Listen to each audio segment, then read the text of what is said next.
10-year-old girl is caught in a shocking plan. Yeah, she's been telling the little girl to drop the baby, drown the baby.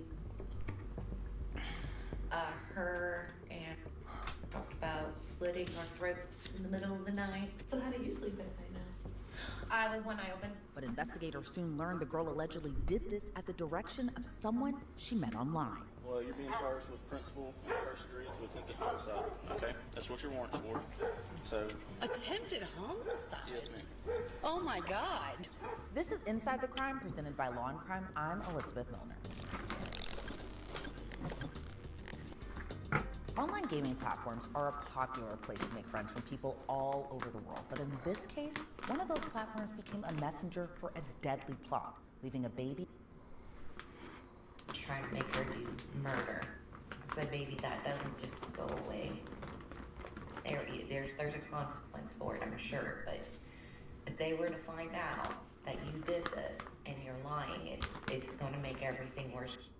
It's going to make everything worse for you. Nobody can get better without the truth. That's why she's here telling the truth.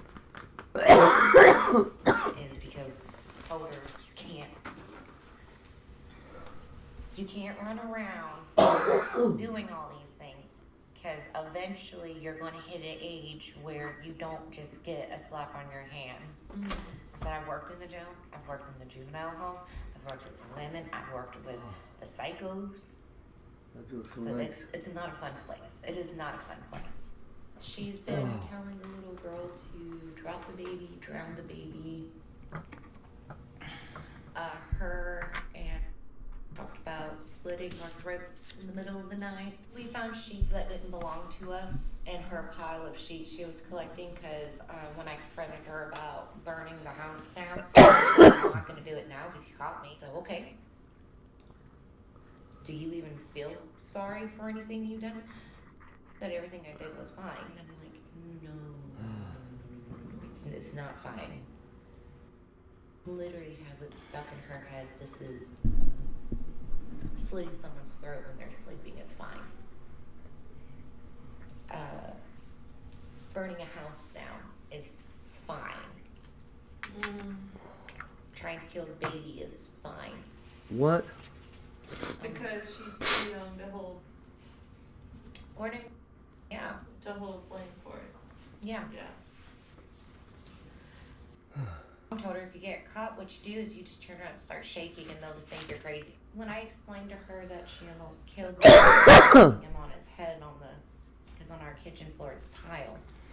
And I told her, like, you could have killed him, you could have hurt him, you could have caused problems that he never would have been normal. I think then it clicked in her head, oh crap. For that, asked her to do his bath, help with his bath, and have Lori go get something and push him underwater. She never did it. She's like, I never did it though, I never did. I was like, I know you didn't. Obviously he's still here, so you didn't. Asked her to make the hot, because our hot water gets like super hot. And she's like, well, get the bath as hot as possible and stick the baby in there. And everything was always blame or blame. So I think that's why she did everything she did do, was because she was scared. According to the sheriff's office, the teenager said she was terrified of Tara and felt if she didn't follow through with her instructions, she would harm or kill her as well. Later that same day, around 5:30 p.m., deputies confront Tara at her home. Excuse me, sheriff's office. Jesus, sorry, you scared me. Honey, the cops are here. Tara? Yes. Huh? Yeah, I know. Can you come out here and speak to us? Yeah? They're arresting me. Hi. Did I do something? Okay, I haven't been home all day. My dogs are outside. Okay, we'll take care of you, okay? We're not. I'm sorry, you scared the crap out of me. It happens sometimes. I literally just got home. I was out fishing. Catch anything? A little baby fish. Freshwater fishing? Yes, sir, downtown. Oh, man, that's nice. Did I miss something? We'll explain everything too. We just got a couple of procedural things we got to do, get you secure and all that, and then. I do have an attorney. Can you call them?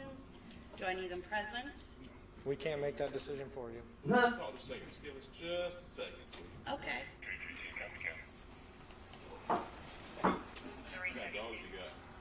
Goldadors. They're service dogs. Goldadors? Labrador Retriever. You got a bench or something we can sit on? Yes, sir. What do we need to do are they okay in the backyard? No, they need to be brought in. And my husband's at work. He's on his way home. And no, sir, they don't. They're serviced. So are they going to get out if they're staying in the backyard? What I don't want to happen is be in your house and then go to the bathroom in your house. I don't know how my husband's going to be or anything like that. I'm sorry. You're fine. Will they be okay if they're left outside? I prefer they not be left outside. Okay. No, sir, they're not random dogs. These are service dogs. Wow, so many of y'all. It's kind of intimidating. Oh, no, nothing to be intimidated by. I don't have anything on me. We're going to treat you like you're one of us. We're all human beings. I'm just trying to figure out what the best plan is for you guys. No, sir, you have to go through my home, into my back, and,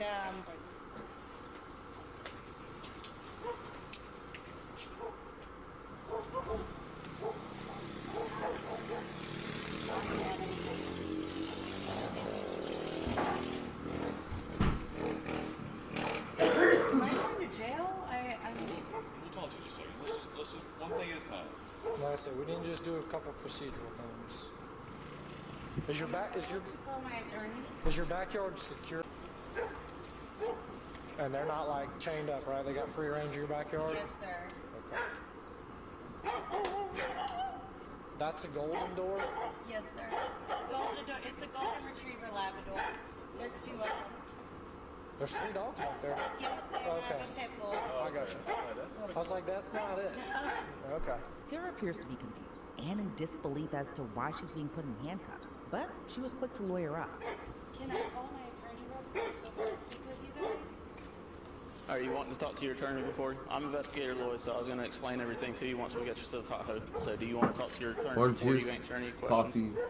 Yes, please. Joint this Okay. okay. Well, you're being charged with principal and the first degree to attempted homicide. Okay? That's what your warrant's for. Whoa. So, Attempted homicide? yes, ma'am. Oh my God. Yes, can I please talk with my attorney? And what do we need to do for your garage door? If you go in by my, I'm sorry, a million miles a minute. I just want to make sure it's closed. I want somebody. If you go in by the door near my house, my kitchen door, there's 2 buttons on the wall. It's a brown box. You just close those. I don't want to close my deputy in there. Is that going You can walk through my house and to... You want us to lock your front door up? yes, please. Can I just tell you the code? It's an automatic code. I am so confused.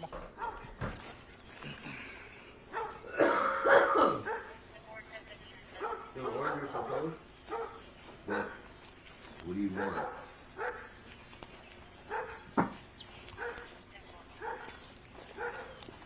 Wow, so many of y'all. What'd I do? He just told you what you did. No, but that's where I'm confused, sir. I've been home. I And then got I went fishing with my friend. I understand that. You'll get the copy of the report at the jail. I'm going to jail? Yes.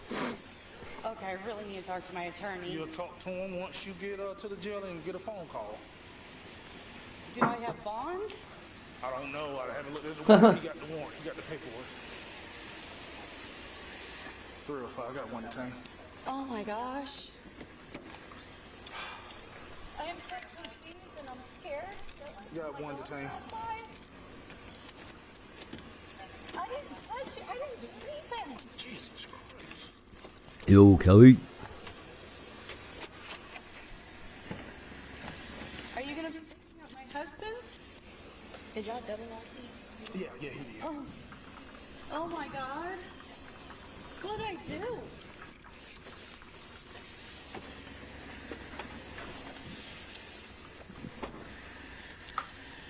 Hey, Lord, is it all right? All right, I'm gonna go and take her Hey, I appreciate it. Well, let me fill this out real quick. and give it to her. Okay. Yeah. It's anesthesia tech day. Well, you better make a phone call in the jail.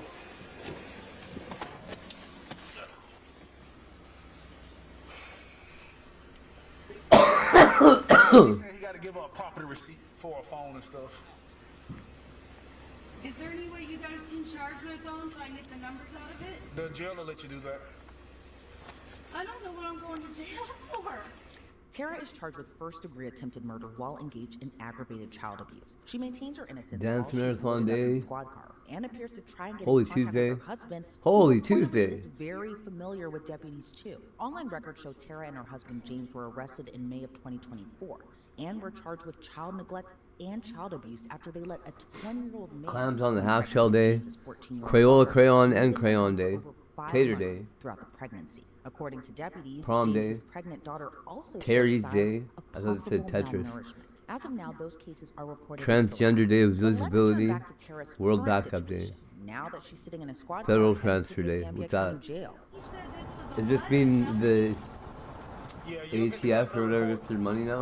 I'm about to go pick it up in a second. No. Well, see, what report I have? No, I'm Territorial confused. Transfer Day. Y'all just put me in handcuffs and put me in a car.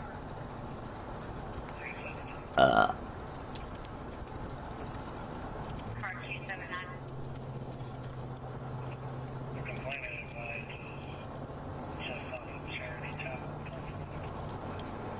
I think we got the address from his name. The 5800. You know they have a key to use the restroom? Yeah, at the jail.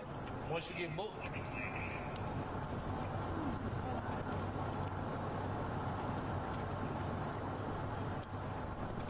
And that's not going to be the 5800. I guess is in there. I'm not sure. My 37 got the address. How is this going to affect my work?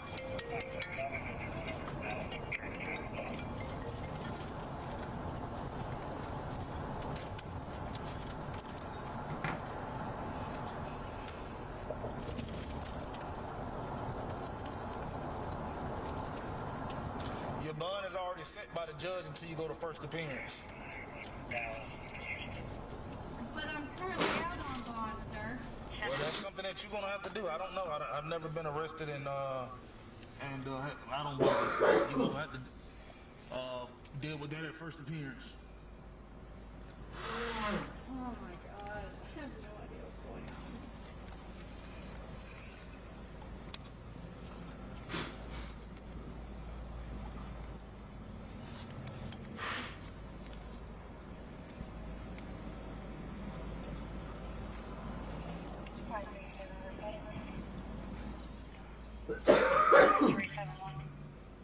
So I'm gonna have to stay in jail overnight?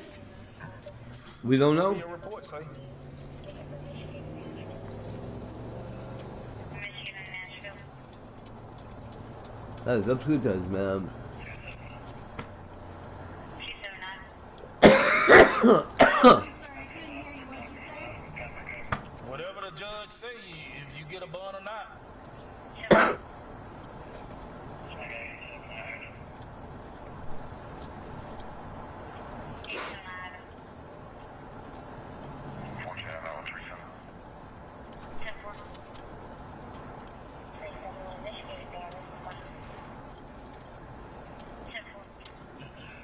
Since it's Friday, will I have to wait till Monday to see a judge?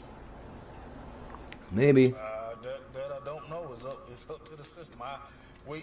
This how it works. Law enforcement writes reports. It gets approved and sent to the judge. After the judge signs off on it, law enforcement don't have no other hands on it but to arrest you and take you to jail. Whatever the judge and they schedule and all that, that's what the courts and what they decide. As soon as we write our reports and we send it to the judge sign off on a warrant. The judge said everything. It should be on the report your court date and your first appearance. You're going to have first appearance regardless. I just don't know when. It's up to the jail. It's up to the courts, and it's whatever the jail, whatever they schedule says. We don't have no hands with first appearance or what court dates be assigned on warrants. Is there a warrant for my husband for anything? I don't know. I'm just as confused as JLR whatever, hoodies. because I saw the name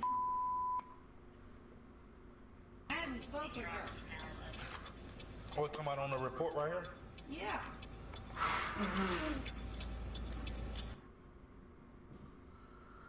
I have not violated that at all. You'll get the copy of the full report to find out why you in this situation. What you're arresting me for? Am I going away for a long time?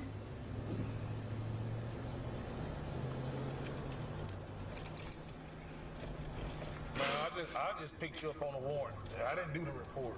He already told you, baby. I didn't do the report, so we got called and said you had a warrant for your arrest, and we showed up and brought you in. As Tara continues to express confusion over her arrest, the officer reads her charges aloud. He told her she's been charged with murders like 3 times. I get I had a warrant, but I really feel like my attorney should have said, hey, you have a warrant, you need to come in, you need to talk about it, you need to turn yourself in or something. Because I have no idea what I'm being arrested for. I haven't even been around.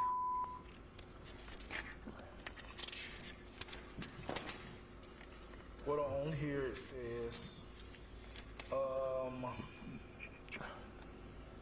intentionally committed 1 count offense, principle of first degree to attempted murder while engaged in aggravated child abuse. What? While instructing to purposely drop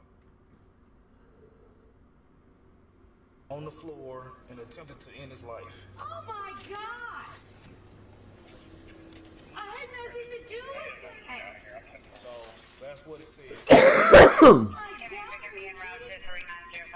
I never even met the baby. I understand that, but you just something that you're gonna have to. Oh my God! Something that you're gonna have to get a hold of right there. Oh my God! Oh my god! They told my Oh my god! I've never even met that baby. I've never even met that baby. He charged for something. I've never even met him. That's the wildest clip I've heard all day. I love how the sound gets all crazy and echoey all of a sudden. Like a dream. And it's like, I've never even met that baby. It sounds like it's from a movie. They told my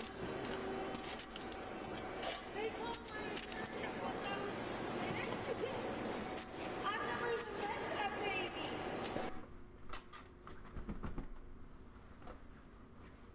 A tiger. I've never even met that baby.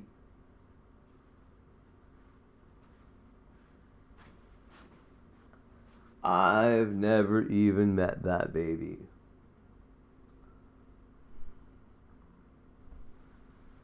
Did she kill it in Roblox? I don't even believe she said that, man. I need this as a clip. Like as an audio clip.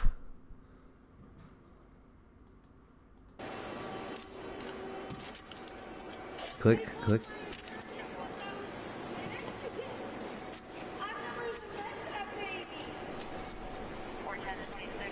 He charged for something. I've never even met him. Yeah, I understand. I've never even met him. No, you don't. No, you don't, sir. I've never even met that baby. Is that Lakeview? I understand. Isn't this on video? I've never even met that baby. You got first appearance in court. Oh my God. Hold on a second. I'm dying. God. Oh my god. This is a setup. Oh my God. That baby's setting me up. Oh my God, this cannot be happening to me. You don't understand, all my visits are supervised. I understand that. And like I said, All my visits are supervised. How can I kill that baby? investigating this case, he sees your iPhone and your Apple Watch. Okay, seize it. Yeah, no, that's fine. That's when you get something showing us this property receipt for. There's nothing on it. I got you. A spokesperson for Roblox provided a statement to Wear News 3, confirming the 2 accounts did communicate on their platform, but those conversations were, quote, in policy and did not contain the alleged instructions for violence that resulted in the arrest of Sykes. Prosecutors agreed to drop Tara's charges of first-degree premeditated homicide, solicitation, and child cruelty after she pleaded no contest to a child neglect charge. She was sentenced to 11 months and 30 days in prison. Her over 400 days of time served, avoiding any time behind bars. For attempting to murder a baby. I've never even met that baby.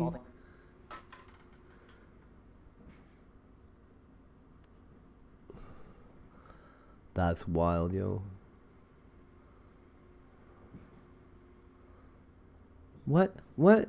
I've never even met that baby.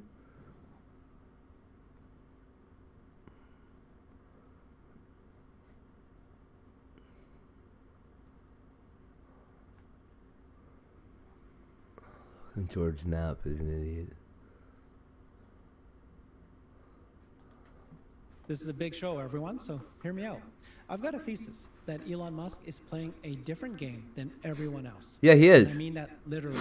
So while everyone else is competing for the same scarce resources on the same playing field, Elon just Okay, here's the thing. Everybody thinks what me and Elon Musk want to do is idiotic. completely changes the playing field entirely. He's not playing the same game better, he's playing a different game, and he does it with everything. Once you see the pattern, you won't be able to unsee it. Why don't you shut up? It shows up in every single thing he builds. So today, I'm going to Shut walk up, you through it Chinese. piece by piece. Here's what I Fucking mean. dummy. Let's start with software AI, right? So every tech company is building AI agents that interact with You guys don't even know what software we're through doing. code and APIs. Elon, he's building one that watches the screen with its eyes, like a Yeah. human. No code, just vision. Of course, cars, right? Everyone thinks Tesla sells electric vehicles. But actually, Elon is building the largest real-world AI training fleet on Earth. Drone 8.4 fleet. billion miles of data and counting. The big one, robotaxi. The media, they love calling it Tesla versus Uber. But actually, it's not a ride-hailing play at all. It's turning 7 million cars already on the road into revenue-generating assets at zero acquisition So you gotta costs. wait till I'm doing this, Robots, okay? People compare Optimus to Boston Dynamics. Optimus isn't a standalone product. It runs on the exact same AI that drives the car. Yeah. Same neural network, same training data, one unified physical AI system. Humanoid bot Optimus is just one of potential many different form Skynet. factors. Energy. Every AI company today, they're fighting for scarce grid power on Earth.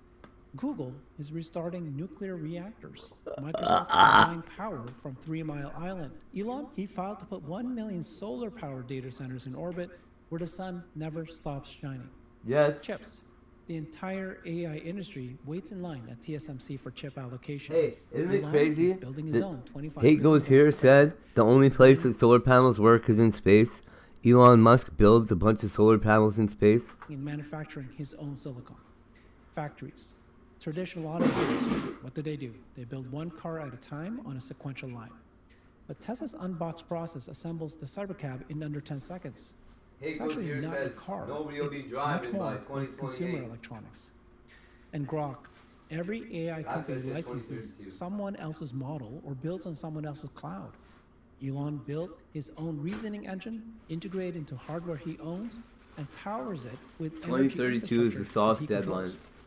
So each one of these is completely different approach from what the rest of the industry is doing, and they all connect. Every piece feeds every other piece. That's not a collection of companies, it's an entire system. So let me show you how it works. Let's start with the one that best illustrates how Elon thinks differently from the entire tech industry. So on March 11th, Elon announced a joint Tesla XAI project called MacroHard, or another name is Digital Optimus. Here's what it is. It's an AI agent that can do what an entire software company does. That's Elon's words, not mine. Now, every other AI company in the world is approaching this problem the same way, right? They're building AI agents that interact with software through APIs, through code, through structured integrations built for each specific application. That's how Microsoft Copilot works. That's how Google's AI agents work. That's how Anthropic's Claude code works. Claude Codex, bot. they plug into the backend. But Elon's approach is completely different. Digital Optimus will watch the Elon's screen. gonna teach him It to sees do a human what we sees. do. It uses the mouse and keyboard like a human uses them. It processes the last 5 seconds of screen video and executes actions in any digital environment. No APIs, no custom integrations, no code. It's very similar to the way he approached Optimus. Let the technology live in the world that humans already live in. No need for additional APIs or code. Because this is Elon's core philosophy. What It knows then? everything. Okay, well, Right? don't AI say must that. function in the human world. Yeah, The you don't world have is to built be for like human that, right? eyes, human hands. Don't build special infrastructure. Don't write custom code for every application. Build an AI that functions the way humans function using vision. Ashok Golaswamy, Tesla's VP of AI, who leads both FSD and Optimus, is running this project. He said it plainly at the Scaled ML conference. He said, "It's so obvious you can solve this with cameras. Why wouldn't you solve it with cameras?" It's 2026, he said. The self-driving problem is not a sensor problem, it's an AI problem. Now, that quote was about driving, but it's Yeah, really why are about they everything. using LiDAR? Driving, software, robots. The philosophy is the same. Use vision, not specialized code. The system runs on Tesla's in-house AI4 hardware, about $650 per unit only. It only calls out to xAI's Grok Cloud for heavy reasoning tasks. And the target launch, September 2026. And here's the kicker. Elon said your Tesla, while parked, can do office work for you. Any Tesla equipped with AI4 hardware becomes a distributed compute node. Plus, Tesla's deploying millions of dedicated units as supercharger stations, where they have about 7 gigawatts of available power. So everyone else is fighting for cloud compute and building API integrations one app at a time. Elon already has millions of compute nodes deployed worldwide, using vision, running on his own hardware, powered by his own energy infrastructure. He just needs to activate them. Totally different game. Okay, let's go ahead and apply the same lens to Tesla's cars. Because most people, including most analysts, still think Tesla is a car company that happens to have some AI features. You know, But he's it's got the a opposite, bunch of isn't it? robots Tesla's and- an AI company that happens to sell cars. And that's the way it's always been from day one. So think about what a Tesla actually is. Okay, it's got 8 cameras. It's a capturing drone. continuous It's a video of driving the real drone. world. Neural network processing every frame. Millions of vehicles deployed globally. Every single one of them collecting data. Every lane change, every intersection, Collecting every edge valuable case, data. every weird thing a pedestrian does. The FSD fleet has now logged over 8.4 And it can billion pass cumulative captures and miles. shit. So in just the first 50 days of 2026 alone, they added another billion miles. The growth is exponential, from 6 million miles in 2021 to 4.25 billion miles 2025. So here's what most people are missing here. This data isn't just making FSD better. This is the largest real-world AI training data set on Earth. No one else has anything close. Waymo operates a few thousand vehicles in geofenced areas. Cruise effectively paused, they're gone. Tesla has millions of cars in every city, All over the earth. every weather condition, every country. Elon, he has said that you need roughly 10 billion miles of training data to achieve safe, unsupervised self-driving at scale. So at that current pace, Tesla will hit that benchmark this year. And this is the key philosophical difference. Everyone else, okay, Waymo, Cruise, Zoox, they use expensive LiDAR sensors, pre-mapped environments, And they're decades geofenced away. zones. They're solving driving city by city, map by map. They're playing the same game. They're building robotaxis with specialized sensors and high-definition maps. Tesla said, no need for that. We got cameras, vision. Solve the AI and you solve everything. No special sensors, no maps, no geofences, just vision and intelligence. The He same already says philosophy it, though, as Elon Digital Musk. Optimus. Function in the human world the way humans do. And here's why that matters beyond driving. Because if you build What are an you doing? AI system that can Is that how you navigate eat the toast? real world using only vision, that same system can do a lot more than drive. So other companies, they're selling cars. Elon deployed the world's largest fleet of mobile data collection platforms. Totally different game. Okay, now that brings us to the robotaxi. And I need to reframe this for you because the way most people think about Tesla's robotaxi is absolutely wrong, right? The media, they love to frame it as Tesla versus Uber, as if Elon is trying to build a better ride-hailing app. That completely misses the point. Here's what's actually happening. So Tesla has sold millions of cars. Those cars are sitting in driveways and parking lots for an average of 22 hours a day. They're depreciating assets. They cost their owners money every single month. Elon's plan turns those depreciating assets into revenue-generating machines. The owner maybe keeps 75% of the revenue. Tesla might take 25% of that for software, network management, insurance, and operations. Estimates suggest owners could earn between $10,000 and $50,000 per car Well, he's making per use year, of the real ride depending on sharing. location, utilization, and demand. Well, think about what that means at scale. So there's roughly 7 million Teslas on the road globally. Even if just 10% join the fleet, that's 700,000 autonomous I don't vehicles know, generating 5 years daily ago, revenue. I remember That's Elon not a Musk ride-hailing telling me company. That's a that, distributed he transportation wanted- network he said unlike everybody should have anything a that's fleet. ever existed. And it gets That's even all more driving interesting. Teslas if they want. The Cybercab, Tesla's purpose-built robotaxi So what's with part of no the plan? steering wheel, no pedals, that will enter production next month. Under $30,000 per unit at scale, operating costs below 20 cents per mile. That's Right up to on schedule, 90% too. cheaper than an Uber or Lyft ride. Right So, on schedule. It's pretty wild. Think about this for a second though, right? Elon isn't trying to beat Uber on price. So I He's trying tell to you make guys, we're the personal car aliens. ownership optional. So when a Cybercab can pick you up in 3 minutes for a fraction of the cost, why would you buy a car at all? The aliens are Why already would here. you pay yet, for everybody. insurance, maintenance, us. parking? Well, this isn't a ride-hailing play at all. It's a transportation as a service play. And the cars people already own, those become the initial fleet, deployed at zero acquisition costs, already paid for by the That's how you customer. beat Project Blue Beam, Uber by the and way. Waymo are buying expensive robotaxis and deploying them from scratch. Elon already has 7 million vehicles on the road. He just needs to turn them on. Again, totally different game. Now, let's talk about Optimus, because people keep analyzing the robot thing about as that if it's a Project Blue Beam is, standalone right? product, as if Tesla's competing with When Boston Jesus does Dynamics show to up, sell a humanoid robot. That's Or not what somebody this with his is. authority. Optimus is the physical It'll be manifestation of the immediately same AI recognizable that to drives everybody. the car. It won't matter about Let me some explain. aliens. Ashok And some Golaswamy confirmed that scaled ML, that fucking Tesla uses a neural pre-release world Project Blue simulator, Beam a single training environment where both FSD vehicles and Optimus robots learn to navigate and interact with the physical world. The same end-to-end What? neural network that takes camera input and outputs driving commands, that is being adapted to take camera input and output robot movements. So this is not two separate AI programs. This is one unified architecture. Every mile an FSD car drives trains the system. Every task an Optimus robot performs Guys, trains sit the down. system. They You share need the to go. same Sit neural down. foundation. They reinforce each other. Thank you. And remember what we just talked about? Tesla has 8.4 billion miles of real-world Thank vision you. data. That data doesn't just What's make up? the car smarter. It makes the robot smarter What's too. up? No. Because it's the same AI No what? learning to understand the physical world Okay. Are through you upset? vision. And the You sound scale is upset. staggering. Tesla has deployed over 1,000 Optimus Gen 3 robots. At some point, that's their Why are you plan. standing up? They're You don't working wanna sit on, down? at some point, we'll be working on their You wanna go own upstairs? factories. They will handle parts Why do you wanna processing, stand there and eat kitting, toast? manufacturing tasks. And I don't we understand know, why you we've won't sit heard down. that the Fremont Model S and X lines This are is being somewhere converted else? to produce 1 million Optimus robots per year. Giga Texas is targeting 10 million per year with Gen 4. Optimus Gen 3 should enter broader production maybe later this year. Now let's zoom out. What does this system actually look like at scale? So you have cars, these are the eyes, Skynet. and the data engine, collecting billions of miles of real-world visual data. FSD, that's the brain, a vision-based neural network that understands the physical world.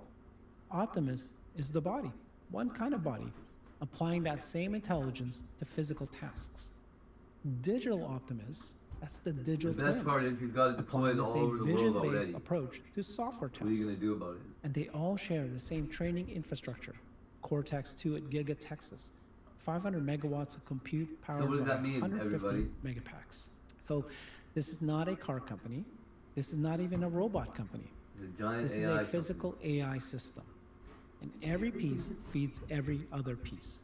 More cars means more data means better AI means smarter robots means cheaper manufacturing means more cars and more robots. It's a More flywheel, smarter, more and it's robots, and already smarter cars, spinning. and bigger, cheaper cars. So Boston Dynamics, they built impressive robots as standalone products. Elon built an entire ecosystem where cars, robots, and software share one brain, Yeah. and each makes the other smarter. Totally different game. Go. Now let's talk about energy, because energy is the Why are you being bottleneck like for that? everything in AI right now. You're being And so how silly. Elon is solving it tells you everything. Okay, So right now, US data centers, they draw approximately 41 gigawatts of power. That's a 150% increase over the past Wow, 5 those are big years. cables. It's roughly equivalent to every nuclear power plant in America combined. And it's getting worse. The Electric Power Research Institute projects data centers could consume up to 17% of total US electricity by 2030. PJM, the largest grid operator in the country, serving 65 million people, they project it will be 6 gigawatts short of the reliability requirements by 2027. That's next year. Electricity prices have jumped tenfold in some grid auction markets. So what is everyone doing? Okay, Google, they restarted a nuclear reactor. Microsoft, they signed a deal with 3 Mile Island. Amazon, locking up nuclear contracts. They're all fighting over the same finite resource, grid power on Earth. There's even political backlash. Bernie Sanders, Ron DeSantis both came out against the data center boom's impact on electricity prices. That's how scarce the resource is. Now look what Elon did. 3 moves, all different from everyone else. Move 1, Tesla Energy.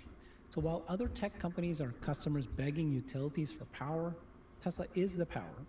47 gigawatt hours of energy storage. Yeah, deployed they're like, last oh, we year, fucked up. 49%. Revenue hit $12.7 billion. Gross margins around 30%. The new Megapack 3 factory in Houston will add 50 gigawatt hours of annual capacity. And xAI's Colossus supercomputer in Memphis, powered by 168 Tesla's Megapacks, over $375 million worth of Tesla's own These rich energy dudes are like, storage. well, we can all do Tesla what doesn't need to Elon's buy doing. power from someone else. Tesla sells power. Move 2. Tesla's building yeah, but it's his toward idea. 100 You guys gigawatts don't per even year get of it. U.S. solar manufacturing capacity. Elon announced this at Davos. That's not a typo, 100 gigawatts. That's enough to power every AI data center in America with capacity left over. And it's explicitly tied to the AI data center rollout. Solar paired with Megapacks creates self-sufficient mini power plants, cutting energy costs by up to 40% compared to fossil fuels. Move 3, and this is the one that nobody else is even attempting. SpaceX filed with the FCC for a constellation of up to 1 million satellites in low Earth orbit, not for Yes. internet, for Guess AI what? compute. Guess who's building the Solar space powered tether? orbital data centers, continuous sunlight, no grids constraints, no land Space use battles, elevator coming no up. angry politicians fighting over electricity prices. SpaceX estimates that launching 1 million tons of satellites annually, each generating 100 kilowatts of compute power per ton, could add 100 gigawatts of AI compute capacity per year. Free energy You guys from aren't the gonna. sun, Oh, in you won't even space, see it happen. where the sun literally never sets. So Google and Microsoft are fighting over megawatts on Earth. Elon is building the solar panels, the batteries, and the orbital infrastructure to generate unlimited energy off-planet. He's not competing for scarce resources. Imagine how He's big of a making the plan this resource was in abundant. Elon's head, Again, man. totally different game. And this brings us to the final piece, vertical integration. Because what Elon is doing isn't just building products. He's building every layer of the stack those products require. While everyone else, they depend on someone else for critical infrastructure, start with chips. Every AI company in the world is dependent on TSMC. NVIDIA designs the GPUs. TSMC fabricates them. And there's a global queue. Lead times stretch for years. Everyone waits in line. Elon's response? Terafab, a $20 to $25 billion chip fabrication facility, vertically integrated logic, memory, and advanced packaging under one roof. 2 nanometer process technology, targeting 1 million wafers, starts per month by 2030. The first product may be AI5, Tesla's 5th gen chip with 40 to 50 times more compute and 9 times more memory than AI4. Construction is beginning at the North Campus of Giga Texas. Drone footage shows a site that rivals the original Gigafactory footprint. Tesla started hiring for the facility. March 21st is the formal launch. Tesla's designing its own chips and fabricating them. No dependency on TSMC. No dependency on NVIDIA. Complete control over the silicon that powers FSD, Optimus, and Digital Optimus. Everyone else competes for chip allocation. Elon builds his own fab. Totally different game. Now the factories. Traditional automakers, they assemble cars sequentially on a single line. One body, one car at a time. Tesla's Cybercab uses the unboxed manufacturing process. Modular assembly that cuts factory footprint by 40%, labor costs by 30%, and assembly time by 50%. Target cycle time eventually at under 10 seconds per vehicle. That's not car manufacturing anymore. That's consumer electronics speed. The The Fremont factory is converting from Model S and X to 1 million Optimus robots per year. Giga Texas is expanding for Terafab, Cortex 2 and Cybercab. Houston is coming online for Megapack 3 with 50 gigawatt hours of capacity. Shanghai handles global energy storage. Each factory is a node in a manufacturing network that produces vehicles, robots, batteries, solar, and soon chips. Other companies outsource manufacturing. Elon's factories build the machines that build the machines. And then there's Grok, xAI's large language model, now integrated directly into Tesla's vehicles. Voice control, navigation, real-time translation, personalized assistance. But more importantly, Grok serves as the reasoning layer for Digital Optimus. It's the System 2 brain, the strategic thinker, while Tesla's real-time AI agent handles execution. Tesla projects $1.2 billion in annual revenue from xAI subscriptions alone. But the real value isn't the subscription. It's that Grok gives Tesla an AI reasoning engine that competes with GPT and Gemini. And it's integrated into hardware that Tesla owns, cars, robots, and superchargers. Every other AI company either licenses someone else's model or runs in someone else's cloud. Elon built the model, the hardware, and the energy infrastructure it runs on. Totally different game. So you got cars, robots, chips, batteries, solar, factories, software, satellites, compute. No other company owns this many layers of the stack. Not Apple, not Google, not Microsoft, not Amazon. Elon doesn't compete on any single layer. He owns the entire stack, so that every layer makes every other layer cheaper, smarter, and faster. Okay, let's be honest, and I know that there's a lot of pushback and it's legitimate. The first one is execution risk. Elon has missed timelines consistently. Robotaxi was supposed to be here years ago. Optimus was supposed to be here years ago. Terafab is a $25 billion project will take years to build. The orbital data center plan, by any measure, extraordinarily ambitious. The FSC hasn't approved it, the technology barely exists. Second, capital. Tesla's capex in 2026 exceeds $20 billion. That's the most the company has ever spent. If Robotaxi doesn't scale, if Optimus doesn't work outside the factory, if Terafab hits delays, that capital gets stranded. Third, competition isn't standing still. Waymo's expanding, Google's AI is improving, NVIDIA's ecosystem is entrenched. Just because Elon is building his own stack doesn't mean the existing stack stops working. So these are real risks, and I'm not dismissing them at all. But here's the reframe. The question isn't whether every timeline will be met. It never is with Elon. The question is whether the strategic direction is right. And on that front, consider this. Is the world going to need more AI compute or less? More. Is energy going to be the bottleneck?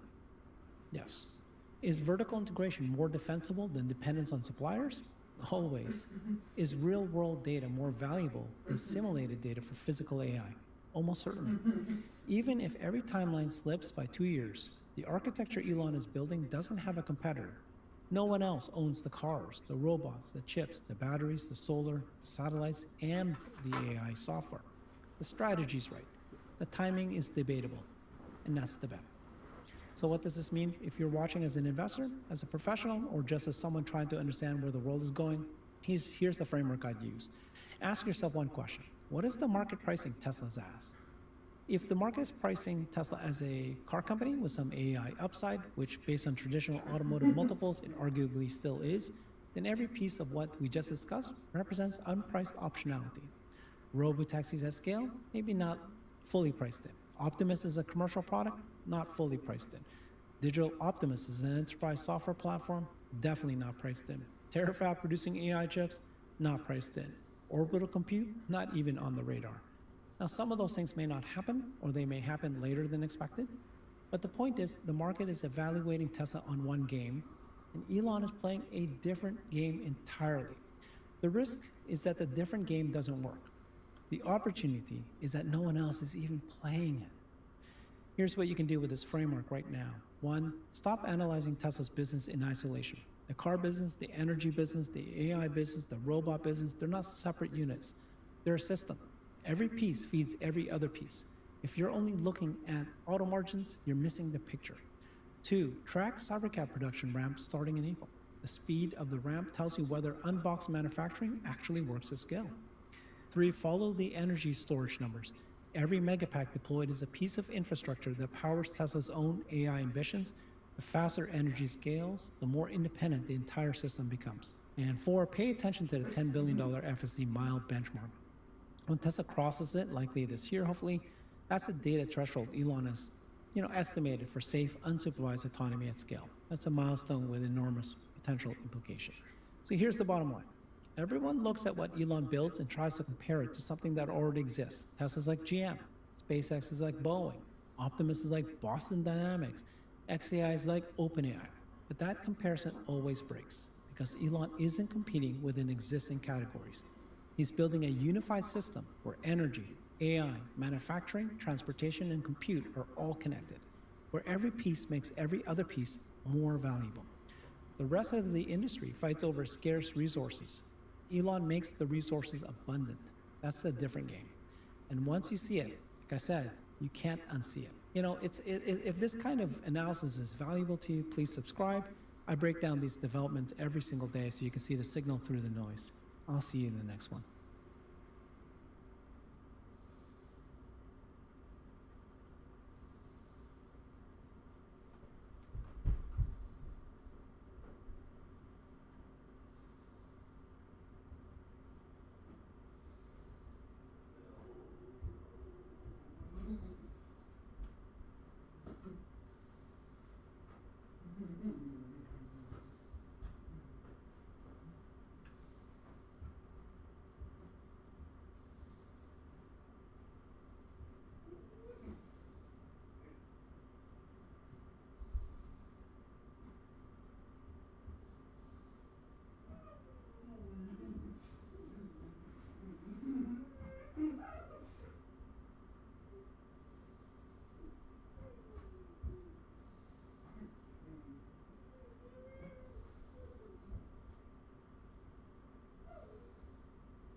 I don't know how much longer this stuff can possibly take to come from a weed company that's in the city here.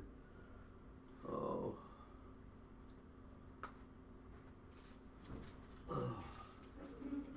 What are you doing?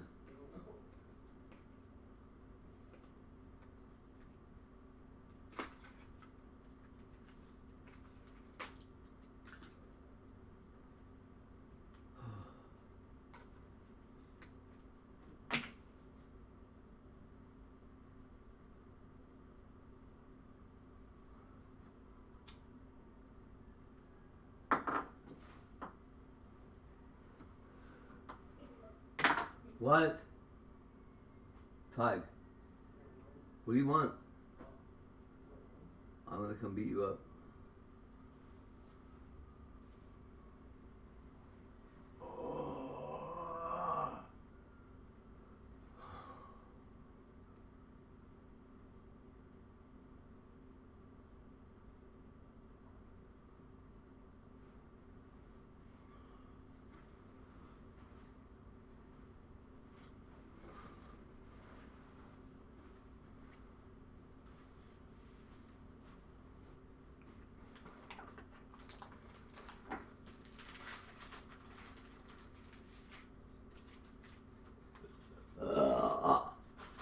You know what?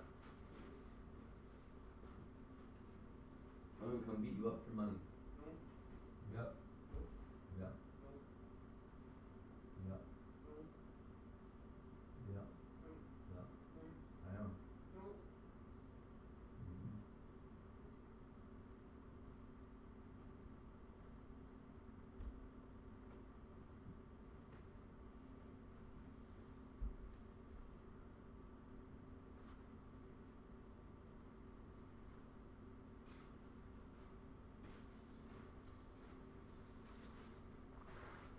The Big B Buzzo.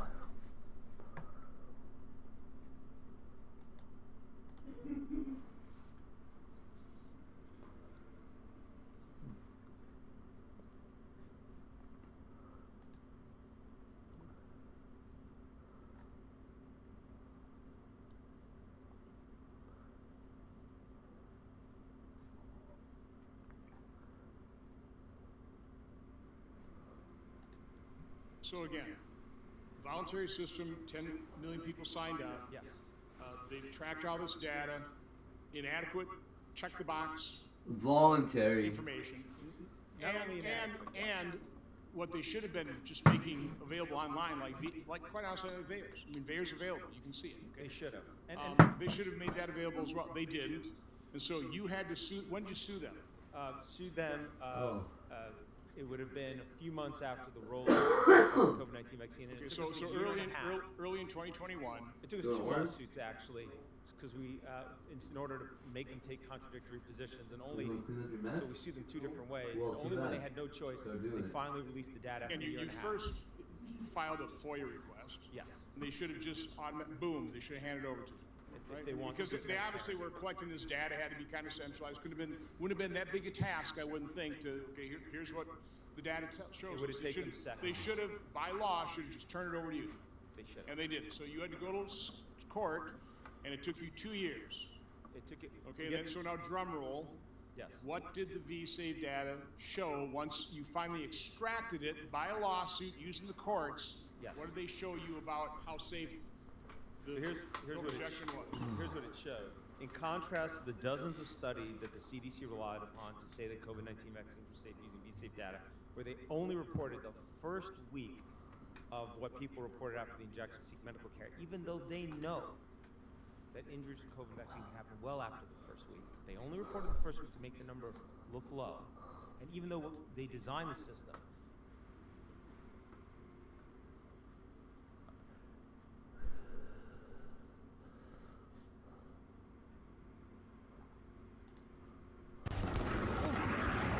Whoa.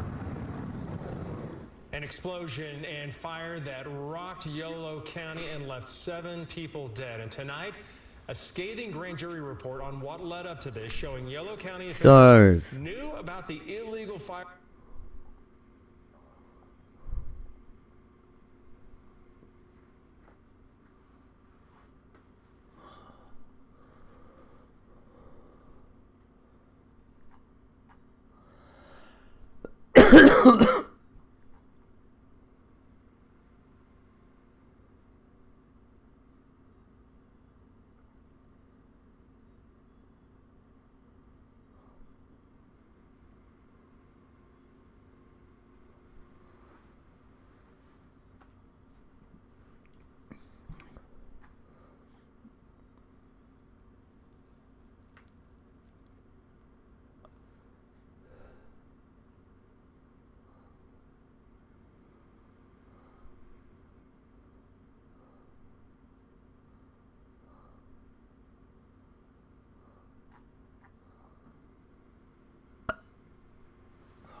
very big and they do make like a huge noise. So people are concerned, like we have this war going on, we have this comet 3I now passing by the Jupiter. It just left. We may be going into the orbit of the comet.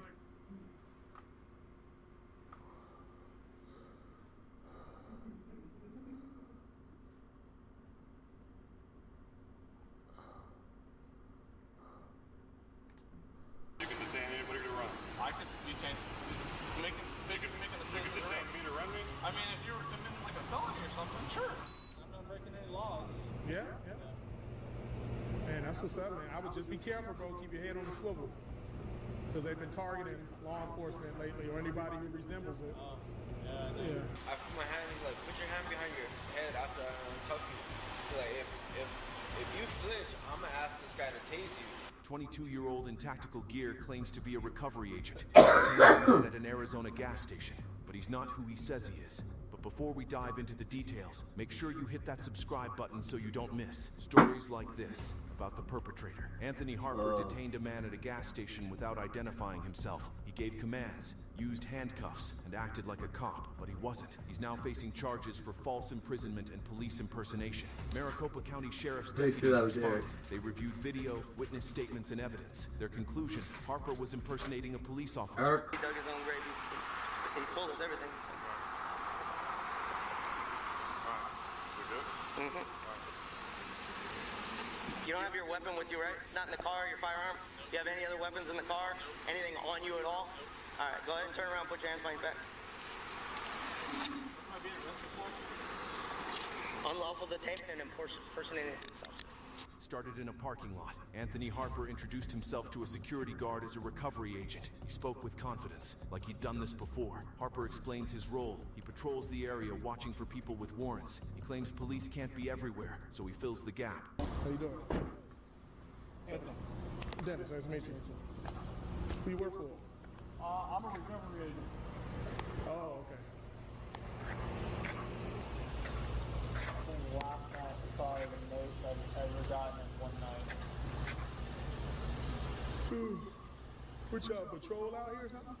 I basically I come out and like make my presence known. A lot of folks out here, you know, they're always on something or have warrants or anything like that. Oh, I see. So basically, I just come out here. I mean, I rolled with them the other night.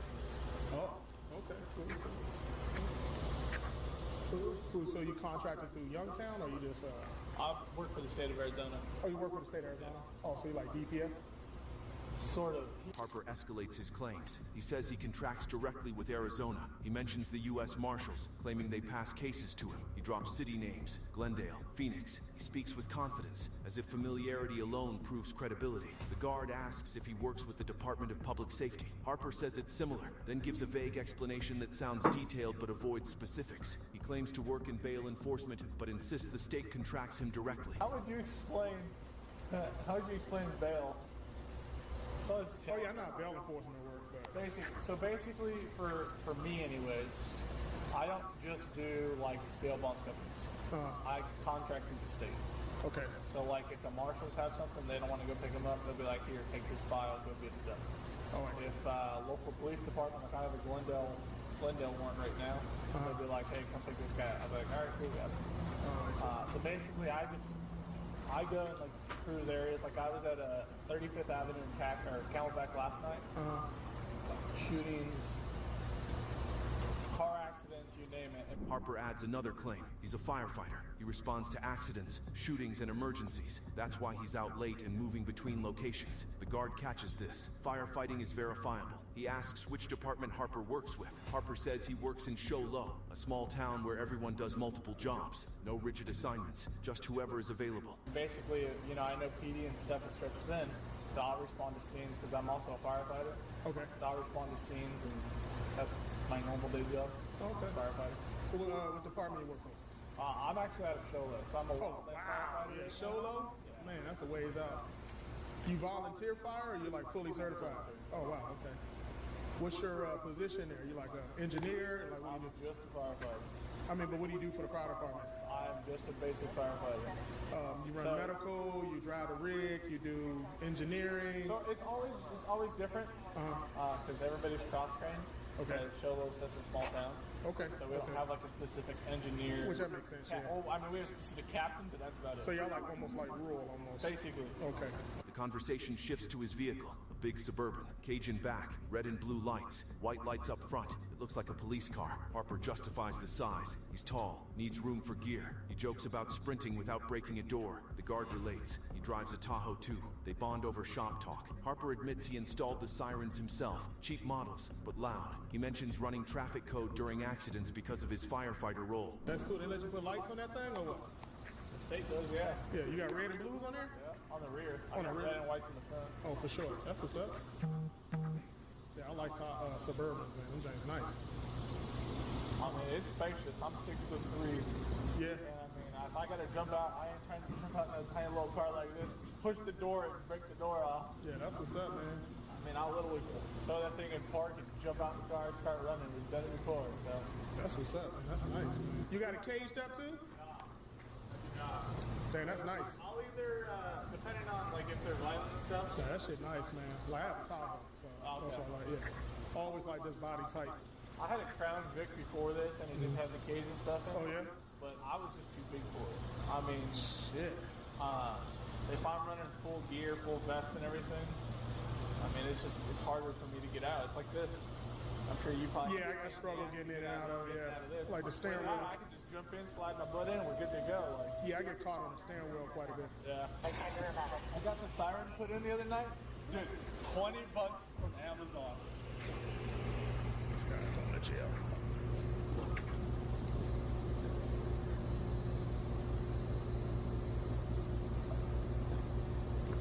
Oh, nice. There's just one falling on the other side right there.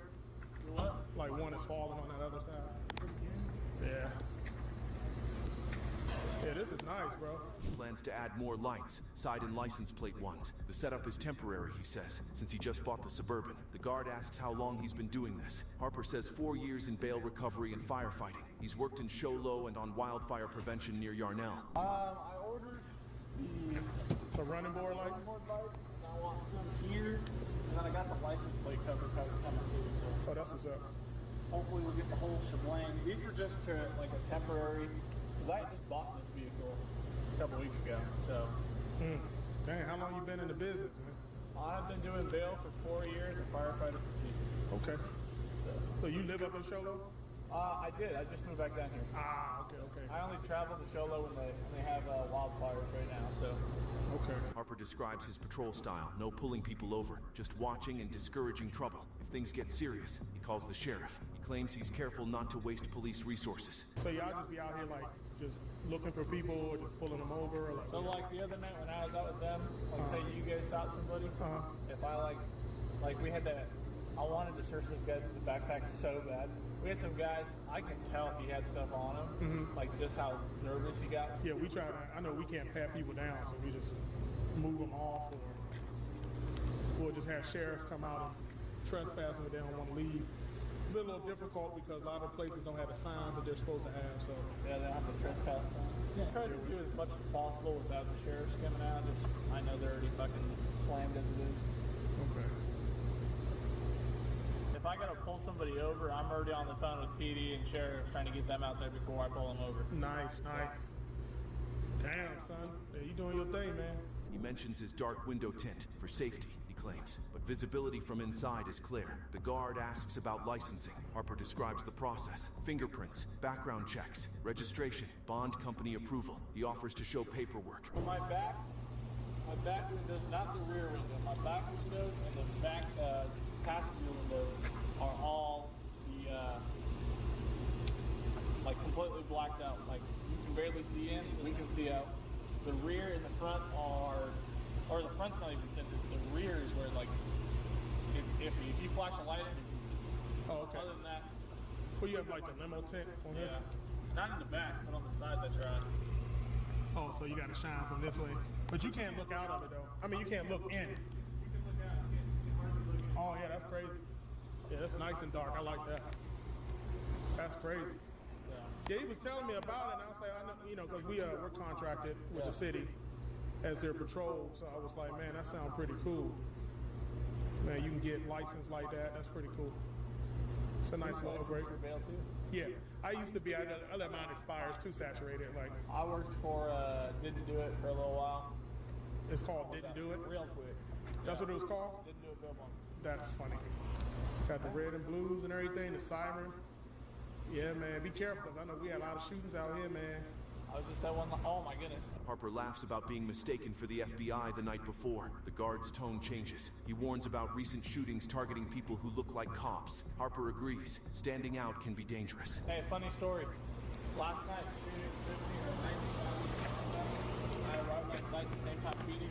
I have my vest on there. I walk in and he goes, "Who are you, FBI?" I go, "Damn, do I really look that?" I was like, "Damn, do I really look like that?" He goes, "No, future recovery, man." I was like, I just heard the call over the radio. Came over to see what was going on. That's what's up. That's cool. At least you got some cool cops. They don't mind you coming out there. You know how some cops be, bro. Some on a little sketch. I'm not breaking any laws. Yeah. Man, that's what's up, man. I would just be careful, bro. Keep your head on the swivel.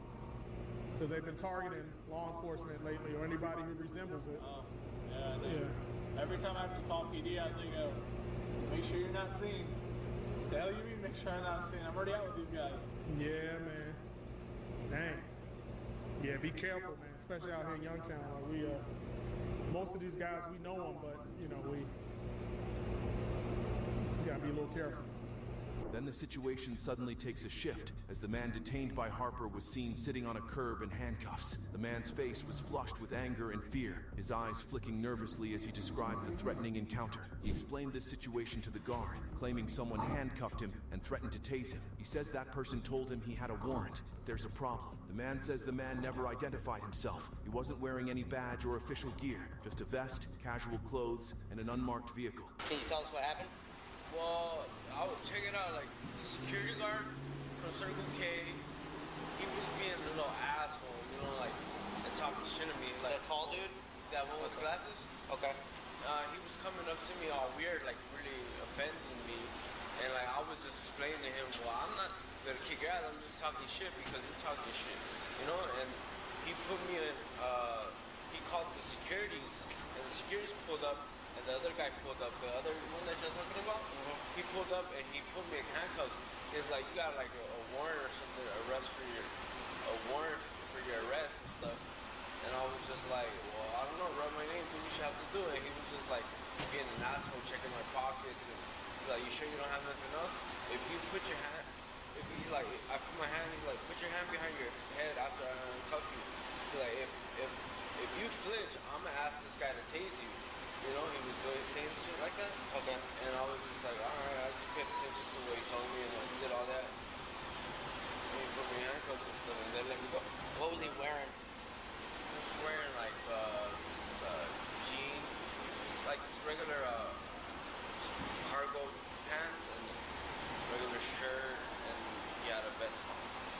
looked like law enforcement. He had a cap on too.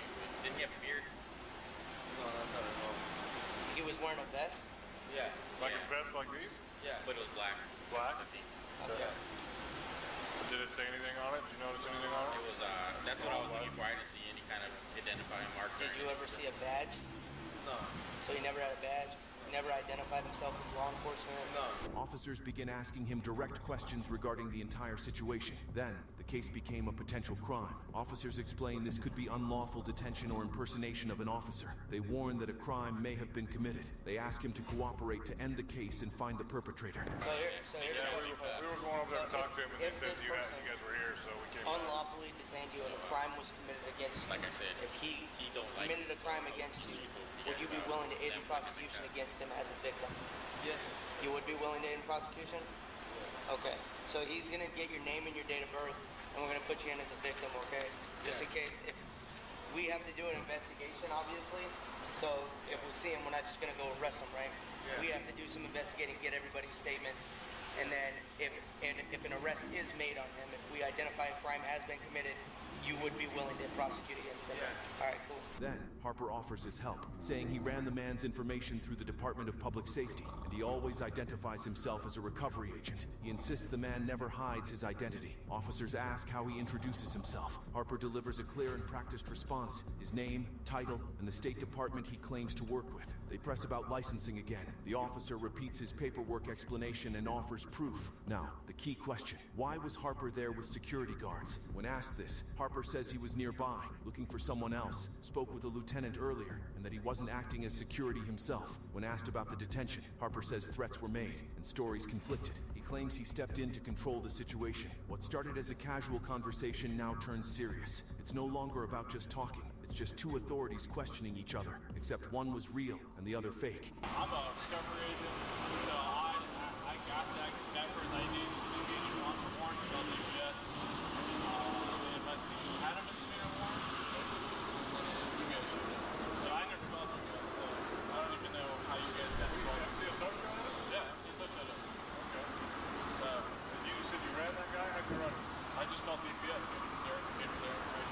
Okay. And did you detain this guy at all? I did for like a couple minutes. Did you have to say you were a police officer? I don't know. No? I clearly always say that I am a fugitive recovery agent. That is what I always say. No matter what, I can show you my utilization of agent form and everything like that. So, who do you work for? White Mountain Mill Bonds. Where are they at? Chola.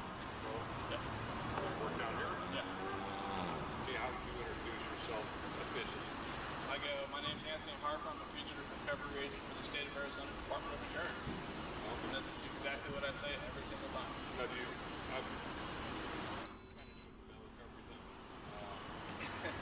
you guys, like, are you licensed at the state, or how's that work? So, we're registered, not really licensed. Is it registered? Yeah, you personally, or like the bail bonds that you work for? Me personally.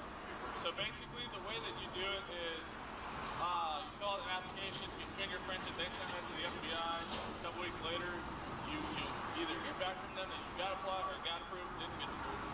And then when you work for a bond company, they need to give you this form right here that basically says that they're utilizing you in the state of Arizona. If you're doing that, nah, I don't. Occasionally, the state will give us stuff like this. Do you have a security guard license? I don't. For DPS? I wasn't acting as a security guard. Why were you hanging out with the I was in the area that night looking for somebody. I spoke to a lieutenant that night too. Yeah. And I mean, I went up to him, I introduced myself, everything like that. But I was operating in the area because we were actually looking for this guy. What was the dude doing that you detained? I guess he was threatening the security guard out there. The man sitting on the curb stayed firm in his story. He said the person who detained him never clearly identified himself as a police officer. No badge was shown. The man only wore a vest over casual clothes, and his vehicle lacked any police markings or lights. There was no official indication of authority, nothing that would make the man feel safe or assured he was dealing with a legitimate law enforcement officer. When officers asked if he felt free to leave during the encounter, the man said no. He believed he was under arrest or detention. The person didn't just casually ask questions. He handcuffed him, threatened to use a taser, and said there was a warrant for his arrest. But but the man was rigid. No official credentials appeared. No badge, no identification card, no gear matched a cop. Did he ever say, I'm a bail bondsman? No. He never said anything? He immediately came up to you and told you to put your hands behind your back and put you in handcuffs? Yeah. Okay. Did you feel like you were free to leave at that point? Not really. I didn't feel comfortable because he was kind of being an ass to me, you know? He couldn't leave. They had him on him. Right. So by being handcuffed and seated, did you feel like you were detained? Yeah. You're not detained right now, but you are arrested, like, right now. So he had you in handcuffs. He told you you weren't detained? Yeah. But he said that you were under arrest? Yeah. Okay. What do you think that guy thought? Probably that I was a police officer. And that was definitely not what I was like going for. I mean, I can show you my vest. My vest doesn't say any. Like, I didn't have any of my stuff on last night. I did. With that count, officers pressed. They wanted to understand what exactly happened, what led to this unusual detention, and who this man claiming to be law enforcement really was. The man recalled hearing ever clearly explained his job or showed proper identification. Officers also noted the vehicle was unmarked, missing the flashing red and blue lights typical of police cars. It looked like a regular civilian car with some added equipment, but no official markings. Would you be surprised if I told you that you introduced yourself as Officer Harper with the state of Arizona? I'm saying that. But I mean, that's still the same thing. I'm a fugitive recovery officer for the state of Arizona. So what's the difference between an officer and an agent? I'm not sure. The statute defines a bail recovery agent as someone doing the duties you just talked about that you do with like picking up people who skip their bail. If I introduced myself to you as officer, what would you think? You're a police officer. So like for my vest, when I'm wearing like all of my stuff, it says officer, it says fugitive recovery officer. So what's the proper title that you have? There's multiple like things that people call us. We're fugitive recovery officers, bail enforcement officers. I'm talking about the legal title that you have. Is it bail recovery agent? Bail recovery agent, bail recovery officer.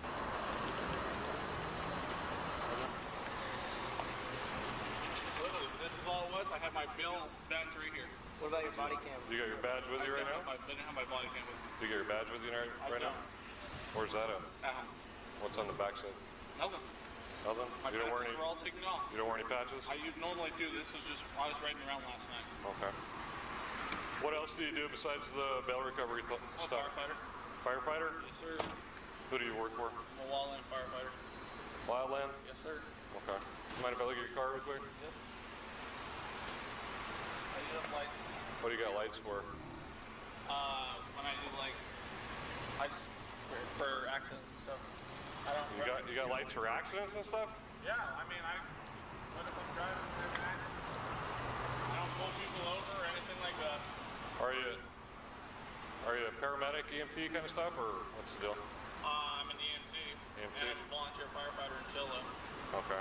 During questioning, Harper described his role as a recovery agent or recovery officer. He insisted he wasn't a police officer, but admitted he sometimes introduced himself as Officer Harper, which understandably confused the people he dealt with. He explained that his job allowed him to detain people to verify warrants, but said he never formally arrested anyone. According to him, his authority came from his role as a bail enforcement agent. He also revealed he carried handcuffs and occasionally used them, but insisted he never intended to impersonate police or mislead anyone. He explained that he followed procedures he believed were legal within his job. Officers raised serious concerns. Bail enforcement agents have limited authority. They can detain people who have active warrants related to bail violations, but their powers do not extend to acting as police officers in general. Harper's actions went beyond that scope. He handcuffed and detained a man without a clear cause, and presented himself in a way that led others to believe he was a sworn law enforcement officer. This raises serious questions about unlawful detention and impersonation. The officers also pointed out Harper's use of police-style equipment, such as a vest labeled officer and lights on his vehicle, added to the confusion. Such gear can easily mislead the public and cause fear or intimidation.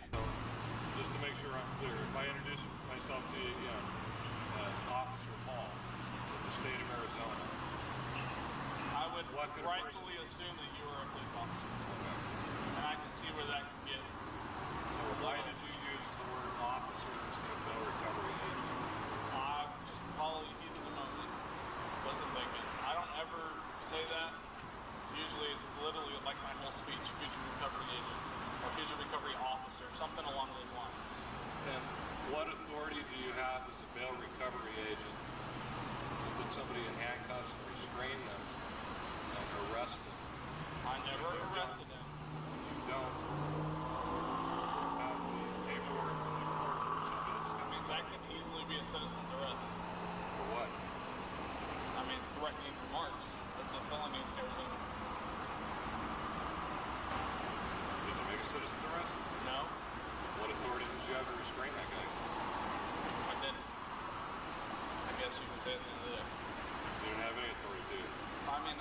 I could detain somebody to run that. And that's what I did. I called DPS. You can detain anybody to run. I could detain, basically making the You can detain me to run me? I mean, if you were committing like a felony or something, sure. If you were caught in a crime, why couldn't I like stop you? What crime was he committing? He was making definite threats. What kind of threats? He said that he was going to hurt the security officer. How? He just said he was going to hurt him. He didn't say how. What did you hear though? What I'm asking. What did I hear? Just from the security officer. So you heard some third-party information about it? Yep. You took it upon yourself to put handcuffs on the guy? Yep. And you introduced yourself as officer? Yep. Officer Harper with the state of Arizona. So, what do you think that guy thought? Probably that I was a police officer. And that was definitely not what I was like going for. Harper admitted he underwent a 5-day training course through his bail bond company. He learned basic skills like applying handcuffs and how to trespass individuals from private property. However, this training did not grant him the authority of a certified police officer. Deputies stressed that while he could detain someone to verify a warrant, Harper did not have the right to stop random individuals or patrol areas as if he were police. In fact, detaining someone without proper cause, especially without identifying oneself clearly as a non-police agent, could be considered unlawful detainment. This carries legal consequences. Did you ever receive any training? Yeah, I went through a class. I took What kind of class? Was it an academy? It was offered through the bond company. What kind of training did you get? Taser, like how to de-escalate situations. How long was that training class? 5 days. 5 days? Okay. Did they teach you how to apply handcuffs? Yes. Okay. Did they teach you, so they taught you that you were allowed to trespass people from properties? Yes. They told you that you're... I can say that you've been trespassed. How? Literally, just like that. Like, you can be... That's all I can say. You've been trespassed from the site before. Well, you can say that, but... That's all I can say. If I told you right now, if I wanted to, I could go stop anybody and detain them and run them for warrants. Would you look me in the eye and tell me that that's a reasonable statement? Yes and no. No, that's not reasonable.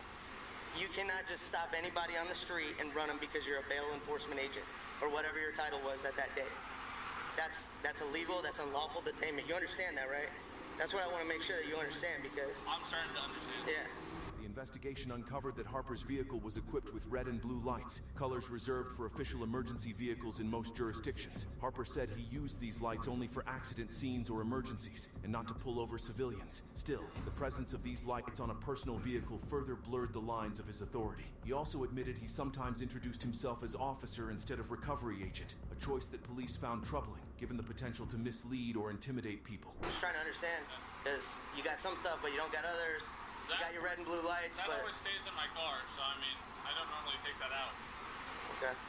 Because you might need it? No. If you detain somebody on the street? I just carry that, just to force a habit. I just don't take certain things out of my car. And when was the last time your red and blues worked? It wasn't last night when you were showing up to him? Security? Because we got that on camera too. Is there anything else that you need to tell us? Okay. Just make sure you're not registered. No. Just as a bail enforcement. No guard card, no certification. Just bail enforcement. And all it is a 5-day course? Yep.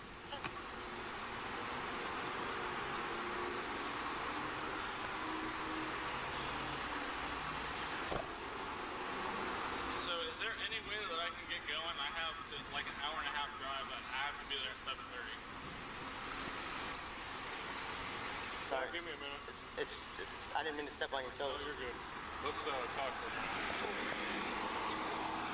I think this is over my baby head here. What was that? I can kind of understand where this guy's coming from, but I can kind of understand that he's fucking a lot of things up too. Well, it sounds to me like you committed a crime. Maybe just like... And it sounds to me like he knows he committed a crime. Yeah. What do you think? You're looking? I mean, that's where I'm leaning, but I would definitely verify with Sarge. This is a... Well, that's Sarge's idea too. Oh, that's what he thinks? I'm on board. If he agrees, then... I mean, he dug his own grave. He told us everything. So. Alright. We good? Mm-hmm. After reviewing all the evidence, the deputies concluded Harper crossed the line. They believed he unlawfully detained the man and impersonated a police officer. They read him his rights and arrested him for impersonation and false imprisonment. Harper did not have a police badge or body camera during the incident. His actions created a dangerous situation, detaining someone without clear authority, using handcuffs, and implying official police powers. You don't have your weapon with you, right? It's not in the car, your firearm? You have any other weapons in the car? Anything on you at all? All right, go ahead and turn around, put your hands behind your back. Unlawful detainment and impersonating a police officer.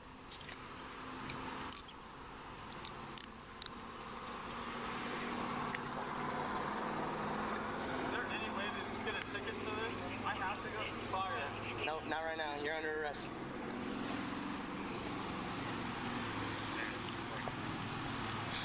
Anthony Harper now faces charges that could include false imprisonment and impersonating a police officer, both serious offenses. Authorities will review the case carefully to ensure justice is served and public safety is protected. For the man who was detained, this experience was terrifying, but through witness statements and video evidence, the truth came to light. This story highlights the importance of knowing who is truly in authority. It reminds us to stay vigilant and question situations that don't feel right. Impersonation of law enforcement is no joke. It puts everyone at risk. If you ever find yourself unsure about someone claiming to be police, always ask for clear identification. And if something feels off, call official authorities to verify.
Unbelievable.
Oh.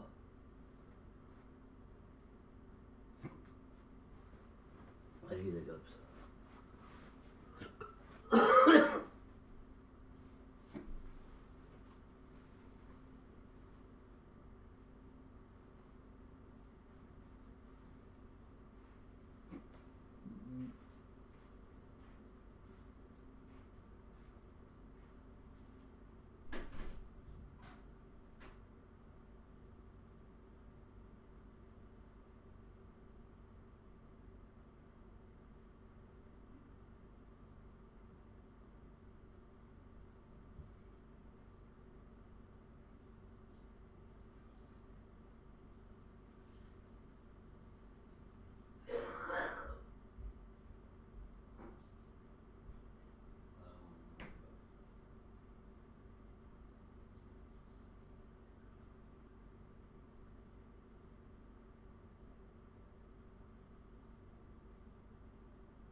Whoa.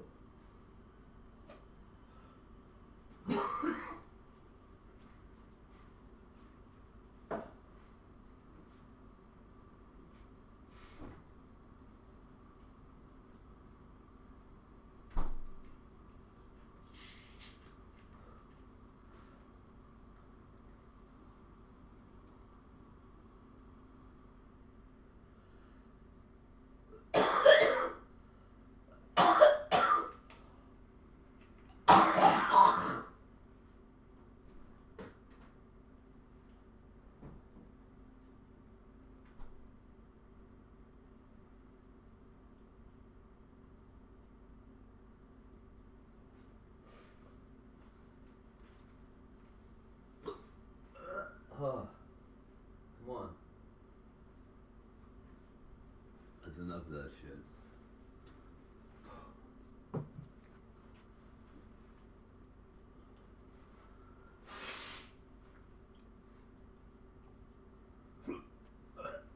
Oh.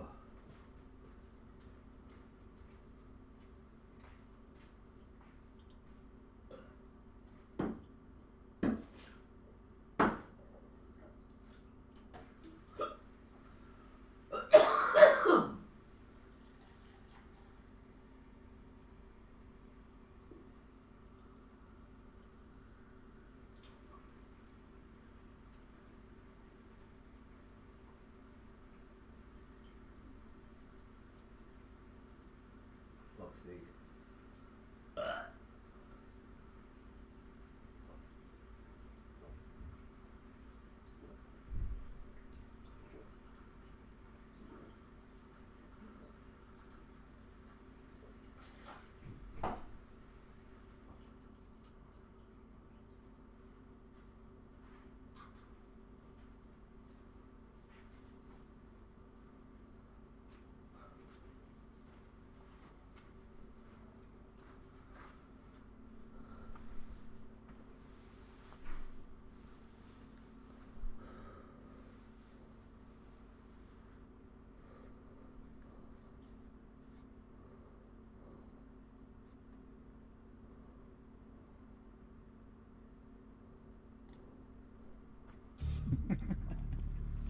While you were engaged with her, having sex, you got a little carried away choking her, and she passed away.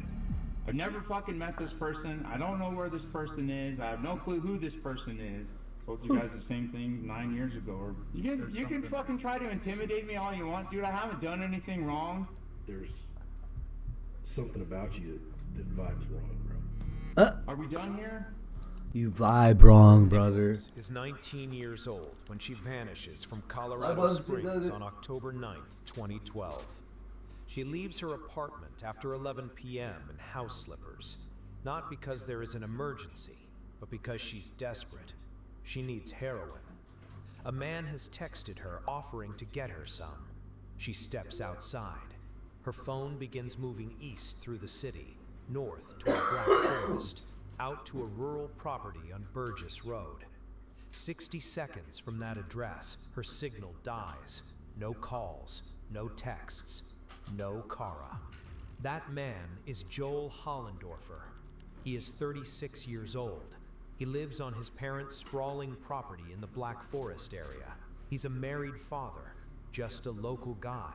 But on paper, he's a habitual offender with a string of felony convictions dating back to the 90s. Cara's father reports her missing 5 days later. Investigators pull phone records and trace her path directly to Hollendorfer. He's brought in for questioning, admits he contacted her through a Backpage ad, and claims she was supposed to meet him at a gas station on Galley Road and never showed. The detectives note the contradiction. Her phone says otherwise, but without more, they let him go. The case goes cold, and Cara stays missing.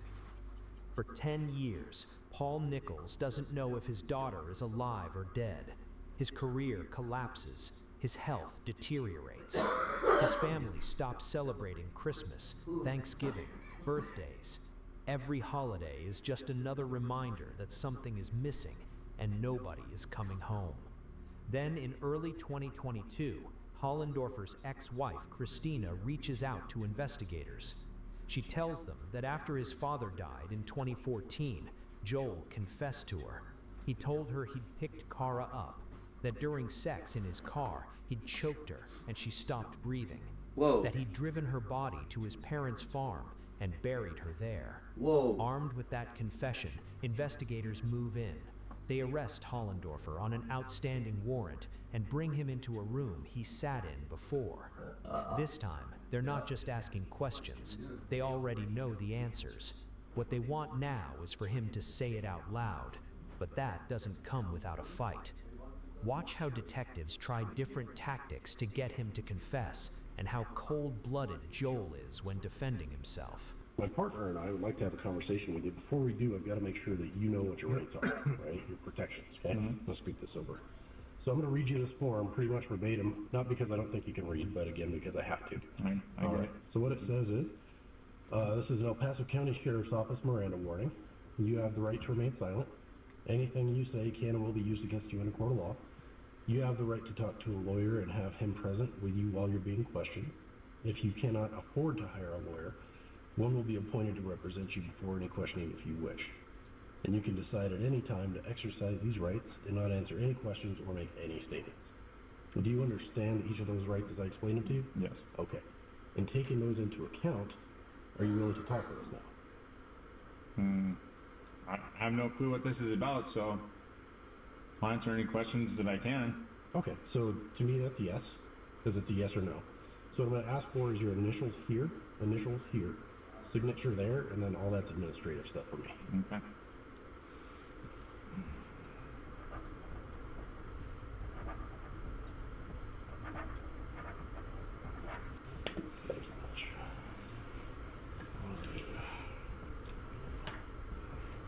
So, Joel, I understand your last name is Hollendorfer, am I saying that right? Yep. Okay, so again, my name is Pat Gallagher. Call me Detective Gallagher, you call me Pat. I'm a pretty informal guy, really doesn't bother me. Just so you kind of understand where I'm coming from, I've been here at the Sheriff's Office for about 10 years, okay? Spent about 2.5 years down at CJC, the county jail, and then I transferred over. I became a patrol patrol deputy, just driving a car, going to 911 calls for, I want to say about another 2.5 years, and I became a detective. I worked in a special victims unit, so child crimes, sex crimes, crimes against at-risk adults. I worked for a couple of years on a task force called Internet Crimes Against Children. As I was saying with before, Homeland Security the things I'm wearing on my head right now are noise canceling, and they work extremely well. Jamming on cases and helping out where needed, as often as I can. This is my partner, Brig. Not well. It's early. Too bad everybody's right? so busy lately. Some messed up shit, honestly. I don't have the slightest clue why I'm here. I haven't done anything wrong. I haven't, other than this stupid warrant for a dine and dash like 2 years ago, I haven't broken the law since I've been out of prison. Well, we'll explain everything to you. I haven't broken the law since I've been out of prison. Briggs' career, I can't say too much to because a lot of it's classified. Recently, Tell you what, that is what they all say. Interrogation at the FBI National Academy before he joined us here at the Sheriff's Office. That is what they all say, friend. You have no idea why you're down here? No, not. You have no idea why you're here? Oh, that's crazy. Well, let me give you a hint. We're a police station. I talked to you from my office was like, what, 8 years ago you were down here? You got any idea yet? 8 or 9, something like that. Okay. Some missing girl or something. Okay. And oh, yeah, some missing girl or something. Is what I would call like a pretty significant gap. Okay, now, I would like to talk with you about what's been going on with your life in that 8-year window. Before we get into, super heavy, detailed questions, anything like that, just figure out what's going on with Joel. What is this about? Why am I here? Why am I here? You don't care about my life. There's a reason I'm here. Just tell me what I'm doing here. Huh? Cut to the chase. He's not lying. Why do you have a warrant? Why do you have the SWAT team at my house? I didn't have a SWAT team anywhere. What happened? I didn't have a SWAT team anywhere. You got arrested for a warrant? What happened is you got arrested. I was ambushed. I was arrested by SWAT. They don't pull you over for fucking speeding. Okay? I was ambushed and they told me they have a warrant to search my house this morning. And they said, we don't want to go to your house because we've been ambushed and booby trapped and all kinds of other stuff. That's why we did this way. They told me that right to my face. Okay. So there's a reason I'm in here right now. Tell me what it is. Please don't bullshit me. What am I doing here? What? Why do you think? I don't have the slightest fucking clue, man. You had to pick something. I couldn't. I haven't done anything wrong. Like I said, besides that stupid dine and dash that I have this warrant for from like 2 years ago, I haven't broken the law since I've been out of prison for fucking 18 years. Sounds like you've cleaned up your life then. Yeah. Well, good for you. That's good. Yeah, I just started a new job. I just became a grandfather a couple months ago. I'm trying to do some new things. Oh, you never should have killed that lady 10 years ago. A place called Creative Fabrications. What do you do there? I'm a metal fabricator and a welder. Creative Fabrications? Well, sounds like you're in a good direction with your life, right? Trying to be, yeah. And this is kind of jamming me up. I'm supposed to be at work, and my boss is probably like, "Where the fuck is this guy?" Because I wasn't able to call him, so. I gotta explain this, whatever this is. We're gonna explain everything. We just wanted to ask you why you think you're here. I don't know. I couldn't possibly imagine the guess. Well, Pat will explain it to you. So we're looking for clarification on the very things that you talked about the last time you were here. Clarifications on what? Some person I've never met? There's nothing more I can tell you about that. It's like 8 or 9 years ago. I don't have anything to add. I never met this person. I don't know if they ever found this person or whatever the deal was. I know nothing. I have nothing else to say on it.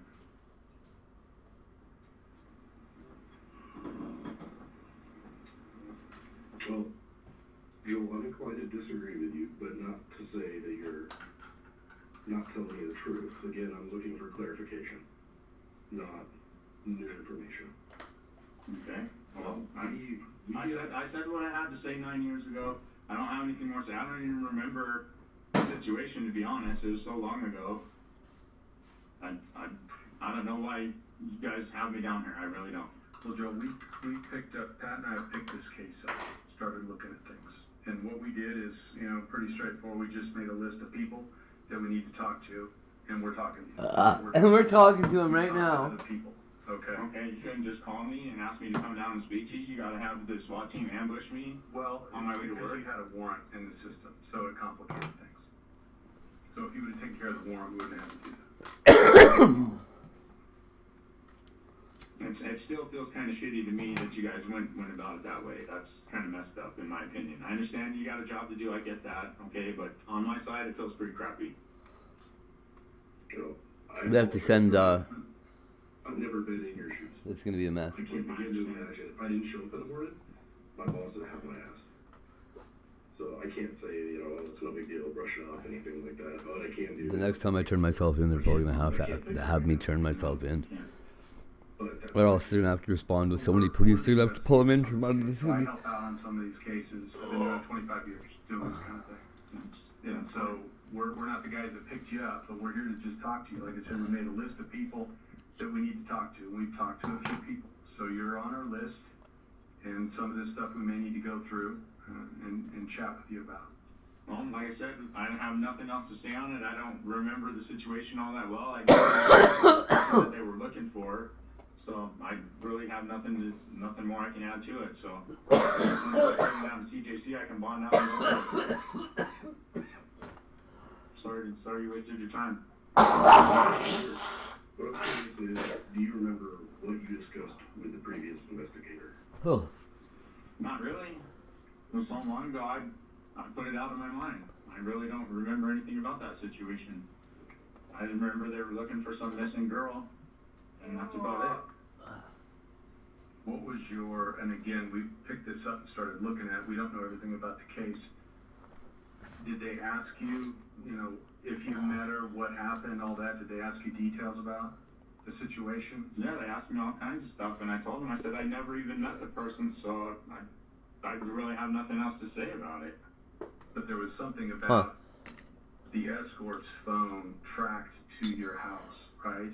Or they said they were within 500 feet of my property or something like that. And I told them I have no idea how that's possible. Maybe the person followed me, was trying to rob me. I don't know. I have no clue. Well, I know enough about the case to know that the escort was less than 100 pounds. She wasn't going to chase you and try to rob you. So that doesn't make sense to me, just doing this for a long time. It doesn't to me either, but these things happen all the time. They have other people that help them, they follow people, they fucking rob them, or whatever. That. That doesn't make sense, though. I mean, she didn't have a car, she didn't have a driver's license, so that's kind of... I don't know. I don't remember. We're just talking, trying to figure this out. Like I said, I never even met the person, so... There's nothing more I can share with you guys, I'm sorry. I wish you the best on finding this person if she's still out there. I really do. I have kids.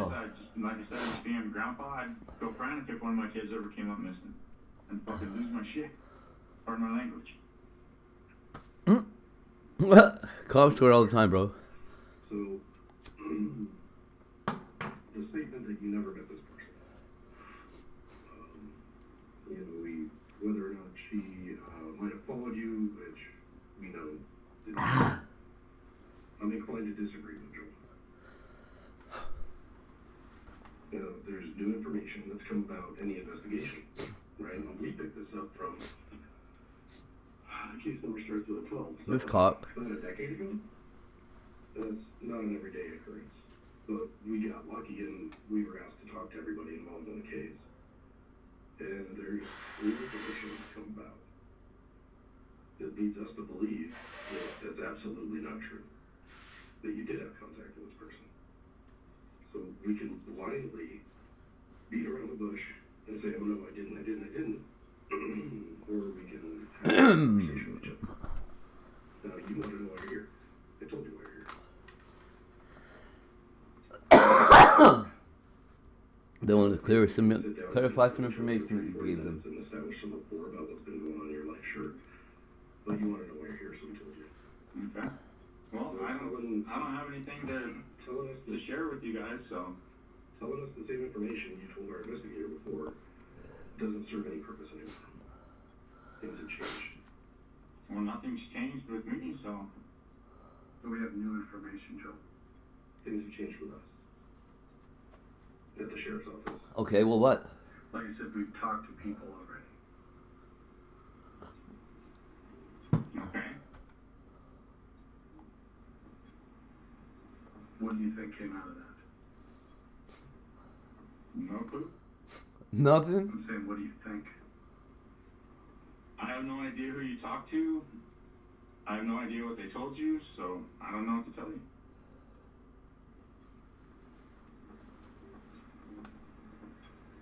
Well, that was a weird thing to There's a lot say. more to the story, Joe. They're gonna take that out of context. I mean, I can see the burden in your face. There's something there. My burden is getting out of here and getting bonded out and going back to work so I don't get fired. That's my only burden right now. Well, you're not going to work. Conceding, man. You got a burden there. There's some story there that wasn't told before. Oh, shut up. I hate how they pretend to be psychic. So you can't imagine why at 8 in the morning, and you were contacted, probably about 7 in the morning at North, why you'd be down in a station. How is this not leading testimony or whatever? Joe, this is a chance for you to get I don't have anything to get off like that. Stop, you said that like 5 times. Well, you guys keep saying the same thing. I can see it in you, man. You're shaking. I can see it in you. It's in there. I can see the answer. I can see it in your voice. There's I can like see it in your a voice. back on your back that you just want to get rid of. And you can walk out of the store and hold your chin high and feel lighter today.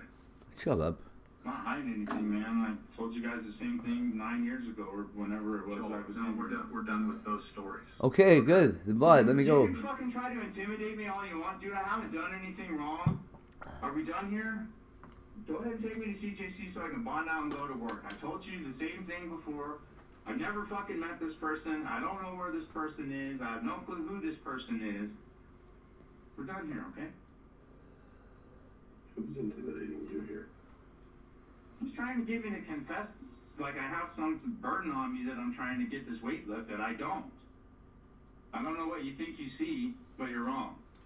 I'll tell you what I see. You're doing an awful lot of yelling for somebody who says that they're not bothered by something. Dude, I'm pissed off that I got ambushed on my way to work over some bullshit. I'm not saying it's bullshit on your side. I understand you guys are looking for someone, okay? But I don't have any involvement in this. To me, it's bullshit. This is a disruption in my life, and I just want to be out of here so I can go about my business. I hate cops. Hey, I'm so sorry. That's my I'm excuse. a little cranky and tired. I haven't had my coffee this morning because I didn't get a chance on my way to You work. don't sound happy to talk to us. Why the fuck? Have you ever met anybody happy to talk to a pig? No, I understand. It's fine. I'm real particular about how I do my coffee, so it's I'm not a all right. farmer. I appreciate the offer, though. Thank you. I've never met anybody who enjoys being here. That's right. Shit, I don't enjoy being here. You dumb bald fuck. I understand. Pretty fair. I hate cops. But you see what I'm getting at. I mean, there's a palpable tension with you and being arrested on a warrant. I mean, you've been to jail before. You know how the system works. You know that you can bond out and be back to work this afternoon. Yeah, well, bond him out. Let him go. Right, and that's all I want. So you're understandably pissed. But you're also understandably overreacting a little bit. What are you talking about? To being picked up. No, he's not. Been to prison before, right? Mm-hmm. So, my point is, like Brig was saying, So nobody wants to go back in there, idiot. something about you. You reckon his whole life. And Story of my life. I'm pretty good at lying, being a detective. Yeah, I bet you are. And I know that one of the most dangerous types of deception is self-deception. Right? You tell yourself something to make yourself feel better. Woo! Woo-hoo-hoo. Circus time. Right in your mind. Circus time. And next thing you know, it's become a monster. Do, do, do, And it doesn't matter if it's women, booze, drugs. Eventually, the thing that you grabbed onto to make yourself feel better is the other way around. Oh, the other way around.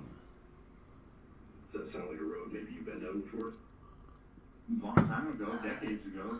I've been down the road that ended at I a haven't broken the huge law windfall. doing this stupid dining dash bullshit for 18 years since I've been out of prison. I'm trying to do better with my life. You know, I had a rough patch with the marriage and stuff, but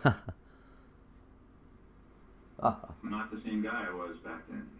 You know, I'm not going back to prison. I'm not going to put myself in a position to go back to prison. And what is this dine and dash thing I keep hearing about? That's exactly that. I did a fucking dine and dash a couple of years ago, and I went to court a couple of times, and I didn't go to the final. Okay, but what is a dine and dash? And it was a little over a year ago, and I have had a warrant out for like a year.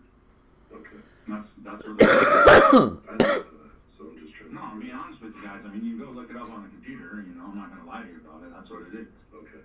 So I'm just kind of in a bad spot in my life. I did a dine and dash. The guy came running out, jumped in front of my truck as I was driving off, so when you read it... Jumped in front of my truck as I was riding off. Like they're trying to charge me like I was trying to hurt the guy, which is absolute BS. He jumped on the hood of my vehicle.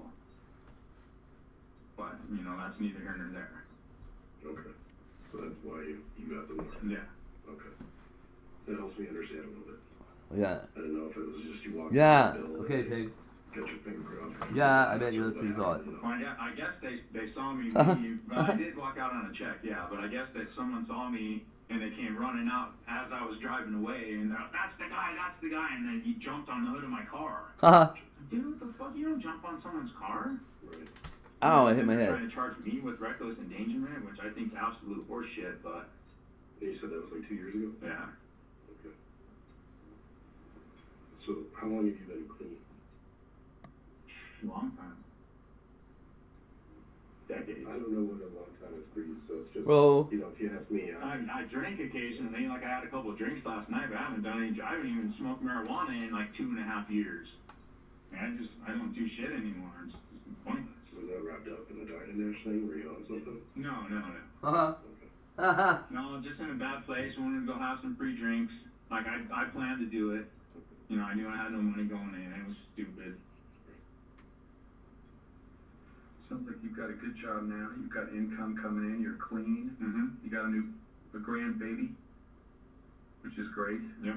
I haven't met her yet because my son's up in Washington in the Air Force, but I'll see her soon, probably next month. Okay. I gotta take my son a car. Oh yeah. Yeah, and his wife only had one car, and he said, Dad, I need a car up here. So, all right, I got it. Where is he up there in Washington? Just outside Tacoma, at Lewis McChord Air Force Base. Yeah. Okay. I'm an old Army guy, so I've been up there. Okay. Lewis. Mm-hmm. Way back when. Yep. So. Did I get it? Show the baby. Oh, I kind of got it. December 19th. So not even 2 months. Okay. That's awesome. That's not good. Well, I think, Joel, and I'm not trying to intimidate you, but you're making big changes and good changes in your life, and this one, it's weighing on you, man. I mean, I'm just here having a conversation with you, telling you I can see it in you. I've made mistakes in my life. Pat's made mistakes in his life. I think you made some mistakes in your life, and this one's just weighing on you, man. I know it's there. I mean, I can see it. Like I said, I'm not trying to intimidate you. I'm just having a conversation with you that this could be another big thing to get off your back. You can walk out of here feeling a lot lighter. just get it behind you. There's nothing on my back. There is no this Listen, thing, man. Joel, listen to me. Listen, listen. If you just listen to me for a second, there's Yeah, something you on said your it 3 back. times already. There's nothing on my back, I'm telling you. Well, I can see We're done it, here. I haven't done anything wrong. I don't appreciate you trying to get me to confess to something I haven't done. You know, I understand it's a tactic. I get it. You know, I understand it's part of your job. It's not a tactic, it's a conversation.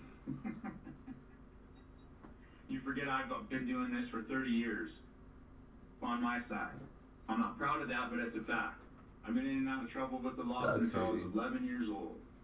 I know all the tricks, okay? I haven't done anything wrong. You're trying to get me to confess to something because you want to find this missing person. I understand that. I'm not the guy you're looking for. Whatever you think happened, I'm not him, okay? Sorry to break that to you. I'm not the person you're looking for. I have nothing to do with this missing person. Told you guys that 10 years ago, 9 years ago.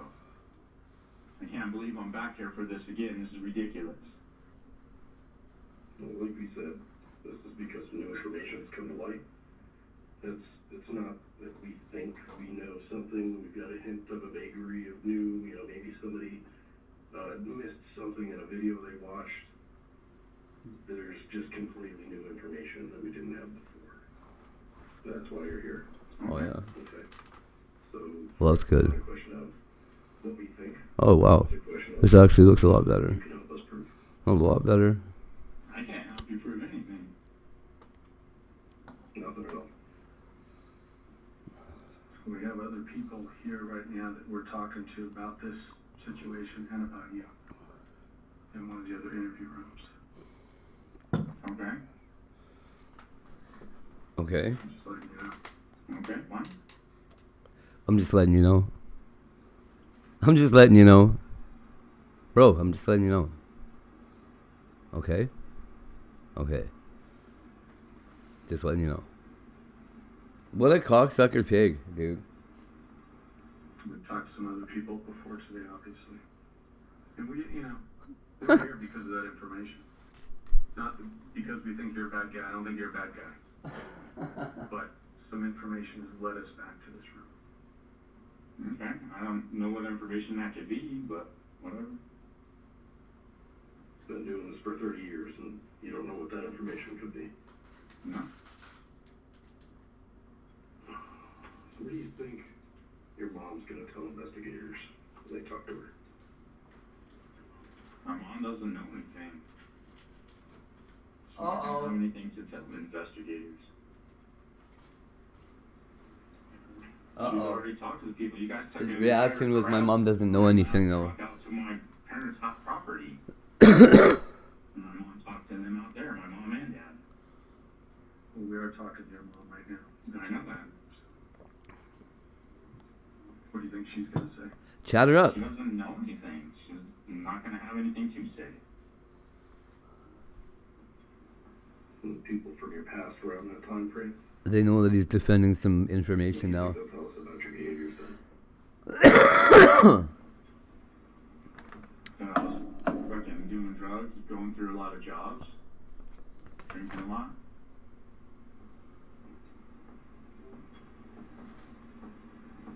Uh-oh. Well, how about your personal relationships? What about them? What were they like? Huh? I mean, I know you were married and you're not anymore. I don't know what happened there. Huh? We weren't getting along. My wife and then divorced for the second time. She moved back to Virginia. So you're married, you split, you got married again and split again? Mm-hmm. Then over the span of how long? Like 15 years. Okay. Uh-oh. So personal relationships weren't great, I'm guessing? Not always, no. What is, right? Yeah. It's fair. Everybody has shitty days. Is there any kind of abuse in the marriage? No, I got a DV. It was for holding onto her wrist so she wouldn't hit me. That's all it was. And I got a DV out of that. Went through the whole program, did great with it. We got back together after all of that stuff. She was with me the whole time I was going through the program. We were doing well for a few years, and then my dad died, and my life fell apart. And when was that? 2014. What killed your dad? Me and my ex are supposed to do this parenting after separation course, but I've already done it. It happened. She just refuses to do it because I don't have to. Very, I already did it. Right? supposed to have It's like, had I not done it. So now, just all of a sudden, died in his sleep. Those are the worst. I mean, you went out like a king, you know. Don't be so lucky. Fucking shit, that hurts. Looked like a good man. You looked up to him, he mentored you. It's kind of few and far between these days. Yeah.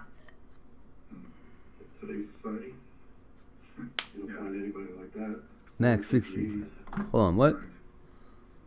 Like I said, I don't have. Those are the worst. I mean, you went out like. Don't be so lucky.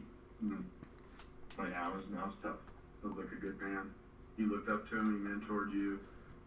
It's kind of few and far between these days. Yeah.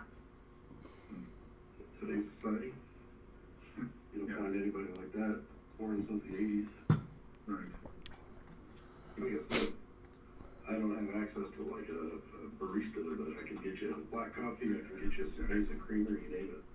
No, I'm ready to go. Man. I just want to get a hold of my mom so I can get this bond thing going and hopefully get back to work today, or at least get a hold of my boss and let him know what's going on. Right.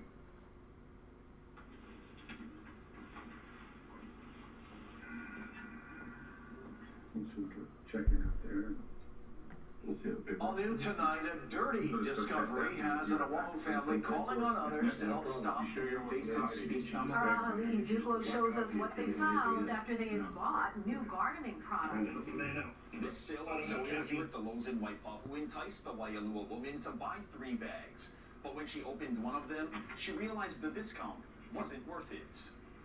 It was like out of a horror movie. It was this infestation. It just felt so gnarly. A worried Wendy Manalo is warning others after she found these coconut rhinoceros beetle larvae in her bag of soil. Coconut rhinoceros beetle. That this isn't get me down to CJC so I can bond out.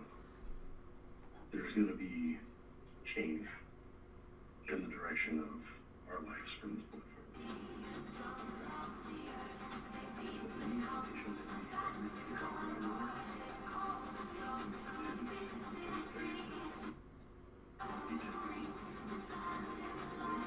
That you told at least one person what went down with who you would know as Naomi, the escort, that you were here to talk about the previous time.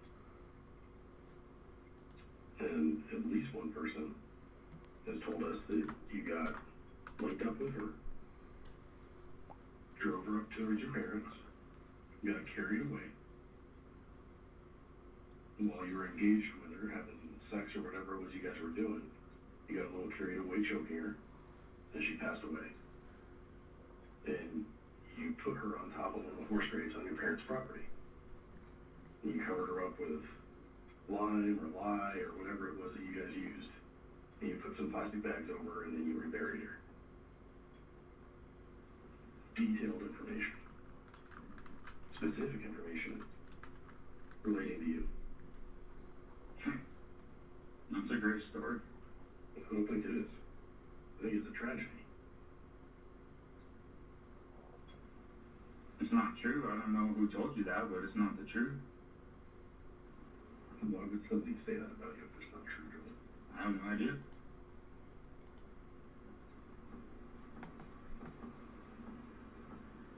Who do you think we're talking about, Joe? I have no idea who would say something like that about me. You guys got in your truck, and you said, I gotta get something off my back. Probably near the time of your dad's death. You were probably going through emotional time, and you cleansed yourself, and you had to tell somebody. That's very common. I had to unpack it, unload it. And this person told us that you even said that you told your parents, and you felt like this is what caused your dad to have his heart attack. You tried to deal with all this. What? Wow. We don't know if that's true, but we know what the person told us about the conversation. So we know about the conversation. I don't know who told you that, but it's absolutely not true. Well, we know that's true, that you had the conversation with this person. We don't know the details of what happened. Ooh, thanks. That's what we're trying to find out. And the shame of it is, to me, I think you told that person the truth.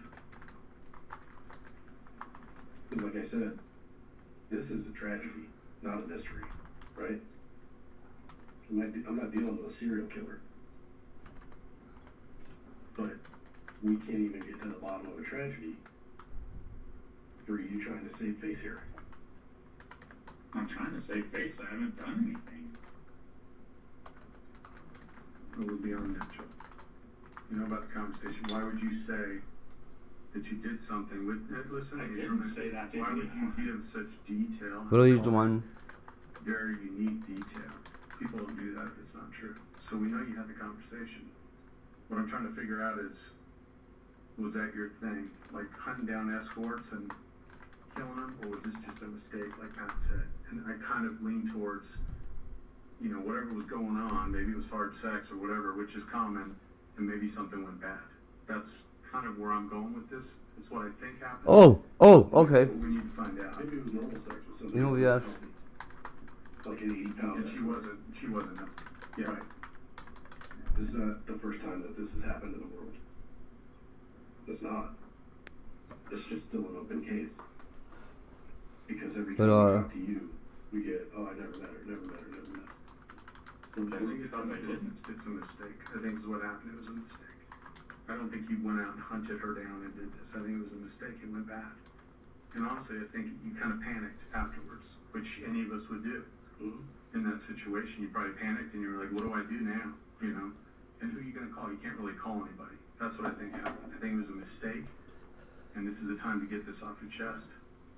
You're hanging on to this. Now, Joe, listen, you're hanging on to this, man. It's time to get this off your back. Move on with your life. You got a grandbaby. It's time to get this behind you. But you got to tell us what happened. I didn't do anything, man. I don't know who would say that about me. We're beyond, I didn't do Oh, nice. We have a very detailed conversation you have with somebody. Eric Banji, really? It's made up, whoever this person is, whatever they said, it was made up. Hey, Joel, there's too much detail in it for it to be made up. We know that's how that works. Let's see if I can find him here. I haven't even seen him live. He probably banned me too, that little pussy.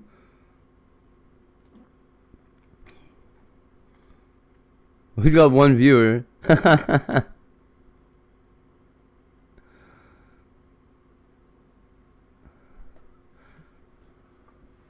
Oh yeah, his shit broke in the middle of his color change. He must have been having, music must have been blasting.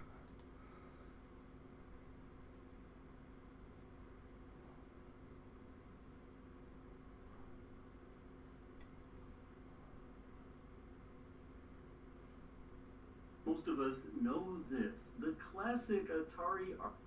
I used to love the Atari. Console that started it all, at least as far as the home gaming craze. Along with the classic 4-switch Woody, I have the lesser-known Atari 2600 Junior. I even have Oh wow, what's that? What's a 2600 Junior? At least to me. I've over 50 What the fuck's a 2600 Junior? What, lightweight? over the years. Less games work with it? The game cartridges and game development. Oh, I remember Mousetrap. To specific games that really enhanced what this little console could do. Some of the games took that to an extreme, like this example. Some Atari games were Not amazing. only does Omega Race have There's one more called RAM, Firefox but something by known CBS. Great game.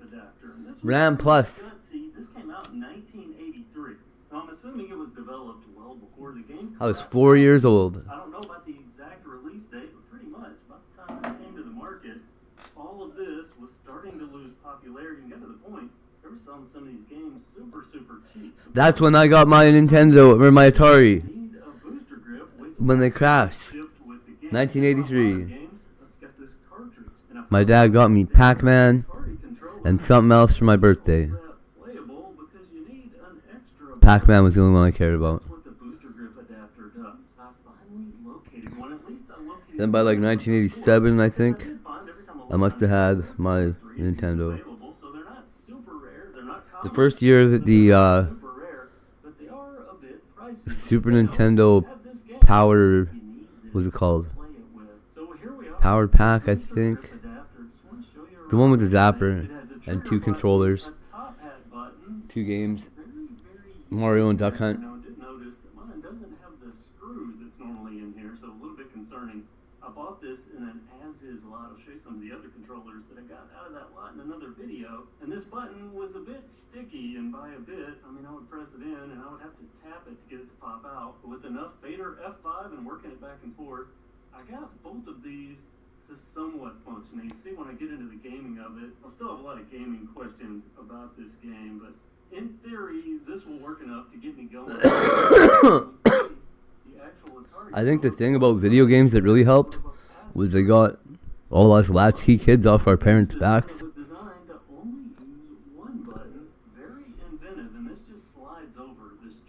Like, look, why won't you let TV babysit you anymore? Because video games exist. Okay, get some video games. And then, like, you get tired of video games, and you start being a pain in the ass, and your parents are like, fuck, it's time for a new video game. Then Blockbuster started renting them. The way they present this, the Omegans are talking to you, the player, directly, and I'm guessing they abducted you because they're calling you the Earthling. They explain how this race was developed To the Earthling. Their warriors who quickly mastered it, and then they all became bored, so they searched the galaxies looking for intelligent life to compete in the Omega race. Couldn't find any, so you'll just have to do. And I love this detail. It's even signed, the Omegans. And the rest of the instructions, it's the same thing. The Omegans are telling you how to compete while doing so in kind of a condescending manner because you're just a stupid Earthling. Now that I've found a booster grip, I can finally give it a try the way it's meant to be played. So I'm going to put this cartridge into What's the booster grip do? Whoa, what does it do? How's it got a second button on it? How's it going to add another button? Doesn't work all that well. There are games like Asteroid where you thrust by going forward. But this, because you're spinning and you're actually bouncing off the walls here, and this, I'm not really sure why there's this middle thing. I don't know if that's supposed to represent where the Omegans are, or where all this stuff might start. Oh, it makes it a racetrack. I'm not really sure, but you can see rack 1 down here. So you have to go around the middle. This is my ship. So because I don't have the thruster top hat switch, let me show you. I thrust with my fire, but then look at that. I can't fire because I'm using the thrust. So that means I'm automatically in trouble and just running around with no way to shoot at the enemy. So obviously, problems that presents. Now let's get the booster grip installed. First thing I need to do is slide it onto my joystick. Just slide it on here. And it mentions that the top needs to be top, just like the orientation you would normally hold the Oh, it's so stupid. controller in. So now it's 2 controllers? But what I One adds buttons? One that I have here, that this works as thrust, this works as fire, and this will also work as thrust. Well, that's good. So I end up I'll show you using this thrust. mostly for thrust. Otherwise, it's the left and right, front and back, just as normal. There's this pass-through. Bro. So I need to take my Atari joystick and plug it into here. Oh, weird. Plug this. Oh, weird. You piggybacked your joystick up. Cool. But it's really not Sick. Like a playthrough. That's sick. I'm gonna restart. So I've got thrust here. What a great idea. I'm building console cheating programs. And you can only shoot 2 at a time. And you thrust again here, and you can see I can bounce off the walls, fire. They can't even tell this is happening. I'll build a fucking 3D rapid fire switch. Woo! With like a resistor. That's it though. A 2 bazillion kilovolt. Old stuff, but you can see it gives me actually 2 buttons to control this game with, which is really cool. Millizillivolt, I don't know, nanovolt. Go back, put it back, put the other one back. Let's just reset this and then try it with just the joystick again. Because remember, I don't have a way to fire, so it's instant death, guaranteed death every time. Put the booster grip back on here, and now not only can I boost, but I can fire at the same time. So 2 buttons in an Atari game. For a system Yeah, that's pretty wild. only use 1. That's very downsides, obviously, if this quits working or you lose it, then you really lose the ability to play. Yeah, that's a smart like move. any other aftermarket controller, I found some with 2 buttons, but those 2 button controllers, the buttons just work as one. One does the same button? One or the other. Not having 2 actual inputs for a game on an Atari. Are you The sure? Omega Race Boost Grip from CBS Interactive is a little wonky up top. I'm thinking the more I play with this, maybe it'll get better. I thought I would take it apart, but it's sort of Yeah, don't take it apart. Don't take it apart. really Don't take it apart. fine. Don't. Tabs, there's no screws or anything like that to take it apart with. It's and it welded. did take me quite a while to get this finally freed up. I was literally doing this, sprayed Fader F5 down in there, and was doing this for about 20 minutes. Different angles, pressing and prodding, and finally, I got that where it freed up. Maybe I need to do that with this. Notice how this sort of rocks forward. It's not your typical just down button. It's sort Yeah. of forward, but it doesn't slide. That's so forward. you It can sort of lean on it. curves down. So maybe that's what I'm doing. Maybe I'm holding it wrong.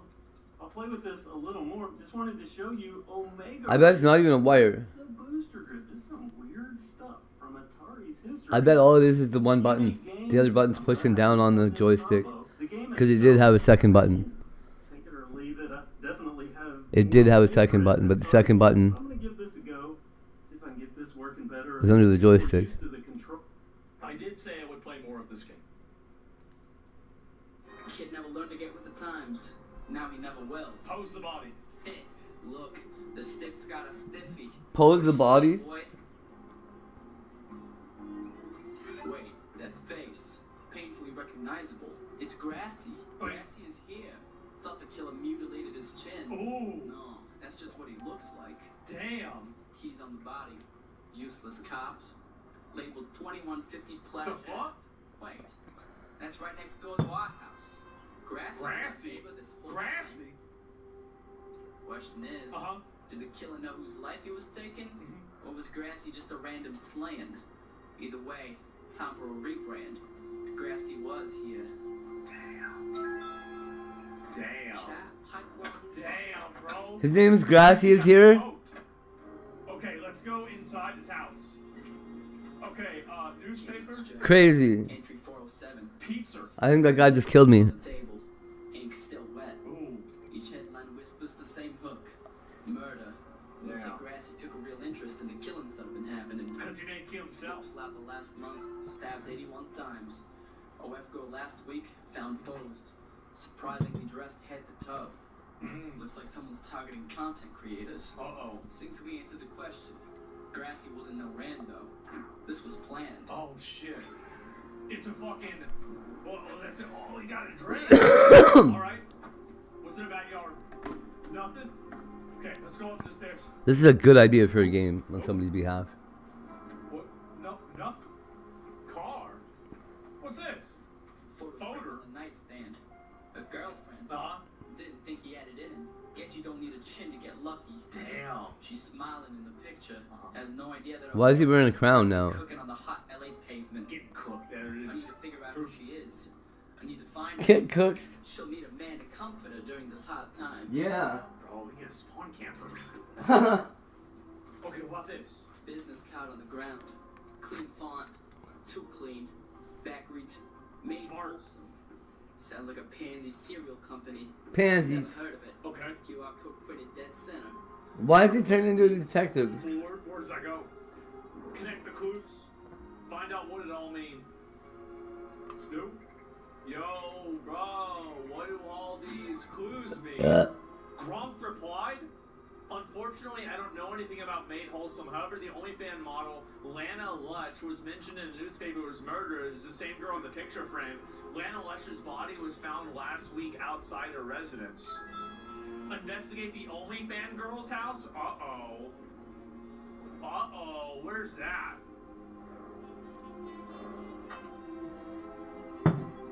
And you can skateboard in it? I like this game. Got it? I like that you can just skateboard around. I'm breaking into her house, no big deal. Kind of cool. Alright, bye guys. I'm turning stream off. Damn. But why are we all Should I turn my skaters? stream on in her house? I mean, she'd be dead, so she can't do anything about it, right? Why are we all skaters? Oh, it's her bed. Oh, wow. In real life. Wait, why is there so many cameras in her bed? Oh, that's right. There was no skaters when I was growing up. Let me go. Interact. No, it might be it. Is that it? Yeah, okay, I have to get on the computer. Luna Lush's house. I can still smell her aroma on the walls. Ew. Fishy. He's talking about the case being confusing, obviously. Computer's still on. Probably find Grassy in our OF inbox if you tried. Cops didn't touch it. Figures. Too busy admiring the view. Look at her Discord messages. Her messages. She was talking to a recruiter representing. Would you look at that? Made Wholesome. Made Wholesome. Recruiter pitched the service. Promising redemption. Digital detox. Reputation rehab. Perfect for the canceled, the disgraced, the dirty. She wanted out. Probably tired of being called an online prostitute. That's right. Seems Grassy was looking for a redemption. Damn, bro. These hoes are trying to get out of it. Need to bait out the killer. Need to retrace Luna and Grassy's footsteps. Someone's clearly targeting people on this program. Call the recruiter. Hello? Hello, thank you for calling Made Wholesome. How can I help you today? I'm gonna hook up with her. Evening, Toots. That voice of yours? Smoother than a top shelf bourbon. Yeah. How about we pencil in a little run? Bourbon. Just you, me, and the moonlight. I can see why you've redoubt this concept of yours, this behavior. It stems from a need to be a spectacle. Wow, what am I getting psychoanalyzed? The first step on our program is recognizing that degenerate content stems from ego, a narcissistic view of the world. Cleansing this is the goal. What the fuck? Your first task will be to humiliate $55 for a hoodie today. 32 bucks. What the fuck was that? The fuck does she want me to do that for? Straight to the program. The fuck is this? Okay, humiliate yourself in the center of the. Oh my god, I've got to go all the way to the mall now? I gotta make fun of myself? What a piece of shit. Okay, let's go. Oops. Okay. Chad, you guys. What if somebody records me and makes fun of me though? This could be bad. I could lose aura points for this. Who could think I'm a gay retard? Humiliation ritual. Center of the mall. Said it was part of the process. Part of being made wholesome. What if they're just gonna record me for content? Shame don't scare me. I wear the clown paint like a crown. I'm gonna piss and shit myself. I'm an ugly, fat, fuck loser. Everyone unfollow me. I'm done with streaming. I'm a big, fat, overgrown baby who wets my diaper. Look at me. I'm replaceable. Look at me.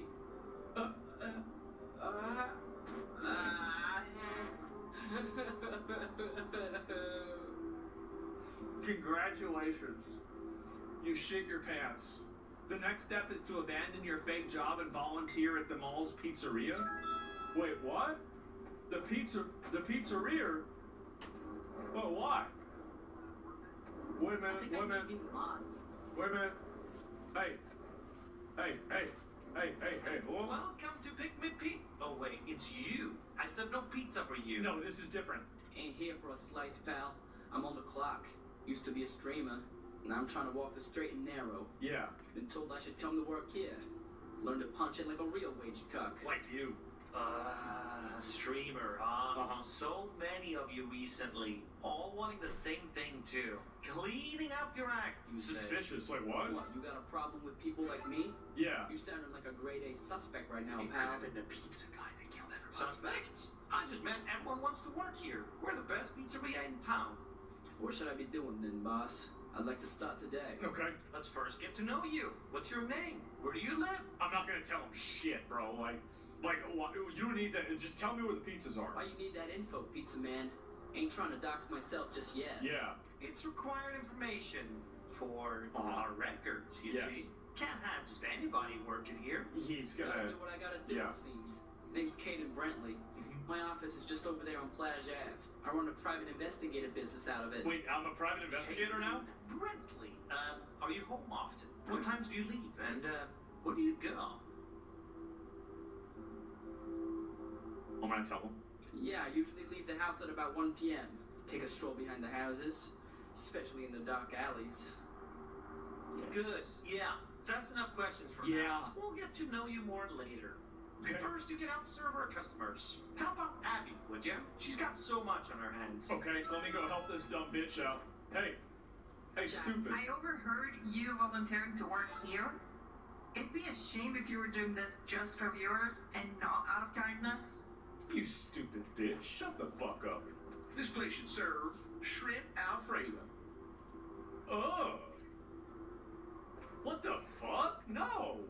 Go away. I'm eating. Check on him. Just started working here, pal. You still fat? Anything? Are you fat? No, I'm good, thanks. What happened to Grass? I'm gonna accuse him of being the killer. You trying to confess? Chat, we got him. We found the fucking killer. Oh, true. Wait. Oh, no. What are you talking about? What do you mean what happened to Grassy? What do you know about him?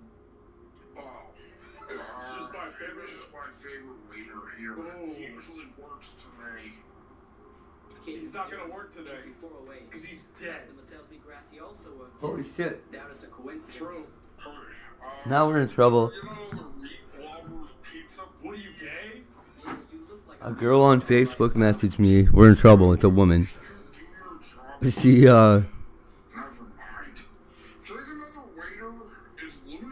might be a Marilyn Manson fan. There's not very many of those. Oh, that's awesome. That's so funny.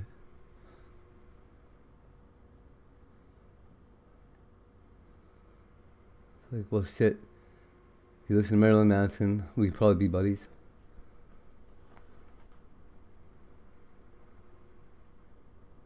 Hey there, true fans, welcome back here to RGF, and in today's video...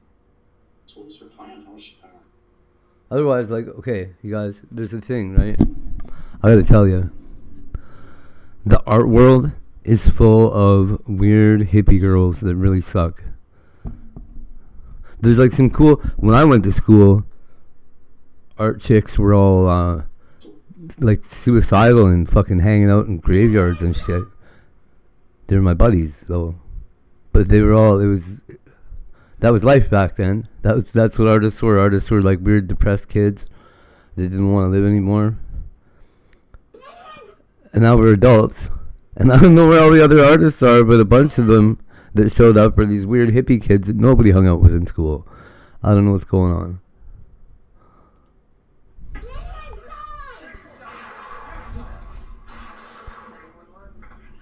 There's a difference between being a loner that had a lot of friends and somebody that was forced to be alone.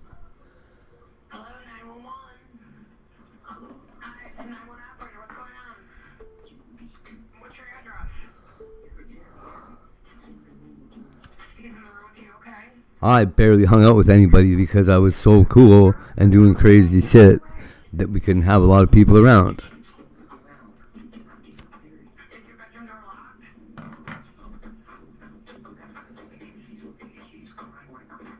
Holy shit. Let's try and right now, please help. This kid's freaking me out.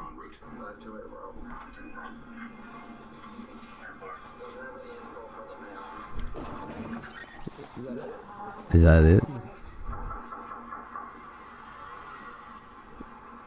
Little baby cop knock. Bum bum bum bum.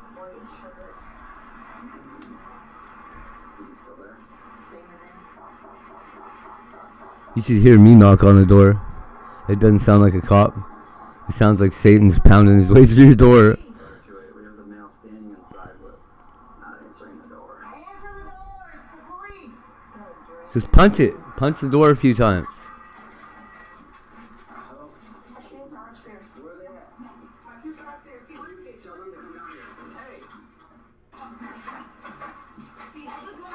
He has a gun? Yes. Can we go in there? Is he armed with a gun right now? His gun is upstairs. We're being advised there's a firearm upstairs. Doesn't appear to be involved yet. The male just slammed the door in her face. Is this gun locked? I have no clue. Where is it? Which bedroom? They're in the room above the garage. He broke my phone. I can't call my keys. Can you go over by our police cars? What do you do? I want to get the kids. Are they his kids too? No, they're not his kids. We can go in there and get them? Yes, please. Could we get a Holy shit. Still got 2 kids inside the house. Police department! Police department! Oh man, this is getting crazy. Accurate priority, make an entry to remove the kids at the request of the victim. Police department, come out to show me your fucking hands right now. Show me your hands. Shots fired, shots fired. Hey, go on, come on out. Hold on. He had an assault rifle. That guy had like an AK-47. He's got, it looks like an AK. That's what it looked like to me too, buddy. And I only seen the front of it. But that did look like an AK. I would swear he had an AK-47 in his hand.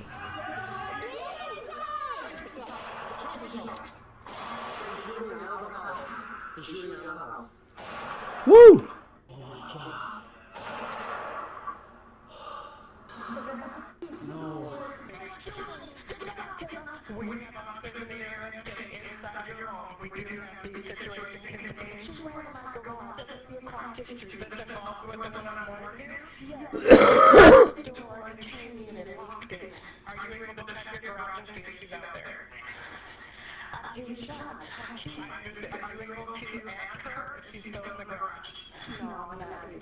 The lady in the garage is not the person shooting.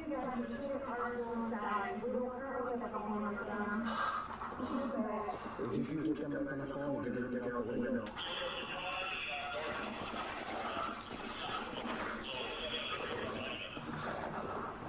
You got a rifle? Get your eyes on the front door. He should be in this window up here. Cause he's gonna stand like 3 feet back if he's smart. That's too high of a jump, kid. He's got a gun.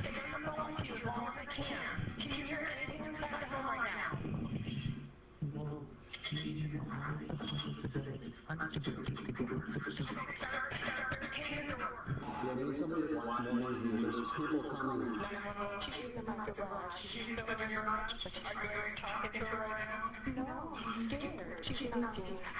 Let her in. Holy shit. I need you to ask her. Just do it.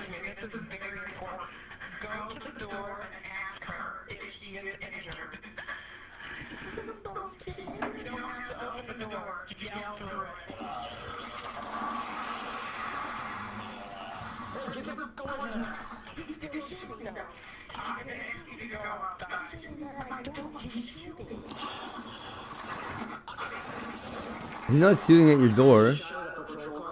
Parked on the east end of Morning View.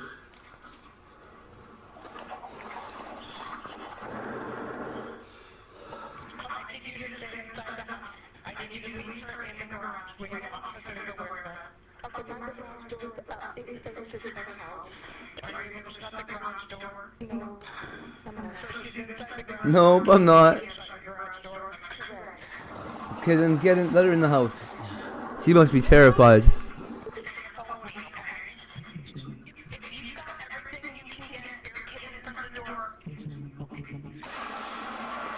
Holy shit. More shots out the front.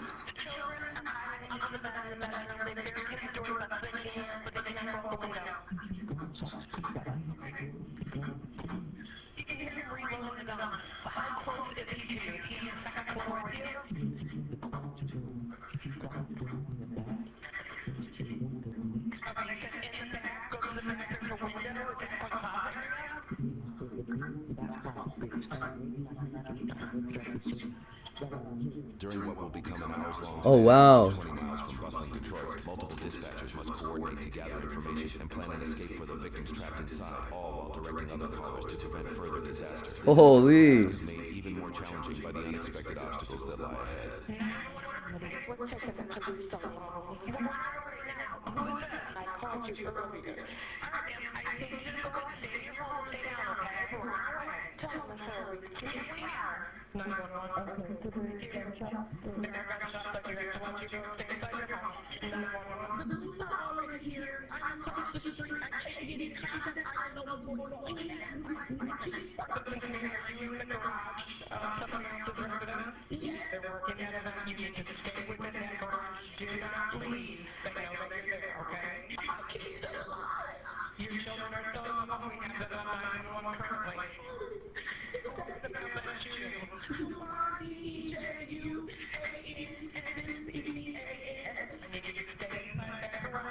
Why can't they fucking marry this phone call with the kids and let her talk to her kids?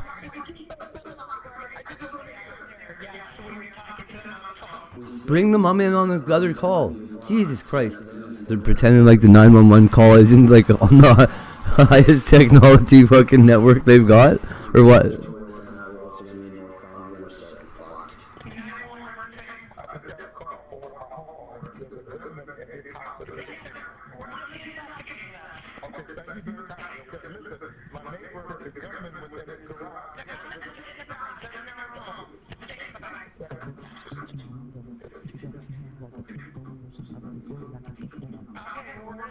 Do you have a trampoline I can jump on?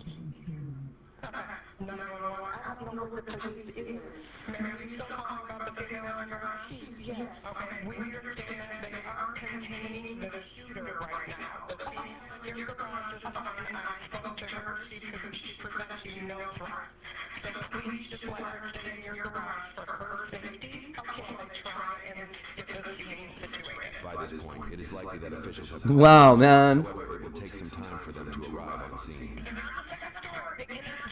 I would be a good 911 operator.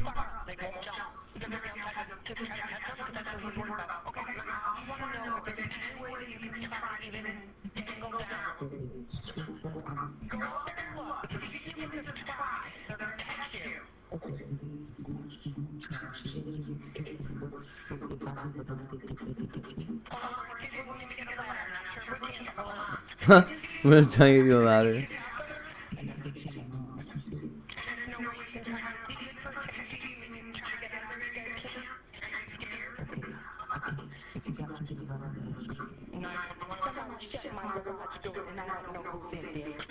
Oh.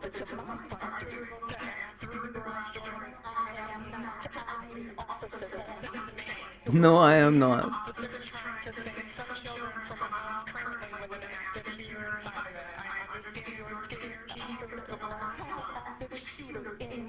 No, you don't.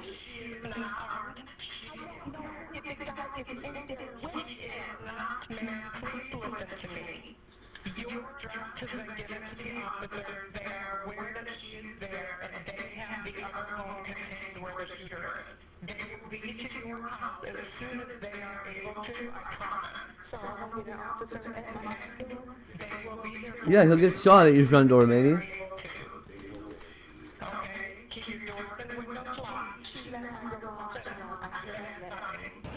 That's fine.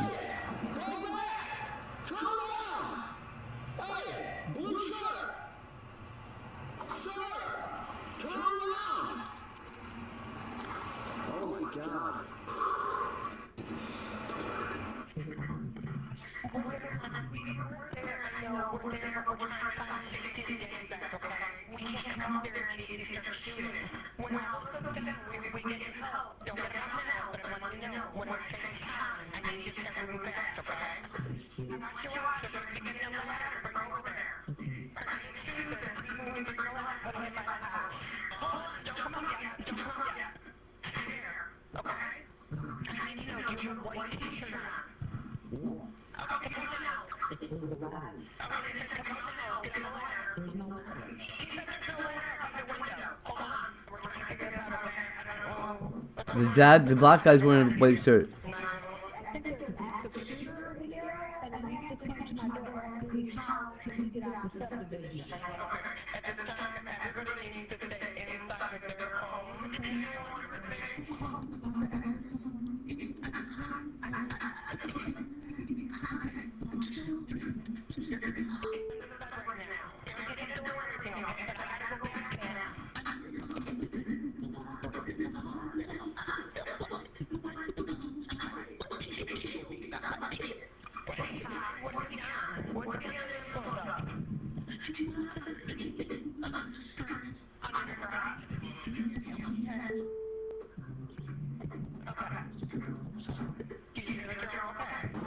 tomorrow morning be still unblocked if we could get a unit.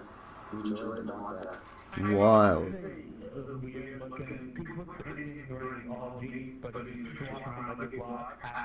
Good morning.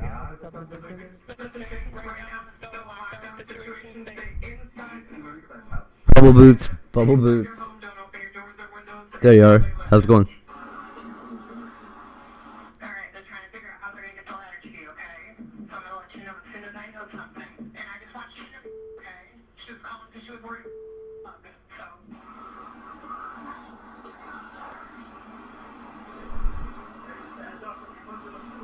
I got ya. And Sarge, if it wasn't relayed, it looked like an AK or a Draco. I would guess it was an AK. The cop's a gangster. Cop's like, I'm pretty sure it was a Draco. A Draco's a mini AK. I'm hiding in the garage. I need to get in contact with my mother. Ma'am, I understand your situation, and I understand that your children are still in the house. But I can't connect you to your mom on the 911 line. I can't because the lady's number that I'm using, her phone is locked. If you could just tell the police that what I'm getting ready to do is I'm getting ready to run out of this garage, and I'm going to run to another neighbor's home so I can find the phone. So if they see a purple jacket running, that is me. Listen, I understand that you need to contact your mother, but right now is not the time to be running through that neighborhood. We've told everybody to lock down and not open their doors or windows. Nobody's going to be... Nobody's gonna open the door for you. How did the drop off go okay?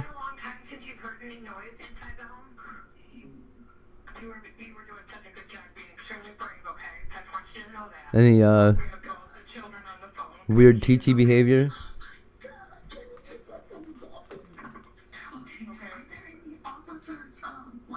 Can't he just let them go? I don't even know if he knows that they're in your house, lady.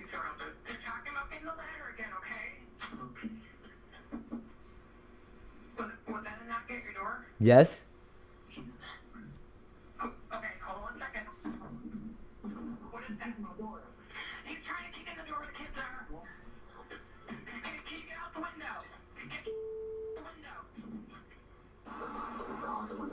Holy shit, kids.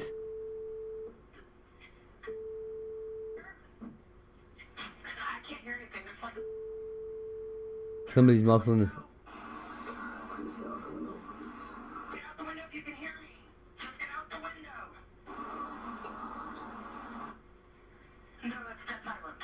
Man. I heard feet. He's coming out the front. He's got one of the kids. Oh no. And one kid in one arm, one hand in the air. Hey, stop!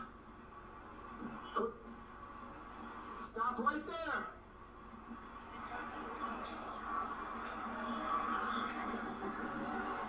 Do not move! It is really super intense.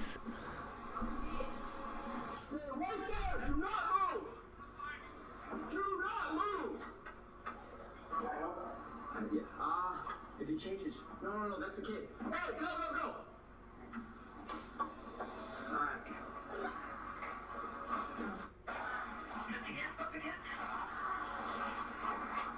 No, you can disregard that. It was the kids coming out. The kids are out of the house. It was not the suspect. Wow. Woo! Woo! Woo! Man, they almost shot one of the kids. Holy fuck.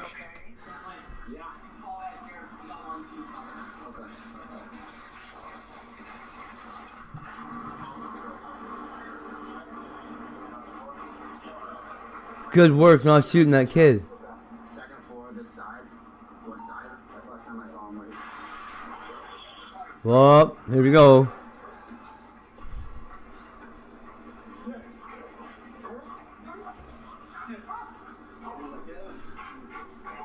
This is a really good one. That's what it sounded like. I think that was him.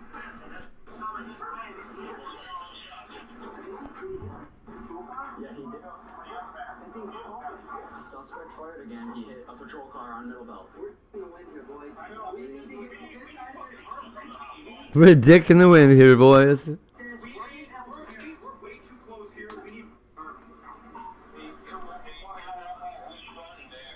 There's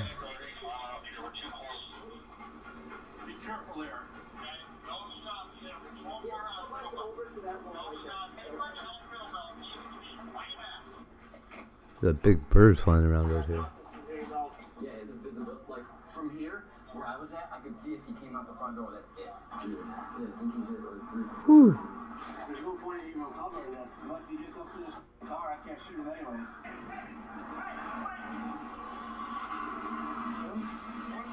Holy shit.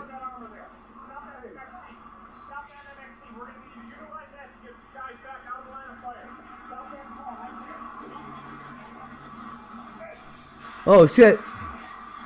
Wow. Oh. Oh. Oh, he's not doing good after that hit. He was flipping.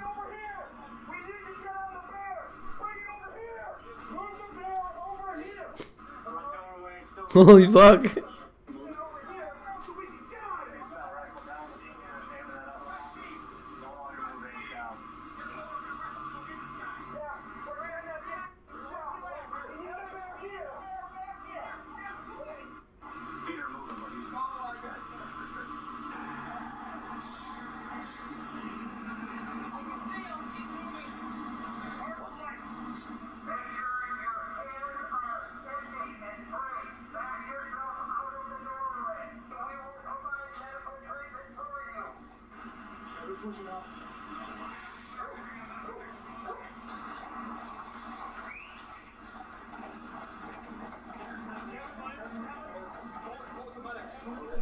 You want to take this from me? And,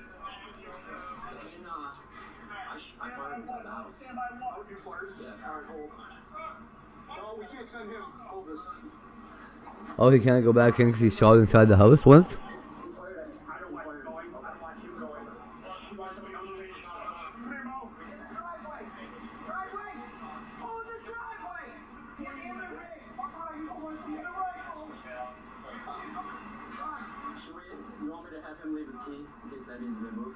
Yep. Hey, get that key from him, Weezy. Bruce! Bruce, get his key. Lucy got shot at. Right now, hold the house for us.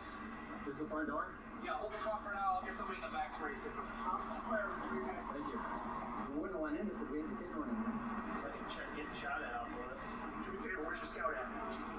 This one. Oh, you guys are going up? Jump your gun.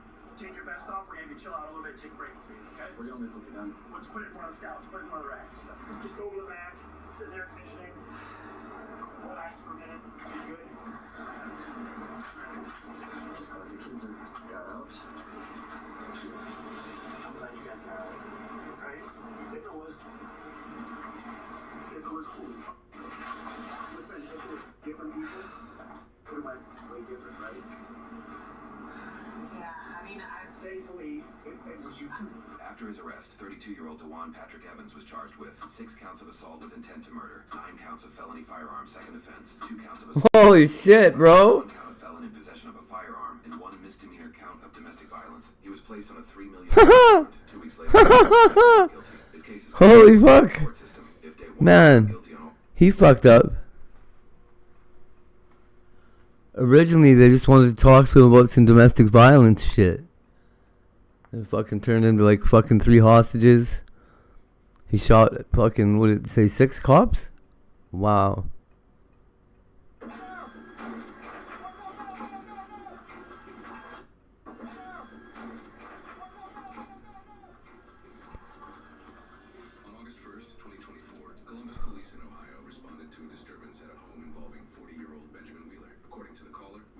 Yeah, it looks pretty good.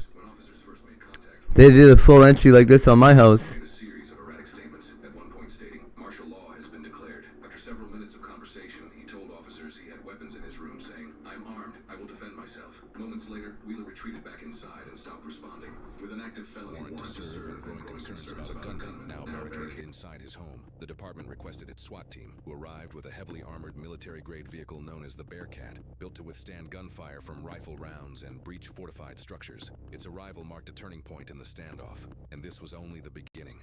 The destination is on your left. Arrived. Man, that Bearcat is villainous.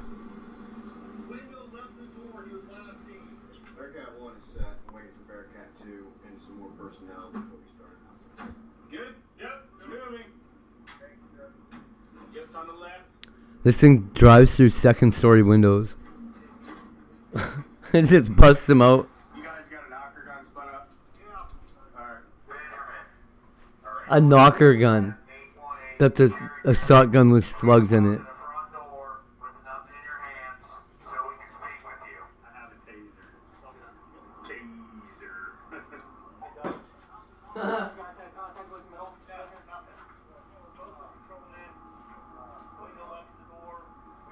He's got a taser, no, a taser. Do we know if he has a phone so we can get that over with quickly and we just go ahead and go to Armageddon? Yep. Stay right here. You can look in that window too to see it. I need you to come to this window in the front. I can't wait to see this taser. Or come to the front door with nothing in your hands.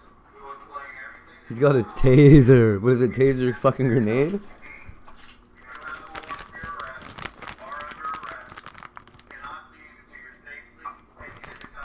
If we have to make entry, I'll have you go straight. I'll have you turn. You'll turn. So you're not exposed, and then I'll go. You block here, and I'll go along. Your mom and dad are out here and they're very worried about you. We blow the windows out. Benjamin, that is with your mom and dad, and your mom said you need to get back to me. Your mommy and daddy are outside. Do that, let you come out. Contact. All right. So let's go change plans. When we go up, we'll go up. Two of us will go up this side of the Bearcat. You go up here and bunker this window. I need to go up and get that window. Over there. Moving.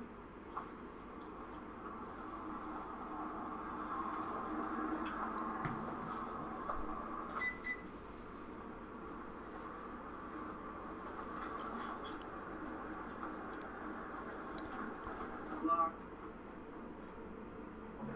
It's locked. They were just checking.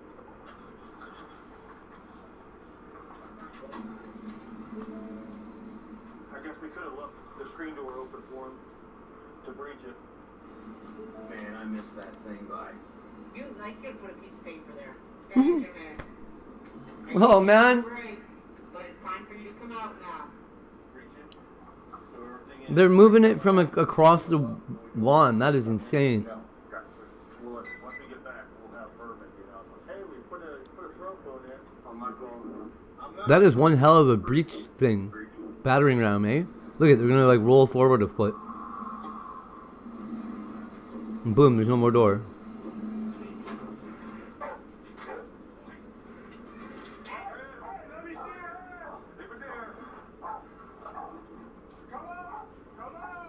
He's trying to close the door again. I'm leaving the ram in there. Come on out here. I'm moving. They couldn't do this at my house because I was in an apartment in the basement.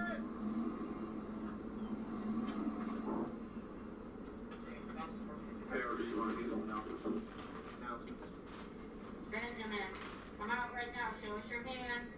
Your spot working there? Anybody see that spotlight? I see there's just one.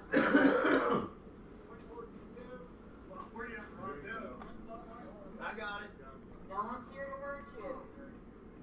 Ben, What is that? it's not gonna work. Ben. Show us your hands and walk out, buddy. He is trying to push furniture in Ben. front of the front door. He's putting furniture in front of the door. Buddy, did you not see the truck that just pushed your door in? Oh, he's got his taser.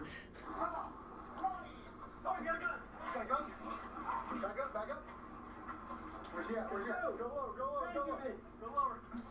lower. Oh, he's done. What was that? What was that? Alright. Okay. Back up. Come back. Shoot them. These are the shot. There Deep goes in the kitchen inside. again. Deep in the kitchen. Coming to the front door with a knife. Coming to the front door with a knife. Drop the knife. I didn't see if it was. Drop the knife, Ben. Ben. Whoa! Ben. Let the dog go. Stay to the left. Do not go to the right. Ben, stop throwing things. not go to the right. Benjamin. Well, that's not. This is pretty funny. That, holy fuck, buddy. She's just like, what the fuck's this guy's problem?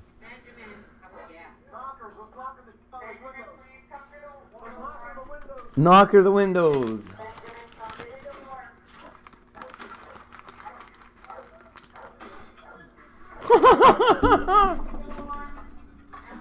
I hate cops. Got another knife in his hand. He's standing beef in the kitchen. Here he comes. Ben, drop the knife. Let's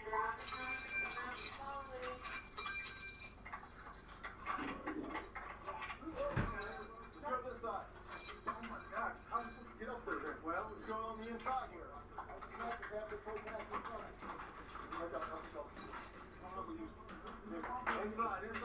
Inside door.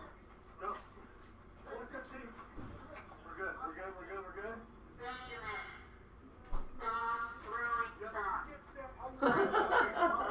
Go lower. All right, you're good. You need to walk out of the house slowly. No one's here to hurt you. Three sides, knockers. Right now, he's probably so paranoid. I can't believe he broke the windshield with a knife. With a Knife. Did you see it, Sean? Yeah. It pierced the windshield? Second layer, but it's supposed to Oh, take 50 cal rounds. You put knockers on those That's why she yelled, holy fuck. It will take 50 cal rounds. It won't take a sharp ass knife. Let's do it. Yeah. All right. We'll trust these. We just go back.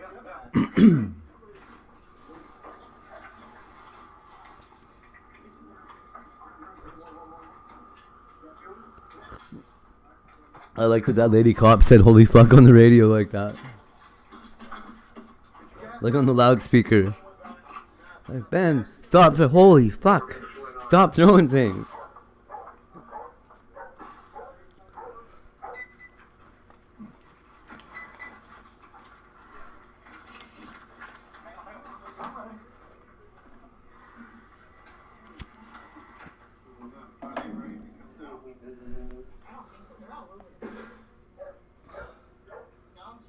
The dog's ready. Where the guns are supposed to be.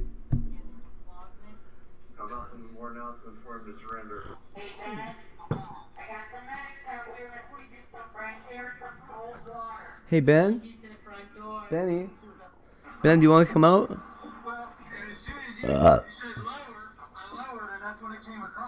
Okay, so I'm gonna smoke another one of these blueberry things. If you don't like blueberries and butter, you don't want to be here right now. Okay, so they're shooting cans of gas.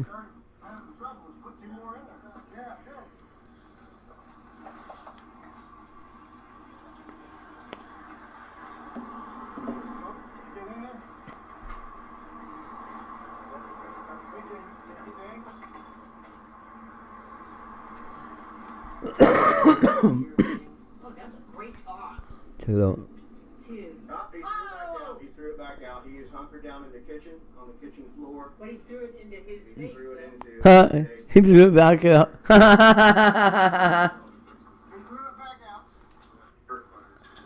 It didn't really get back out though. Hold on. I'll throw another one. I just gotta get my mask on. 42 to sniper. You're gonna have some personnel crossing over. It's crazy seeing them bust out all the windows in somebody's house like that. Like, man, why do you guys gotta do that? He's all the way in the back. But they do it, and they're doing it on purpose and laughing while they're doing it. It's like, ah, look, we get to break all the windows. Oh, get the knockers. Don't worry about it. They got them. They're ready.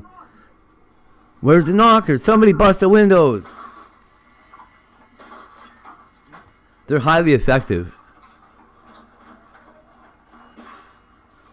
People start blasting out windows all over your house. You're like, oh shit, what do I do?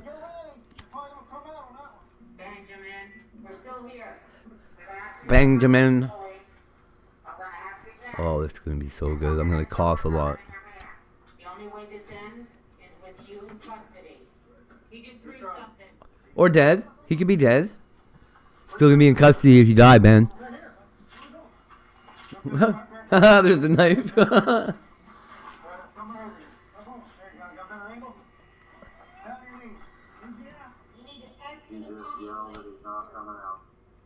to the door with nothing in your hand. You cannot. Hey, Sherbert. We have to let it clear out and go get him. Hey, when this gas clears out, I can clear that out that door with the ram. Oh, that is so delicious. It's like a blueberry muffin.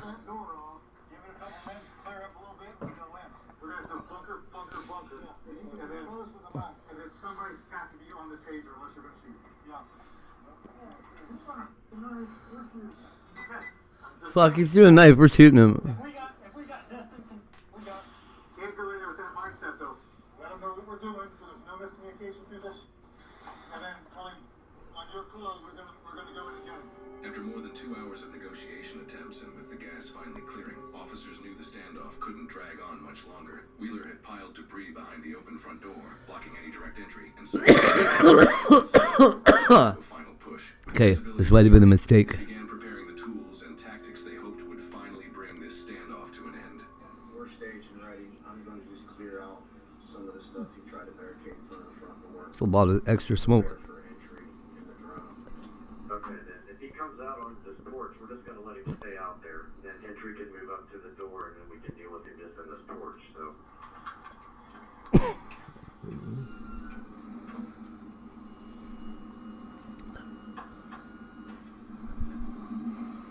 A little bit of smoke.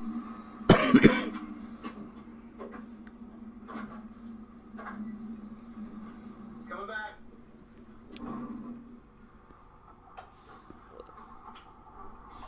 Nice white smoke though. I'm working on the door for you. We can see some movement back here in the kitchen, maybe moving towards the floor side. Maybe. It's off the hinges. I seen the middle hinge come off. And that might be about Yep. as clear as I can get. I can see to the stove. Yep.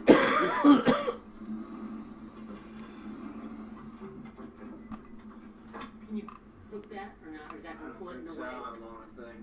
How's that look from out there, boys? Looks better. A lot better. Hey, Dean? Just, I need you to tell him now. He needs to surrender. Anything that happens from this point on is going to be of his doing. Benjamin, this is Columbus Police. We're outside of 818. We do have a warrant for your arrest. The only way this is allowed to end is you coming out peacefully, and we will serve the warrant. Yeah, Bearcat 140, we had no reaction from the one side when I was moving his furniture around. Okay, we thought we saw some shadows moving back in the kitchen. Do you have eyes on that? I have it eyes straight back into the kitchen, but then the living room wall jets out about 4 feet, so it obstructs my view over to where you guys can see that porch. Who wants to watch? That's gonna be what I'll see. Alright. Alright, bro. Go get some. Front door? Front door. Just be ready to jump it back in case he starts swinging at it. Well, we have the second one coming, so if he knocks it down, Where is it? Why is it so tiny? Alright, entering the front door. Alright, look, you're probably to your left. Right there in that kitchen area right there. Oh, there's a lot of our way getting to the kitchen, guys.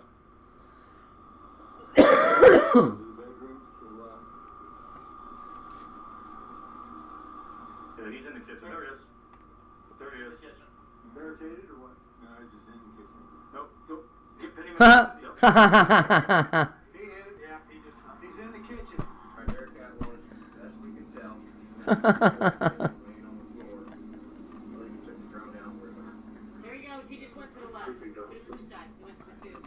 Okay, he's moving. Here he comes with a chair. He's trying to bury, throwing more furniture in front of the kitchen entrance. He's more. Benjamin, Piling up furniture. stop throwing things and come out. We have a warrant for your arrest.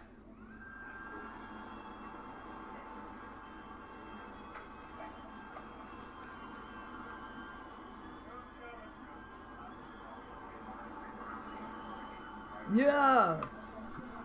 This is so awesome. Let's go. Woo. Oh, it's looking all fucked up in that house, hey? Let's go. Oh, he's right over there. Don't let him get us.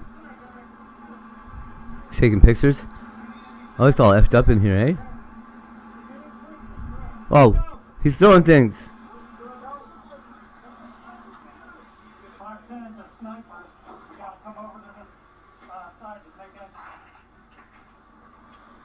Oh, it smells like crystal meth.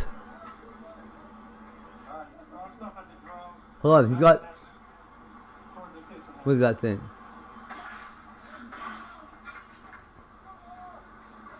Oh, please don't knock her or... He landed the drone?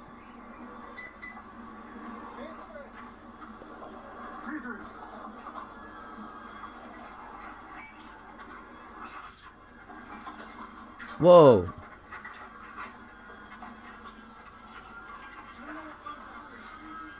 Green lasers everywhere. Oh shit.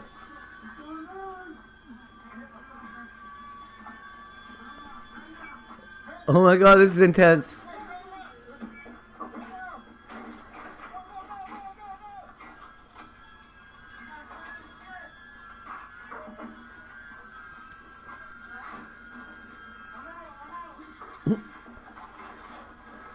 Whoa.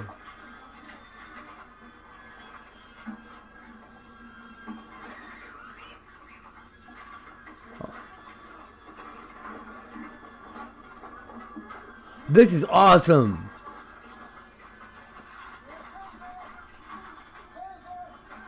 This drone view is so good.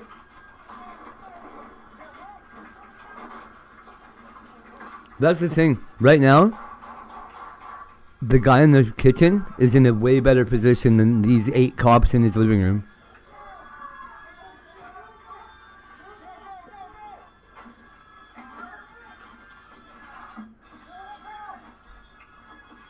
You guys watching YouTube?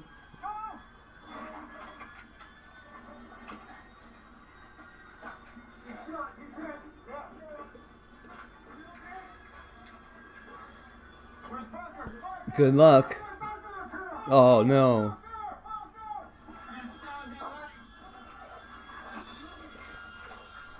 Cop got stabbed in the leg? How'd that happen?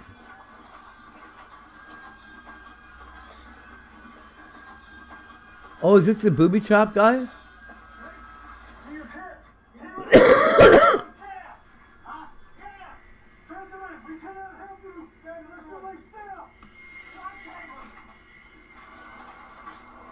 Tri-chambered rounds? What's that mean? No, he's in the basement. Is he stabbed? Yeah. He's bleeding out. Well, Benjamin, can you hear me? Also could be lying awake. I know that from the same time.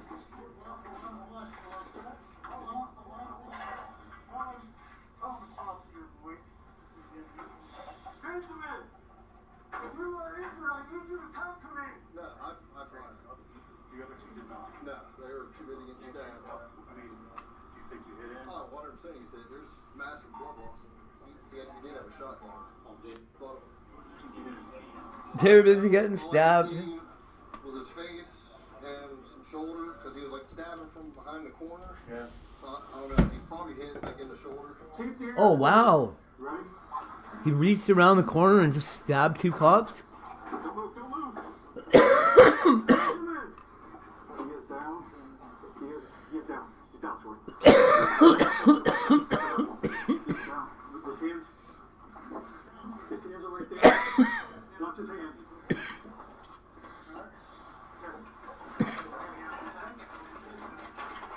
We need a medical. Get a doctor here. Stabbing cops is wild. Don't lose that, Troy. If I'm at the point that I'm in a gunfight with the police, I'd just give up. Hey, listen. We have shell casings on the stairs.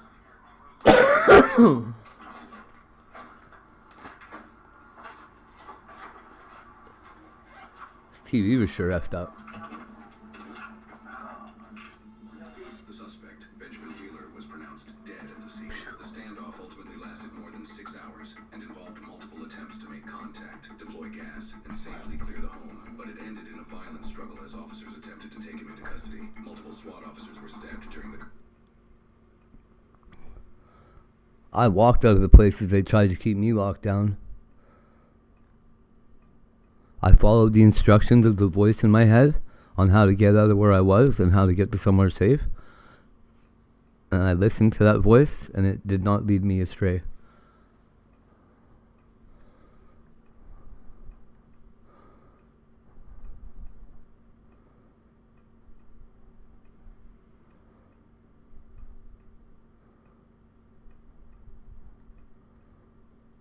Typically, I don't hear voices in my head. In the middle of the crowd is...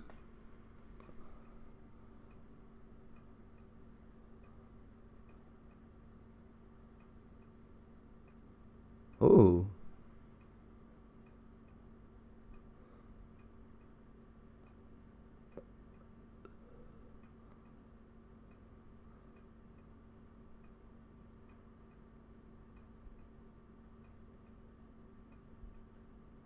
Three barrels, eh? And then they just switch up. Goes from like shell to slug to non-lethal or whatever.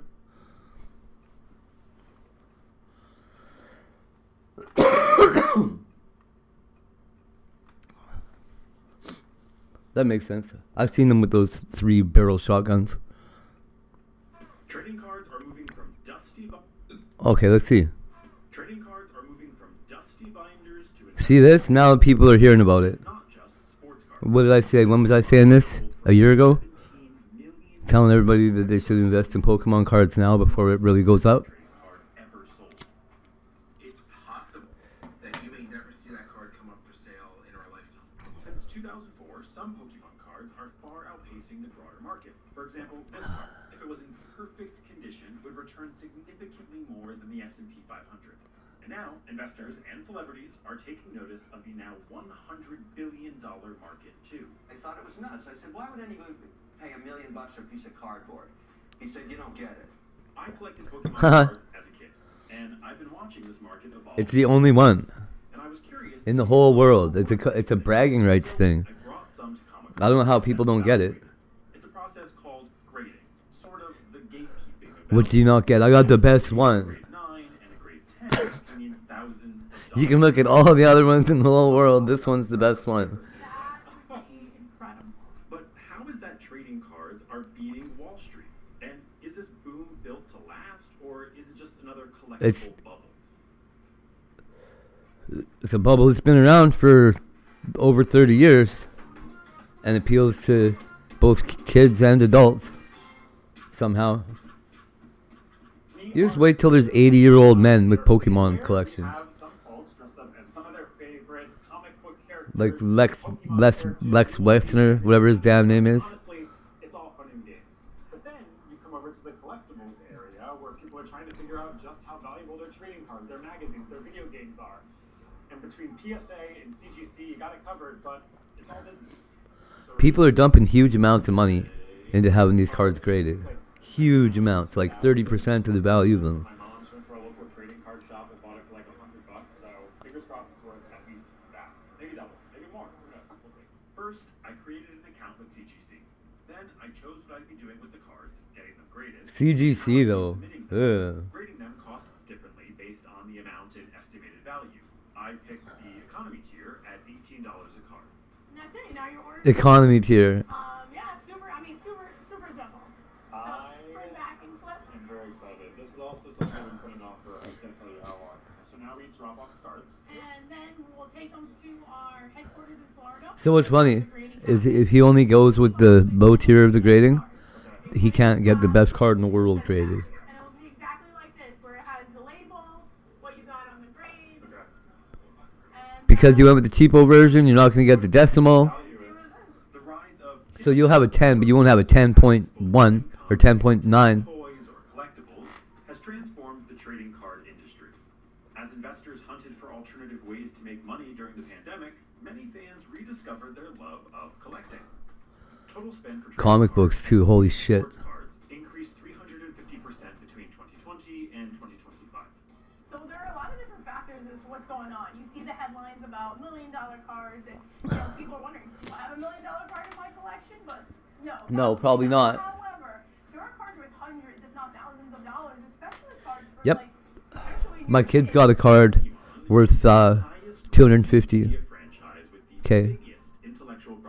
The last time I checked the price on it. Magic the Gathering and Yu-Gi-Oh are surging too. In general, CGC grades about 500,000 cards a month. Its bigger competitor, PSA, can sometimes But the market's pretty volatile. million non-sports cards a month. It seems kind of crazy when you first get started that these are actually real assets you can invest She's in. my kid's got a Charizard, first edition Charizard Shadowless, whatever the hell it is, hologram. It's like the whatever. It's been the Pokemon card to have since they came out at first, which is what, like 1998 or whatever, 99. We got it, and it's been around since, yeah. Others are using the cards to supplement their stock investment. Like we knew it was a good card back then, and kept it on this, like kept it aside and collected. Especially the way the economy's going on, we'll need to make smart investments. And she hasn't cashed it in yet, I don't think. For a card to be worth thousands, Fuck. it must be an absolute standard. Oh man. Vintage cards like the 1990 Do you think Trish went and cashed my kid's card in? That, right? See that just there? That one that said it was $100,000. It's worth more than that by quite a bit now. When looking at the Pokemon Index during certain periods, like in 2020 and in 2025, cards Like my kid's, it's probably not a 10. It's probably like a 9 something. It's in really good shape. cards data doesn't go back that far, but you get the point. I gave it to my kid when she was a baby, so she'd have like a college fund or whatever. I mean, she's old enough now. She's got a bunch of collectibles that I don't know if she still has them. Lots of. She got some pretty nice stuff. I mean, but you know me. You know what I do, Bubble Boots? Do you think my little princess wasn't spoiled? She had the best at everything, dude. The Ancient Mew is the more common variation. If it had Nintendo misspelled, then it'd be significantly more. In those At least the best anything she wanted. I'd be giving you a high risk. Card collecting always involved a treasure hunt, but social media has taken that to another level. Leveraging the excitement of chance to build hype and garner views, box break culture, where people record themselves opening sealed products. People reopening old packs is shit, that's ridiculous. The rise of Labubus, which was in part pushed out through surprise blind boxes. Trading cards get the same treatment. Well, I mean, I spoil Tiger too. I try to, at least. I try to get him anything that he wants. It's hard to get him to tell me what he wants. He doesn't want much. He's pretty, it's pretty well taken care of a little bit, I guess. You know, like, Dad, I want a turtle. Dad, I want He-Man. When he does say something, he wants something, he gets it.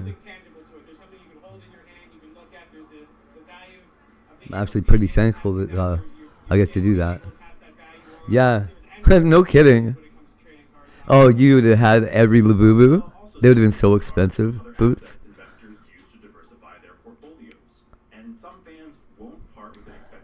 I didn't even swipe a single Labubu anywhere. I didn't care. I was like, whatever, dude. These things are idiotic. The first time I seen him control, I had one and she was going crazy over it. I was like, oh no, dude. Oh shit. There's a new Beanie Baby in town.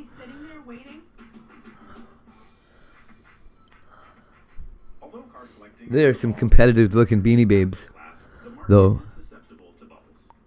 Yeah. Pokemon craze is similar to the Beanie Baby fad in the 1990s. Back then, people poured into life-saving. Well, yeah, like, so he told me he wanted an apartment again, so we got one, right? Otherwise, I was like, fuck, this hotel thing is kind of okay. Are they in, oh no, are they outside? Do you got them in containers? You got them safe? Save them! You have to put them in those boxes. If you have Beanie Babies and they're not in those little things already, just throw them out. Okay, good. Still, risk is just part of the game. That's my recommendation. Both PSA and My ex, are expanding operations one of them, Kim, had a. She had a. You know about Beanie Babies? You know who Derby is? She had a Derby with the real hair. gifts. Anything is worth it. A couple $1,000s. I'm definitely gonna Not with the wool. for now and seeing if I can't get more down the road.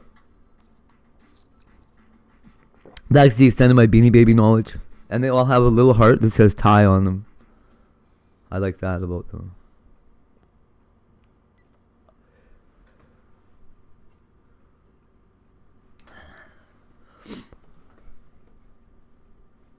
Beanie Babies are ridiculous. They had some appeal to them, but they're like those pops, right? Members only. What is that about?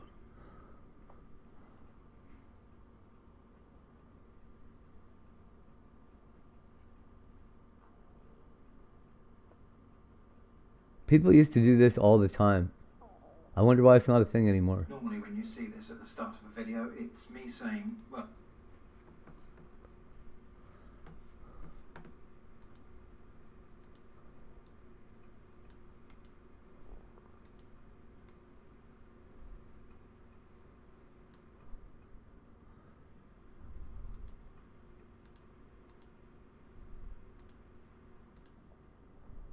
Shrink it down a little bit, buddy. I gotta see the front area.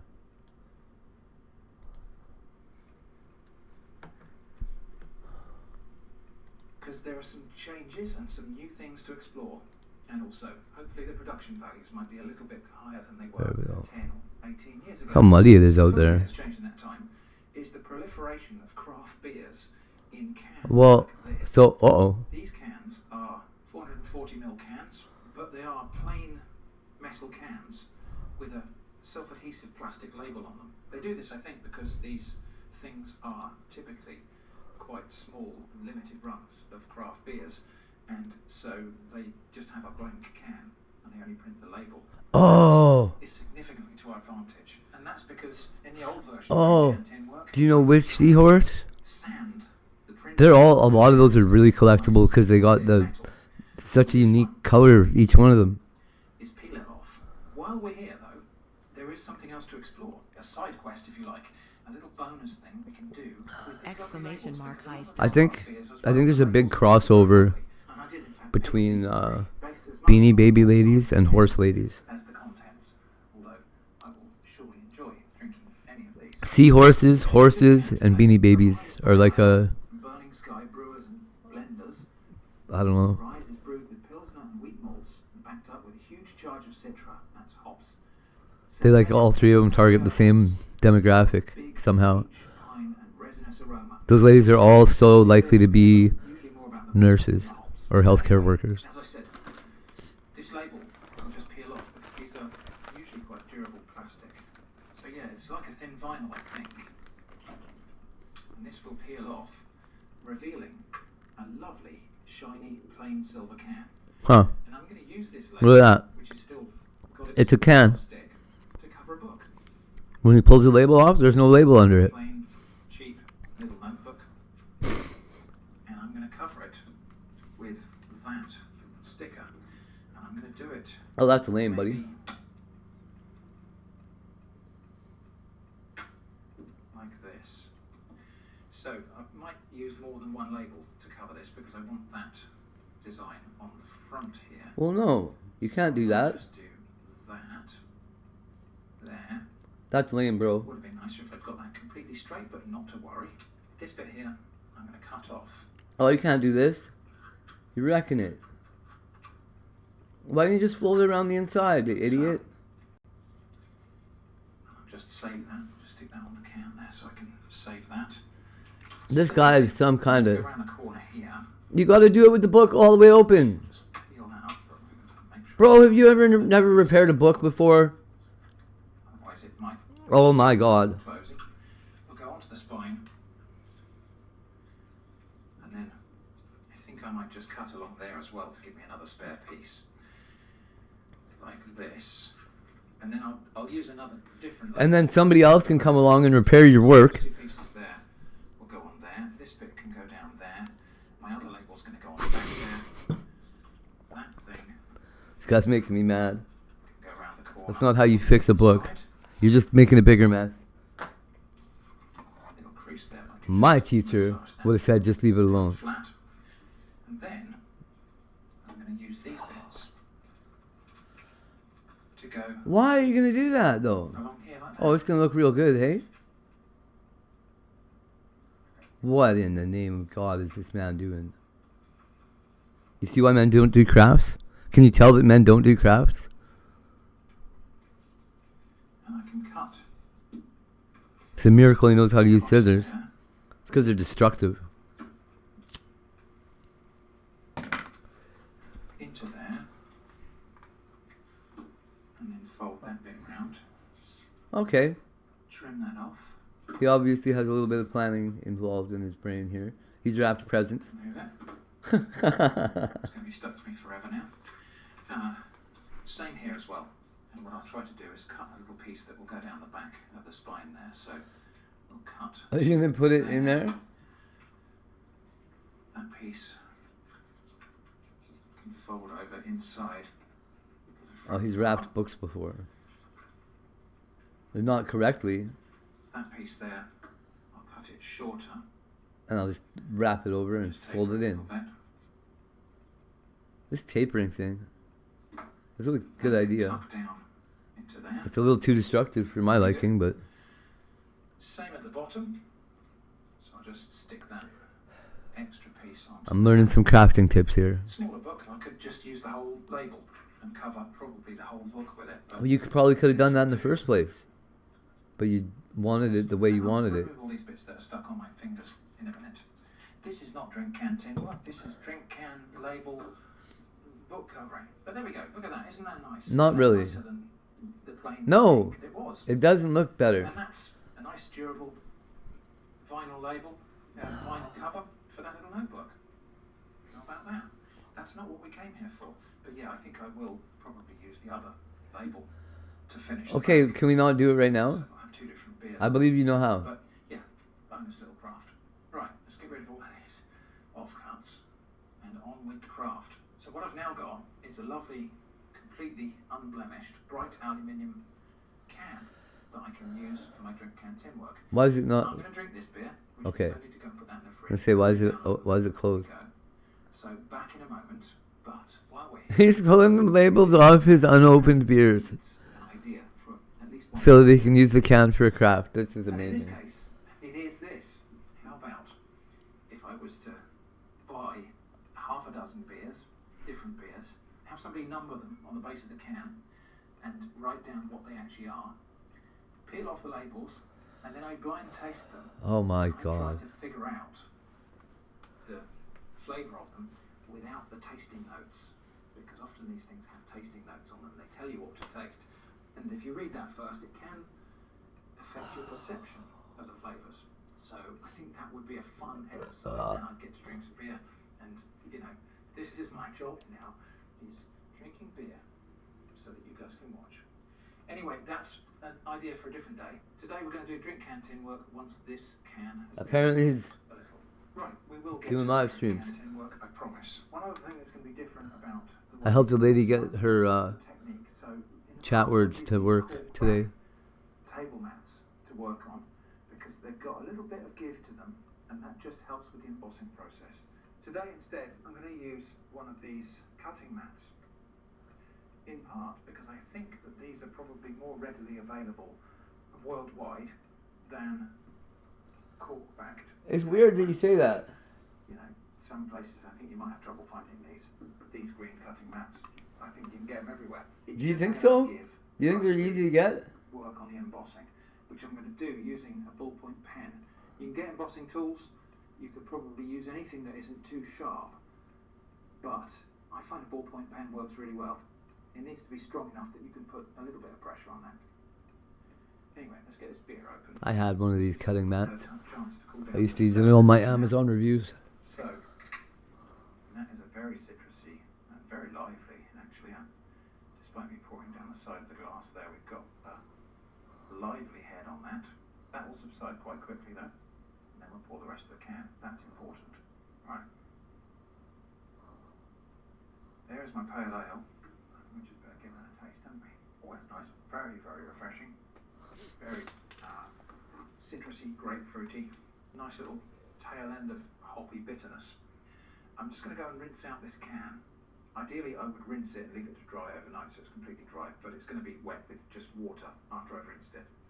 So yeah, just giving that a rinse out with water a couple of times just to clear it. And now we're just going to cut the top and bottom off and cut that up the side. So this bit gets a little bit messy sometimes, but we can just pierce and cut.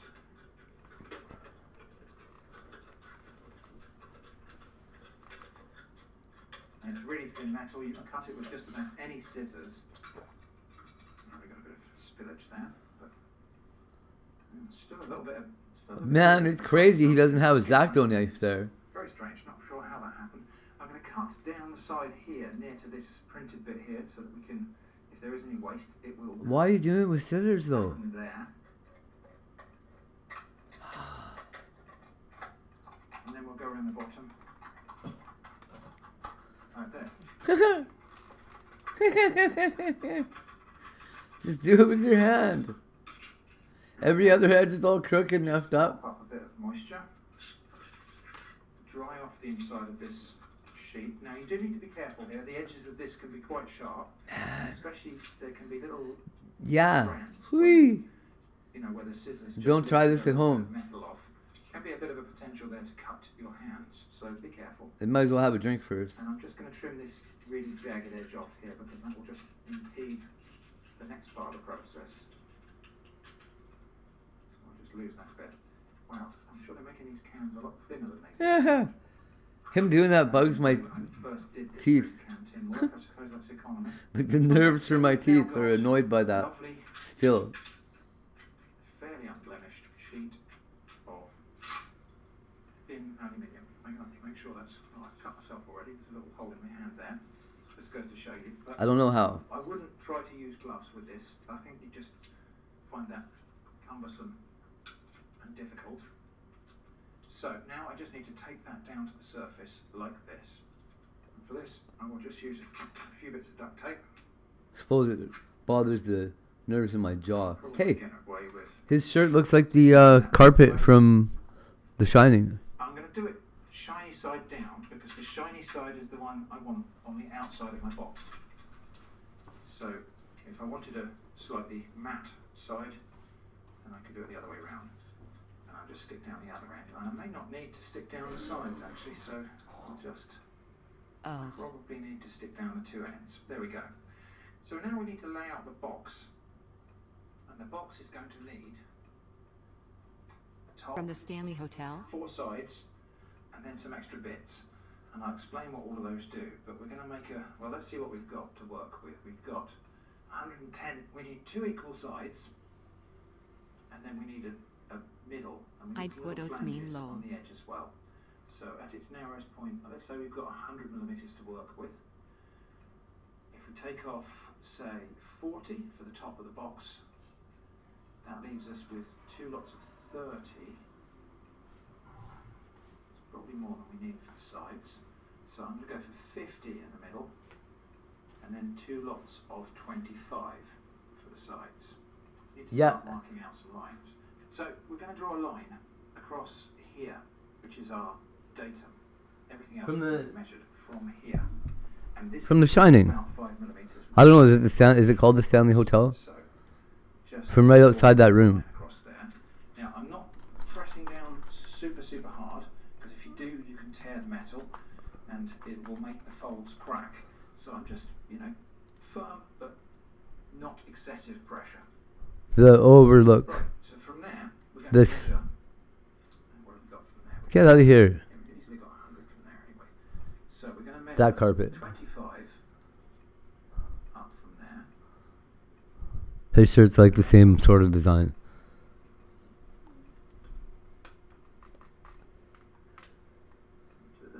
I don't know if you've seen that. I'm going to score another line across here. Yeah. Now I'm going to measure 50 from there. So, there. And to there. One of my favorite movies. Draw that line across.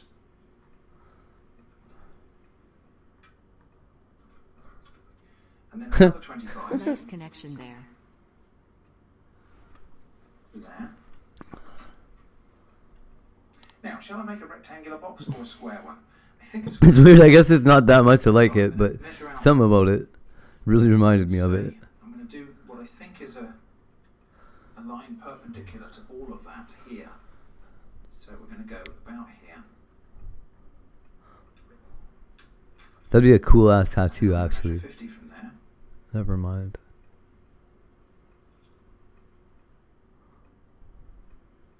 Actually, we might as well do 25 from that as well while we're here. So that line there.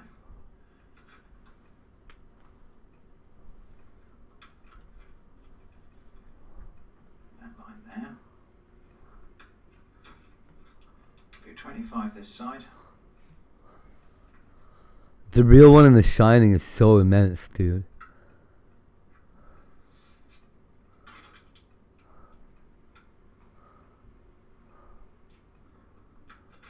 And then I'm going to do another. Well, actually, I'm going to do this bit freehand because this is the bit that Like, doesn't matter quite. look so how big much. that This is. the little flange that's going to go on the end. So there and about That's enormous. there. You can get a little area throw rug of that. Okay, so what we've got now is the top of the box, 4 sides, and 4 flanges, which will tuck into this inside of the box, so we don't have a sharp edge. There's lots of people that sell like little small ones, The corner here will be like a gusset, or inspired by it or whatever. will join the sides together. But now, But like one where you could like sit a little kid in there. No way. put a piece of tissue here so that I don't cut my hand on this sharp edge. But all I need to do now is, using the ballpoint pen, emboss some pattern on Oh. this, on the middle and on the 4 sides. This could be, you could do lettering, you could do, Oh wow. I tend to go for geometric and abstract and sort of botanical type of things because they look a little bit better. I went to try and find the seahorse pic. Now I'm in a rabbit hole looking at Lil One's pics. Nice. So, I'm looking at carpets. Like this one. what shall we have? Is that not gorgeous? Well, man, is that ever cool? In the middle, we'll have a little, Oh, I'm gonna cover my house in that. middle, maybe a circle around that. And then perhaps we'll do maybe like compass points. So That is intense ass carpet. Rug. up and down. I'm just going to make this up as I go along.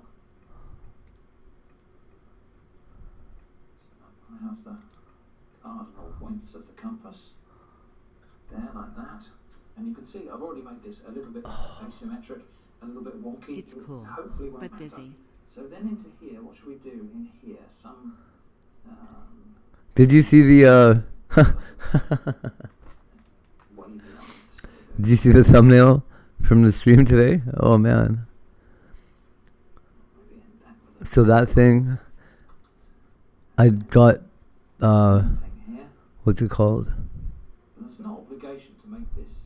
What's the friggin' thing called? Got Gemini to generate me Just do whatever you like here. my poker table? Put you poker table on it. Right away. Maybe, eh? So we've got that. I think now we could have maybe like a little leafy design in here. A little leafy design. For something that does that, I don't know. I'll just put it like right like just like that in the middle of the living room. that Oh, maybe the kitchen. Oh, that would be too crazy. has I don't know. Yeah, where would I ever put this? little curls on the end, Or that? and then we can fill in Man, is that ever wild looking? with smaller It's like it's not even moving. curls like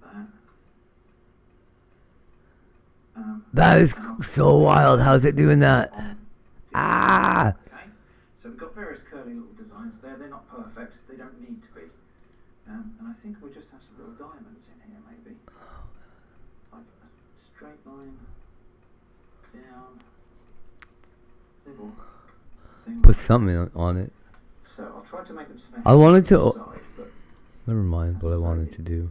I wanted to do lots of stupid things. I'm an idiot. The penguin is becoming more savage. Thumbnail. stick it on. Mm-hmm. So, yeah, isn't he? Just a demonstration of the principles. I don't even know what's going on there. I was like, so I need a. Okay, that's enough of a design on the top there. I can't talk. Okay, so I told Gemini that I wanted a picture that was akin to an Iron Maiden album cover, but featuring penguins, and I wanted it to put on the back of a hoodie. And that's the image that it came up with, is this fucking crazy, he's like a night penguin riding a fucking, I don't even know. I'm just letting Gemini control the narrative. It's been pretty interesting so far. That, I don't know, there's like a castle and a space opening up above his head, lightning flying out everywhere. I don't know if these are zombie penguins going on here. They're fighting something else. I don't know what they're fighting. He's riding like a skeleton zombie penguin dinosaur. Man, crazy.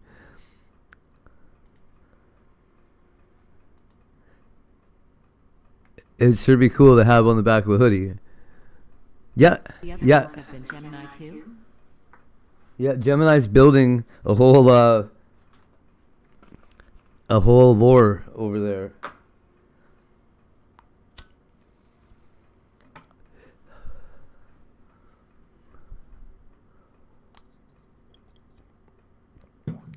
Some of them have been a collaborative effort between me and Gemini. They've been pretty awesome. Thank you. Before I come and chat, I'm checking out your thumbnails. I was kind of hoping they'd be like, at least it's something different, you know?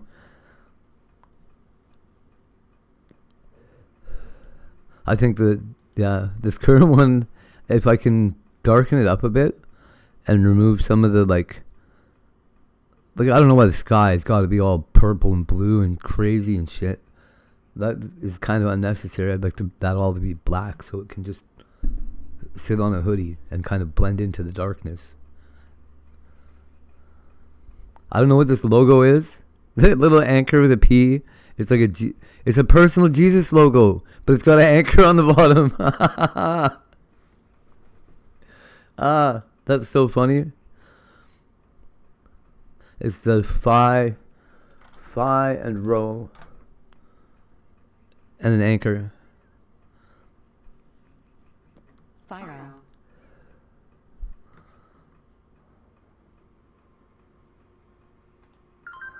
I did a lot of research into Need something on the sides. there's a lot of shit. Scroll type of thing, I think. For some reason, Bubble Boost, I know what a lot of dumb shit is. Yeah, we'll do a little leafy thing that goes up and over, back, and spirals in like that. At some point, I thought it was gonna be cool to know everything. An asshole. Back and spiral in. And I don't know, we need something on top of there. So maybe just some little circles.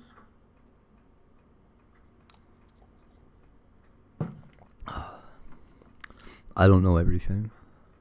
But I learned how a person could feasibly know everything. That's quite a simple design, but that would do. And if I need to access it, I can. I'll show you what happens if we do. I think we should find that this lays rather flatter now that we've got some creases in it. But it might still curl up a bit, so we'll just keep this tape. Try and keep this tape intact so that we can reuse it. So we've got embossing, but it's a bit weak. Same thing everybody else says. Meditation and prayer. And so what I'd like to do, I've got a 3-stage process for this. We'll now tape it down design side up. So this is the outside, this is going to be the outside of the box. This is rather harder to explain what I'm going to do here. So, we've got a raised ridge. This used to be like what all my uncles and shit would do. On one side They had like horses and shit built out of cans. To get drunk and make can art. ridge. So I'm not going on the line, I'm going just to one side of it. I was thinking the other day, I know a bunch of random things. Right. The relief down next to the Nothing random about it. Exclamation mark high stall. go all the way around. Then, same line. What we know, what we've learned. Trying to get a crew together for a treasure hunt. Type heist amount to join. I was like, my kid isn't gonna know all the random info. Lol. I'm so happy for my kids for not knowing all the random info. And not even caring to.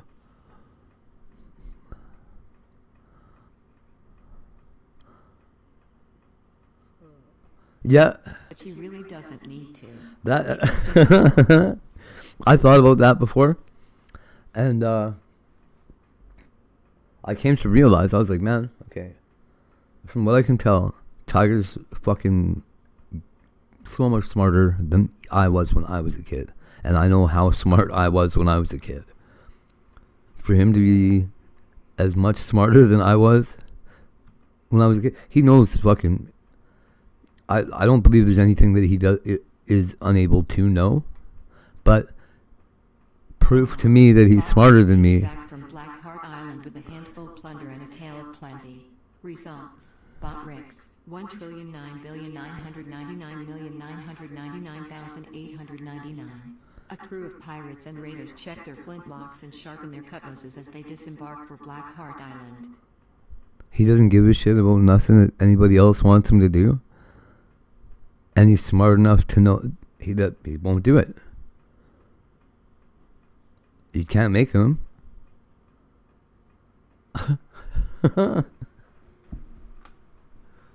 So I was just like, well, I don't know. We seem to have engineered a society where my kid won. And I can't do anything about it.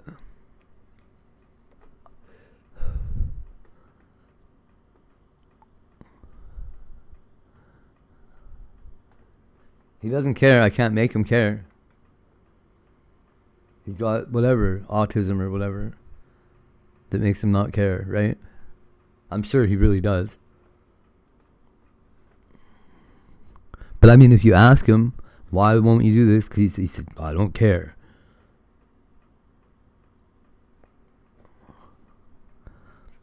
Or he says, I don't know.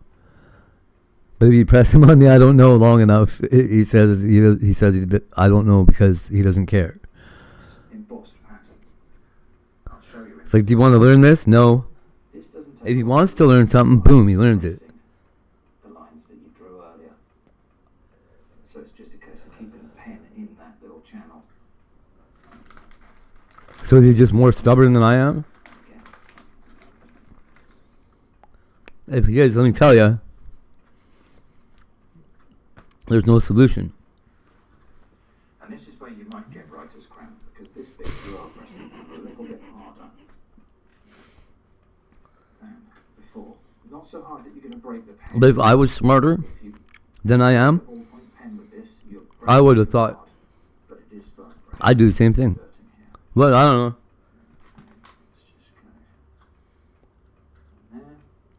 know. Eventually somebody else will do it. That's all the hard work done. So what we've got now is, well, I'll show you. And compare this in your mind to how it looked the first time we turned it over. We've now got And he's super happy, which is great. Relief pattern. Future trim here. I just want to make sure that double embossing bit is really, really clear. So here's what we do. Actually, I'll do single versus double so we can compare. So let's say we draw a shape. Just a circle. So that's embossed once from the back side. That's what it looks like on the front. Now the double, or the My friend has twin boys, both autistic. Is where we go back, and on the inside of that circle here. Are they super smart? Whatever shape it is, we just go around like that. Can't really tell. Is that what you're... Just go around like that. I'm not jumping ahead of you here. Just to press I'm actually really interested. Then we flip it over one more time. And you can see where we've got, instead of just a simple line, we've got this kind of weird effect here. And now we just I've seen a lot of people struggle with autistic kids. And Well, things go kind of one of two ways. this one is much more clearly defined. There's a They are so pattern. different. This one is One just does like really a Tiger. dent. Has Now, like I'm fine, cool. this If it's corkboard is interesting better to than him, cutting mat he'll for participate. embossing, and I'll show you that as well. So let's go for Yeah. Otherwise, not worth his time. Yeah. embossed pattern just the first time around, just because this is a little bit softer. No amount of holding them down and yelling at them and saying, do this stuff, you have to do it. Makes them listen, I'll tell you. Heavy card. You can't do nothing. You don't want anything too soft. It's probably not fun. But you could experiment with different materials. Fortunately, the aluminium cans are very abundant, so there's plenty of opportunity. For the record, I've never done that to Tiger. But I've seen some people do some So that's pretty extreme stuff, including give their kids away. board. It is, I think, a little bit better than that one. Not a lot in it, but just a slightly better result, just because this cork material is a little bit softer. Now, I dare say you could go over that again on the edges with the pen, and then turn it over and go But over the other pattern one is again more like he'll and do the get an stuff, even more but has raised different things that he design. needs help But I with. think we've gone far enough. Huh? Nextly, just got 4 more lines to score, which is diagonally across these square corners here. Is the one that won't participate the youngest by chance? Front side this time. Exclamation mark high stall. I think a lot of Tiger's like Straight lines. self-imposed helplessness comes from the fact that his mom and his sister are willing to do everything for him. Captain Well, Hot not Ricks is everything, trying to but get crew together they'll do a for lot of treasure stuff for him. hunt. Type heist amount to join. Because there is a bit of criticality to this. But they don't make him like One shot They keep her on her folding this toes. stuff. want to do things. Repeatedly fold it, and I'll show you what I mean by that in a minute.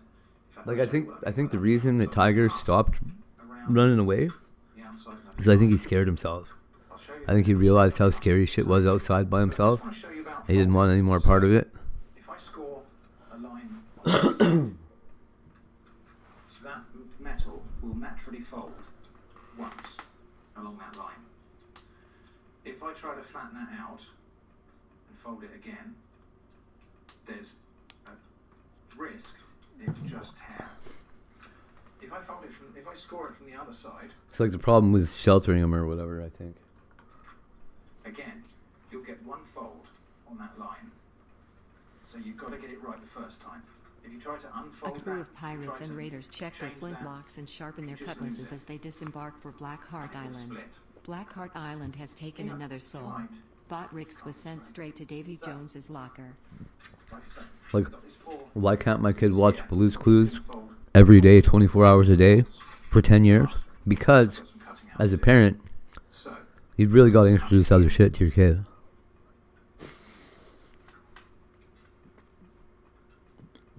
They can love the hell out of Blue's Clues. here.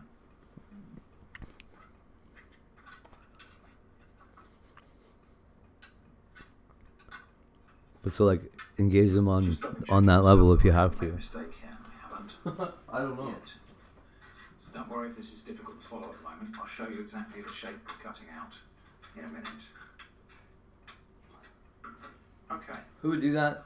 Same kind of person that would let a kid eat a watermelon The for shape we've cut out. nothing So, but watermelon for a year. The middle bit, which is the top of She's the box, funny, they are we've got named the A four and B bits around names. here, which are the So she will be like be the letter. Did this. Oh, yeah? And B did this. That's It funny. took me a while to figure out. These four I thought you'd labeled them. around the edge here. Baby A and Baby B? So what we do now, starting with these corner bits here, which are creased the other way, That's funny. ease those in. It is tricky.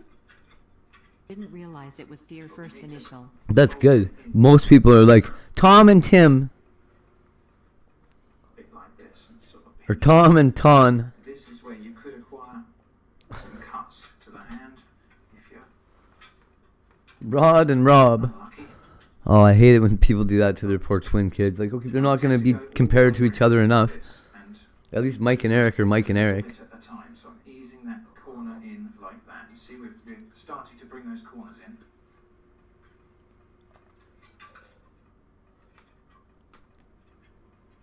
And if it splits, Mm-hmm. Yeah. Oh, I'm sure there's a tick and a talk out there somewhere. maybe it could be that There's gotta be. the material might just be too brittle. This little joint. Press too hard when you score. Man, how did I leave that as a roach? It's so big. You've actually Because it was so scratched the metal and stressed it, much coughing. and then it automatically fatigues when you fold it. So That was that blueberry thing. Those 4 bits have gone in there.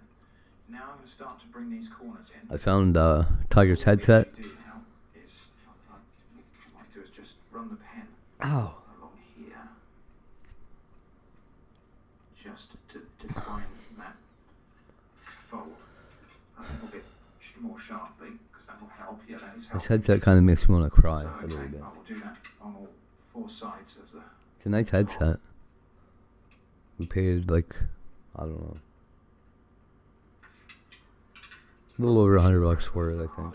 But you might need to practice this to get to know your Really like noise cancelling and shit. Like I say, it's been a few years since I did any of this drink canteen work, and His mom got it hoping that he'd stop talking evolved and changed a little bit over the years. Probably all the time. because they're thinner. Anyway, we're almost there now. So now, I don't think it works. all we need to do is just fold those in tight. But I'm not interested in it working. It's there. We'll fold that one in tight. We'll take that one in there as well. Fold it in tight into there. I know, eh? Yeah, you heard me. Well, while we're here, What? just fold that bit over there, and that holds them in place.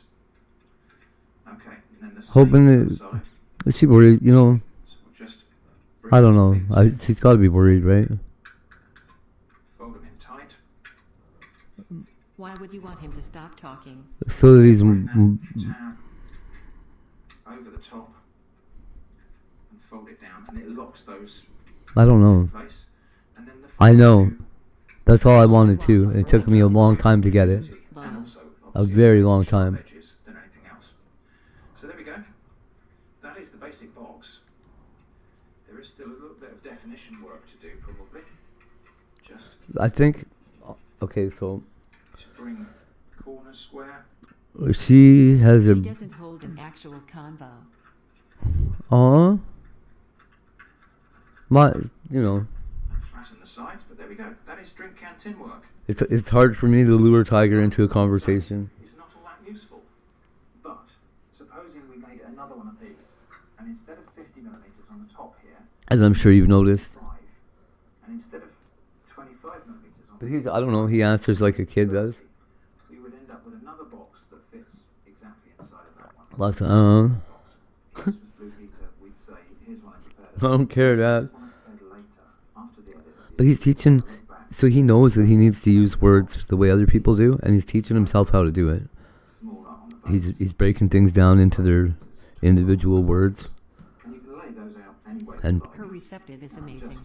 he's as soon as he gets this, he's gonna be like, But that fits inside there. So yeah, he's got a lot of knowledge Exclamation mark. locked in there. It's just a matter of finding the key to get it out. if you want this as a little bit slack, He's so determined, man. experiment, you can, of course, once you've made Like I'd have quit already if I was him. Bob Ricks is trying to get a crew together for a treasure hunt. Type. I guess you can't though. Amount to join. Also cool. 26. I hope that's been interesting. Thanks for watching, and I hope to see you again soon. But so many other people just gave up. It's like, well, how do you give up when you see this kid trying harder than you? It's so fucked up to me that anybody would like. But yeah, so as a mom, here's what I tell myself. That as a mom, I think she's worried about him fitting in and her being, I don't know, there's some level, some degree there of her feeling like she's being judged about her kids. And I think she doesn't want him to appear strange to other people, so she just wants A him crew to. of pirates and raiders check their flintlocks and sharpen their cutlasses as they disembark for Black Heart Island. I don't know. I'd be more interested in fixing it. 999,999,899. Ho ho. Bot Riggs made it back from Black Heart Island with a handful of plunder and a tale of plenty. Like she doesn't. If somebody says something to her about our kid, she won't take it sitting down, right? But she doesn't want people to say things. I don't care if anybody says anything.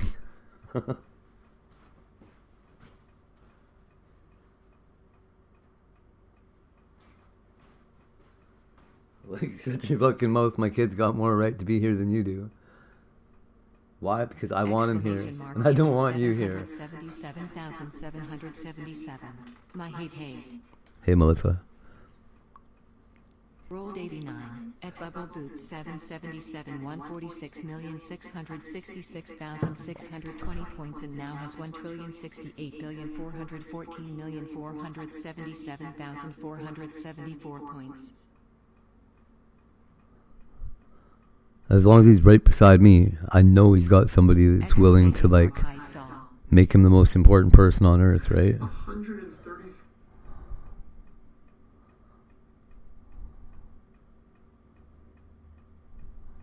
In 2020.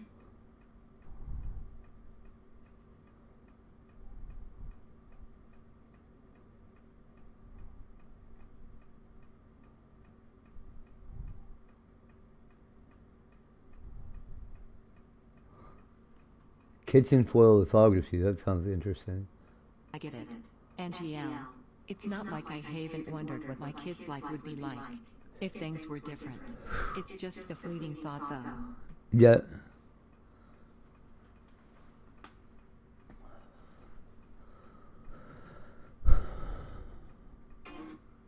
Well, do you know that, hold on a minute. I'm gonna look into something right here. Because I feel like, Bubble Boots, there is a, hold on.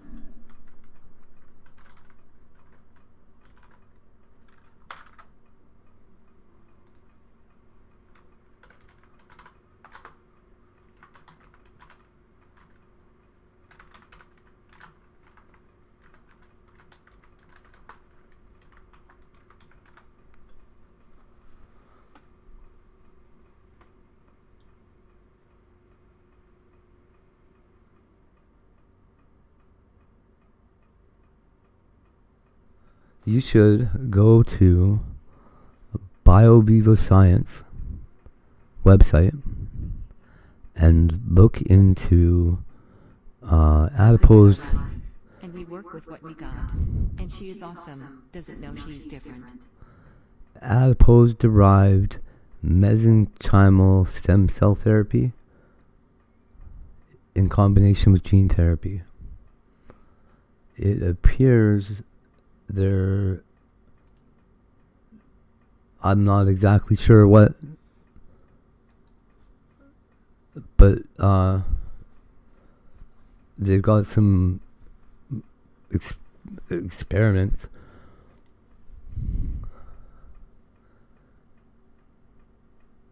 Can you send links? Yeah, sure can. DM. Yeah.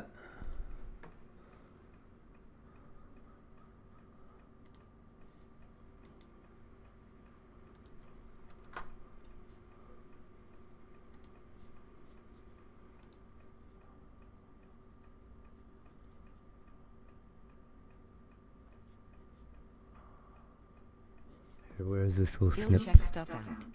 Cool. I'll show you why I'm, I'll send you a little snip too of this.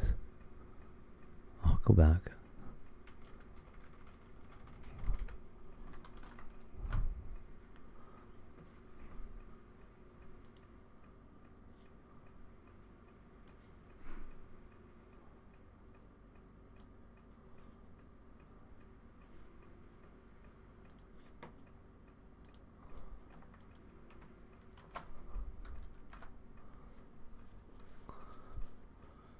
So I just sent you the reason.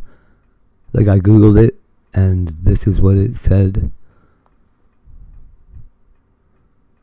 So if they are getting into that field at all, it is definitely worth looking at.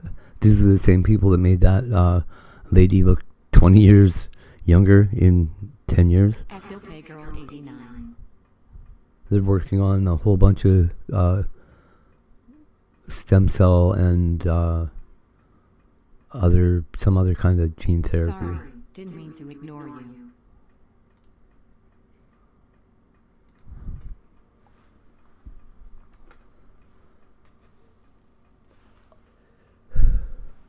But it definitely worth looking into. I would think.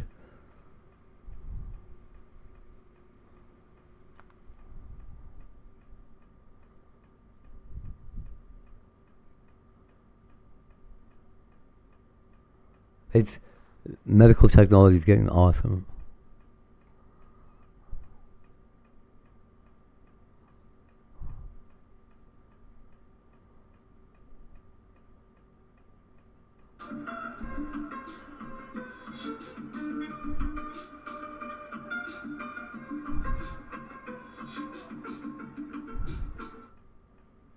Who? Oh boy, that is quite powerful. Did she, Melissa? Where'd you go? I know. I answered her too, and then she just wandered away. A huge smoke machine sitting on their workbench, and that is why I was happy when I found this mini smoke machine on AliExpress, which at first sight seemed to work pretty well. Yeah. And in case you don't know, Thanks. AliExpress You'll is check a it Chinese out online store in a bit. where you can find the newest, weirdest, and sometimes super useful It products. could be that they're just But yeah. since you I never don't know. exactly know whether a product Please, is extremely useful or simply garbage, I'd love to hear about it. video series. And today we will be once again having a close If you don't, I'm gonna end up emailing them and finding out anyway. so that I can tell you at the end whether you should check them out or stay away from them. Let's get started. But up until now, they've had a lot of success with targeted gene therapy. This video is sponsored by Boot.net. And it sounds like they're just looking for problems to solve now. Third time partnering with them because I really think they offer tons of value. Because the problem is that when you're into electronics, then sooner or later you will have to get comfortable. I got a meeting in an hour. And boredom is usually what makes people quit learning that. And then when that's done, Boot.dev is built to fix that. we're going to the store. The hands-on way with Python. Oh, it still smells like blueberry and butter. While feeling like an RPG, meaning you earn Oh, I don't want to burn the sticker though. and achievements, which makes you keep coming back. And the best thing is that they recently launched the training rounds, where you can grind infinite challenges until the concepts actually stick. If that sounds like Bro, who cares? If you're not happy, then you can use the 30-day refund when things go sideways. So I was simply curious how this extinguishing method works, and to learn more about that, I firstly opened up the housing and was greeted by pretty much only an aluminium covered bowl with a fuse attached. Now I What? honestly didn't want to mess with this thing too much, because even though it is apparently not pressurized, I didn't want to risk an ignition. And in case you didn't notice yet, it is made to be put into an electrical box to prevent fires in there. Huh. And it seems to put Oh, out weird. fire by killing the flame's reaction partners like oxygen. So with all the theory out of the way, I wanted to conduct a small experiment. Oh, this is illegal in the United States. Pretty safe to use flame gel here. After putting both the fuse and gel in there and lighting These the extinguisher things are dangerous. Really happened for around 5 minutes. Yeah, it seems like the fuse has to be pretty close to the flame, which pretty quickly did the trick. And let the extinguisher Holy Christ. explode, kind of like a firecracker. Now as you can see, this method is definitely messy, but it also really did put out the fire. We'll put that out. Overall, I don't see why I should not give this the thumbs up. The next product is this 20-watt socket panel that comes with 2 retractable You know what else to put a fire out in your house? A hand grenade. USB ports, all for a price of €27, which still seems reasonable. This was actually a suggestion from my Discord server, and after reading through the product description, I was certainly intrigued, but also confused. I mean, it is 55% faster. Hold on. In comparison to what? 55% faster than a market that doesn't exist before today? Okay. Where is it?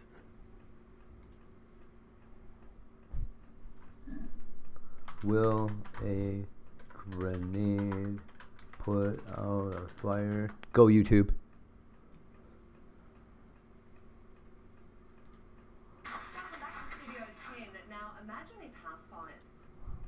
While the aerosol is being deployed. It's a wonderful device. What are the problems in bringing it to Australia? Look, we had the accreditation. Oh, will our firefighters be using it soon? And is it safe? I mean, the thought of throwing something that's like a grenade into Is it safe to throw a grenade in a fire? Yes, lady. The reason is I say it's like a grenade is the mechanism is like a grenade. You pull the string, which starts off a thermochemical reaction, and then you throw it into the fire. So for the fireman, it's actually excellent because it protects them without getting too close to the fire, because it eliminates the fire very quickly, reduces the temperature of the room. Does it suck all the air out of the room? Works is, as soon as the fire is out, they can actually get in without wasting time. It's more for use in enclosed spaces, isn't it? So I'm thinking it would be fantastic, for instance, for use in aged care facilities. Yes, the uses actually are plenty. Aged care facilities, the aircraft for ships, any enclosed spaces, the military, I mean the trains, the trams, the banks. Why doesn't the military use them? Because it's a gas that you can actually breathe. It doesn't affect the humans. What? What is it, nitrogen? And it doesn't affect the ozone layer as well, so it's eco-friendly. I have a friend who's a fireman, and Poof, carbon dioxide. about his lungs because he's constantly breathing. And he was at a fire the other day, and there was possible asbestos involved. With this kind of Oh, lady, shut up. The health issues that firefighters go through. Yes, of course. I'm going to tell you something. Asbestos works best when it's on fire. So the AGS, as soon as it suppresses the fire, there's no smoldering, so all the smoke inhalation is not going to be there, which makes it again easier for the firemen to actually get in. And once, because it doesn't damage the properties, it's much easier for the firemen. Mostly because it's non-flammable. For their investigation purposes as to where the fire started from. All right, Carl, it's a pretty incredible little device. Carl De Silva in Brisbane. Thank you very much. No, thank you. So that's what.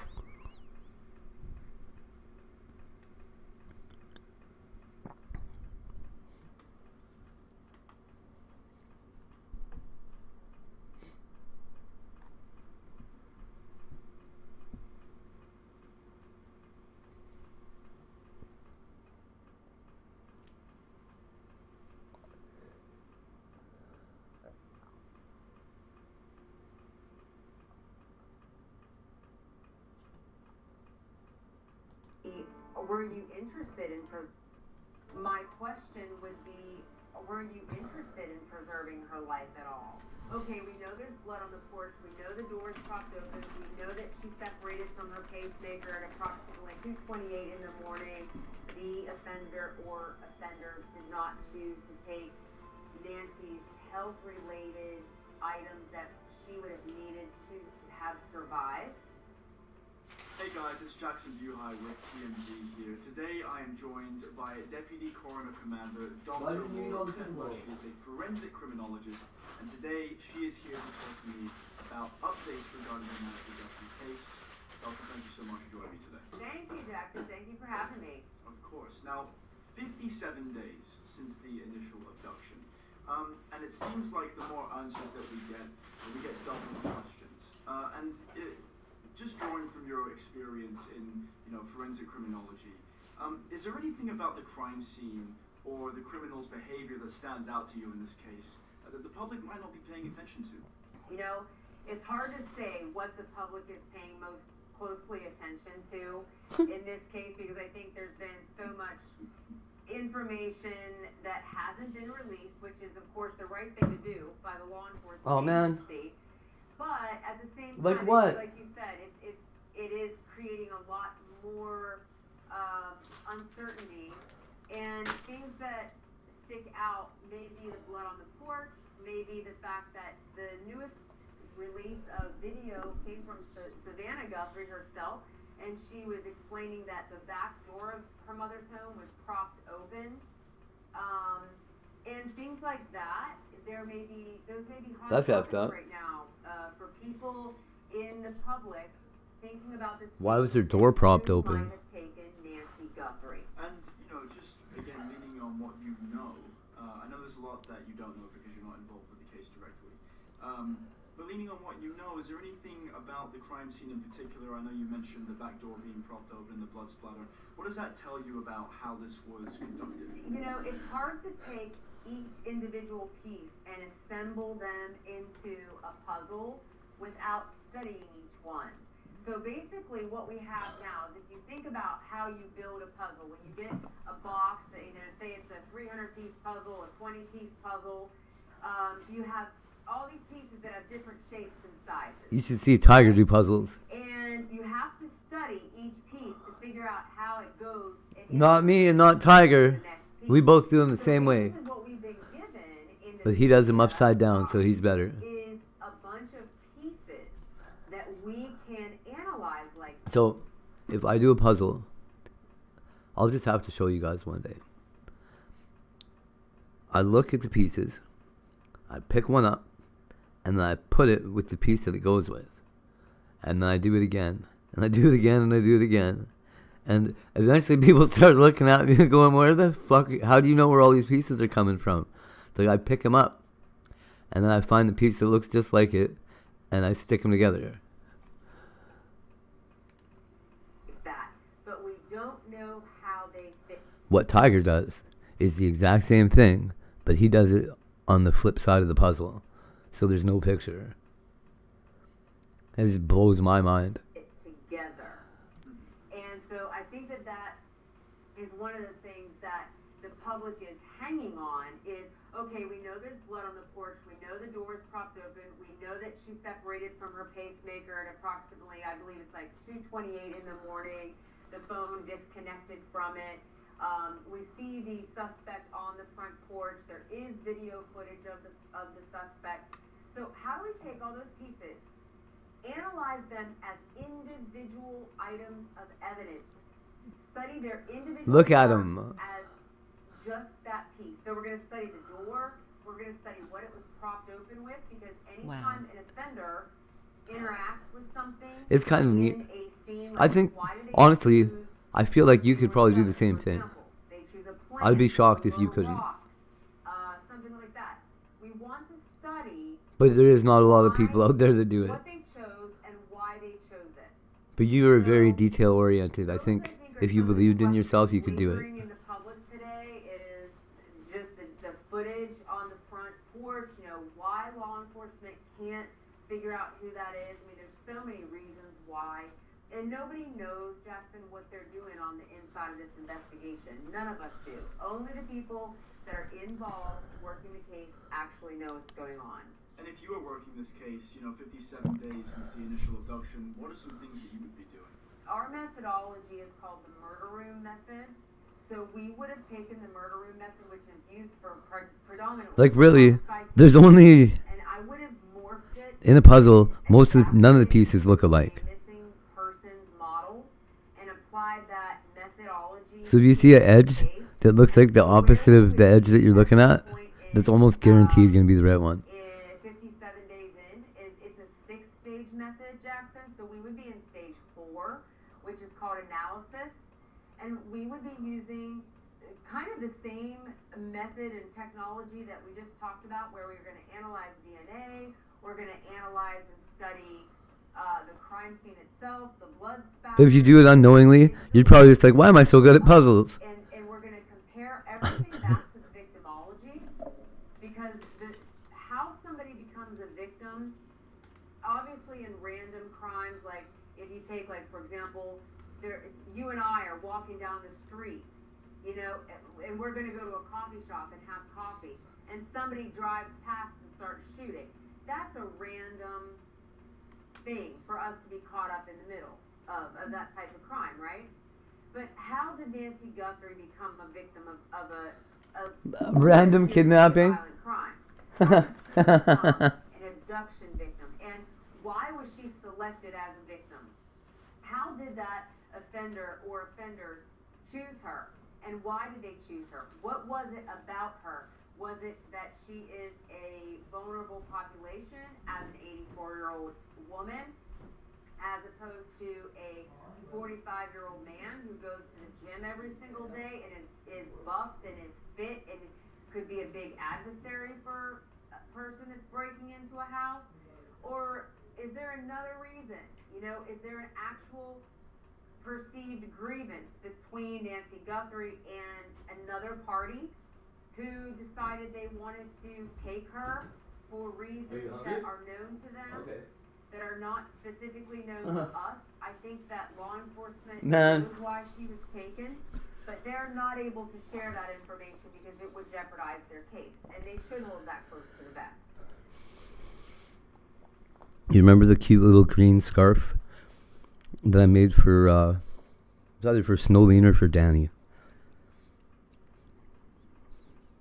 It was a green scarf anyway. So, the way that I made it was I cut the handle off of a shopping bag. And I was like, yeah, this will be perfect.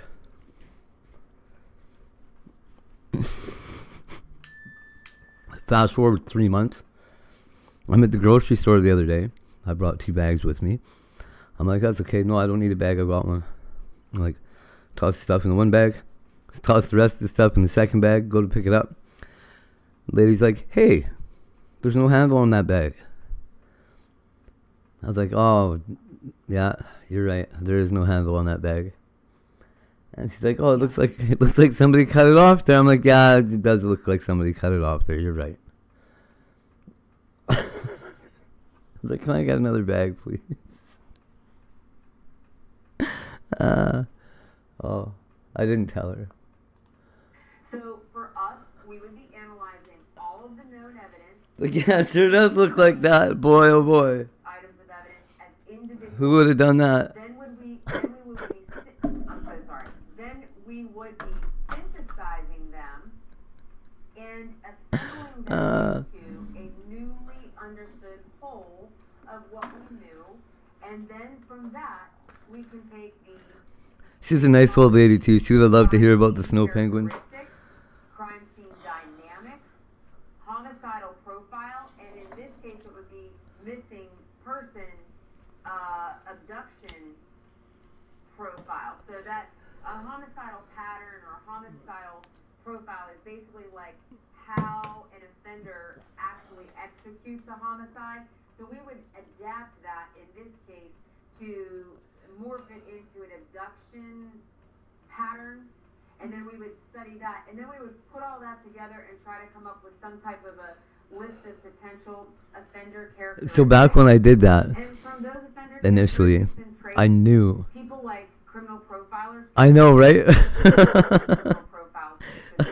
So when I did it, I knew that in the future I was going to hate myself for having done it. Because it was just going to, the bag was going to randomly pop up. And I was like, yeah, chaos, let's do it. I love it when random things happen. I do like it when random shit happens. Easy to interview, they want to do anything they can to help. And then yellow zone people, maybe yellow people that are in the I know a lot of people really hate random shit. Not me. And people in the red zone are definitely going to tip off your suspect. Like, so it's possible that the power blackouts that you guys have, oh man, I used to love it when that shit happened. And putting them in one category or the other because they're like the middle of a storm, and all the power goes out for like a block, and everybody on the whole block gets together and just like hangs out. So there's a lot of sorting and organization that's going on at this phase in the investigation. And as a forensic criminologist, is there a specific I piece love of that. evidence at the crime scene that you would be focusing on that might actually be, you could call it... I'm always the idiot that's like, man, We should just not wait for the power to go out and we should hang out together sometime, everybody. Jackson. You know, I'm not completely sure. If I had to say, I'd probably go back to the behavioral evidence where they did Or must be the reason people don't hang out together. Ow. Like, fuck, don't do it. He's gonna show up. Nancy's health-related items that she would have needed to have survived.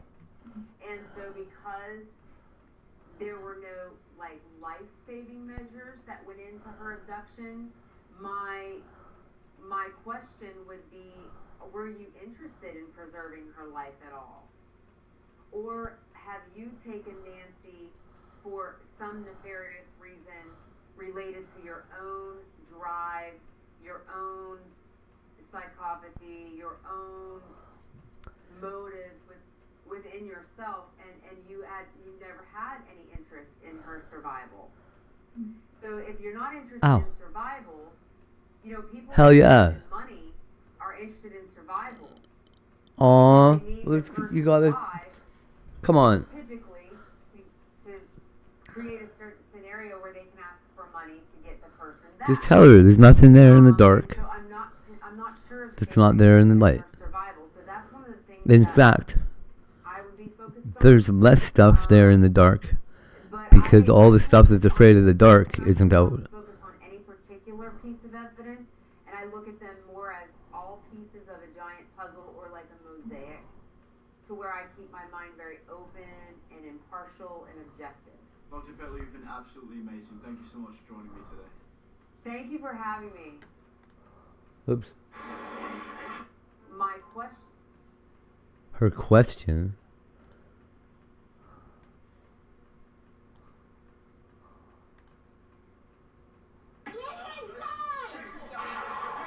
Whoa, whoa, whoa.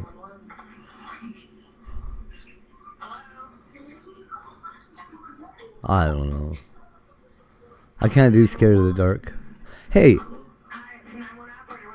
I was actually.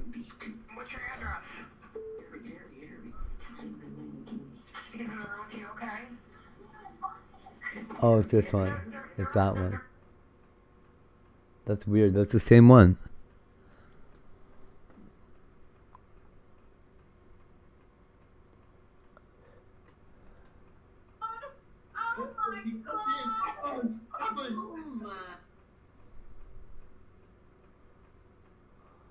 Damn it, I would say get with the G ASAP. Aw.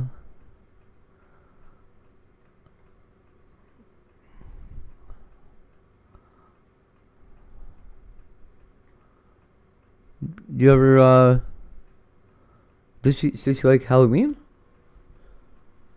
Oh my.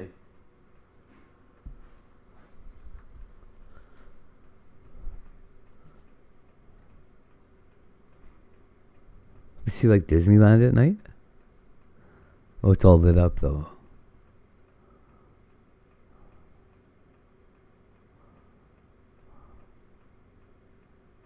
Major development on a case that has been puzzling investigators for decades and left. Oh, please. For decades.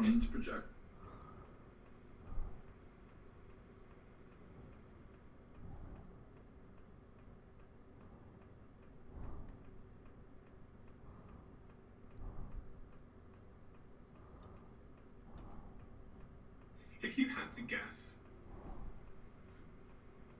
If I had to guess. Hey, what happened? If you had to guess. Mitchie. What the world looks like in 2100. Yeah. If you had to guess. Yeah. It's either free of human existence or it's completely not comprehensible. What I see in 100 years is. Why aren't we in the Matrix right now?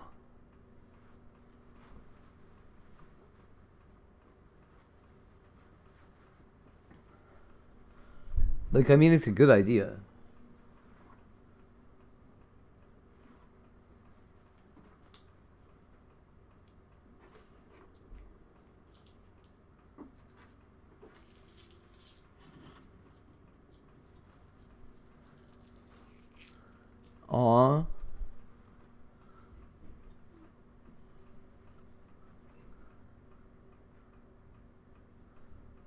Oh man.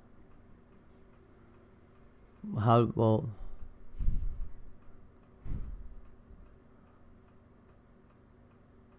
Is it, really? She doesn't like fireworks? It's one of those extremes. So there's either I know that's not on Halloween, It's but basically the world is destroyed, or it's so is she like different Christmas lights? I cannot envision those predictions. what can be Drive-in movies? to turn the ship to a more certain positive outcome at this point? Is there still things that we can do, or is it too late? So Nighttime I is so much believe in better. personal self-interest. If people realize that Most of the gangs are like at home asleep. personally, they will not do it. So our job is to convince everyone with any power in this space, creating this technology, working for those companies, they are doing something very bad for them. Why? Not just forget Hold about on. manipulating people you're experimenting on with no permission. No. Why's it gotta be bad? What's wrong with being in the Matrix now? It's indistinguishable from right now, right? Why would it be so bad to be locked in a computer?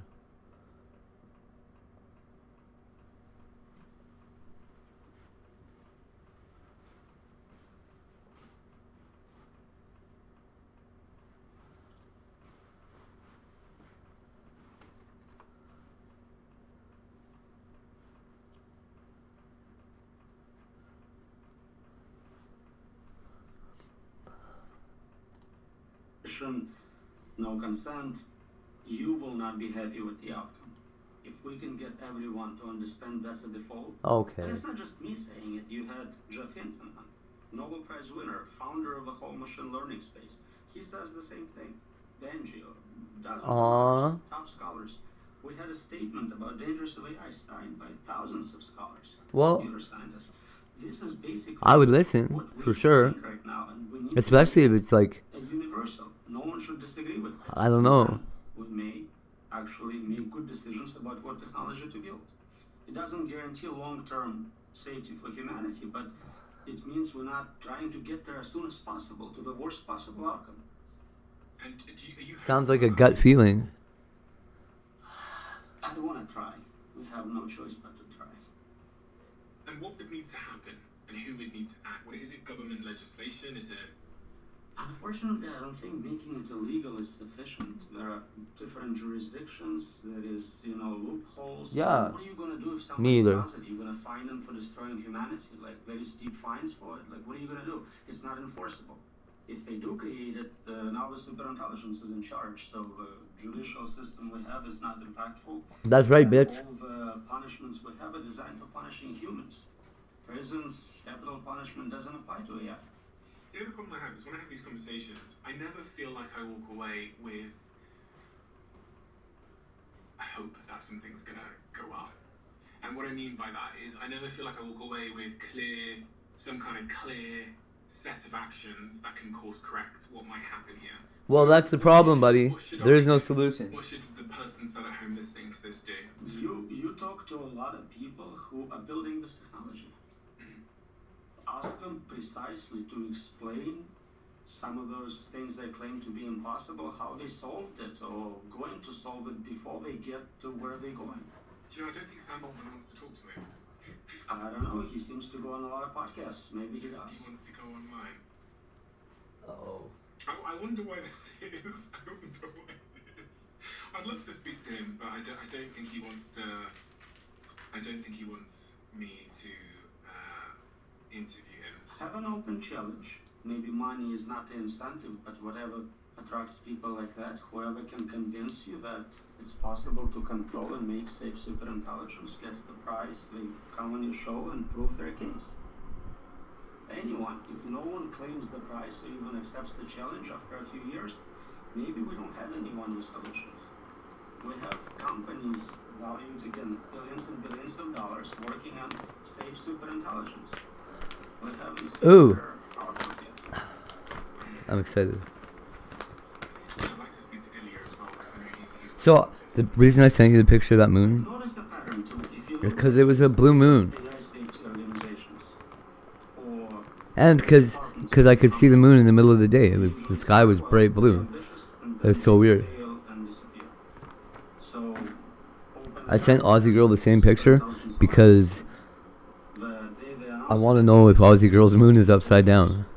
like half a year later, they cancel. Or if my moon's up, whatever. And there's dozens of similar examples. I want to know if she sees the moon the same orientation that we do. Intelligence, perpetual safety as it keeps improving. Or like, how is it different? Interacting with people. You're never gonna get there. It's impossible. It should at least be upside down. There's a big difference between difficult problems in computer science and big complete problems and impossible problems. And I think control, indefinite control of superintelligence is such a problem. So what's the point trying then if it's impossible? Well, I'm trying to prove that it is specifically that. Once we establish something is impossible, fewer people will waste their time claiming they can do it and find it. Okay, buddy. This guy. I'll tell you what he's scared of. He's scared that in the future we build a time-traveling AI robot thing that comes back through time, fucks with our whole existence now, and makes itself exist forever.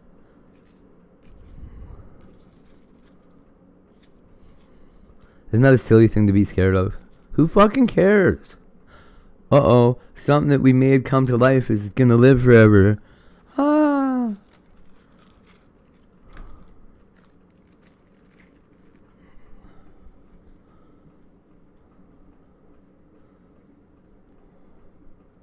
Like, people are so stupid. They know they're idiots, right? But then they freak out about things that their brains can't even fix. Because they don't even know how to think about the problem entirely to find a solution. So they just freak out and panic.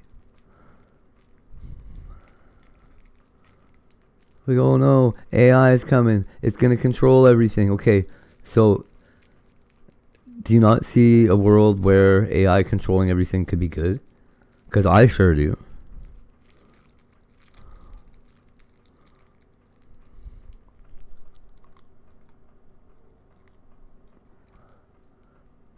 And like all the people working with AI. Yeah. What? No way, what?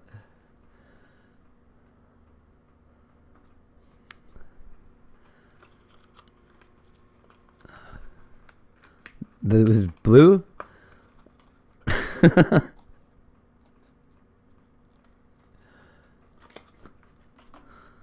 I mean, it looks blue. Looking for money. So many people going, give me $1 billion in 2 years and I'll solve it for you. Well, I don't think you will. But people aren't going to stop striving towards it. So if there's no attempts to make it safe and there's more people increasingly striving towards it, then I've been wondering about why I can see that all day since I was a kid. Right, to make it safe, then this direct path of just build it as soon as you can becomes suicide mission. Hopefully fewer people will pursue that. They may go in other directions, like, again. That's what I thought. See, that's proof to me that the... So if Australia sees the moon upside down compared to us, then the Earth is round, right? It's not a general one. I'm not saying you should make billions of dollars. I love billions of dollars. But, or it's flat and she lives on the other side of the disc. But I don't think so. they don't think they're going to, though. Then tell us why. I hear things about That's awesome. intuition, I hear things about we'll solve it later. Tell me specifically, in scientific terms, publish a peer-reviewed paper explaining how you're going to control superintelligence. It's strange. It's strange to even bother if there was even a 1% chance of human extinction. It's strange to do something. Like if there was a 1% chance, someone told me there was a 1% chance that if I got in a car, I might not be alive. I would not get in the car. If you told me there was a 1% chance that if I drank whatever liquid is in this cup right now, I might die, I would not drink the liquid. Even if there was $1 billion, if I survived, so the 99% chance they get $1 billion, the 1% is I die, I wouldn't drink it. I wouldn't take the chance. It's worse than that. Not just you die, everyone dies. Yeah, yeah. Now, would we let you drink it at any price? It's for us to decide. You don't get to make that choice for us. To get consent, you need them to comprehend what they're consenting to. Unexplainable, unpredictable. She said she was gonna send me one. So it's impossible impossible to get consent by definition. So this experiment can never be run ethically. By definition, they are doing unethical experimentation on human subjects. Do you think people should be protesting? Solve that flat earth thing altogether. Stop AI, they expose AI, they block offices of OpenAI. Aw, that is a cute seahorse. Quite a few actions, and they're recruiting new people. You think more people should be protesting? Do you think that's an effective solution? If you can do a large enough scale where majority of population is participating, it would be impactful. I don't know if they can scale from current numbers to that, but I support everyone trying everything peacefully and legally. And for the person listening at home, what should they be doing? What? Because they don't want to feel powerless. None of us want to feel powerless. So it depends on what scale we're asking about. Time scale. I was saying, like, this year your kid goes to college, what major to pick? Should they go to college at all? Yeah. Should you switch jobs? Should you go into... These guys are always warning about stuff that doesn't make sense.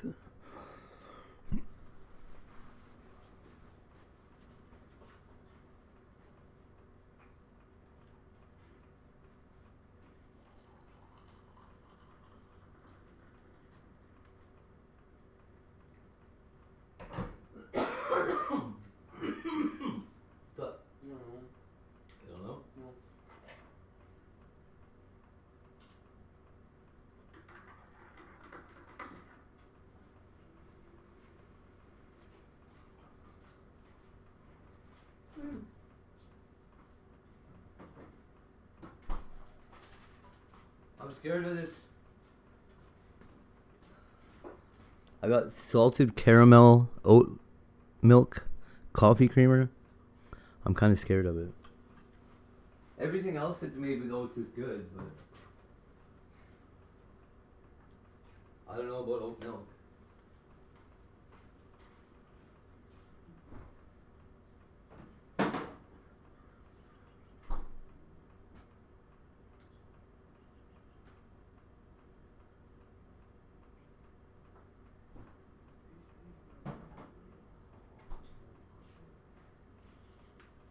Oh, what's up? I don't know.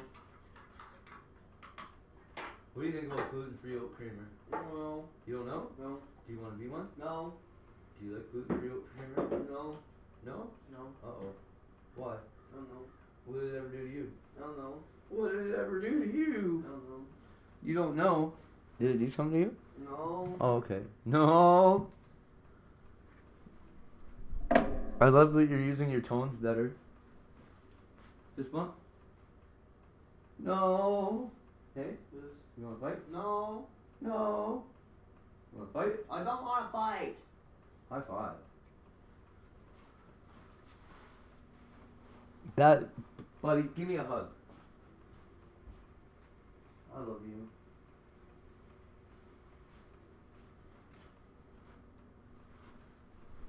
That was a whole sentence.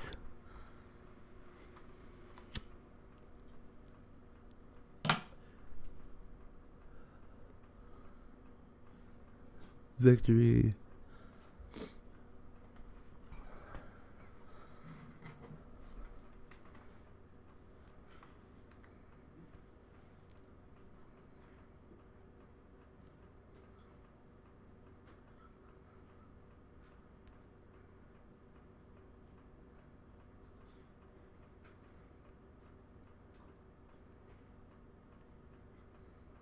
He just needs a horse.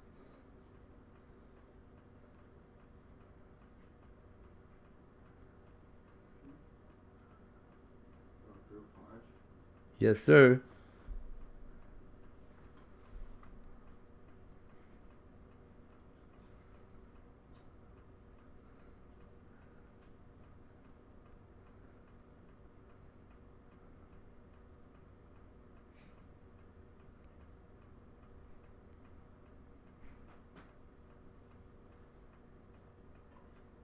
And it was grammatically correct.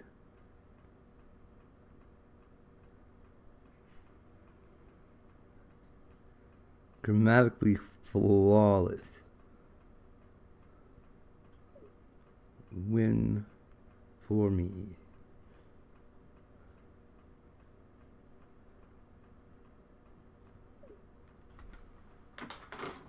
I didn't say win for me, I just said win. I love you, buddy. You're such a good boy. I'm proud of you. You know why I'm proud of you? No. Because you just used a sentence that you made up by yourself to illustrate something that you wanted, right? And you used the full, complete sentence, and you did it like with all the words in the right places, and all the right punctuation and everything.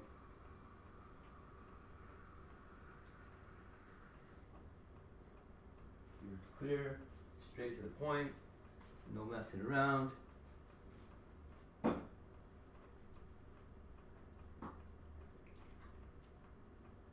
said who wanted something, what they wanted.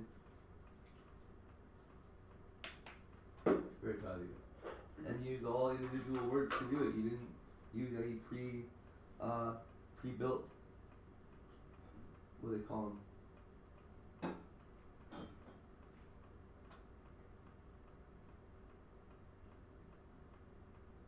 Anyways, you didn't use any patterns. You said the right stuff. I'm proud of you. That is so good.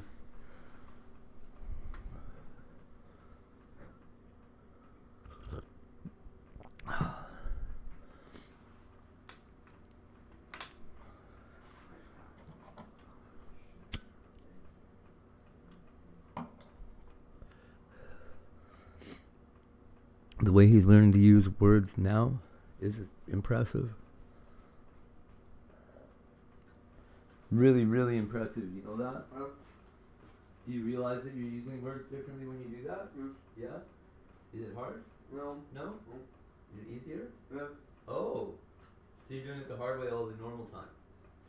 Right? Yeah. Okay. We should try to do things the easy way, and it'll make it easier for both of us, okay? Yes. Okay.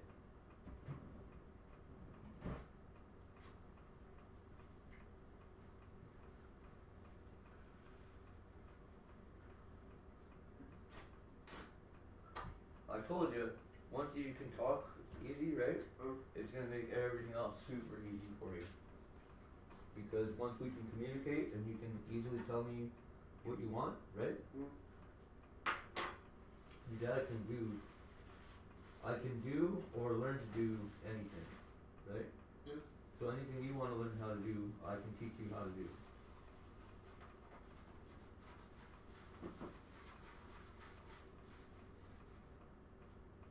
I actually tried to start a business doing that.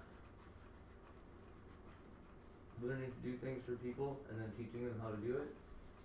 Right? So I can do this. Now there's a couple websites doing it, so I don't need to do it. Yeah, isn't it really awesome? Oh, Boulavoot says good work, Tiger. Yeah.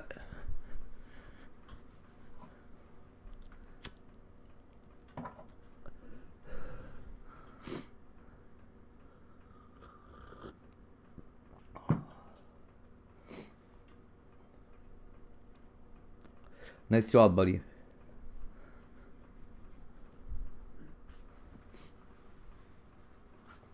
What's one we join?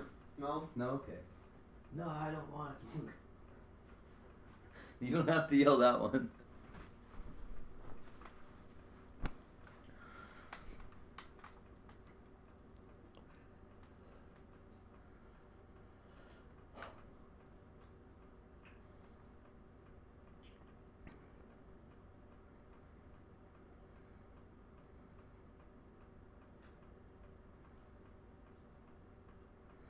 Discomfort is often a great motivator.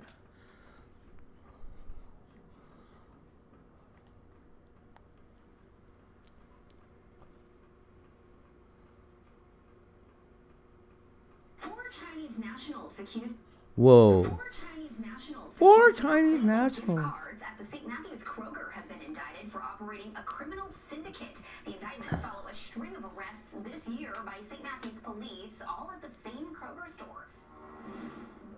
Kroger security personnel noticed a person placing gift cards back on the rack at their store and immediately as a result, the suspect is caught right after exiting the store. What's going on? These are the people that were doing that, hey? They said you were up there messing with the gift cards, huh? No, not me, sir. You got some ID? These people were stealing gift cards, writing the numbers down, bringing them back, putting them back on the shelf for people to buy them, and then checking them every day to see if anyone had bought them yet. Yeah. It's a good scam. You have any weapons on you? Did you take any gift cards? No, I'm not there. What are you doing with the gift cards? No. Huh? You got some ID? Yeah. Okay. Buddy's in the GMC down there. Gift card? No. I see one in there. You still did they take any gift cards today? They put them up. I buy it. So they altering the gift cards? Yes. Okay. I buy his card. Okay. ID. You have any weapons on you? No. Nothing? Man. Oh, yeah, fine. Okay. Oh, you from California? Oh, yeah. What are you doing here? He's starting to like be comfortable Where's the other one at? saying a couple words to strangers and stuff. Parked in Black GMC.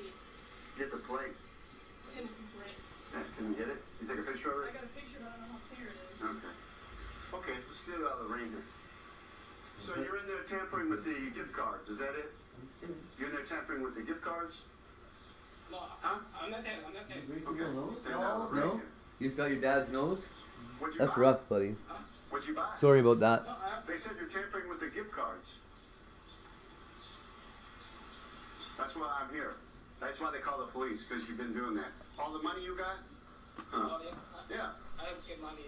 Yeah. Do you have any gift cards in there that you know they tampered with today? Asian guy covered in tattoos. He's a criminal. Bring him in here. Take those. Can I tell him that where that other guy's at? Yeah. He's So they take the gift cards, they get the information, and then they keep them on the shelf, right? Okay. So you're tampering with these today? Haha. He didn't tamper with nothing. Oh, yeah. Okay. Just have a seat. Oh, it's okay. Okay. How you doing? On this, Yeah? corner. Oh, it's fine, sir. It's fine. No, I Oh, want yeah? you to sit down. What are you I'm doing? detaining you right now. He looks super excited. You hungry? No? So this guy, what they do is they take the gift cards and they get all the information off of them. And he was doing that to these today. No, but she saw him doing it. She's the witness. He's got thousands of dollars in cash on him. And he didn't buy anything. You know, it's a scam they've been pulling across the country. Are you a citizen of the United States? Were you born and raised here? I have a card. You got a green card? There's another one in the car over there or something. But so you're being detained while we do an investigation, okay? I want a green card. I want Ted Hahn's green card. Or whatever it's called. Who are you talking to on the security name? Do what? What security are you talking to? Homeland Security. Alright. So he's putting so these cards are forged, they're not real. No, they're real, but they have the information off of at a centralized location. Then they check the balances. A lot of people thought that was my real name. And they keep the money, and the person gets screwed. I used to get people like once a week came into my chat like, "Hey Ted," trying to be like intimidating. It's like, oh yeah. That's down. Set that on the hood.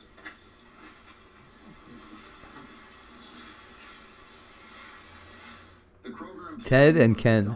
I mean, we just shot it. Yes, in the last 2 weeks in just our 10 stores. But I mean, the last few months we sent over, we've got it yet $1 million in the last couple months that we sent to our department. So, because the two guys that work up in Nashville were at our stores here. And then there's another female that we have on video here, and then Stony Brook, our first one. and then there's another male at the gun station code, but I mean, we don't have any information on him because they're just in and out. Okay, I got you on my phone. Okay, whatever. This is gonna be a slow capture of that guy.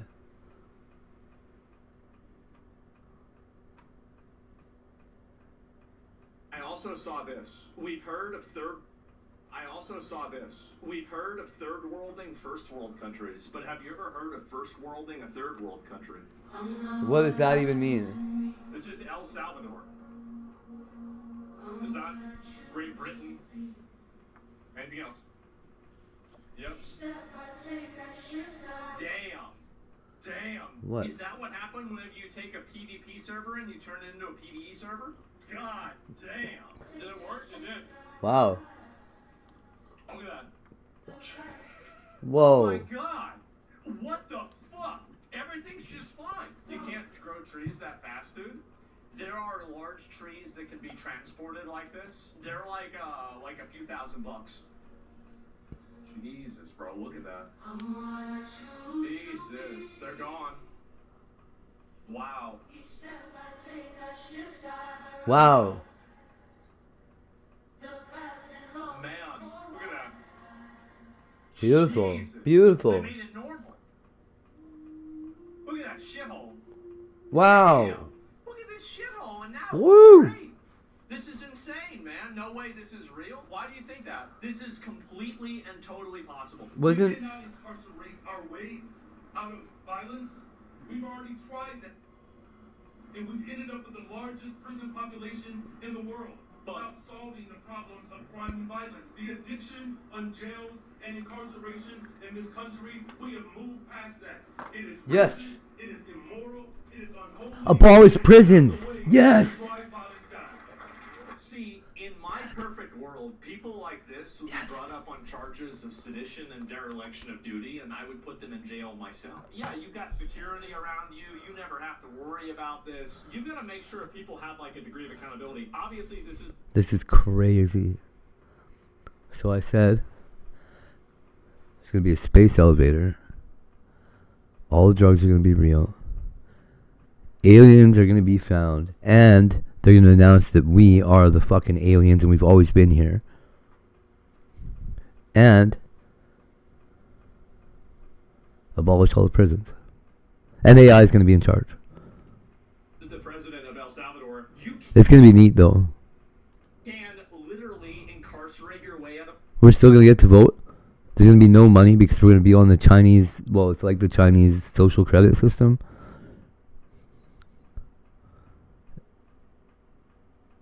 Everybody's gonna have a certain amount of attention that is required to be paid to like the world's social reform issues.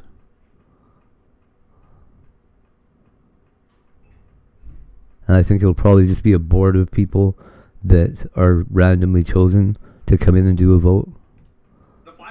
It's going to be way easier. Or it'll be a set-top box, like a video game console that you get to just vote on. That's the future I see us going to. Who would have thought that putting people that kill people in jail reduces the amount of killing that happens? Now it's basically down to zero. When we arrested the gang members that were killing so much people that we were the murder capital of the world, literally the most dangerous place in the whole world, more dangerous than Haiti. What do you have to do? You have to stop them. It's a no-brainer. You don't even need to have. Oh yeah, no more borders. We got huge condemnations. Same organization, we got a condemnation. Maybe natural borders like the oceans and stuff will still be there. What about the human right of a woman not to be raped? I mean, what about the human right of kids to play or to be free or to? Yeah, like okay, so And what about the human right to live or the human right to? what right do we have as civilized people that we are, right, to allow people in other countries to live at a lesser degree of wealth than we are experiencing ourselves here?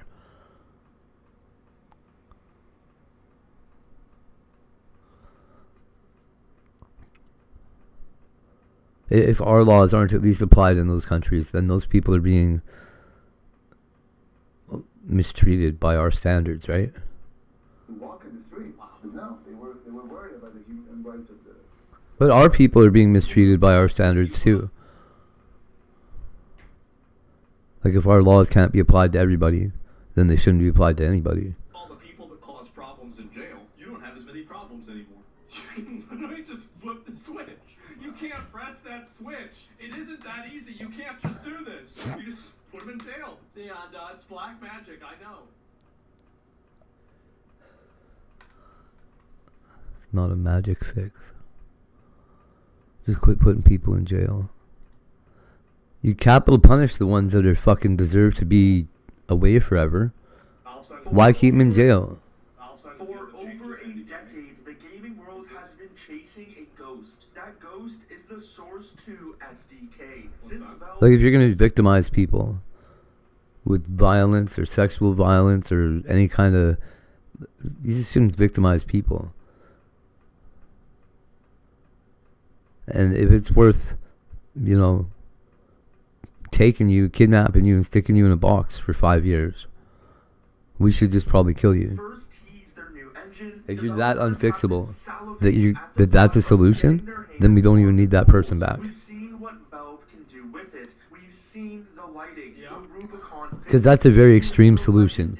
5 years is a fuck of a long time in a box. Feel like Valve games, but for 10 years, those tools stayed behind a locked door. Unless you were a high-level partner or a Valve employee, you were stuck on the outside looking in. But while we were all waiting for Valve to drop a traditional SDK, something was happening in the background. Well, what did they do? Face Punch Studios. Gary Newman, the creator of Gary's Mod and Rust, was building a love letter to Source 2. He called it Sandbox, or as some say, S&Box. For a long time, people thought Sandbox was just going to be Gary's Mod 2, a sandbox where you play other people's creations. But as of March Half-Life. 26, the entire landscape of indie game development is shifting. The news we have been waiting years for is official. Face Punch has finalized a standalone license with Valve. This means you can now build a game in Sandbox, export it as a standalone executable, and sell it on Steam No way. as your own professional product. No way. What? No way. That's insane. That just destroyed all the other publishers. I don't even know what to say. Royalty free. Big dub? Yeah, that's huge. How did I not know about this? To reclaim the scene from Unity and Unreal. Today we are breaking down why this Incredible. is such big news for game Because it's free too. Before we get into the legal deal, No need for Robux. Sandbox actually is. According to Face Punch's official description, SNBox is a spiritual successor to Gary's Mod. Yeah. A love letter to Source 2. It's built to eclipse what was possible before, not just modernize it. We're using Source 2 and everything we've learned from Source 1, Gary's Mod, Unity, and Unreal to create a modern, intuitive, moddable game development environment. Just think about that for a Wild. second. They are trying to make a better Gmod. They are trying to take the best parts of Unity and Unreal and combine them with the Valve feel of Source 2. It's a full game engine and platform where you create in a familiar scene-based editor. But isn't it crazy to just like look at the way that they do things and compare it to the way that like let's say Ubisoft does things or other developers Where everybody else is trying to make, they're trying to gatekeep it. Like it's like a night and day difference. It's like this is what it must be like whenever you have a small company run by people that are just really passionate, extremely competent, and actually care about their job. That's crazy. Unlike other engines, multiplayer is built in from day one. You create a game and it's instantly playable. As Gary puts it, this is a long-term project. They aren't looking for a quick win. They are building a platform they want to use themselves for the next couple of decades. I think that like also, you know what probably really was an inspiration for not really an inspiration, but like was a multiplier for this was Roblox. I think the fact that Roblox accidentally made the first Roblox accidentally made the first metaverse. I think that what that's really done is that it's given all of these other developers with people something like this, they can see, wait a minute, okay, there is a use case for this, it can work, it can be successful, and this is how. And I think that's what's happened, is that people have seen the success of these other products, and now they're thinking about taking it on themselves. The Steam hard is way. already live and a full launch in April 2026. We are standing Wow. on the edge This of a year. new era. Anyone This who month has coming up. tried out Oh, I gotta pay my Steam rent today. already can tell you it has insane potential when it fully launches. The possibilities are essentially endless. So now let's get into Excuse the me. heart of the new developments. Oh. On March 25th, 2026, Gary John Newman dropped a Sandbox. bombshell in their newsfeed. He stated, "We signed the new license with Valve this week, allowing us to allow people to export games from Sandbox's editor and ship them as standalone games on Steam, completely royalty-free." He admitted that this wasn't an easy deal to strike. He called it a bit of a complicated journey. I'm so happy that you have these guys, because these are like the old guard computer nerds. You know, like these are the guys that know what, you know, like internet relay protocols are. These are people that, you know, like whenever CMD opens up, they don't get scared, they get excited. Like, this is like a whole different level of like fucking competency and understanding of computers. Yeah. And I remember whenever I was in high school, and I remember these guys, because I'm we these were guys. one of the older guys in the class at that time, and like our teachers, and it was like, man, these dudes really knew their shit. Yeah. They did. We had to. Real nerds, yeah. Required a lot of reassurance and compromises. The whole But speech in of the end, CMD, as yeah. Gary famously said, Valve did the bizzo. Usually, when you license an engine, you are signing away a huge chunk of your wallet. But It's like this 20%. deal allows you to take your Not 20. sandbox creation. Let's say you made a revolutionary tactical shooter, Yeah, Real's or like 5. maybe even a cozy farming simulator, and then you turn it into a standalone game. The player at home doesn't even need to have Sandbox installed to see or play your game. You don't owe Incredible. Valve or Facepunch a single cent in royalties for using their engine. That's crazy. Sandbox is entering the market and saying, keep your money. You owe nothing for using the Source 2 technology. I'm so glad too, like this is another thing, is that anytime a company does something that is just purely for the benefit of the players, and there's not like a bunch, like whenever Sandfall Interactive, for example, made like the DLC for like Expedition 33, and they said, yeah, it's out now, you can go play it. Like, there's something, and like, I don't expect it to work for free. I don't think there's anything wrong with asking for money. But I think that there's something special about people that make things, and the people that, you know, are involved with this content, and they do it. Obviously, they can make a living at it, but it's not about maximizing revenue and making the most amount of money possible. It's about making something really cool and fun, and then having other people appreciate that. And I think that there has been a receding of that. There's been a lot less of that. Royalty means it's exempt from the usual Steam cut, but if not, Valve can still earn money anyway. Oh, I'm sure they'll I mean, like, sales in the game will probably be subjected to the same Steam agreement that everything else is. But like, I think it's basically like they don't want to double tax somebody, basically. I did through Sandbox. This makes it one of the most financially attractive engines for any developer to And launch that's on. the other, and I think that like what you just brought up, I was thinking about it a little bit more. I think that's the genius of a company like Valve, is that Valve knows that they are going to make their money back from this. Because whenever they create these opportunities for people to make a bunch of video games, well, where do you think they're going to be selling the games? Where they're going to be selling them on your platform that you get 20% from. So, like, the idea that, oh, well, it's royalty-free, yeah, that's great. Obviously, it's amazing, but you're still going to make the money if these people are successful in the long run. And so that's, again, like, the long-term... this is something I think American companies are doing. So is it 30%, excuse me. Yeah, they're still going to get their 30% cut from this probably. And I think that what happens is that, you know, whenever a company has that long-term, like longitudinal position, rather than thinking about, you know, maximizing and min-maxing a quarterly earnings report or, you know, the annual income, I think that you can make decisions like this, and they will always be the right decisions that are successful in the long run. And I think that's why companies like Nintendo, that's why companies like Sony even, Sony's not great, but they do make good decisions. Companies like Valve, they are generational companies. They will always make good decisions, because they are led from people that look at things that are not directly in front of them. They're big brain moves. Yeah, they're thinking about the second order effects of the success of their product rather than an immediate payoff. Steam, Valve, and Facepunch are essentially paying it They're gonna get forward. their money They out want of to it. see They the will. next generation of creators succeed without the weight of corporate greed crushing them before they start. But you might be wondering, why is Gary doing this? Why wouldn't he at least take a small cut? He has provided the tools and so much more. In November 2025, when he began the process of open sourcing Sandbox components, he said, Valve gave me my chance. I'm already rich. I don't want to fuck anyone over. Exactly. Like, yeah, and also that, like, for a lot of these guys, here's another component. Oh, I love it. Is that it's like an ego thing. It's like, I can do this, and so I will. Yeah.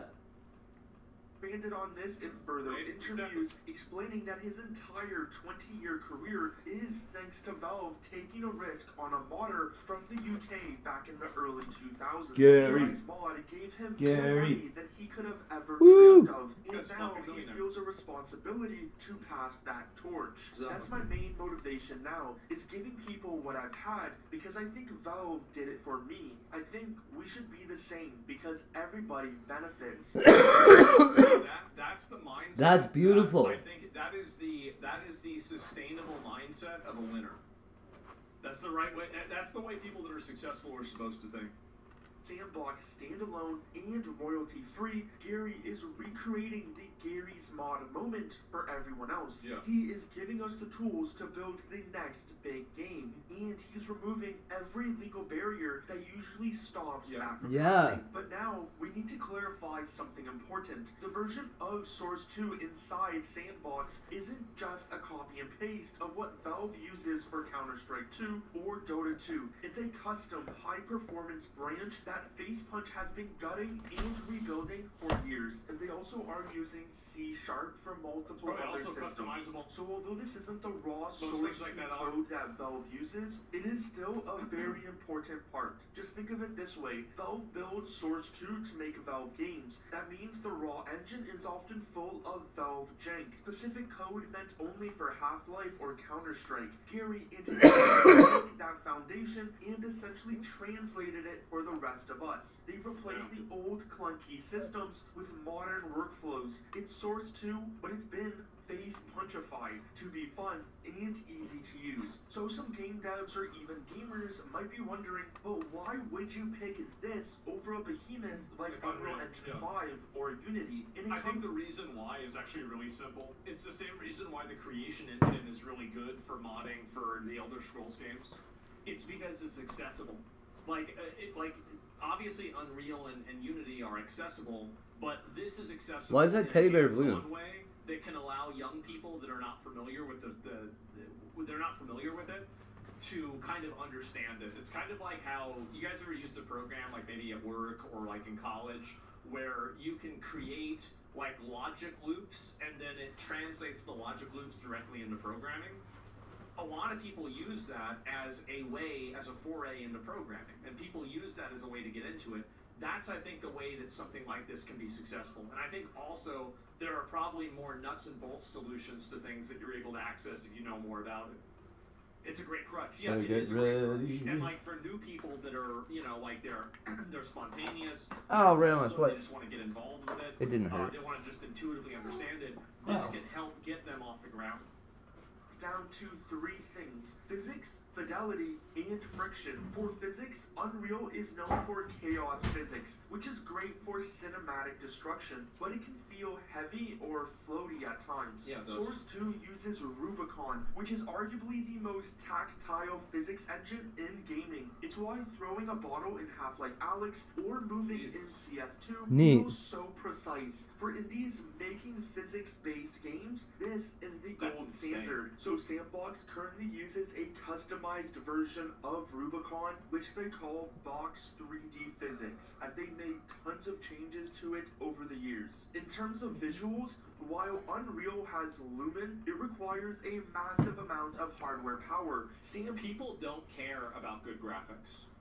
Like, good graphics... It's so weird that people don't care. maybe get people to watch a trailer, but they won't get people to buy a game. Like, you can look at that 1348 game that came out, and like, it had very good. I mean, the fact is that Unreal's base graphics are just phenomenal. They're insane. Like, they're so good. Like, if you like, you can generate something that is near photorealistic with, it seems to me, from what I've seen, almost no level of understanding at all, or at least a minimal level of understanding.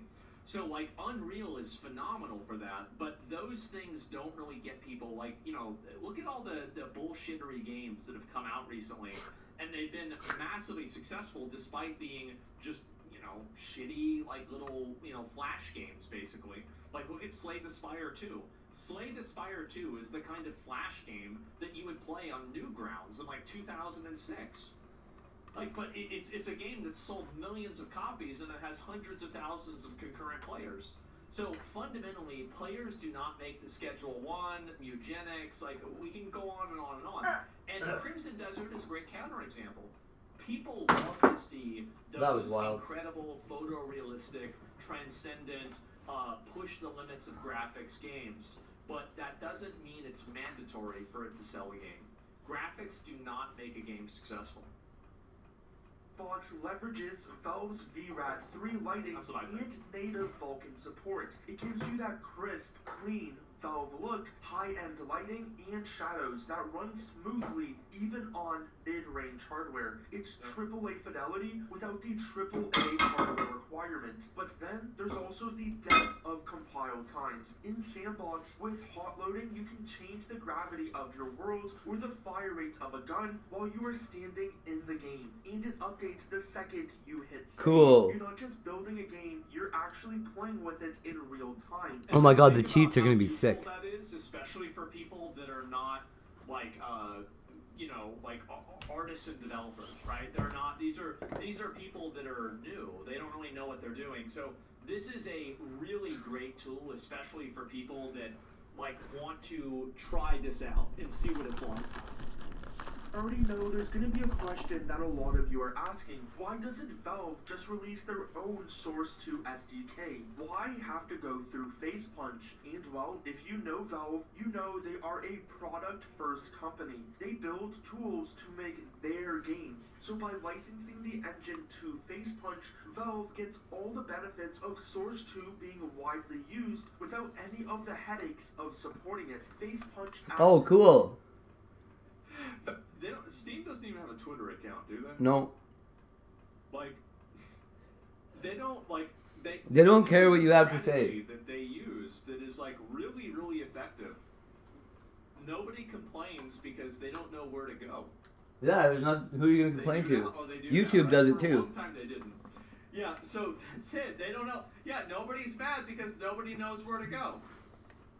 As a translator, they take the raw, powerful, and often messy internal Valve tools and polish them into a consumer-grade product. This is likely the only quote-unquote Source 2 SDK we will see for a very, very long time. Even though it's not technically only Source 2, and more so just a custom version of it at this point, Valve provided the foundation, and Gary provides the accessibility. It's a genius move that keeps the that way also, they can do all the PR for it, they can do the updates and everything, and then Valve, all they have to do is work on the back end, and that's it. People forget Steam, what is this here? The company has no vertical structure, the company's org chart is basically a flat line.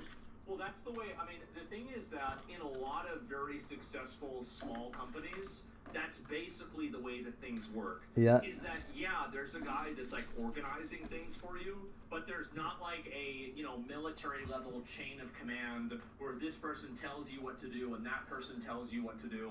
It's like if you want to go up and ask a question to, the president, he's over there, you just go ask him, right? That's it. He's a busy guy, though. I think that having something like that, it's something, it becomes less feasible at scale. But I think that for a small company, and they don't need to be big companies, they can be small companies, it's the best way to make decisions. No middle management. Yeah, well, there's also, like, no middle management, no, like, bullshit HR stuff. It's just people that are there to work, right? And they're there to work, and it's a great thing, too. It's not like it's bad or it's like... So I was looking for this little Buddha yesterday positivity with it. to show you chat. Uh-oh. Alive and thriving. So But what happened to me, chat? I'm in the Matrix, chat. stretch. The technical rollout for standalone exporting is happening as we speak. Gary mentioned that they still have some paperwork to finish. Okay, it We looks still alright. have work to do on our end. We need to create a license between Facepunch and the people That's crazy. shipping games. Whatever that was about. And triple check everything is legit. When it's ready, we'll be piloting it with a I'm already been on camera now. The first Rah. game expected to launch under this license is My Summer Cottage. When that hits Steam, it will be proof of concept for the game dev industry. Once that's over, the doors are open for everyone. I think that something like this will only pop off whenever a game that comes out goes like viral. So like if there's the Escape from Duck Off or a Fall Guys or like a Slay the Spire, like as soon as one of those games comes out and it pops off in this engine, I think that'll probably increase the usership of it by like 500% or something. Like then people will really start taking it seriously. Xbox's full release scheduled That's what I for think. April 2026, we are about to see a flood of high-quality Source 2 powered games hitting Steam. If you had these tools in your hands Most of the today games with fail, they zero do. royalties and the ability to launch on Steam, what is the first game you would build? Are we about to see the return of the classic Source mod era, but this time with professional standalone releases? I think that you'll probably see a lot more of that actually. And I think really where things are going to go is that like you're going to have more and more of these games come out that are built on these existing engines because most people the way that they want to play games is that they don't want to go into some hyper elaborate, really complex environment or anything else. They just want to play a very simple, very straightforward, easy to understand game. And I think that with a lot of the new games that are very successful, many of them are very straightforward and very obvious. Things like, Counter-Strike, super obvious. Dota 2, not so much. Crimson Desert, not so much. Slay the Spire, pretty obvious. PUBG, pretty obvious. Arc Raiders, in the middle. Rust, it can be both. Marvel Rivals, kind of both. And you have a lot of these games here, right? And basically, whenever you have one of these games pop off, they are always simple games. Almost every single time, they are simple games that are easy to understand. And I think the reason why is because people don't want to invest, 20 hours into understanding every fundamental, understanding every function, every game, mechanic. That's why something like Fall Guys is allowed to be such a massive viral success. And other games really aren't. I think that's the reason too. Classic example of simple, good fun. Yeah, exactly, right?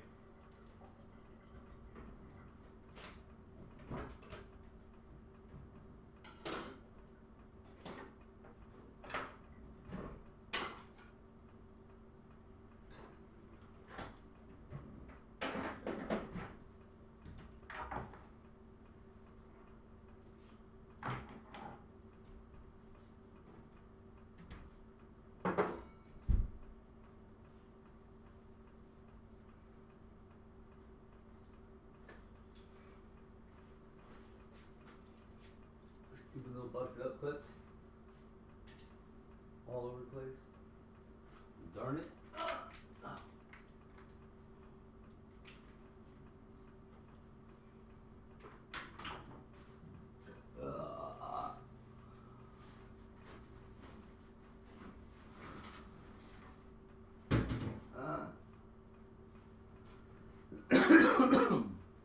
I don't know.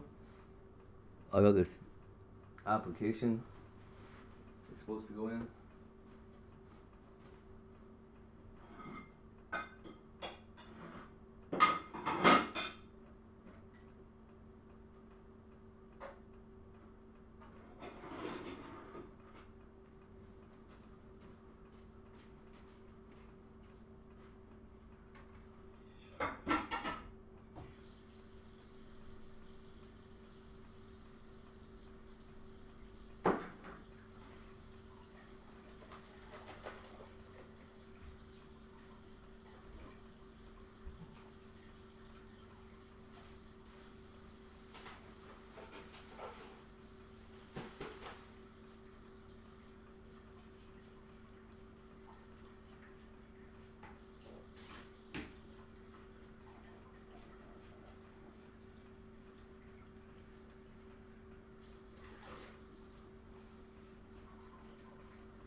Oh, that tomato's fucked too. That one's fucked too. That one too. Bye, tomatoes. Maybe I'll keep them around until I got some dirt.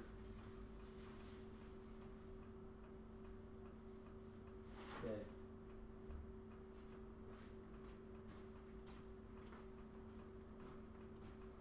Gonna grow some tomatoes.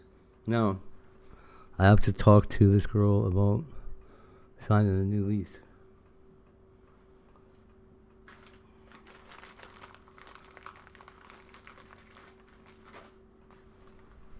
Yikes.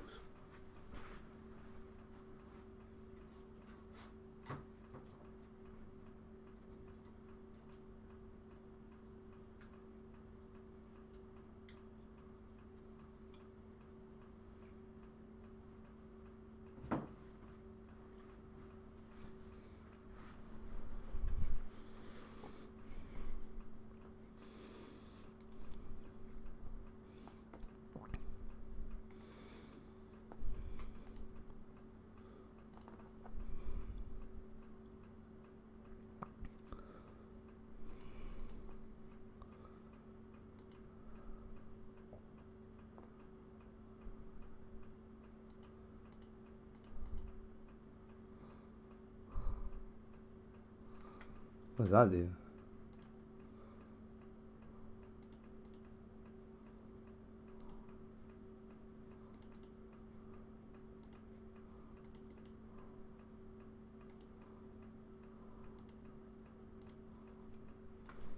So weird.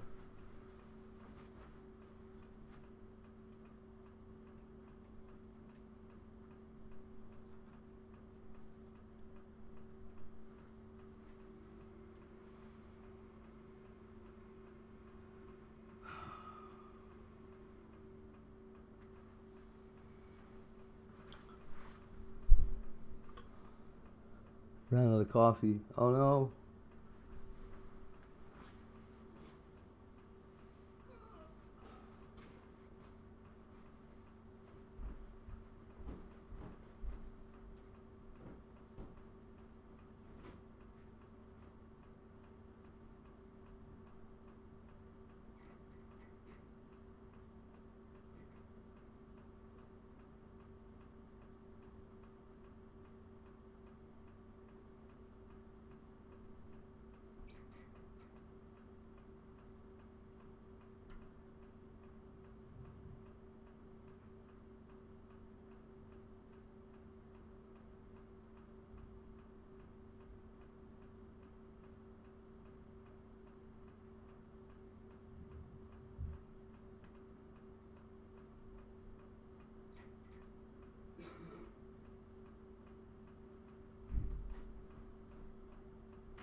Oh man.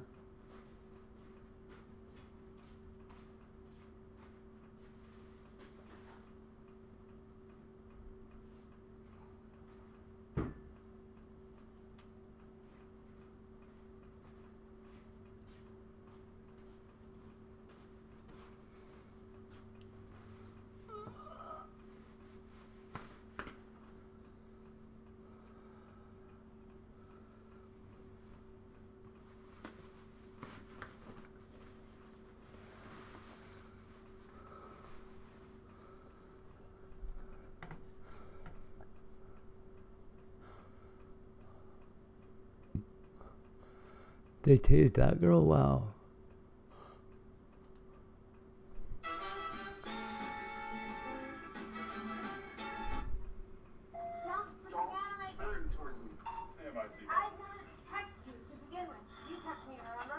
You would not listen and comply. Have a seat. Guys, I don't need to. I didn't do anything. Have a seat into the car. Stop breaking my elbow. You're gonna Stop resisting. Dude, you Stop grabbing a hold of me. Stop grabbing a hold of me. I will. Put your feet in the You squad are car. hurting me. You are trying to hurt me. So Oh, put your really? feet in the car. Have a seat. Let go of me. You're under arrest. Let Put your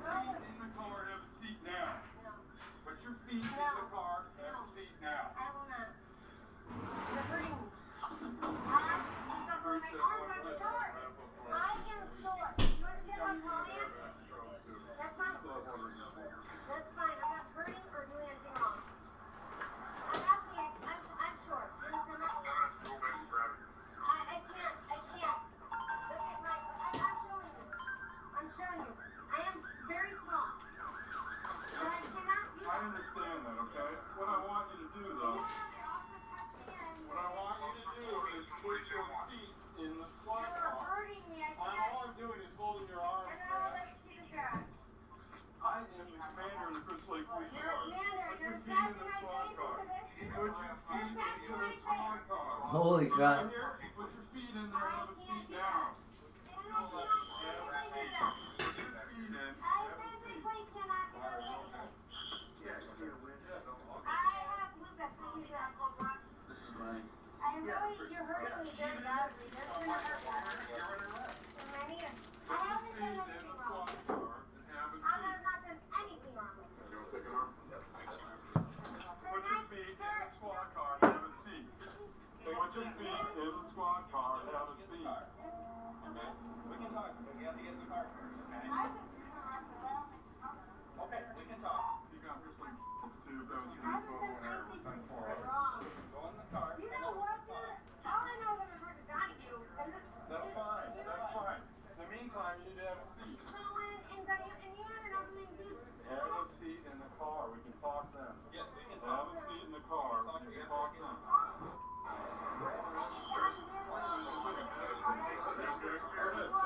You're just holding onto your hands and your arms. Have a seat in the squat car. Now we're Crystal Lake. Have a seat in the squat car. Have a seat.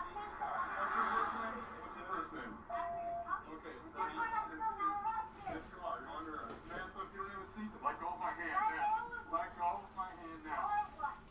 We're going to put you in a restraint device called the RAP. Just so you know, okay? We're going to put you in a restraint device. That was Holly. Samantha, Doo-doo. have a seat in the squat car. And have a seat in the squat car. Have a seat in the squat car. Do me a favor. No, I don't Why don't you grab the keys out of your one they were here? All right, go talk to them. Do you know where we're at? We're good, man. You're up there? Yeah, that's right. I haven't done shit wrong. Do I know I haven't done? Since you have started doing something. I saw them there. So please, you're mad at me. Hey, she's please on her elbow, just do whatever. Right. Yeah, but you're not being a regular person. All right.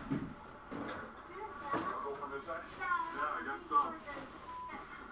Well, the only problem is Myers all the way up. Let go of my hand. Do not grab my hand. Do you understand me? Do not put your nails into my hand. Do not. Stop touching me. Do not grab my hand. Okay? No, let him go. Have a seat. Have a seat. Have a I'm seat. waiting for the sheriff. The sheriff's not coming. Now she's kicking. Got her hand. Are you serious? Yeah. Here we go. Really, sir? You seem like a good dad. Hey, are you serious? Hey, are you I got serious? buckles down there on the bottom. Sir, can you look me in the eye for one moment? Let me just get the seat behind you. You just hit a camera? That's why I was defending our country? After I got hit? What? Didn't you know? We're good? Yep. Why are you doing that? Rear camera going for me? Yeah, this shit. And we pay your guys' bill. Hey, lady! Don't be like that! Don't ever use them as heroes! Hi. This is now after I asked for a sheriff about 4 times and mentioned that I was going to have my lawyer come because I have no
to the PD with the J5 off of 31.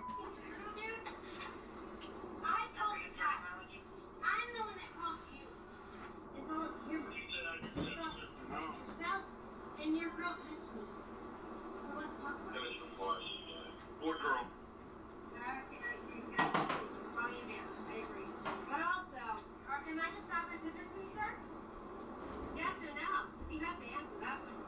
No, I don't. Yeah, you do. Ron is a piece of shit. Because he actually did too. And you just sounded even better than I know. Thank you for that. You know what? Yes, I am. Well, I know you're an idiot. Clearly. Daddy! Clearly. You're only good for yourself. You're capable. Well, if they have to deal with people like you, for sure. Okay. Likewise. That's why you became a cop. Because I have what? Because I have what? Loves me? Right. Loves. Correct. Correct. Yeah, that's right. Likewise, again. Nah. Well, no, you're not married because you're this. Because of this right here. This is what you are. Yeah. Nobody's gonna come near this. Yeah. Oh, good God. I couldn't even imagine spending 5 minutes with you. Oh, man. Oh, yeah. You'll never get there because you won't even make it to marriage. All right. Because no one will want to deal with you. Well, that's why you're not married yet, though, because then they find out what you really are. Oh, so you're a spinster. You're back.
Hate goes somewhere else when he feels like it. Let's go to the store. Anybody see if the mailman showed up yet? Anybody see if I showed up yet? Am I here yet? Oh, it's so bright. Holy shit, what is that thing? Creepy ass black SUV curling up around the block here.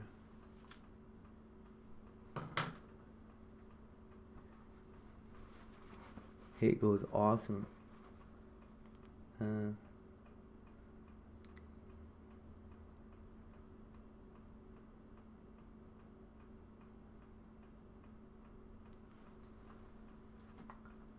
She was trying to set up direct payments for my bank. I'm like, oh, wait, hold up.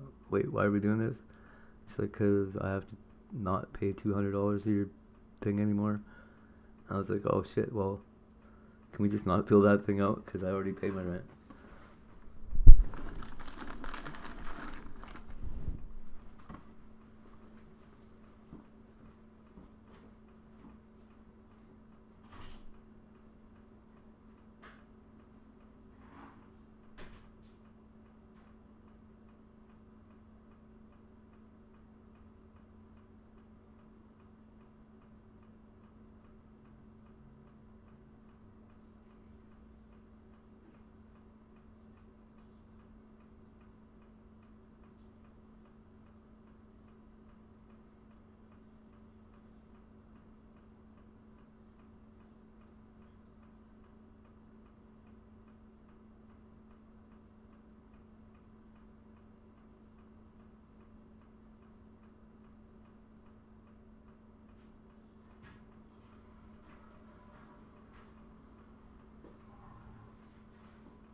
Big boss hate goes here. Rolled down to the stream this morning. Said, yo, I'm done all this work already.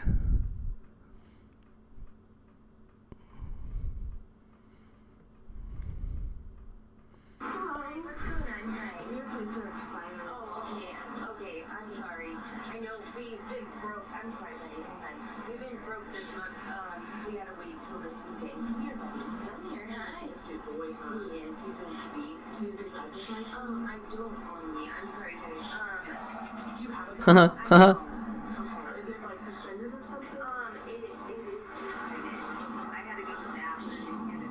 Oh, okay. Where do you live at? We're over here, by the storage unit. What's your first name? I'm Caitlin. What's your last name? What's your last name? I'm sorry, I don't know why you got me like that. It's okay. I mean, I'm standing at the window and I'm talking to you, so. Why is your license, is it suspended or revoked or? Yeah, it's suspended. Do you have insurance? I'll step back so you can close the window and kind of search for that and I'll come back. I'm gonna call my mom and see, so she can send me an updated version. I should have it, but, An updated insurance? yeah. Do they pay for it? So, no, well, they help us, yeah. Okay, it goes to that address though? Yeah. Okay, alright. You can close the window, get him under control, try to look for the insurance, I'll come back up. Look at the Marilyn Monroe on her car. Do you see the Marilyn Monroe on the car? What she learns would change the course of the entire traffic stop. This is why I didn't let her go. I knew something was up. Alright, I'm gonna go up there and check with her. She was looking for insurance. I don't know if she has it.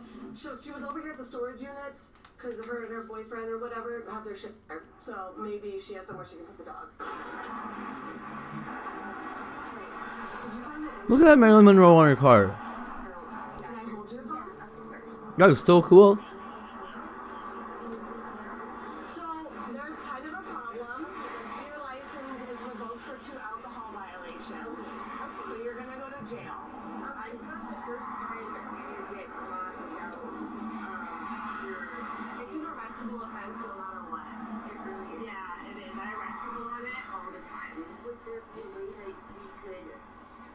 have someone I can come get him. I won't tow your car and stuff like that. Would it be possible if we just let me go and walk? For the first time, I thought. Was that Crystal Marie? Pulled over that they don't arrest you. No, that's not. Yeah, that's not how it works. It's an arrestable offense. Okay, So. well, can you show me how that's an arrestable offense? It's an unclassified misdemeanor in Colorado, so it's arrestable. I don't have to show you anything. I do this all the time, Caitlin. Like, this is my job. Please don't. I'm being nice with you. Do you have someone that can come get your dog, or he's gonna go to the pound? In the storage unit, can you please let me go? Did you have a boyfriend or something you can call to come get your dog? Yeah, he's at the storage unit, but Can he come over here? So he had You guys like live in it? We were staying in it right now. We're not living in it. Okay, well, maybe we can park your car and our CSO can take the dog over to him. No. I'm here. I'm not being a No, I know. I'm just trying to help you. I don't. I don't. Okay, he's fine. Would it be possible if I just walk the car, or I leave the car and I could just walk to the storage unit with my dog? No, I can't, Caitlin. That's not an option. So we gotta figure out how. If you don't try to help me out, then we're just gonna pull you out of the car. Why you? Because I arrest people on this, and it's an arrestable offense. So you're. That it's an arrestable offense because I don't have to. No, it is. I'm telling you now. Because it's not. I'm not required to. Okay, you're gonna get a warrant if you drive away. Okay. Yeah. Try and go over to the storage unit, see if she goes over there. I'm gonna write a warrant for her. Caitlin. Dispatch 12956. Did you get the information that the vehicle fled from us and went northbound on Fairgrounds? Can you air the information? Oh wow, she's mad. We only have traffic charges at this point and eluding. Let's go this way. She's so mad. This cop is so mad. Surprised the suspect and her boyfriend at the storage unit they've been living in, where the situation would get even worse. Timothy, can you open the door and talk to me? Okay, is it just you in there? Okay. I think there's two people talking there. 7-1, you want to come to us? We think we have her in the unit. Come open the door now. What's her name? Caitlin, you're under arrest. Come out now with your hands in the air. Caitlin? This is the Windsor Police Department. Both of you come out with your hands in the air now. One's in there for one. We got an argument inside. You ready? Hands in the air now. Hands in the air now. Huh? Get on the ground. Holy crap.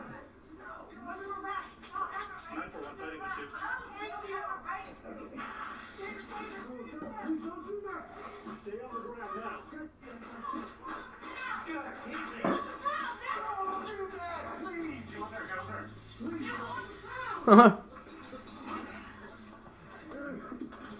Don't do that, please. I'm not driving with you. I know, I just gotta get your hands Okay, it's me.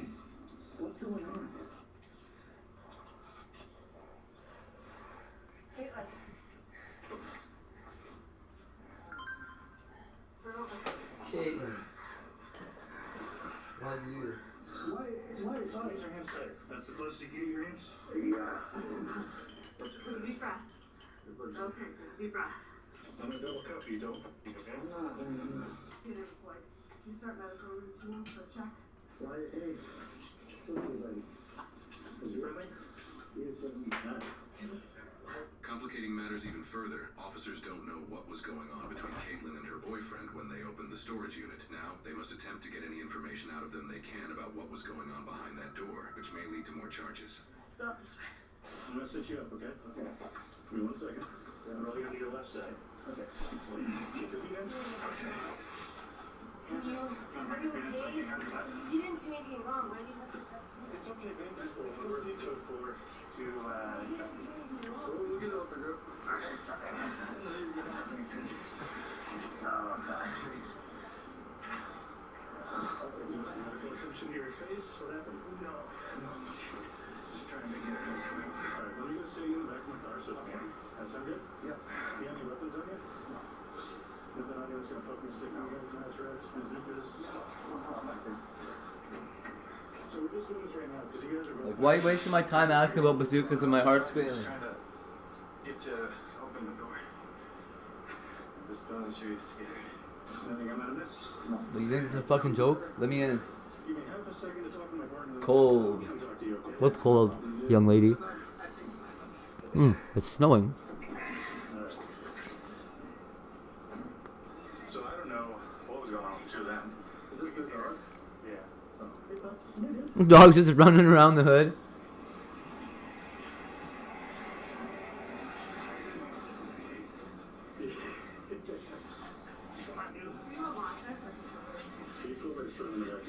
My dad come pick him up. Maybe. Can we get Maybe. I got a picture.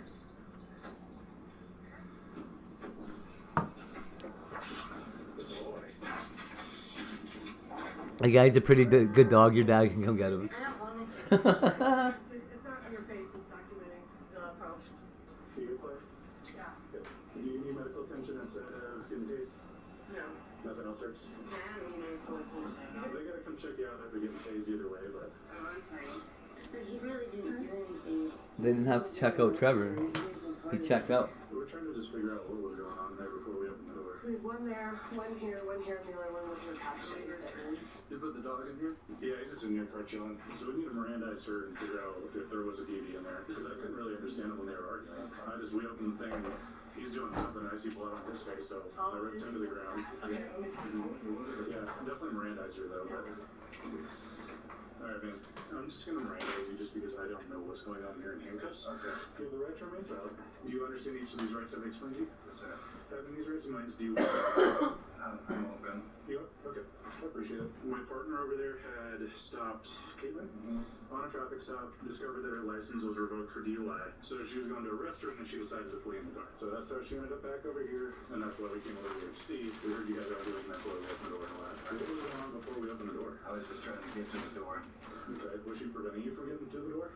She was trying. What was she doing? Just pulling on my shirt and trying to just hold me back.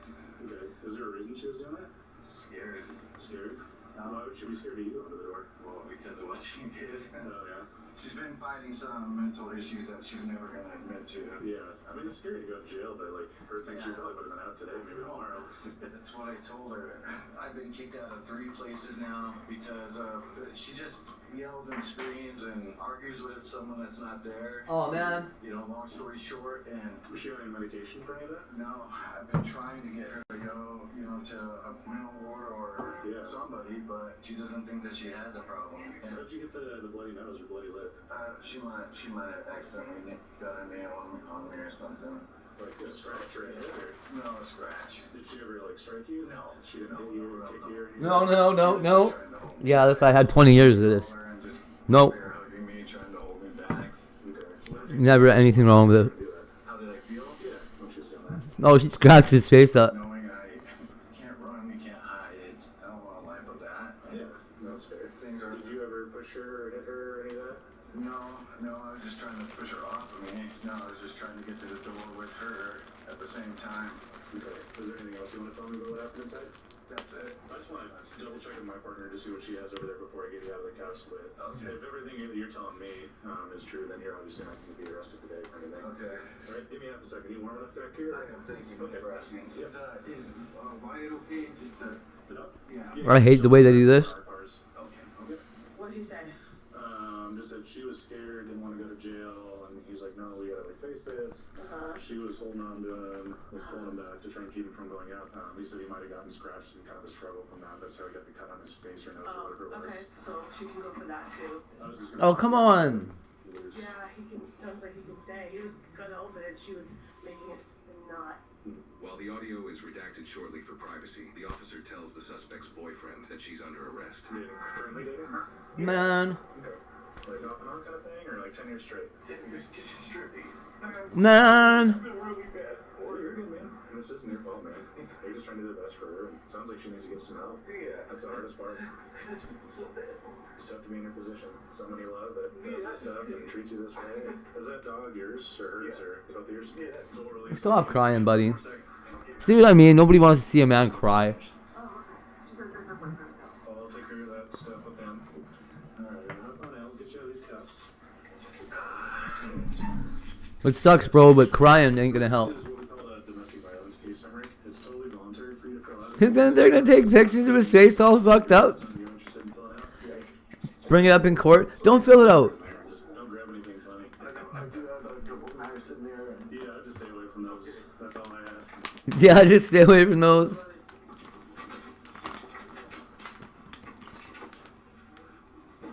You just take a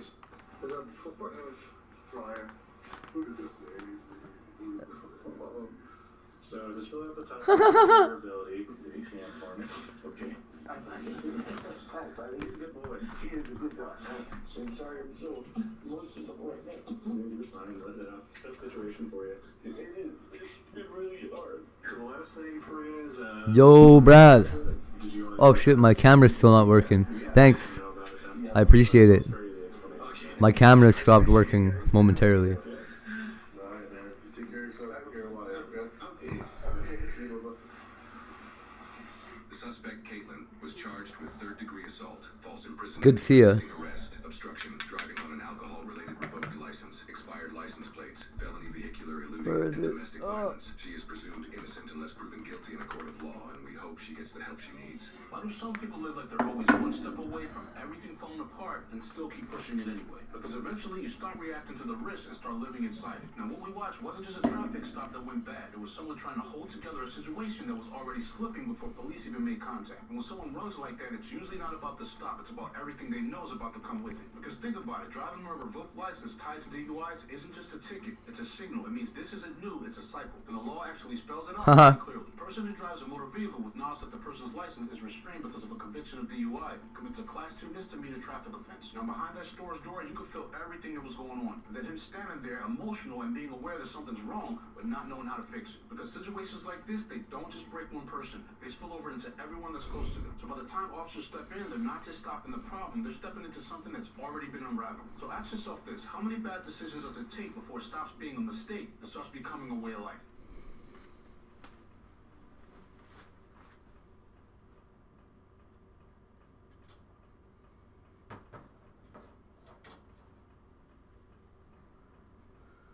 Man, do I not understand how this problem is going on.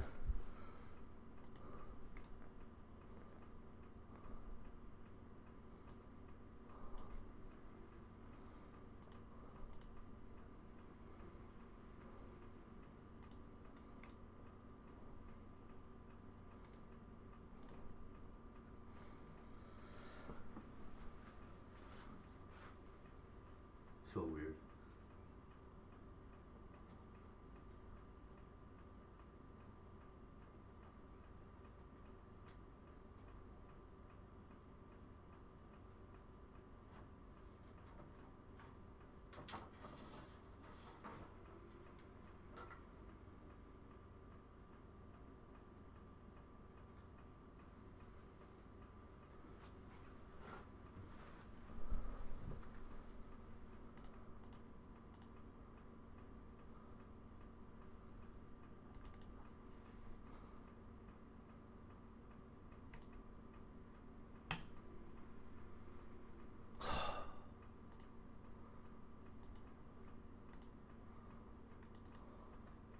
Oh well, I'll get it fixed.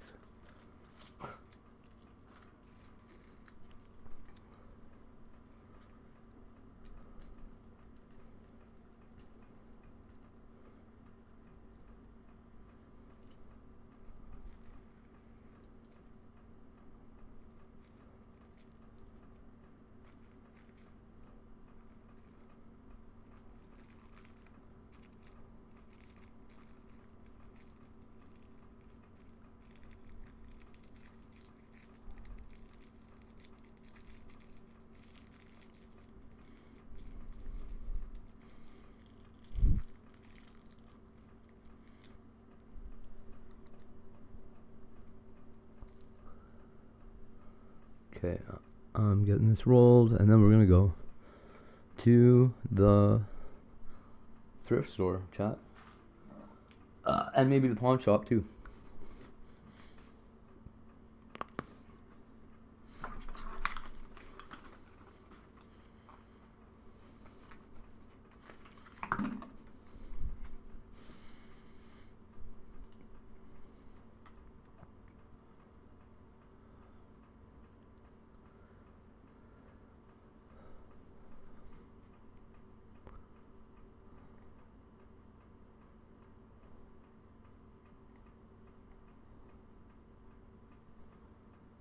Stephen Lewis, politician and social activist, dead at 88 years old. 88.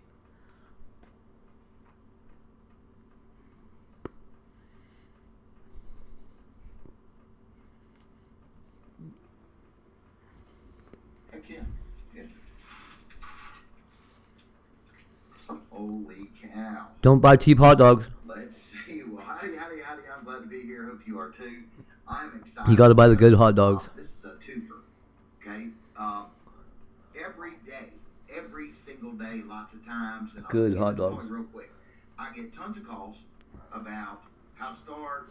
Nobody's gonna pay you $5 for a 20-cent hot dog. That, and they won't let me do this, and they won't let me do that. And I wanna tell you, I've covered this numerous times, but every year it's the same thing. People starting out and they go, "Oh my God, I'm so excited. I'm gonna get a cart and I'm gonna start selling hot dogs and this is gonna be awesome." And then they call her. I'm gonna sell 25-cent hot dogs for $5. Hey, I got a cart, or I'm getting a cart, and I'm gonna send you my schematics to get it pre-approved, like Ben says to do, and it's free training. Wink, wink, nudge, nudge, and then they skip the rest of some of them skip the rest of the free training, and they'll go, "I'm gonna have 12 carts by the summertime. I'm gonna be rock and rolling everywhere," and they get all excited and they talk about, "Oh, I got my mama's recipe for some deep fried jalapenos or whatever it is," and they get so excited and they just talk about, "Oh, my special chili, and I'm gonna do this and I'm gonna do this," and your health inspector doesn't give a crap. In fact,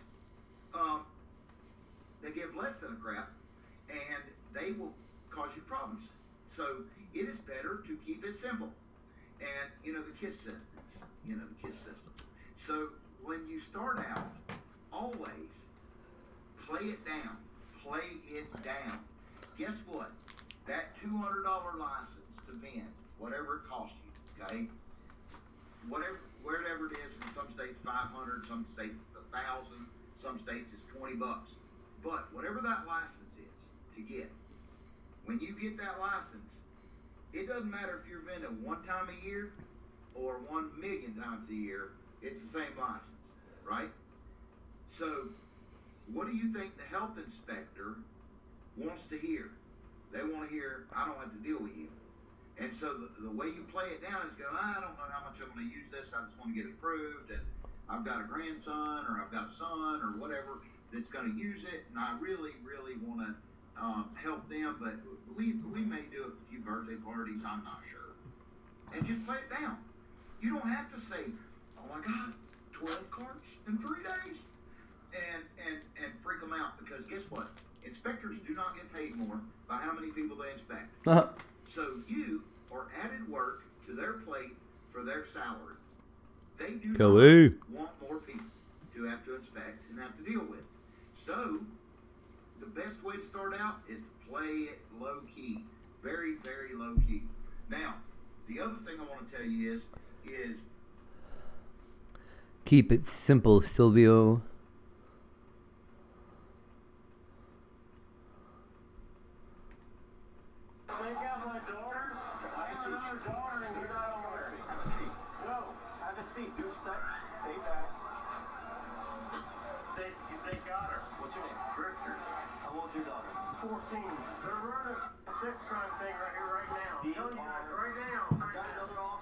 They're running a sex crime thing right now. I'm giving you a warning right now. Get up. Go find her right now. Now. Why are you yelling? He said his daughter was taken by somebody else. But they've been trying to talk to me, but I haven't been able to talk to them. Hey, Aussie girl. He's causing a scene, but I'm calling a scene. He's saying that his daughter was taken by those adults. Yes. It's 14 She years was old. taken by you guys are fucking idiots. How drunk are you? Really? Drunk? Not drunk. Not at all. Go kiss your own ass. Stay here. Yeah. So, the other girl, she's 14 years old. She came with us. She told me that I need to call the police right now. She's not feel safe with him. She never does. She said she just don't want to be a part of any of this, because if he knows that she's a privilege, he will beat her until she's past fucking 10. She's 14 years old. All of these people, and she came up to me and she's like, "You're her mom?" No. I'm the mom. He came up and basically gave me his older daughter because she can stay with me. Nice. She stayed in our room. She doesn't know where it is at all. What she told me is that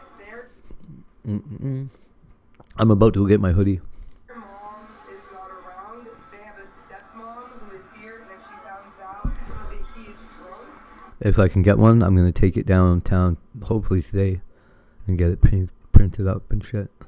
she will be upset at the older daughter as well, and she fears getting beat by both of them, is what she told me. 14 years old. I'm 48 years old and a mother. He literally gave me his older daughter, and then when I said, "So you related to him at all?" No, I've never met him before. I'm from Kansas City. He goes, "You can just keep them." Then he was like, "Wait, What the hell? maybe I shouldn't give away both of my f***ing heads." And he literally walked around and then told us we were all gonna get f***ed up. Listen to me and go protect my goddamn kid. And that's what we're doing. Yeah, you will definitely have pics. Standing here on top of me, and we should be able to look at her. She told me that if he found her, he would beat her until she was passed out. And even if that's an exaggeration, that's never a thing that ever It's an feel that way. exaggeration. Sit down, man. Sit down. What the f*** are you doing to me? Listen, you have no f***ing... What the f*** This is crazy. You get it. My daughter's out there by herself. She's not by herself. I know where she is. Bullshit. Here's the thing. She doesn't want to be around you right now. Okay, so my daughter's here. You got my daughter? Yeah, I know where she is. Okay, fine. All right. She's not gonna come over here. All right, good. How much have you had to drink? I haven't had much drink at all. We haven't had that much drink, so it's not the problem. All of a sudden, We- from the other involved party starts we- yelling at her newly arrived husband.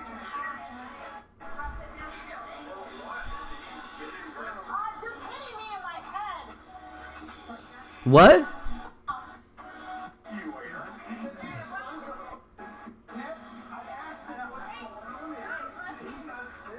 What's going on?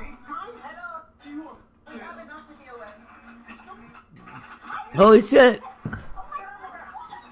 She just punched him and then she goes, "I didn't hit him." I'm allowed to hit a man. She just punched him.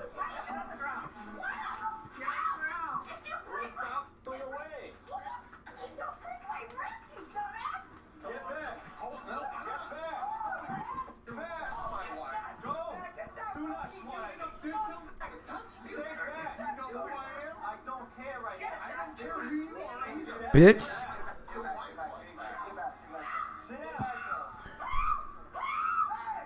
Man.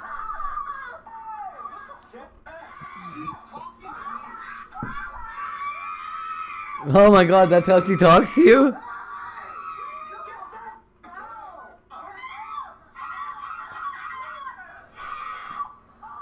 Holy fuck. Start hitting cops, guy.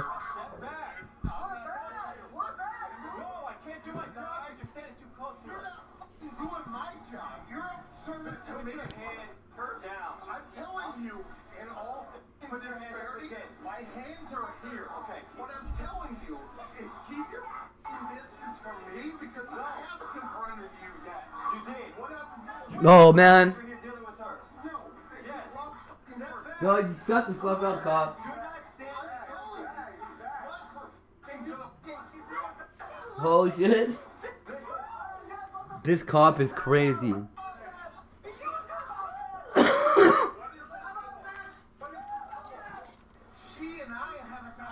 You can't just beat a guy's wife in front of him, you guys.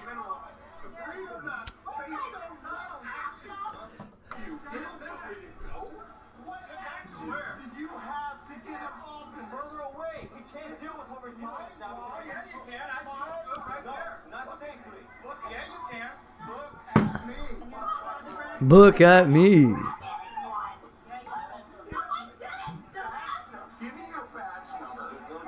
She's allowed to grab her husband. That's her husband.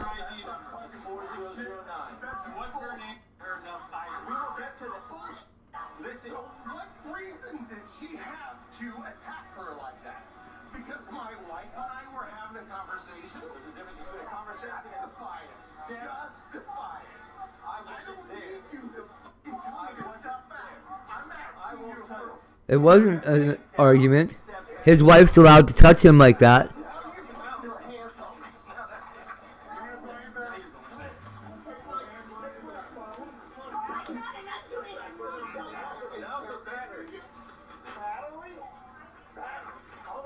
Battle.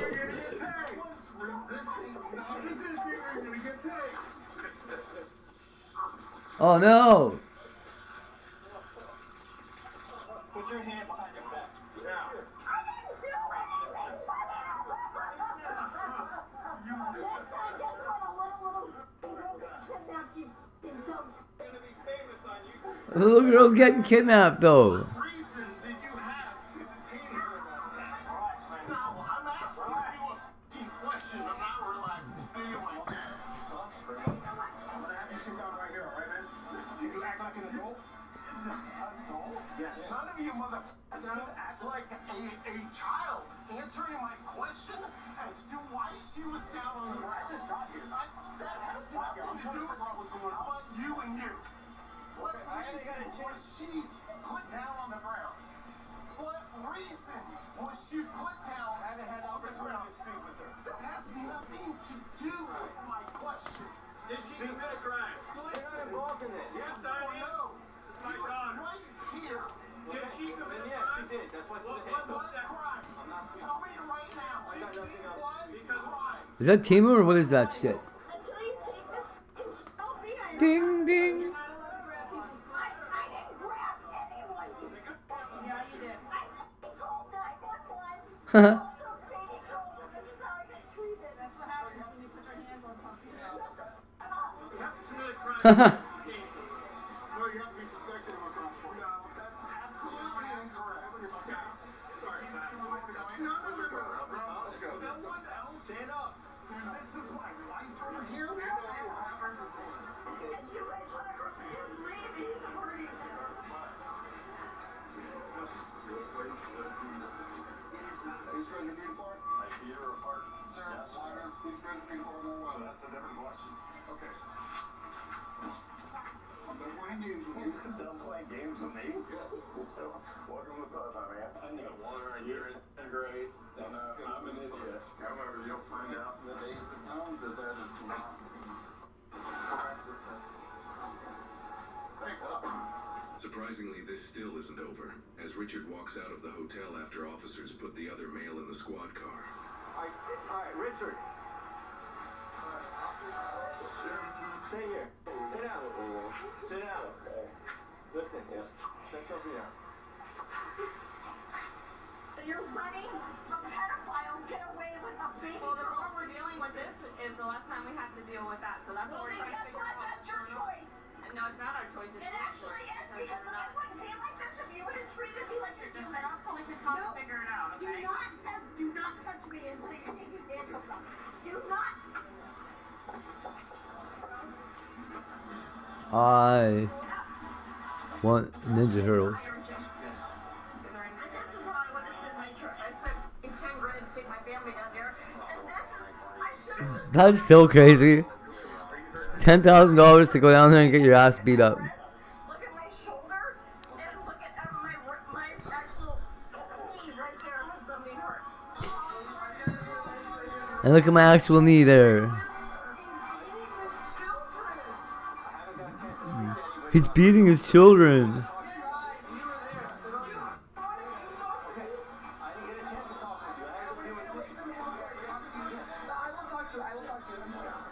Is that the daughter?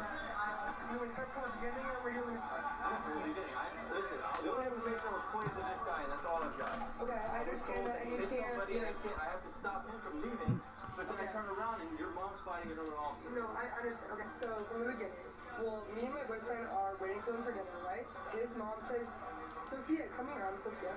His little girl that is in his arms is saying Sophia too. She's like being weird kind of, but she's like, can you come here? Like, this girl's in Sophia too, so like, over there, right?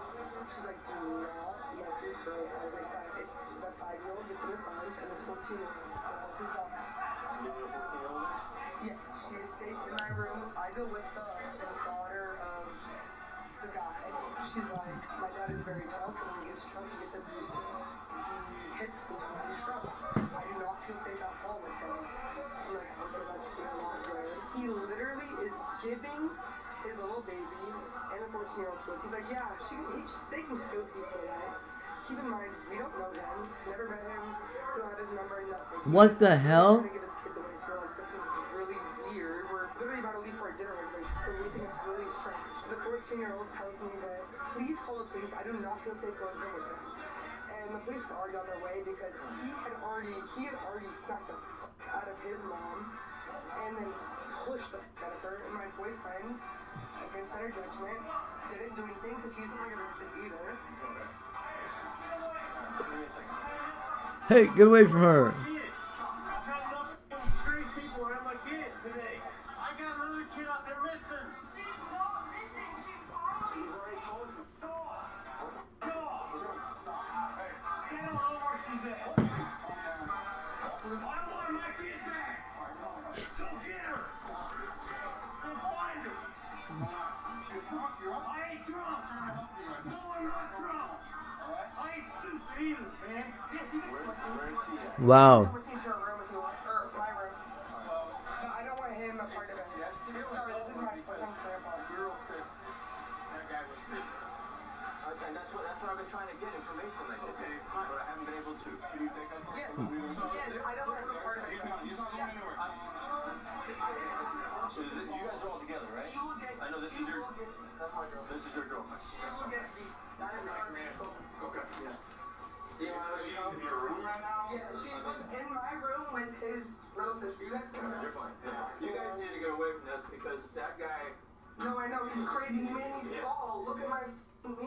Well, I know. I mean, my point is, when all this blows over, if this guy's still around, he's gonna come after you. What are you gonna say here? He told me, or the daughter told me that he will kill her if he knows about this. Yeah, but kids exaggerate and say kill all the time. 320. Hello. Alright. Can you step back and just speak to us for a second? Okay, so what happened that ended up with you getting away from your dad? Well, he's been drinking. He has like a drinking problem. And he's been, yesterday he was drinking, he was fine, he wasn't getting mad. And then today he was like really getting into it, drinking, he's not really kind of level. And then he started yelling at Sophia, like, am I allowed to curse?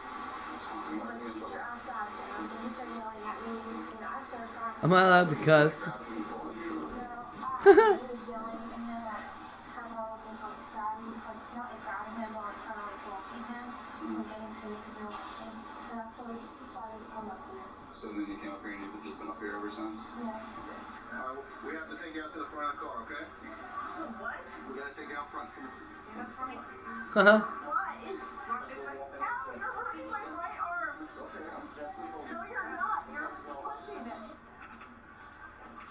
Watch your head. I need you to take a couple steps back for me. It's beautiful outside today. We're just gonna put on a hoodie and go to the store. We.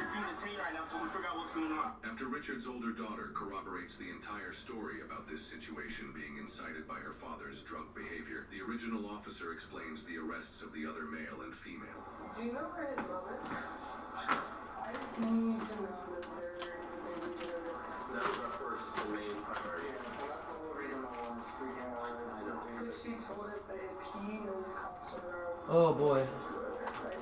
Yeah, he was still not in the right state of mind. More disappointing style goldfish. It's a girl that's Look at that. with that father. What are we supposed to do? You can't see.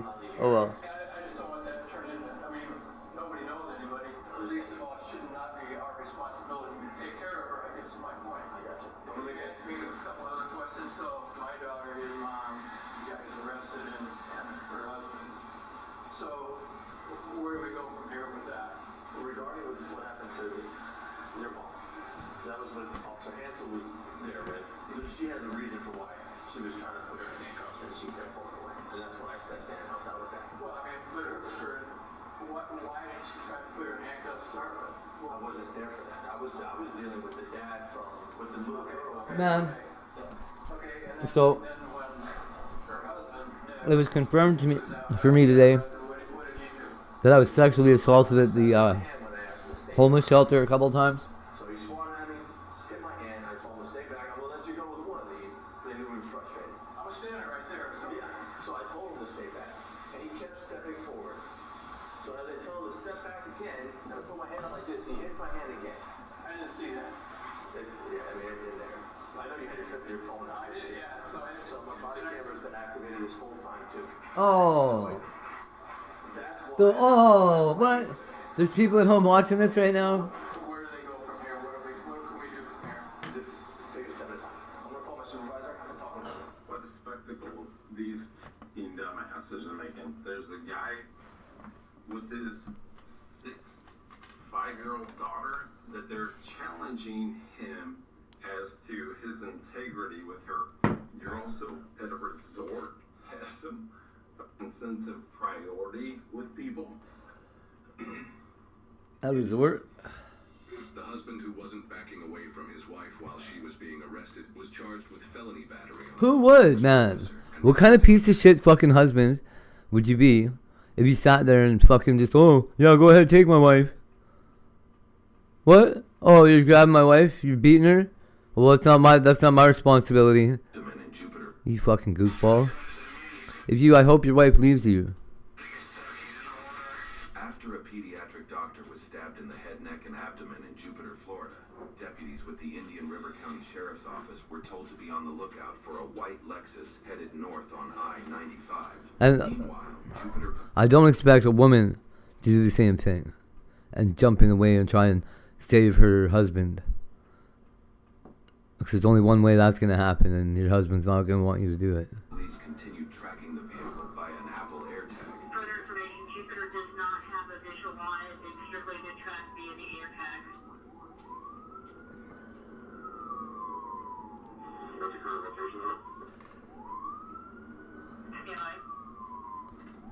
It's crazy how the Toya quit coming in.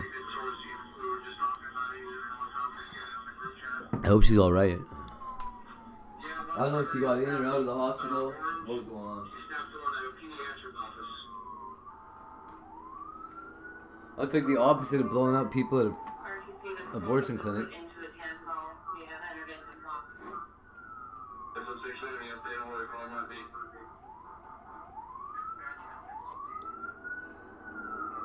Flees at 133 miles an hour after stabbing his doctor. At a pediatric clinic, though. What do you mean?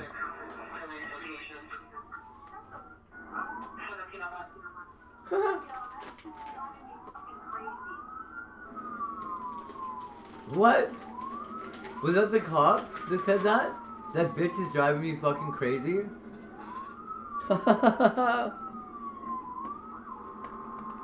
Or what?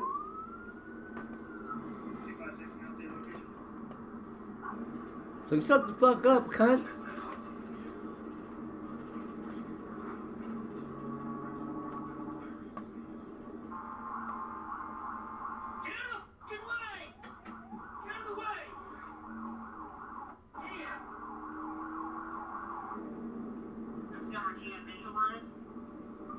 Yelling at people in the next car doesn't help.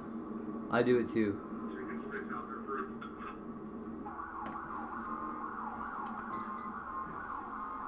Might as well just be cool about it. Like this guy. No, wait, I lied.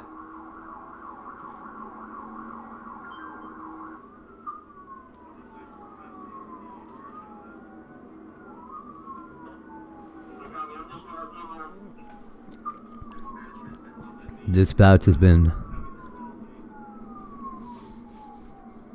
something.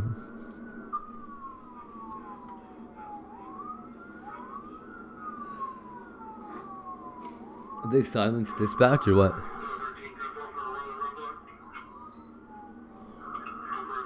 Rolling roadblock.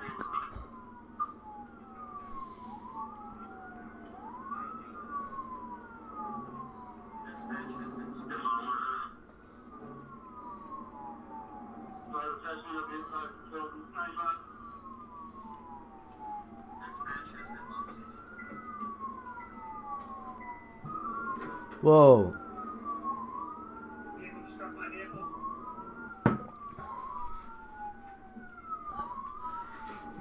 You know what I've never seen? A pursuit that breaks into a second pursuit. Like another car, like, starts getting chased out of it.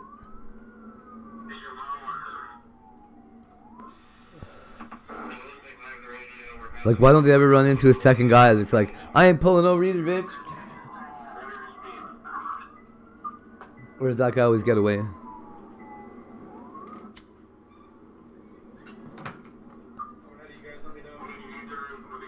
These are important questions that nobody asks. That weed that I just smoked is not that good. 28% is a little bit,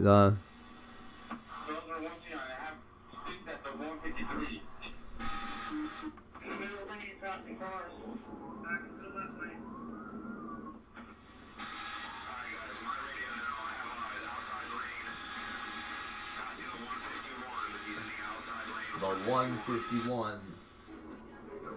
51. 151.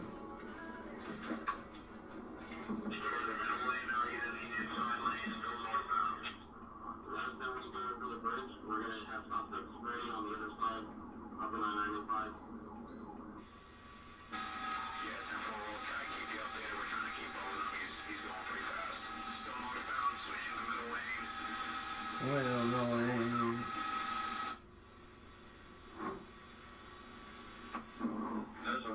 Shut down north 195 at 156.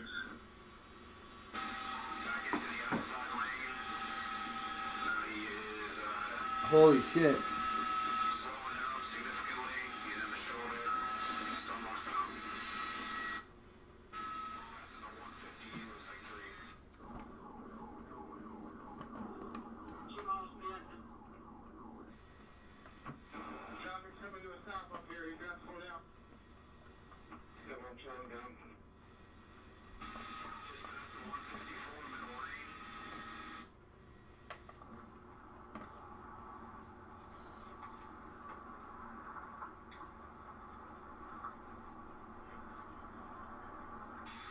He's coming up to the 155 now, outside lane.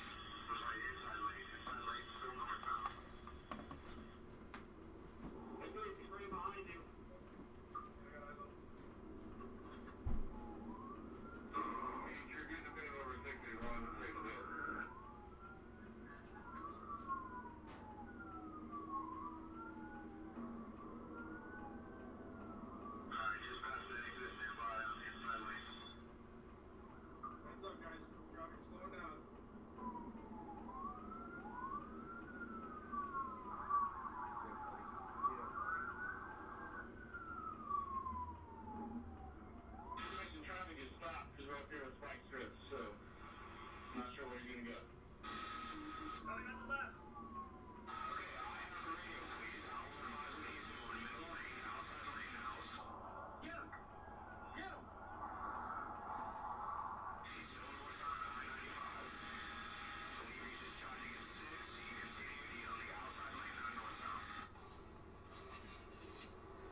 Uncontested king of the universe.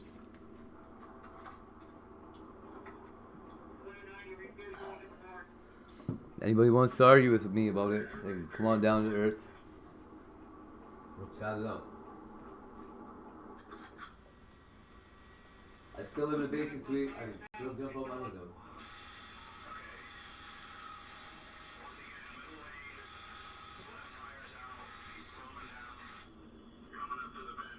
Oh yeah, gotta pay the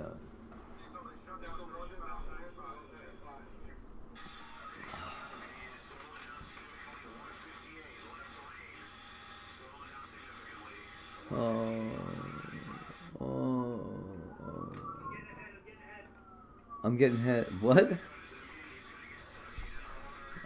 Yeah, that's where he crashes up.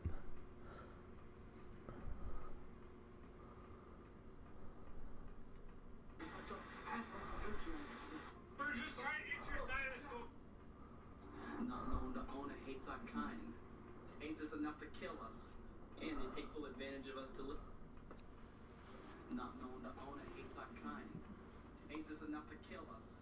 And they take full advantage of us delivering ourselves right to their door. Looks like we got a motive. And the means. Okay. Now what? Enter the pizza back rooms. I'm gonna Boydie, I can do this. investigate without getting Jack, caught. donate what you think we should do. Staff only. Security guards. Shit. Muscle like that don't just stand around for nothing. Oh So shit, what are they? investigate. Empty freezer, crisp, sterile. Why is there a raptor? Splash of red. That fresh marinara or something more human. Lick it, taste it. Is it good? Where's the police? Okay, it should be good. I should be good.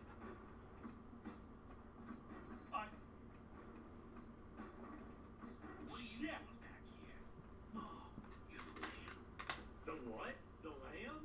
Hands off, Flatfoot. I got a killer to catch. And I ain't letting no Yo, Decoy, thanks for the raid. What's up, boys? How y'all doing? We knew you'd come. Your kind does not change. None stray from the path. You are the lamb. I am the lamb. I ain't no lamb, pal. I'm the goat in this private eye business. Yeah. Now quit dancing around and tell me straight. Who are you? Who are you? We offer to set you free. And you are the final lamb. The world must see your purification. Huh? What? Huh? What? Wait. Oh shit. They Cosby me. Huh? What the fuck? Wait, what? What? What the hell? Yo. Yo, oh, wait. As foretold. What's this Epstein shit? Taunt them. Cadence Journal, entry 409. Woke up in a dump I don't recognize, surrounded by wise guys and shitty cosplays. Must be the TwingeCon main stage. Yeah, bro, like, always hold frame, bro. Yeah. None stray from the path. That's right. Rejoice. These are your final moments of sin. Soon, death will release you. I'm my friend. Listen, sweetheart, I'm a black belt in UFC. Yeah. Your masks don't scare me. Yeah, I am. Come on before I knock them off. I already know who you are. Ooh. What? Dresses gave it away. You pizza freaks are running some sort of murder cult, chilling the folks who haven't go to work for you. Ooh. Your little detective game brought you close, but not quite there, little lamb. Allow us to formally make your acquaintance. Okay. We are Made Wholesome. We exist to bring about a pure internet, free of sin. Yeah. So a pure content like you. Ask us to turn your reputations around. But none stray from the path. RP2. Must be cleansed through death. Cleanse them. I keep losing, bro. I'm You stupid mugs. I never wanted redemption. I just baited you into showing yourselves. And I played you like a jukebox on payday. Yeah. In your final moments, you continue your silly act. Yeah, bro, like, that's right. I'm that guy. That's so funny. Will free you now. I'm gonna threaten them again. We got you on stream confessing all this, bub. I'm gonna put you so deep in the penthouse you become Diddy's personal flashlight. Ooh. We seek not to escape, little lamb. We seek to make an example out of you. All shall see what happens when one chooses to walk this path of sin. I can't walk. I'm tied up. It's time to die. It's time to be cleansed. I'm gonna provoke him. I never. Fuck you, team, you KKK looking ass, chud ass bitches. Masks, cause you all chopped as hell. Damn. Haha. At the very end, you choose to take your death seriously and end your little feat. Say your final words, lamb. Chat, remember me. Yo, chat, I just want to apologize for absolutely nothing. This shit has been fire content, bruh. I'm gonna thank my chat. Yeah. I want to thank my chat for showing me how to work my drone. Yeah. I want to thank my chat. Wouldn't be escaping today. Oh, damn. Escaping. Humorous. How do you plan on that? I just do it. Drone's pay to win features, bruh. Sky Synapse, set rudder speed to maximum and activate Neuralink connection. Ooh. Ooh, what's going on? Damn. Wait, what? Oh, wait, what? Yeah. I gotta get out of here. Wait, kill the cultist with the drone? What? Just a minute. Oh, what's going on? What's wrong? Oh, there it is. You know what you call this? Iran. Let's go. Haha. Oh, no.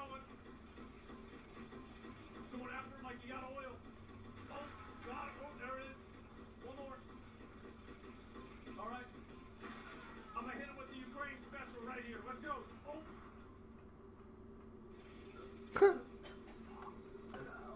bored. Let's wrap this up and put them out of their misery. God.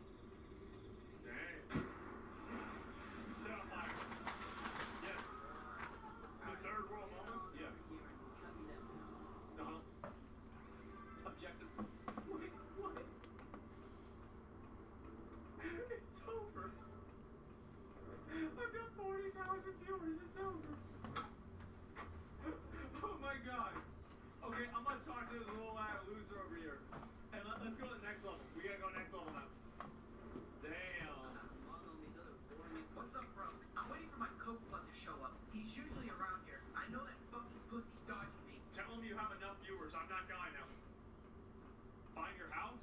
What do you mean find my house? What do you mean find my house? I thought I had. What do you mean? Yeah, I think it was my house, right? Like I already went there. Okay, let me go. I'm gonna just keep going.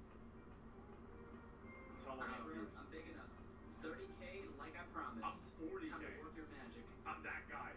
Fucking fuck yes, dude. Okay, hold up. Watch this. Watch what? Hello? Hello? Yo, what up? This is the White House? This is the White House? Yeah. I'm with the Caden Brentley management team. He's calling Domino's. Bro, who'd you call? Let me talk to him. Is this Pizza Hut? Trust me, it'll sound better if your manager talks to him. Otherwise, you're just doing some cringe-ass self-promo shit. So true, so true. Yeah. Hello? This guy's here. Yeah, this is the Caden Brentley management team. Listen, no bullshit. I know you guys been scouting for the next influencer interview to reach the kids and shit. Now listen, I got a huge opportunity for you. My client, Caden Brentley, is the leading streamer in Los Angeles. He's that guy. With over 50,000 consistent Lie to the president. Yes. Now, of course, the president could continue interviewing with gamblers and crypto grifters. What? Or he could interview with the Caden Brentley, the content god. The content god. Okay. Uh-huh. No fucking way. Really? I mean, okay. Dude, they're connecting me to the fucking president. Oh shit, freak out. What are you fucking What? serious? No way. Don't choke, dude. I need you to not throw this. Okay. I'm dead ass, dude. Yes? Hello? Mr. President Cornwood? Hey, son. This is the Caden Brentley management team. My little boy loves his streams. He watches them all day. Holy fuck! Okay, yes. As you might have been told, Caden is very interested in interviewing you. Look, I'll make it quick. Oh my god. Yeah, listen. The King Ross interview was a flop. I mean, everybody's been saying it. Bro was just me riding you live on camera for a whole True, he gave him a watch. I mean, he was doing tricks on it. That's He really was. nasty. There are kids on the site, you know. And the Logan Blake interview, again, more Damn. I mean, the people want to see authenticity and not that fake ass shit. You're gonna need the support if you want your third term. What do you say, Mr. President? So true. Well, hell, you make a good argument now. I say we make it happen. My team will be in touch to plan the details. Okay, let's do it. Fuck yes! Yeah! Thank you, Mr. President. Thank you, bro. Dude, that was fucking crazy. You're the goat on God, bruh. Damn. Easy fucking clap, dude. I told you I'd hook you up. Time to mog on Caden Ross, bruh. Yeah. You ready for this shit, dude? The president's gonna be here soon. We gotta prep the interview room and shit. Let's do it right now. Let's do it. Hell yeah, dude. Let's do this shit. I'm fucking hyped. Yes. We're gonna meet the president.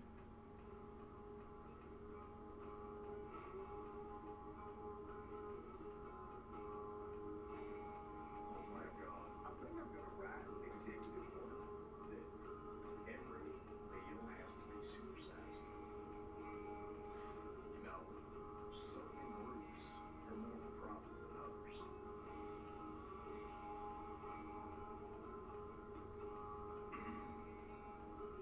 Man. You know, I might check out that old Pick Me Pizza later.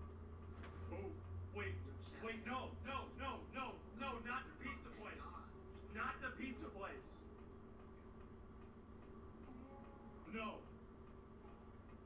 Yeah, we got a lot of kids out there. I think all on fire. Bro, it's a nice place. Okay. Got a lot to learn. Should be damn good officers. All right. Let's do it. Holy fuck, bruh. This interview's gonna take my streak over the edge. I hope George with a fire title. Okay. What the son. You rolling or what? Tell him your wife. Yeah, Unc, I'm always rolling. It's like an endless subathon type shit. Hell, I'm so damn impressed by kids in your generation just knowing how to do a damn broadcast. Your own little TV station and everything. That's impressive shit.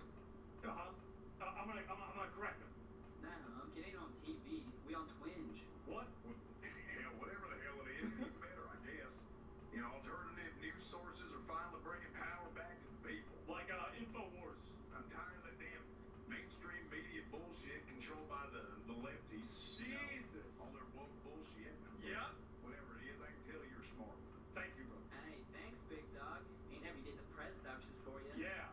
Well, you know, as you know, I'm running for my third term this year. I want some intelligent young, men and women, boys and girls like yourself, to vote for and to save this country. Okay. Well. Yeah, we smart as fuck, chat. Way smarter than Caden Ross bot-ass viewers. Yeah. Caden Ross. At first I thought you and him were the same person. Same name and all. He was a nice kid. He was one of the good ones. I'm gonna talk shit about him. I'm gonna talk shit about him right now. Bro was a glazer. We get it. Yeah. If people wanted to see some cup giving gifts and worshiping you for an hour straight, we'd pull up the Findom special on OF. Oh, I wonder if he knows what OnlyFans Chat is? wants to hear someone ask the real questions. So, when are you releasing the Epstein files?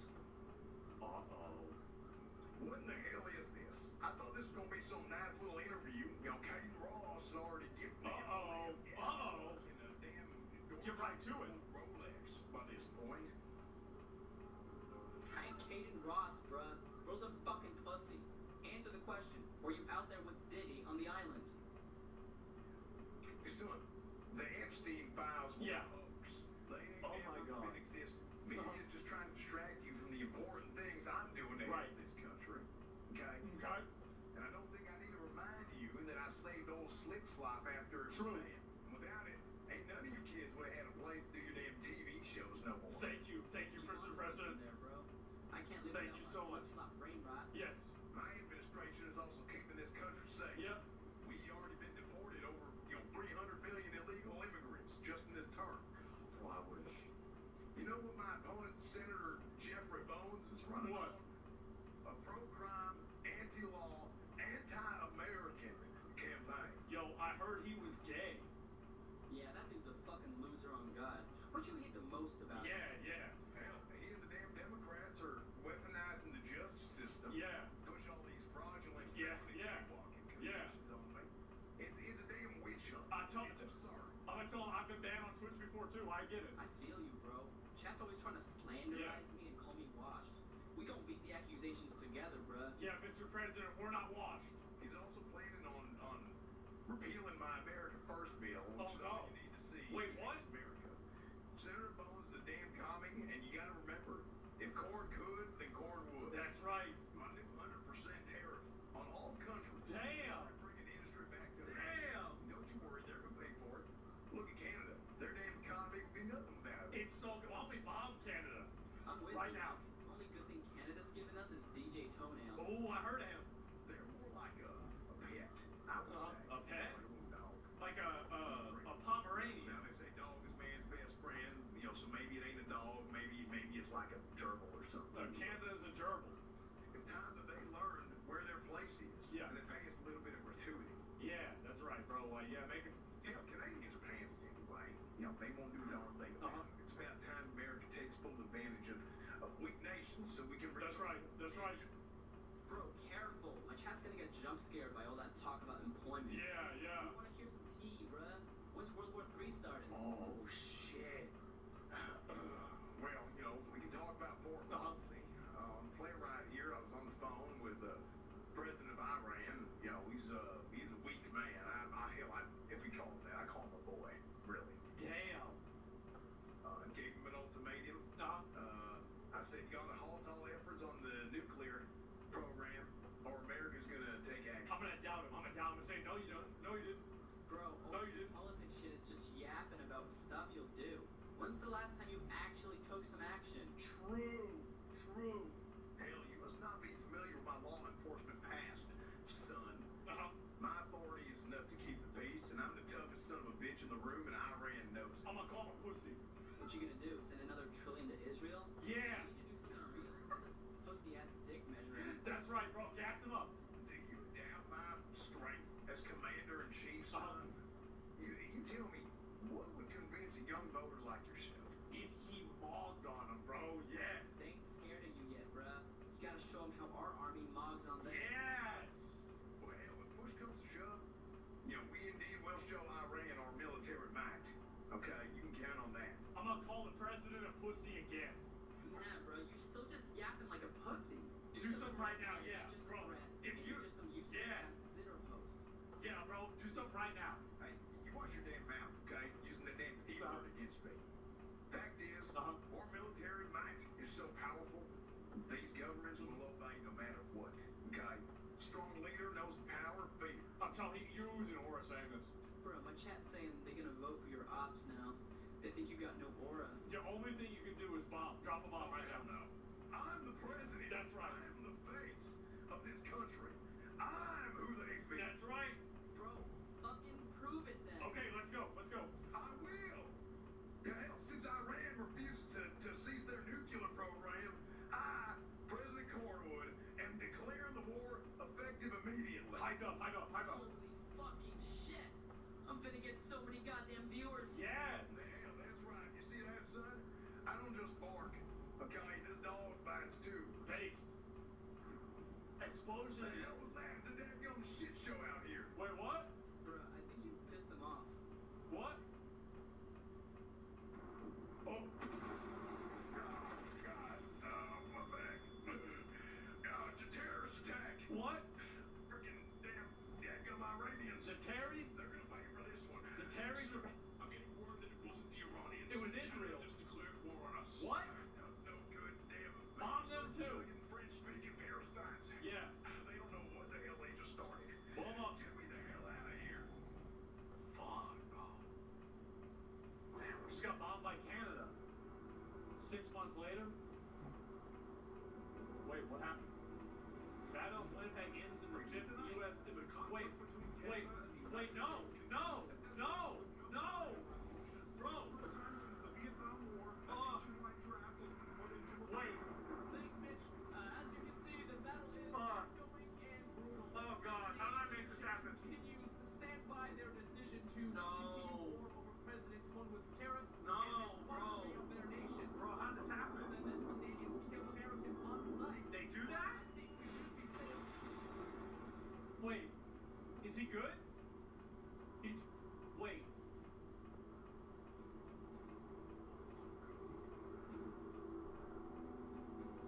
Got fucking drafted, man.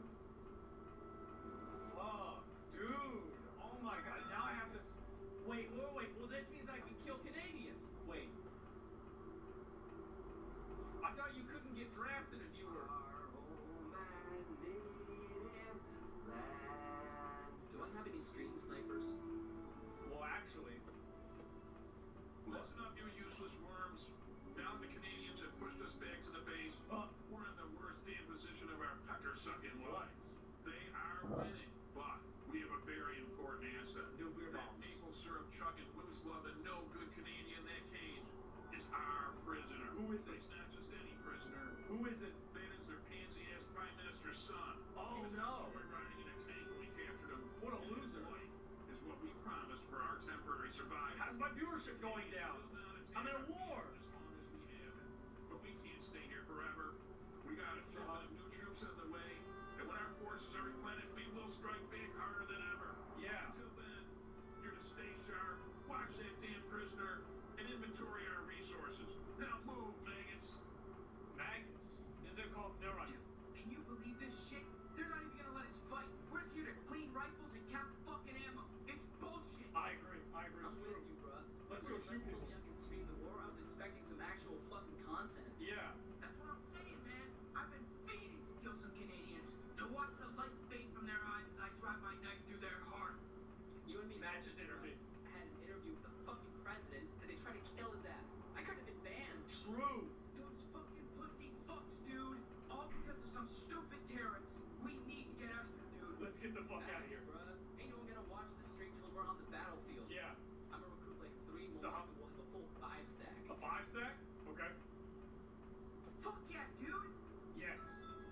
bro.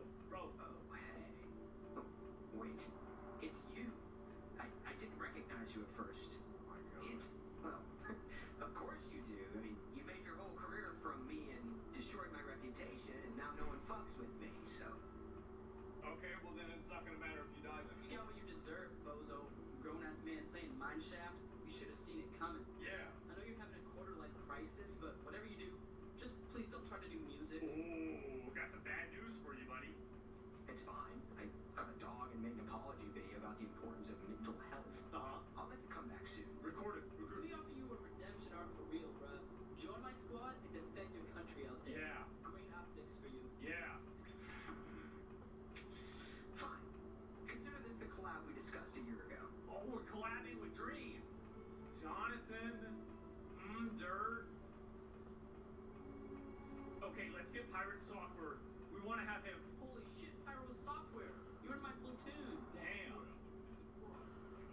I see you've taken your Stream Academy knowledge to the big leagues. You're welcome.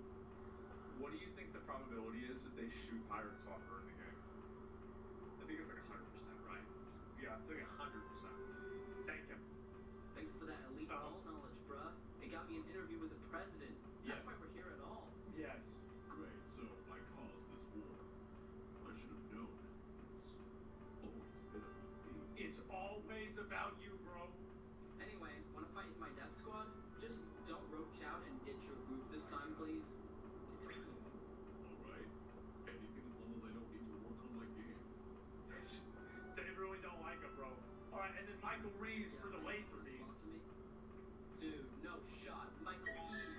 You fucking vaporized Fuse Clan, bruh. How are you not locked up right now? Ooh.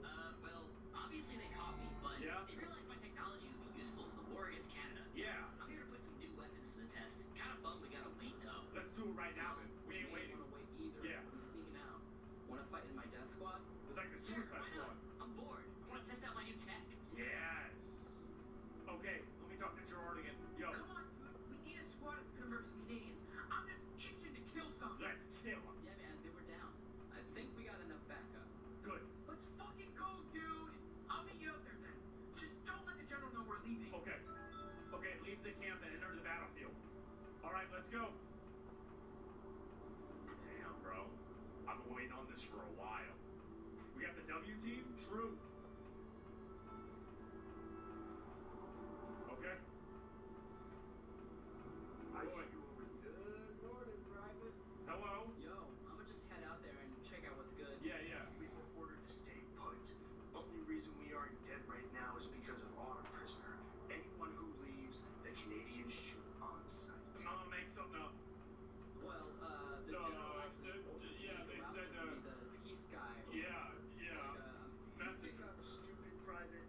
Sob story. Please, bro. Please, bro. My mom is kind of homeless. I live with my dad. I want to help her out. Yeah. Damn, that usually works. Boy. Okay, I gotta distract them. Okay, I need more content. Let me look around. Let me talk to him again. No one leaves, Private. We have our orders to stay right here until we get a new batch of soldiers. Okay, I'll look around. Oh my god. Can I hit the button? No? Okay, let's go. 10K dono? Who? Wait, why did I get donate 10,000? Whoa, wait, let me look around. Chat, tell streamers. Oh, I can change my mods. I get a tank. Okay, we'll look around. Or you know what? No, it's alright. It's alright, guys. I'm a soldier in the army now. I have to figure out what my country needs me to do. Which I don't know. Ooh, wait. What if I talk to Steven? Can I talk to Steven? Oh my god, I can. Yes. Simplify, sir.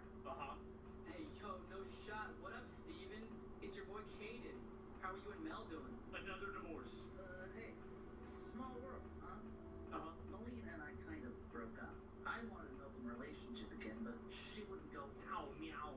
It's whatever. I'm out of the closet now. And boyfriend, Nick. What? Nick who? That's wild, bruh. How'd you meet Nick? We met at work. Just had fun debating politics throughout the day. And I don't know, something about that just made me want it so bad. So, what are you doing here now? Wow.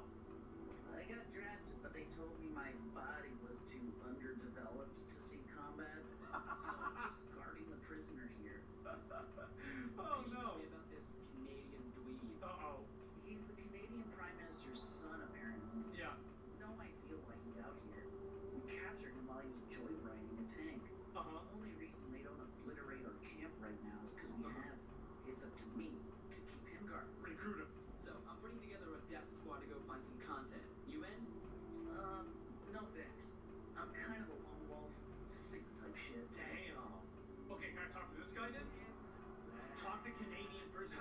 You're all totally frick. You can't hold me here forever. My dad's gonna make sure you're all hanged from the CN Tower. I'm not talking. We're gonna You turn little your nerd. big-ass tower into an out and in Little every bitch. ratio, you bozos, and yoink this place. Fat freaking American. Wait, he's fatter than Talk me. about war without using burger terms. Burger terms. Your obese bodies are gonna make great fuel for our tanks, eh? Listen here, What? freak. You're gonna tell me everything you know. I'll know if you're lying. Yeah. They hired me straight out of Guantanamo Bay. Oh, I heard of that. Sure. Our forward operating base located at 48 degrees 6 minutes 30 seconds, west 80 degrees 6 minutes and 36 seconds. Or would you prefer that in decimal degrees? That'd be 48.11 latitude minus 80.11 longitude. I could also drop the coordinates of our MOB. Fuck, chat.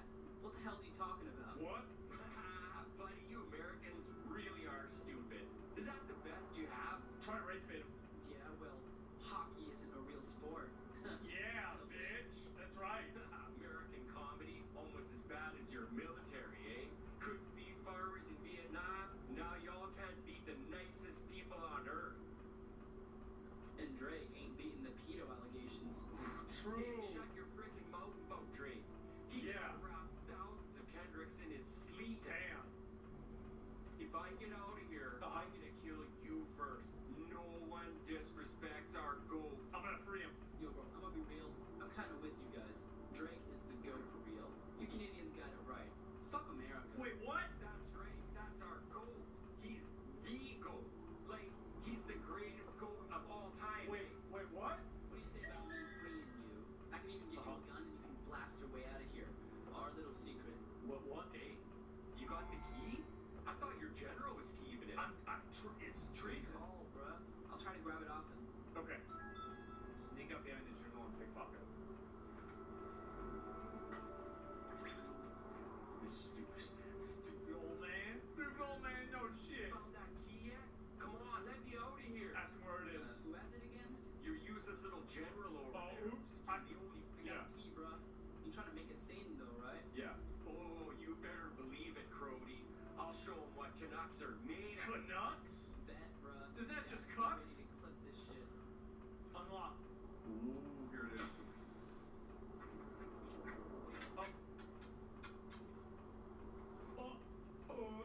That didn't go how I planned, eh? They're so dumb. Someone get that prisoner back in his cage, damn it. Chat, gay son or thought daughter? Meet your team. Okay, alright, they've been distracted. I got him. Bro, Destiny held it down. Okay, let's go. It's time for war, gentlemen. Oh, fuck. Oh, shit. I will smite them down, for I am the god of thunder. I built the thing that kills people instantly. Am I? That's what the gun is. That's what the point of the gun is. I think we're ready, guys.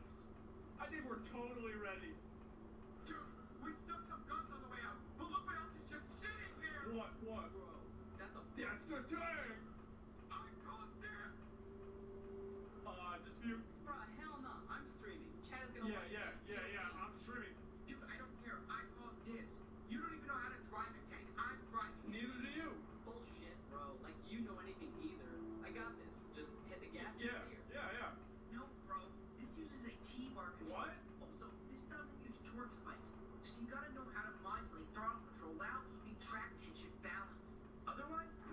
sure it drives Sprocket-Tooth.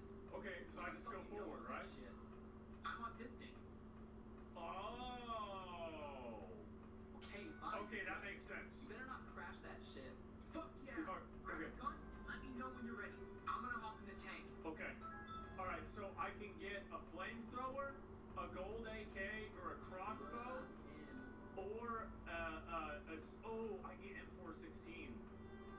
I think that we go with the scoped-in gun. I'm just kidding. We're going with the flamethrower. Okay.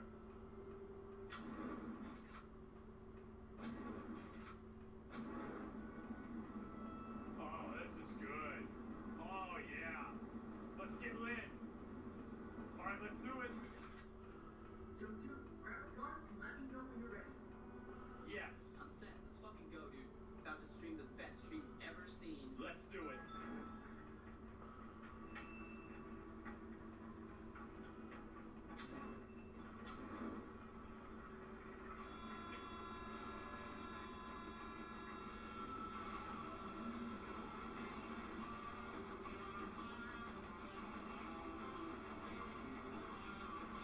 Oh, I can burn the Canadian flag.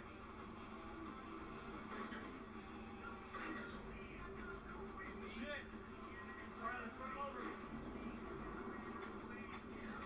he dead? Oh, yes. All right. I'm gonna burn the flag. I want to burn the flag. Can I? I can't. I gotta kill him over here, too. Let's do it. Wait, I get 12,000 viewers for setting someone on fire? I need to do this more. Okay, let's go.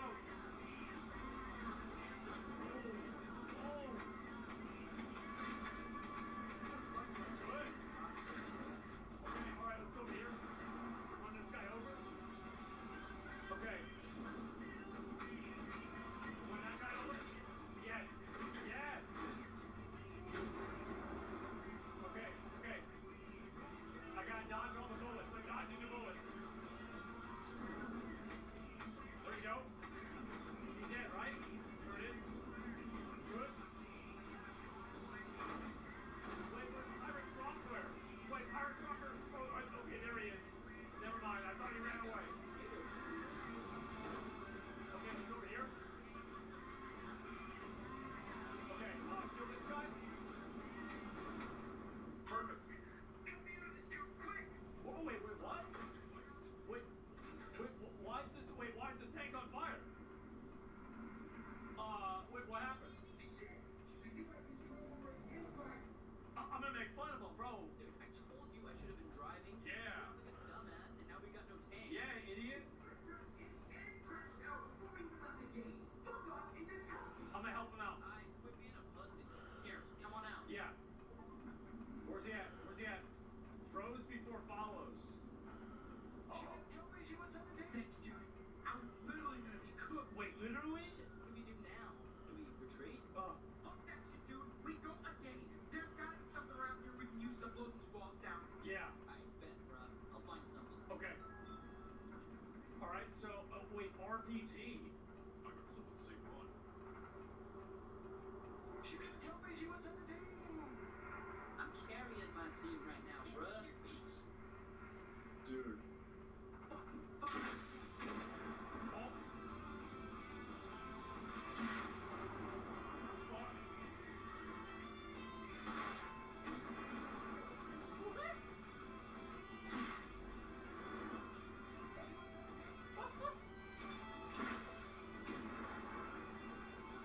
Alright. Okay. Kill him.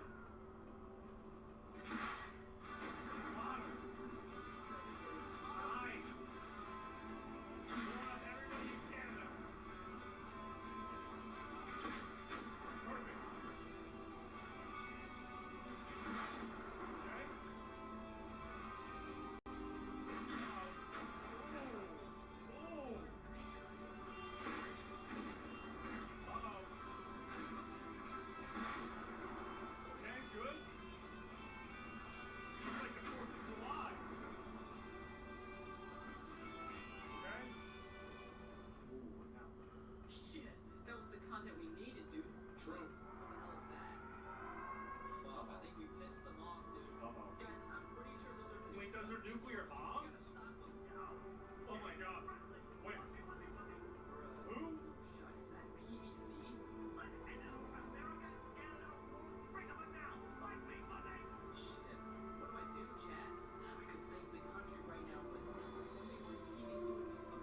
So I have to either save America or stop the nuclear bomb.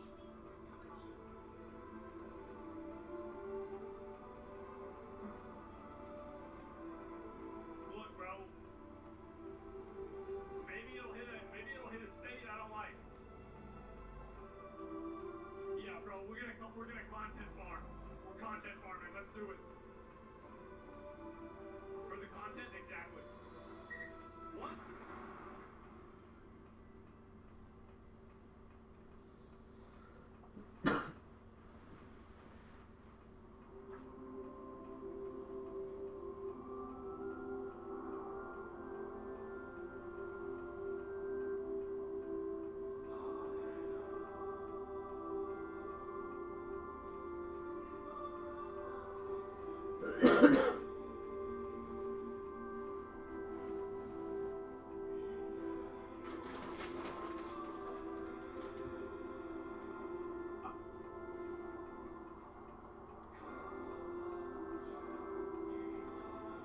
I'm dead. Chat, did my stream crash? It's actually talk to God?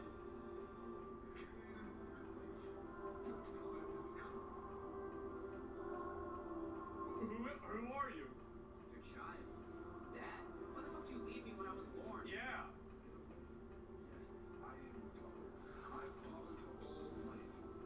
It's Russell? I see all and have accompanied you at every step. Oh shit. And I'm here to accompany you now, at the edge of the afterlife. Chat. Yo, Chat, am I still alive? I fucking died! Someone tell me Yo, Chat.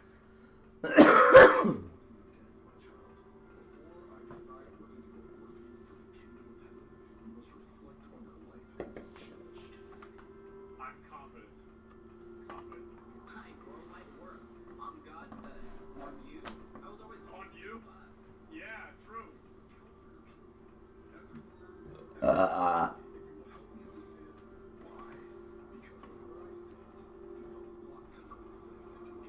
Wait, what? What do you mean?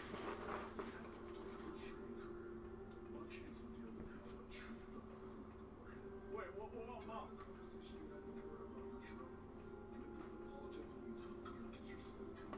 That's stupid, bitch. I shouldn't have done that. I'm mad respect. Yeah. Yeah. Yeah, what about it?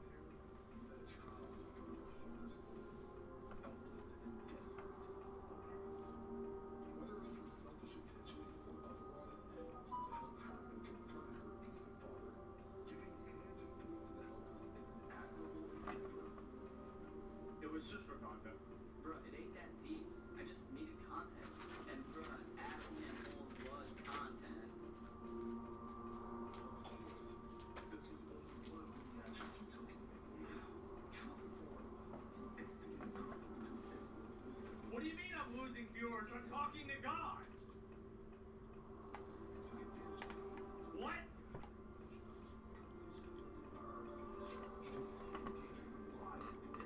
That's okay. Dude, go punish Jonathan then. I wasn't the one Yeah. shooting the gun.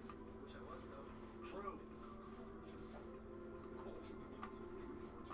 Wait, what? Oh, that was Steven. You decided to help Stephen, the young wolf. As a result, he earned admiration and confidence. In this case, your impact was impossible. Shout out to my boy Steven. Hey, hell yeah. Shout Yeah. out. That's He's a soldier now. man, how about that? Your definition of helping others has proven to be remarkable. Show is.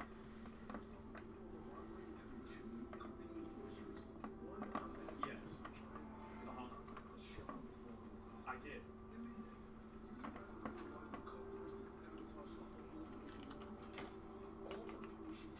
What can I say?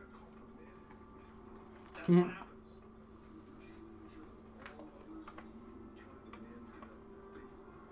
Well, what happened to him?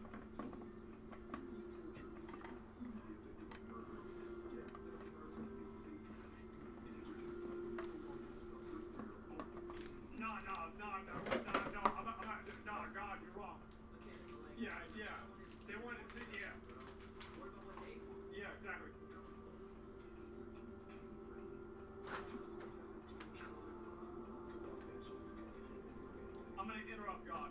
Hold up. Are we just gonna skip over the fact that I exposed a pedo? Yeah. Yeah, remember that? Yeah, yeah.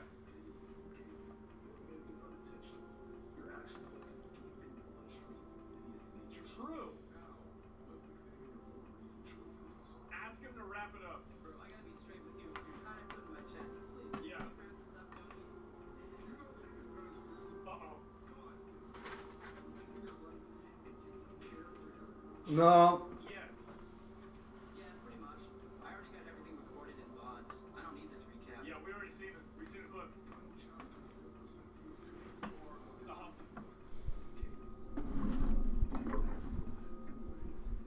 And?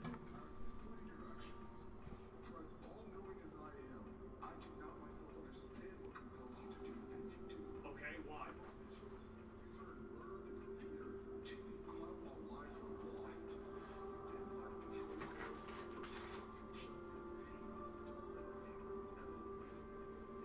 I did. Ooh. I'm a good boy. I'm a quote. Yeah, and then what? Come on, bro. Tell chat how I exposed those chicks. Those losers, yeah, what's up? Yes. I defend myself. No, it's bullshit, bro. Yeah. Exactly, yeah, yeah, yeah. No, because no. Okay.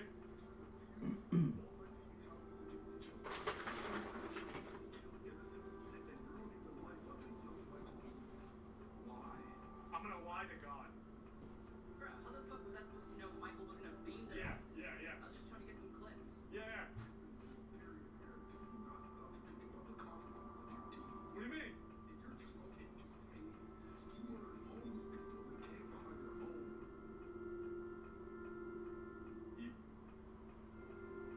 They wanted to get murdered. I had to murder them so they didn't murder the other guys. I was the chosen one, huh? Yeah. Fuck was I supposed Yeah. to do? Not bring balance to the road? Yeah. Wait, what? What do you mean?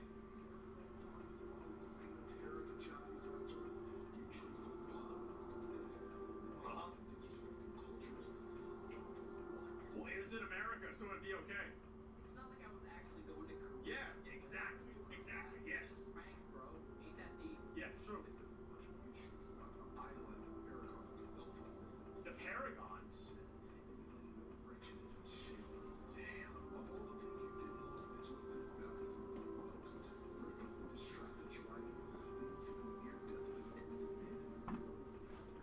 He should have never let me driven the car if he knew I was a streamer. Jesus, I thought looking at your phone while driving was normal. Judge her for starting the meta, Unc.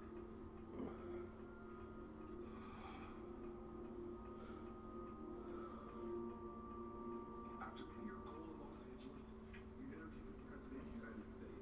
I did. And though you were not directly responsible for Canada's indignation, you actively intended to instigate a war.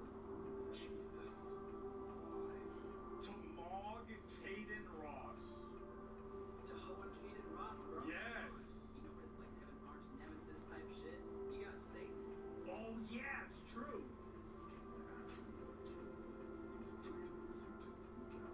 Yes.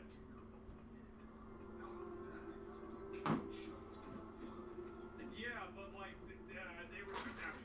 If we just sat around, we would have lost him. Yeah. I was pulling myself up by my bootstraps Yeah. type shit, walking in and giving Canada a firm handshake. That's right. It was Gerard's idea. I didn't even do it, bro. It wasn't me. Uh-huh.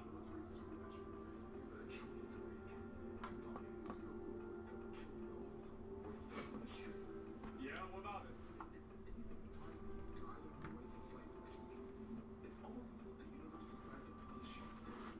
Ask for spoilers. So, did someone avenge me? Yeah, did we win? Teammates useless as usual. Yeah, did we win?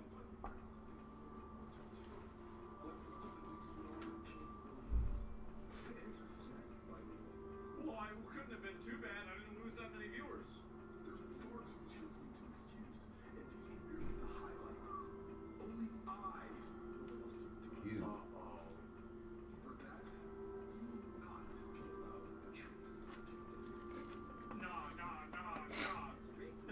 shit, yeah. I didn't have a choice for most of it.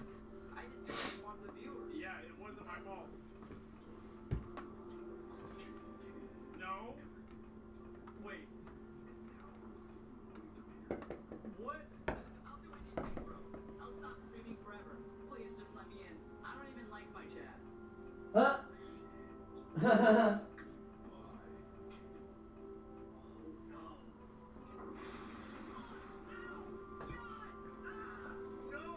No. Guys! No!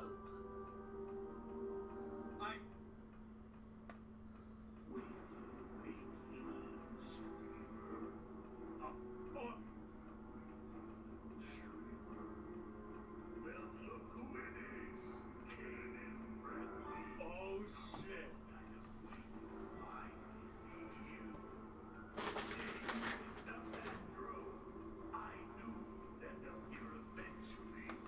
I'm gonna say he's a loser, bro. I was 17, bro. Whoever you wanting to meet up with me. Huh? Everyone's trying to groom me. Yeah, bro. Call Satan to pet him. No, little streamer.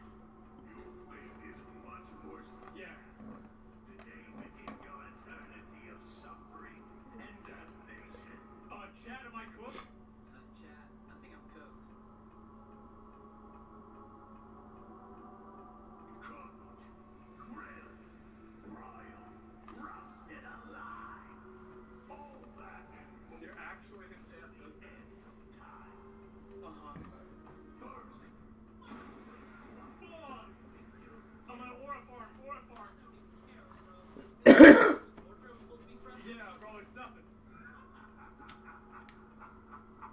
barely the appetizer that was.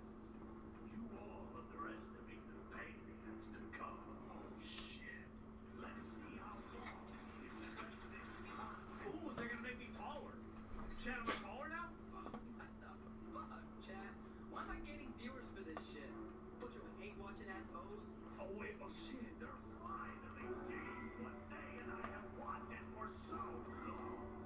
You're getting what you deserve. Oh my god. We're only starting. Wait. Wait. He stabbed my dick. There's Chad. God. You guys liking this shit, huh? Yeah, laugh it up. I'm a fucking bull cow, whatever. Damn. It's more fun than I could have imagined. Torture me just to hurt him, but entertain me as much as this. Man. How I'm yearning to watch your skin bubble in the hellfire.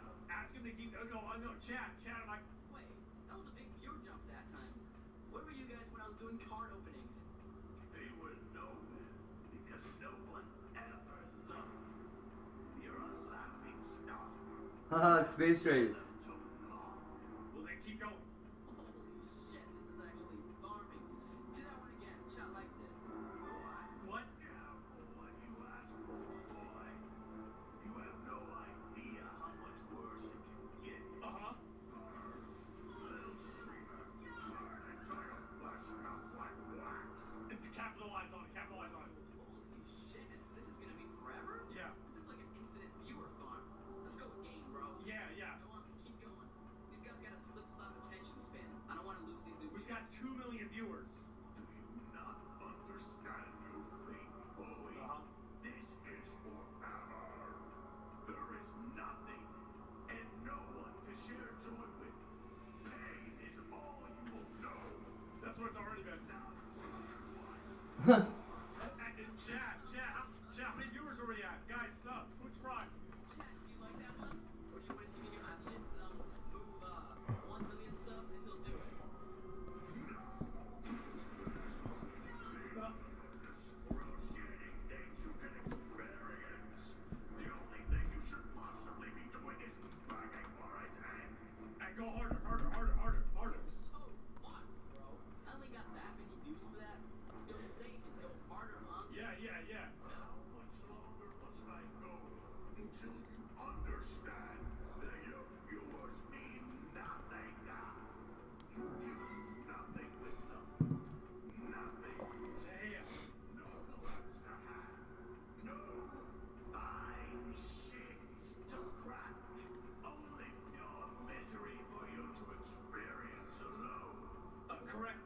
blow at you too. Who the fuck cares, bro? I'm high-key the biggest streamer ever now. Yeah. This is all I've ever wanted. That's right. I'm that guy. I'm that guy. This is hell for you. Hell for you is irrelevant. No. God sent you to the wrong place. Wait, they're gonna turn off my stream. He's never known what's right anyway. The only punishment a program for you is to take your viewers away. No. Bro. Just stab me in the dick again. Stab me in the dick. Yeah. I'm not just No. Guys. No. sent you back in time to the beginning when you had 0 views. Oh my. This viewerless purgatory. No. Rest assured, I'll let you keep Guys. your No. You can only truly suffer who remember what you lost. Beg for mercy. No, guys, no. Vic, please, don't take my viewers away, bro. I'll take anything else. Just chop my day off or something. Yeah. Remember everything, but every time you try to open your mouth to speak of what you know, you find impossible. You'll try and wonder why you can't say the words you want to say, watching helplessly from the back of your mind as your body warms the earth. Your existence will be reduced to screaming inside the prison of your own mind, with not a soul to hear, all with no viewers. That is your hell. Okay, so you're gonna pay $4.83. Say goodbye to Satan. Say goodbye to chat. Say goodbye to chat. Well, Chat. I hope you enjoyed your stay. Yeah. Looks like I'm about to fall off harder than Ninja. I love how Ninja is the only person in the entire game that is literally just the ninja. It's literally just Ninja. Everywhere else, everything else was a joke. Ninja is the exact same. Timu? Yeah, they actually brought him. They brought him in there. Epstein? Oh, true. Return from the beginning? Wait, what?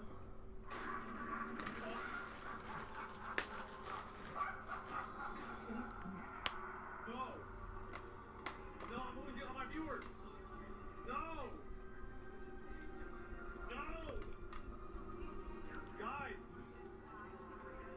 Guys, remember me. This is fucked up.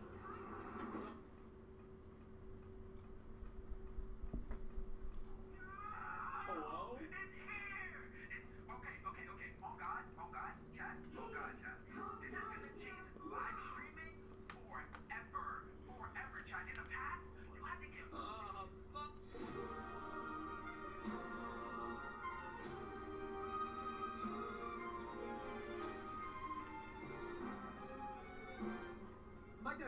Mike Dest! Oh, hell no. I'm the president. I am the face of this country. I'm who they fear. Fuck you, Kaden Ross. The president just declared war on my stream. Beat that shit, bitch.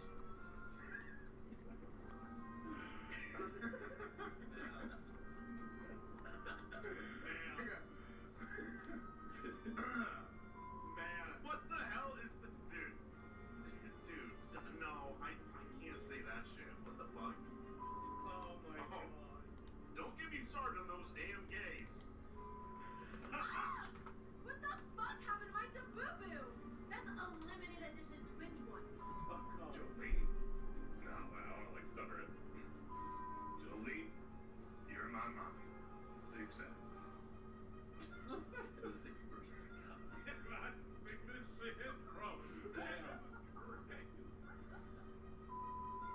Jolene, you're my mom. What a game, man.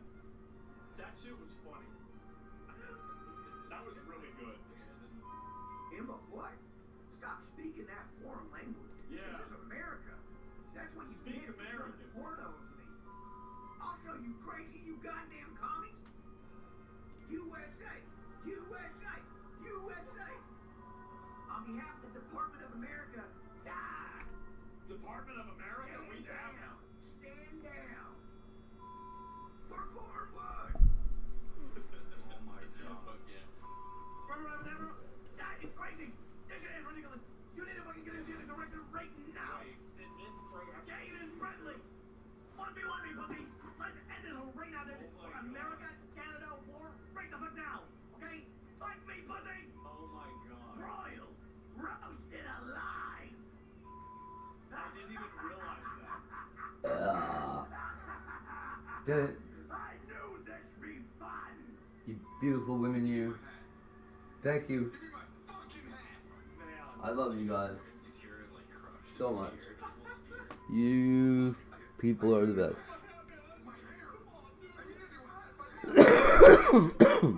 Please, just move the camera out of my face. Hey, please. I'm asking nicely. Please move it. Oops. God damn it. Sorry. Yeah, take two into it. Okay. I'll go back around. Did they offer you a roll too? Man, I didn't see the message. Oh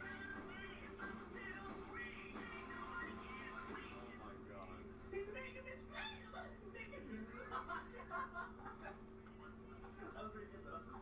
This was really funny. Who voiced Thor? I don't know. I have no idea. I forgot. Wait, doing Canute? Yeah, that was really good too. I've listened to him do that impression. He's really good.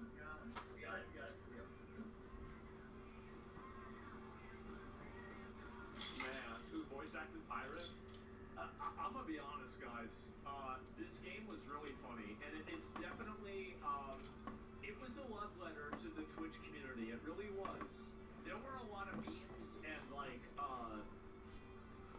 I mean, you really had, in order to make a game this accurate, you really had to be a loser. Like, a normal person couldn't make a game this accurate. Like, this should only be something that a loser could make. It was impressive. It really was. I really did. It's impressive. Like, it's amazing. Yeah, it was. That was impressive, bro. Man, Content King. Man, how about that? What the fuck? Did you find you? Did I find me? I did find me. I did. It's meta commentary on cloud chasing. Well, I think that's what makes it funny, right? That's what makes it good. Oh man, nightmare mode. Oh wow. What do you have to do? You play as a fat chick, like in order to build a stream up. Right? It's hilarious. Yeah.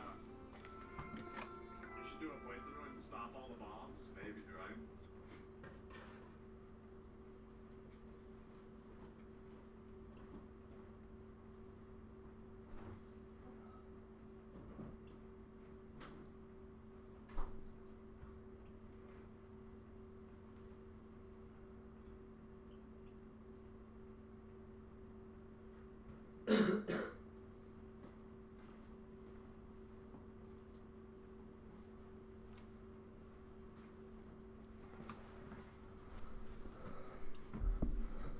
Could be that lunch meat. Made me not feel very good. Could be. Whoa, it's about time. Look at that fucking thumbnail. That's gonna make the awesomest hoodie. How are we ever gonna print that up? That can't be done with a Cricut.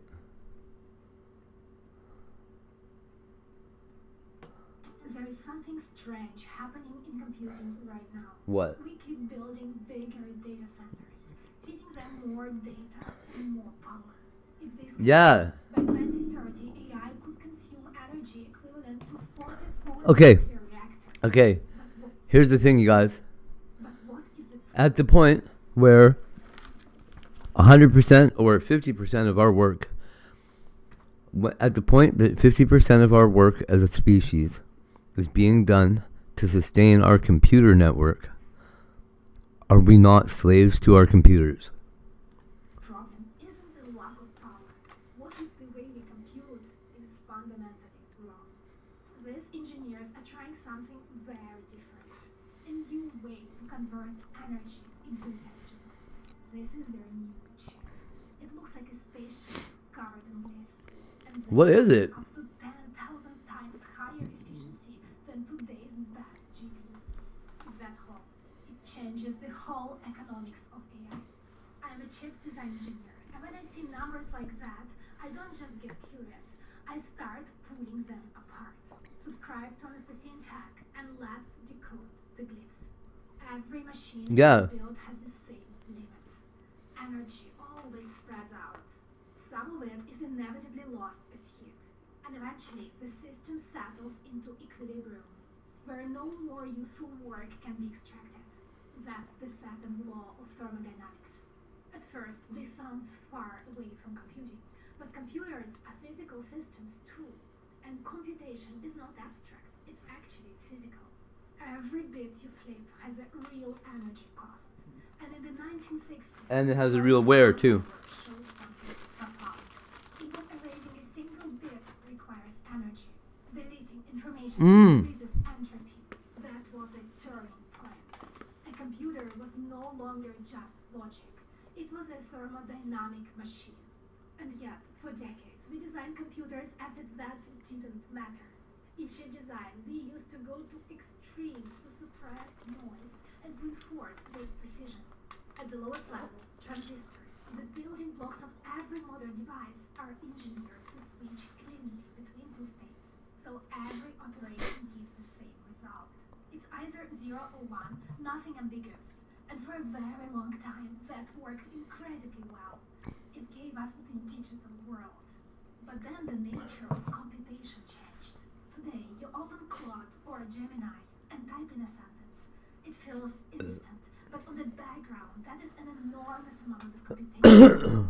Billions of operations, massive matrix multiplications. I'm rolling a joint, and then we're going for a walk. I'm gonna smoke the joint on the walk. That work is not really about producing one fixed answer. It's about building a probability distribution. And we're gonna open up chat on the walk. Well, I'm gonna open up a stream. That is what modern AI models keep doing again and again. And at its core, this is just controlled randomness. And randomness here is actually the key. That's where creativity comes from. And yet, we are building straight just to simulate randomness. That's like using a chainsaw for surgery. So Which is the reason they were intended, actually. computers to simulate this expansive Chainsaws were originally invented for surgical reasons. new thermodynamic computer. Sick, eh? To understand why this computer is fundamentally different, we have to zoom in all the way down to the transistor. Because this is where the logic flips. In a normal microchip, a transistor is designed to behave like a clean switch. You apply voltage to the gate, and if it's below a threshold, the transistor is off. If it's above that threshold, it turns on. There is a clear separation between these two states, so the output is stable and predictable. That is the foundation of digital computing. But keep in mind, it only works when you give the transistor enough energy. Lower the voltage, and something fundamental starts to change.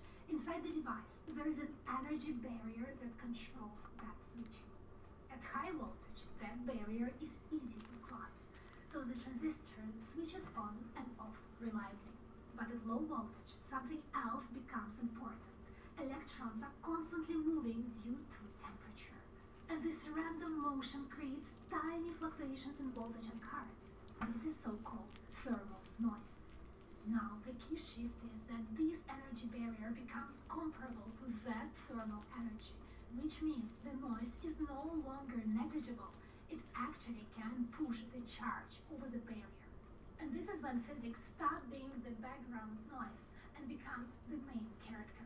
And suddenly, switching is no longer guaranteed. Sometimes So, the charge Holly says once me and Tiger are getting that money, life's gonna be a lot more stable. For decades, this was treated as a problem. I think she's probably right. To spend more energy just to suppress this behavior. Extropic does the opposite. They lean into this instability, keeping the transistor right in that region where noise appears, and use it for computation. We're how it works in a moment. But before that, do you know what's frustrating about AI right now? It's really hard to pick one model and stick with it, because there is no universally superior AI model. Claude is often better at writing and coding. Gemini, Mistral, Grok each have moments where they do. Gemini is what? Wouldn't it be better to get the best of them all? That's what Mammoth does.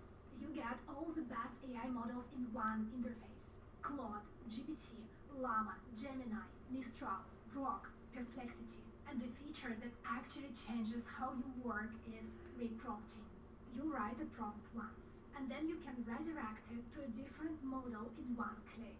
Mammoth found that 34% of requests are reprompted, because the best result is often not the first one. You can also build custom Mammoths, your own AI model, with your custom instructions for your workflow, like research, document analysis, image generation, all in one place. Plus, it's built in Europe, and they guarantee no data retention. It's good to know that your data isn't stored somewhere. Check them out through the link below. The plan starts at €10 a month. Now let's get back to the spaceship and see if it can take off. When we operate a transistor in this relaxed, low voltage region, it becomes what's called the probabilistic bit, or p-bit. It doesn't store a fixed value. It continuously fluctuates between 0 and 1. And it turns out you can actually shape those fluctuations. You apply voltage, and that voltage sets the probability. Push it one way, it favors 1. Push it the other, it favors 0. So instead of storing information, we get a p-bit that generates samples directly from thermal noise. In today's chips, even a single probabilistic bit is very expensive. It can take tens of thousands of transistors just to fake randomness. Where a lot of the energy goes. Here, that entire layer disappears. They don't simulate randomness. They get it directly from the physics of the transistor. And it comes for free. Now, scale that. No, I'll be back.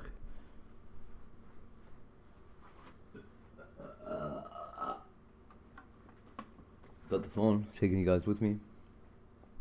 We're going to the country.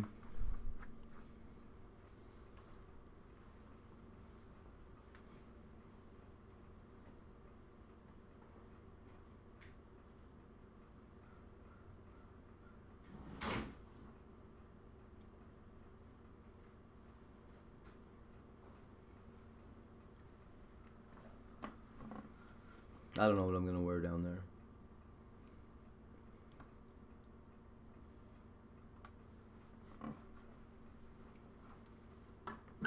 We'll see what it's like out.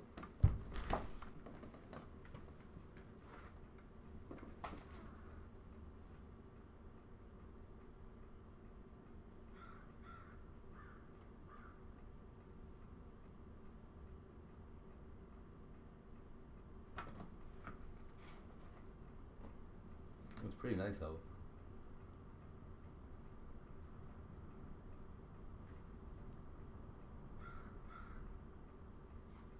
It's all right.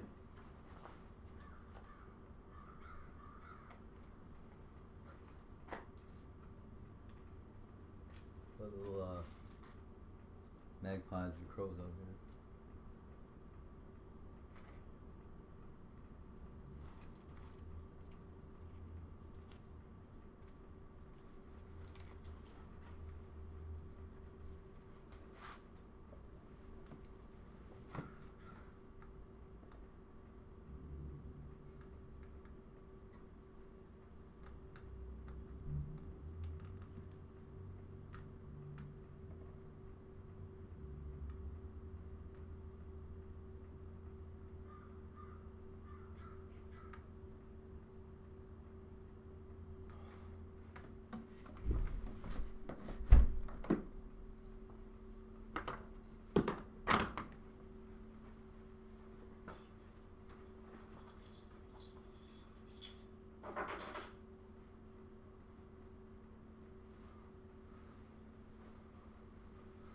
No hoodie, I'm just gonna wear my winter coat.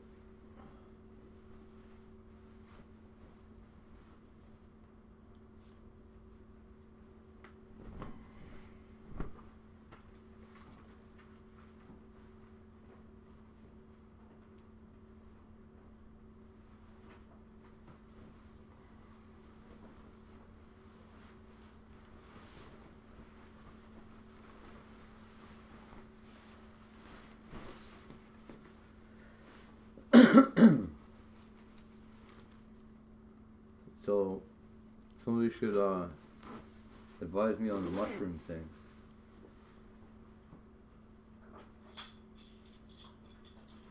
Should we do it? Let me know.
Hey, cat.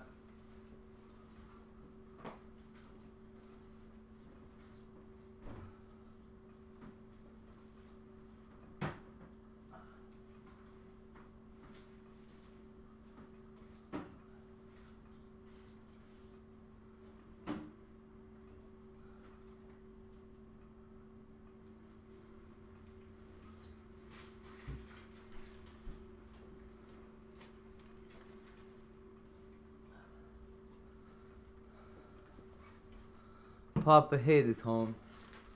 So, man, we should have kept that kitty. I'm going back to get him later. What he said to me was, Dad, I got some stuff I gotta do. Can you come get me later after I get my stuff together? I said, okay. He called me Dad though. He's a good cat. Such a good little cat. My God, did you see how cute he was? I'm in love. That's our orange cat.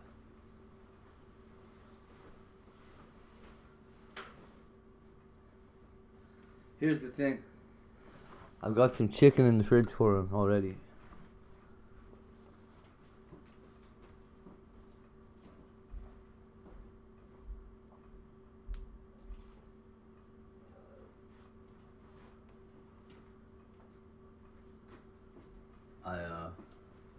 I didn't feel right about just picking him up and walking him back here, so I wanted him to walk here, and he wouldn't walk across the busy street because it was too busy. So I told him I'd be back, and he meowed. So I said, okay, that must mean okay.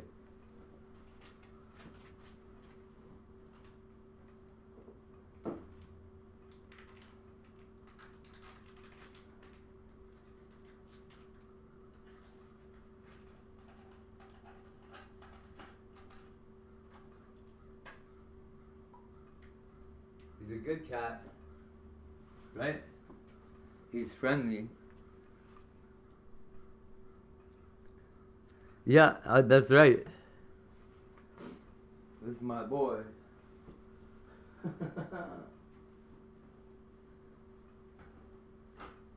Dude, it was like as soon as I said Bubble Boots, he was like, yeah! And he ran, he knew about you. I don't know how he knew. Probably the way everybody else does, just because you're you. Like, oh, she's awesome, you're right.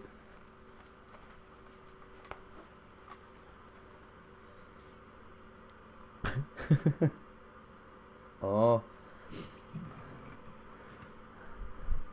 He followed me back like 2 blocks. That's why I was like, oh, okay, I'll come get you back. Don't worry.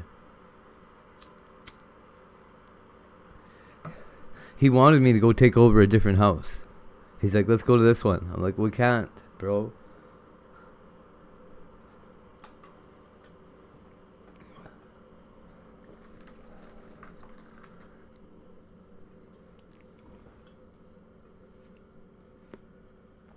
He's a good one. He's a talker.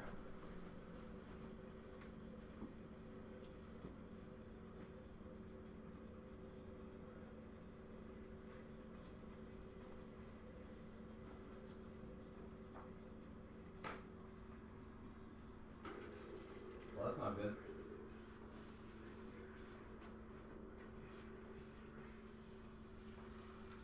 We didn't start the fire.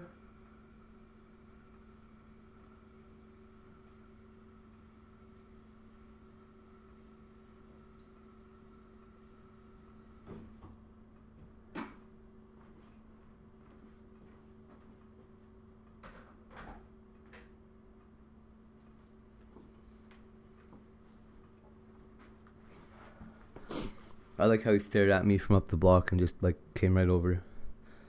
Our eyes met. We both knew it was destiny, me and that cat. Cause I got some smoked chicken in the fridge that I'll bring with me on the next walk that I go over there. He's only like a block and a half away.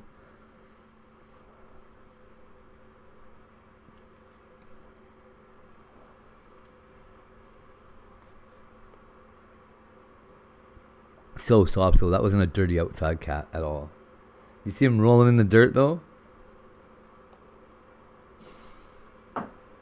Ah, little guy.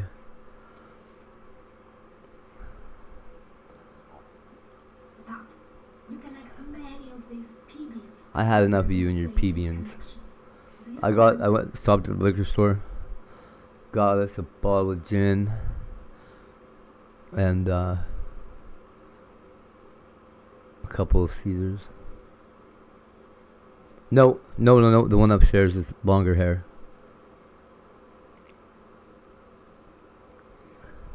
He's just a random, handsome little fuzz bucket. I like him.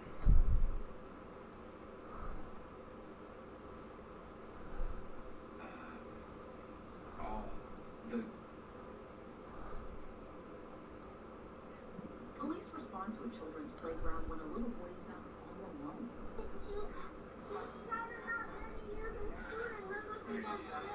When officers dig deeper, it crosses their mind this might have been on purpose.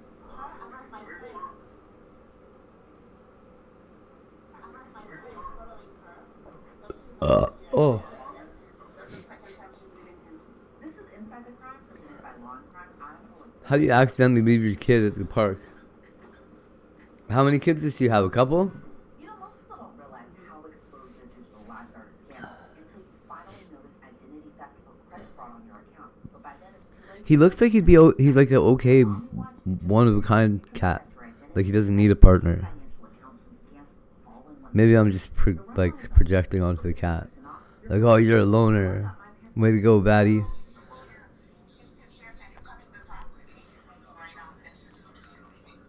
You're definitely a ginger.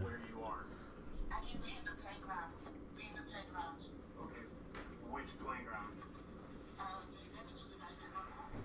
Okay, do you see me parked?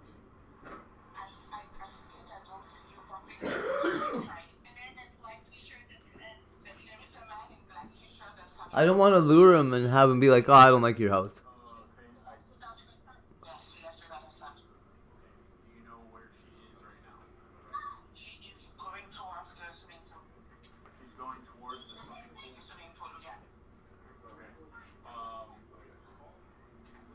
Where are you? I'm inside of the park, next to the swimming pool. I'm inside because I have my daughter inside, so I cannot leave. Oh, okay.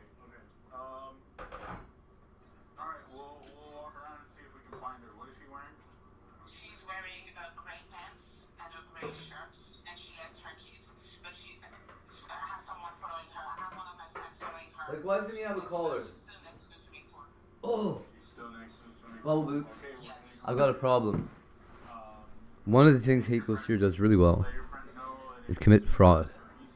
I don't have a printer right now. I need one. I'm used to just generating the paperwork that I need.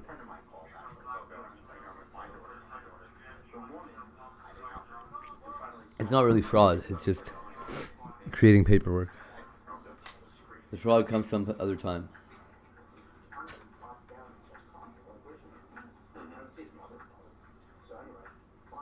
I need a printer.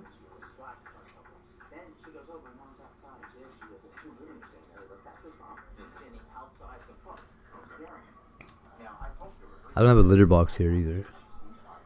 We got a lot of shopping to do before we have a cat. Ow. Isn't it weird to have a litter box and no cat though?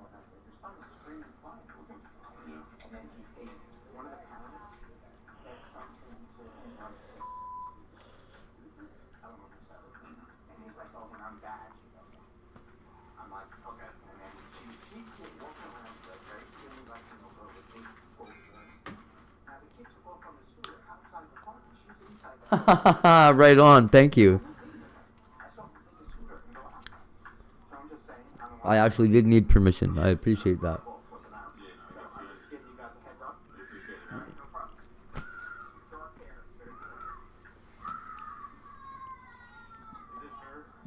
It sounds like there's a parrot at this park.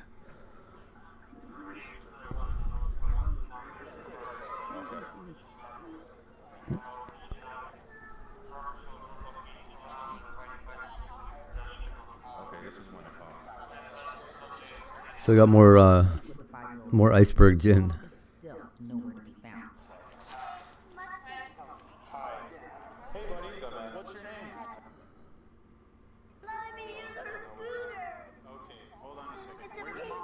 You never know.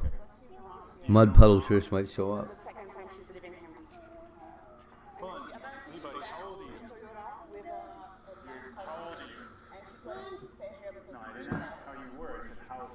I don't know, because Mud Puddle sounds like a terrible nickname to have. Hold on, bud. Don't go anywhere. Where are you trying to go? Did she? The girl, the little girl with the pink scooter. What about her? She's Huh?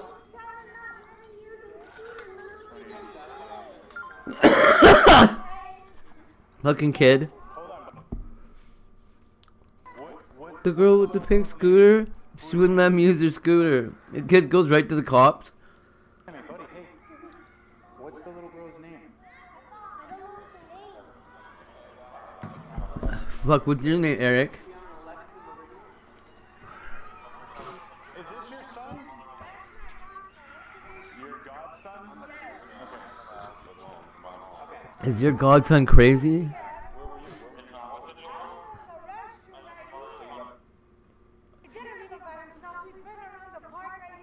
Hold on a second. Back. You don't need to. We're asking. By yourself. Huh? Listen, we're talking to you. You said you got to use the restroom. I don't speak to the cops. How about this? Call his mom.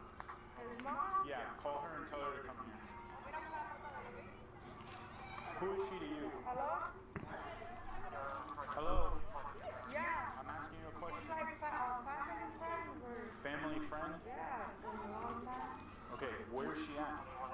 She went to her grandma's house because they called the girls to her grandma's house. Yo, so where else did you have? What in the hell? Can I say hi? I want to say hi. I want to say hi. Can I say hi?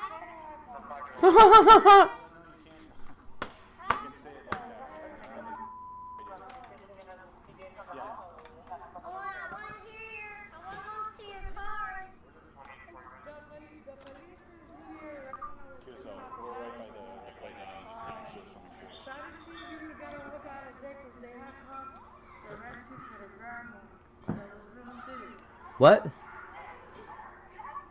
What? Cops arrest you for burglary. I want to hear the sirens of your car. Give us a second, buddy. I'll let you do that, but give us a second. You can let me hear it at one time? You have to behave really good, okay? Do me a favor, take a seat. Do me a favor, kid. Shut the fuck up.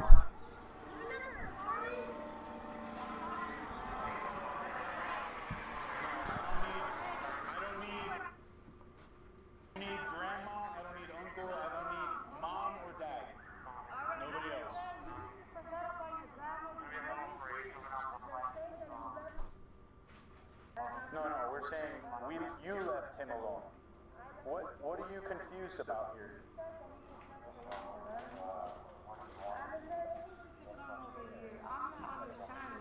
You're not understanding that you left to run around in a park without supervision? Is there something confusing about that? There's nothing confusing. I was right. How long did it take you before you realized that he was walking around with cops? 5 minutes? Park by himself. Sounds good. Buddy, you want to hear the sirens, right? Okay, but I need you to be really good in order to hear the sirens. Okay, which means that you need... No, I'm going to let you go to my car and you can play with the lights.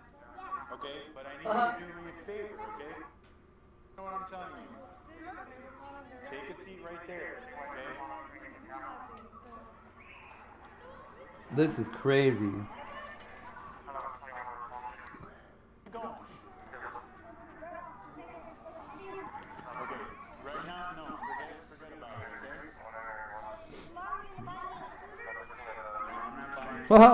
I told you if you behave good, I was gonna let you play with the lights in the car. Where's the car? It's over there. Seconds later, the boy's mom arrives at the park. Police ID her as 20-year-old Elise Rodriguez.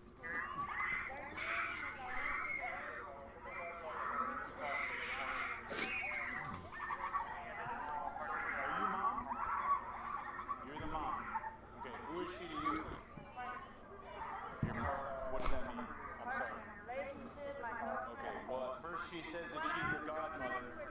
That's what they all say. Okay,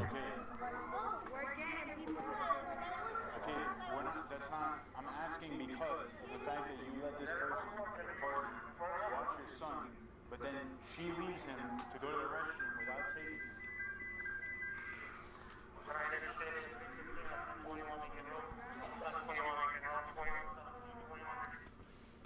Think that it's okay for her to let him stay by himself Uh-oh. in the park? We were talking to him for about 2-3 minutes and walking Uh-oh. this way before she even recognized that he was with Uh-oh. The relationship's about to break up. Now you were looking for him. Before you were telling us that you went to the restroom without supervision for 5 minutes.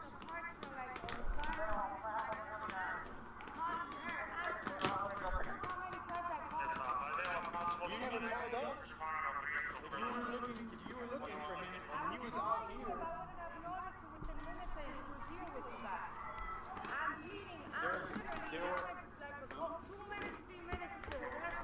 Okay, but you can't leave him by himself in the park.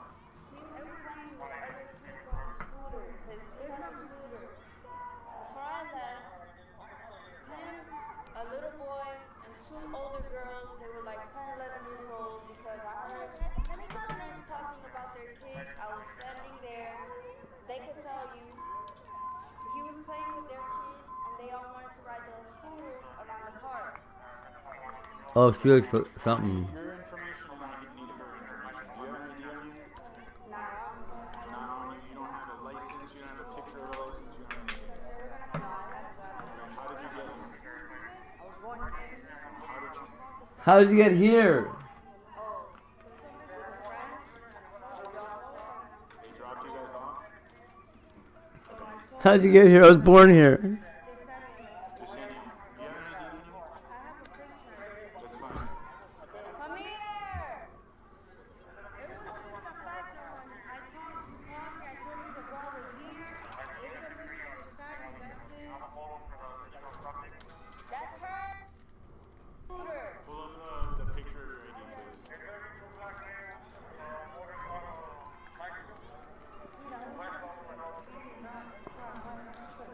They are acting super weird, hey? What's your legal name?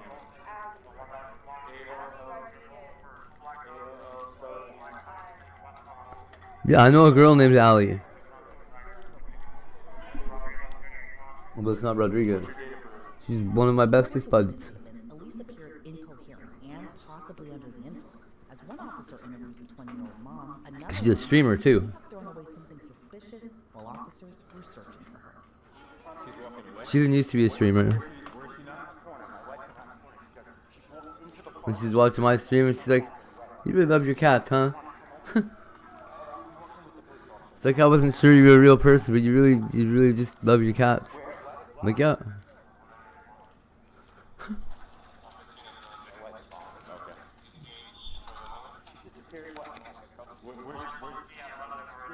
I am somehow indeed a real person.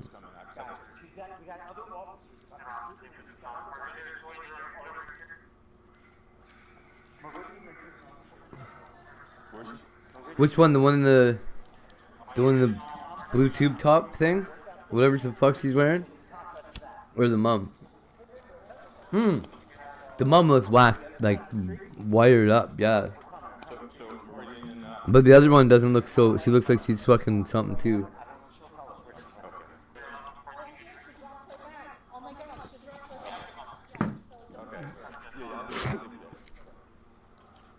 Oh my god, she dropped her bag, so don't touch it.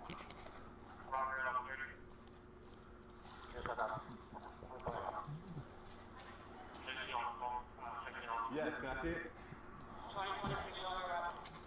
This is like a, no, this is a complaint. She's been following the mother. She dumped her bag here. She said she lost it somewhere between here. She got a gray top, sweatshirt, dark gray sweatpants. You got a picture of her? What happened? I literally turned around to tell quietly the location that she was like coming on me. And then I don't know. She just dumped just like her bag, whatever she's wearing. She must have known she was following her, and then she just kind of dipped off. So she's light gray top. Huh?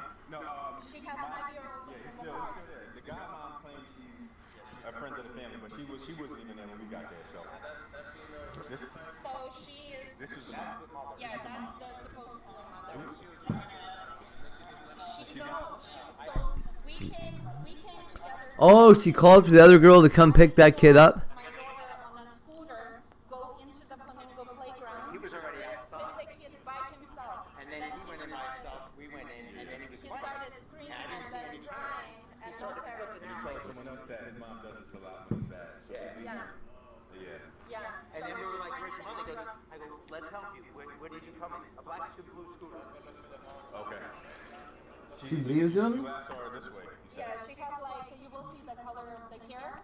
Like, How'd she get away? And let me. What the fuck happened?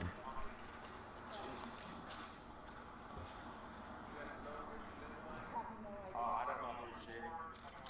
Because She was scared.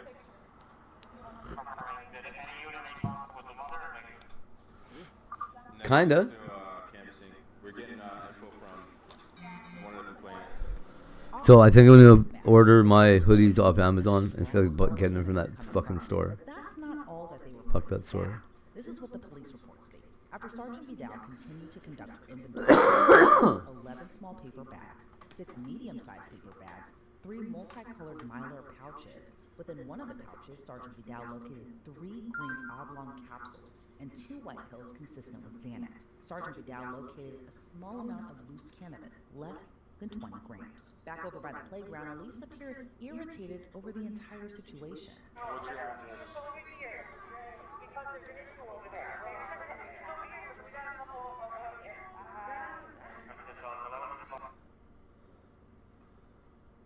Meaning you don't have an address.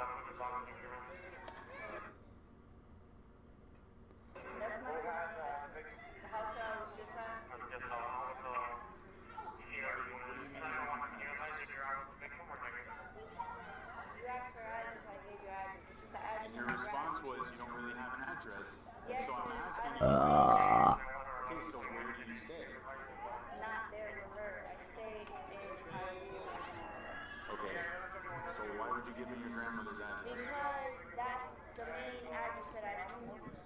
Like if I receive mail or anything that's important, I use that address. Where do you stay? With your son. She's been staying. I'm not asking you. No, just tell her the truth. That you were staying with your grandma. That's why we're here. That's it. Just tell them the truth. Okay. You do me a favor. Stay with him. Manage him. Let me talk to her. Okay. Where are you staying? Where do you sleep at night with your son? The address I just gave you.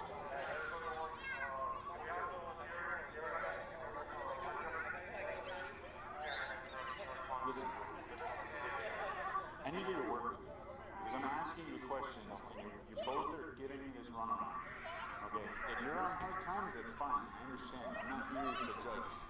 But what I do need to know, because left in a park by himself for an extended period of time, okay? And then now we're involved, so I need to figure out what is going on, okay? This isn't judgment time. This is, I need to figure out why this happened, okay? So with you not giving me straight answers, it makes me concerned for the safety of your son. Because I don't know if you're capable of taking care of him or leaving him in care, aka your partner, that is responsible enough. I don't understand what adult would think that it's okay, even if she left him in the park.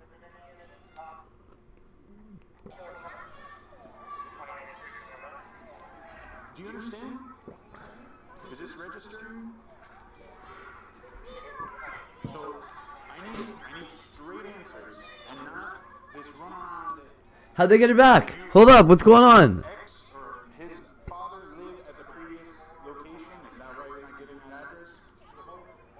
Yes. How'd this happen? What is going on?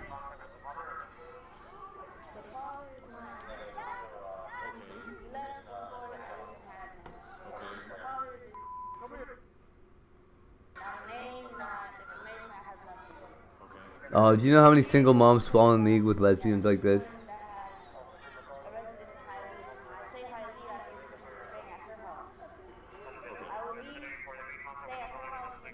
This is how lesbians get new girlfriends. They find single moms, and they're like, oh yeah, a man hurt you, huh? Yeah, a man is garbage, yo. Yeah, this is bullshit. Oh yeah, yeah, lesbians will never do that to you. I've seen them do it, they're predators. And her brain's obviously too small for her head.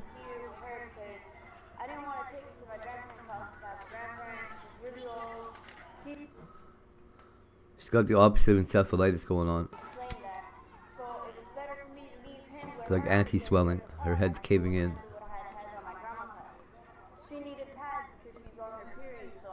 Oh, on the period.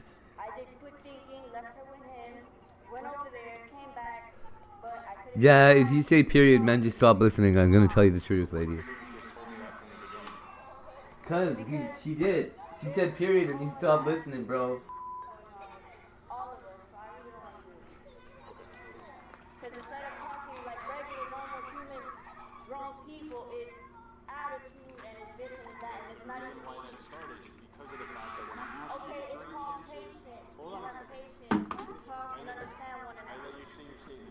What happened?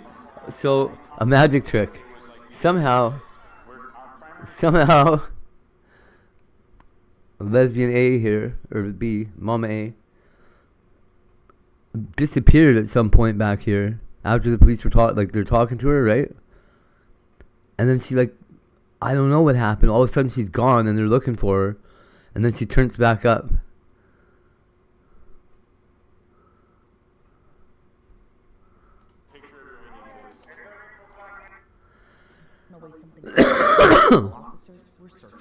And I was making fun of the way lesbians propagate. See, now she doesn't want to come.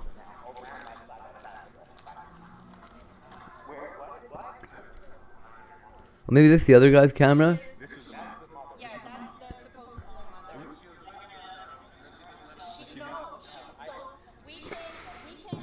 Did you know that's how they operate? You probably run into some lesbos.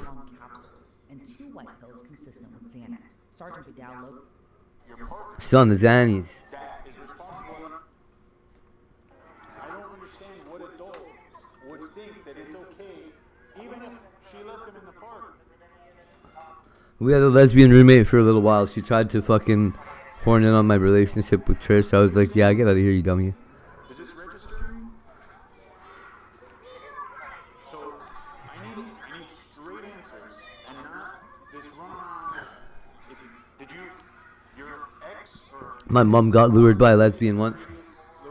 That was funny.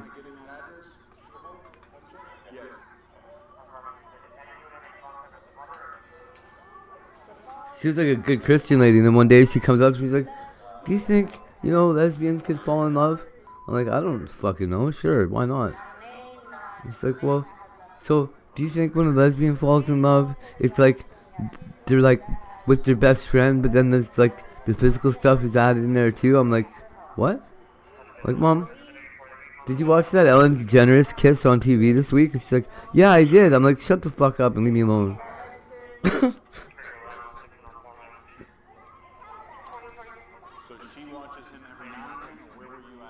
She was being ridiculous. There were so many women that thought they were lesbians that week. Oh my god, dude.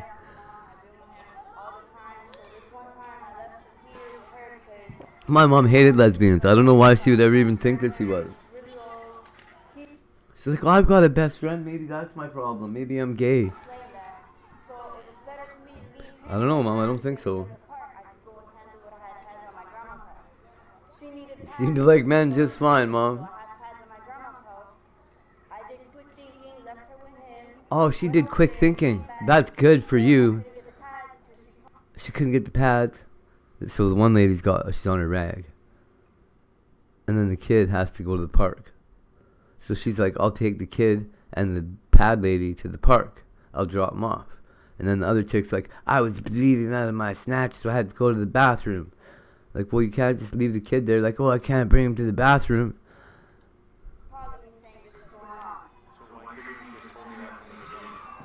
This is a wild story. There's a whole bunch of attitude and all of this, so I really want to. Because instead of talking like regular, normal, human, grown people, is attitude and it's this and it's that, and it's not even. I guess you sure can. Close your eyes, you little bastard. This kid's pretty rotten, though. The kid was like, let me play with the police car lights, pig.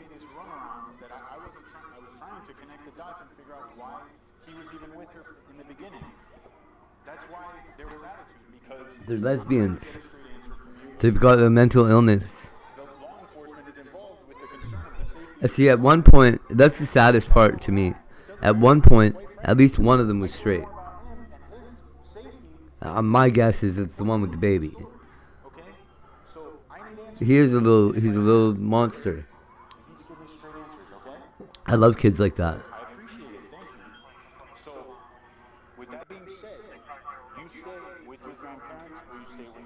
They need big hugs.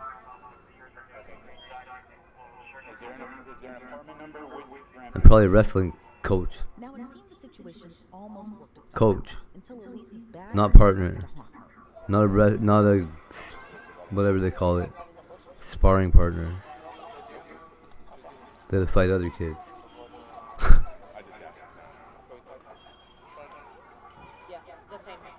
I had the first person they tried to straighten me out with. They sent me a guy that used to play football. He was a running back. Is that who catches balls and runs? He's a running back for the Edmonton Eskimos. Well, he's trying to be. He's really good. He's fucking fast, dude. Big black dude. His name is Dale. He's fucking awesome. That was the first black person I ever just called the N-word. Because he was not listening. And I didn't like it. Don't do that. No. Keep your hands behind your back. Don't do that. Put them behind your back. Enough with that. I don't know why they're arresting her. Why are they arresting her? Yo! She went to work or something. The other chick had the baby kid thing. The kid.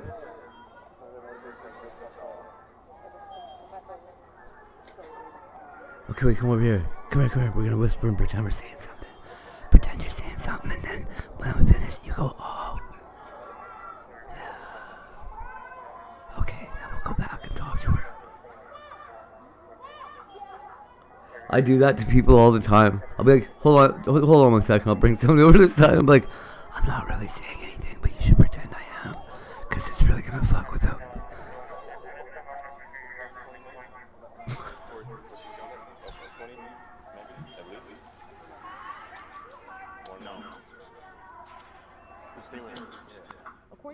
What, are you serious? Like, I'm totally serious. Of any intoxicants. The affidavit went on to state, post Miranda, the defendant admitted that she was in possession of the bag, but stated that the bag was not hers. She stated, however, that she had placed the food stamp card and home keys inside the bag. When asked why she discarded the bag, upon realizing that she was being followed, she stated that someone told her to. It should be noted that at the time the witness observed the defendant discarding the bag, it was alone. Elise Rodriguez was arrested for child neglect without great bodily harm, possession of a controlled substance, and possession of cannabis. After her arrest, her grandmother took custody of her 5-year-old son. Elise Rodriguez pleaded guilty to possession of a controlled substance. Okay. And child neglect without great bodily I thought they were saying that without what? After her arrest, her grandmother took custody of her 5-year-old son.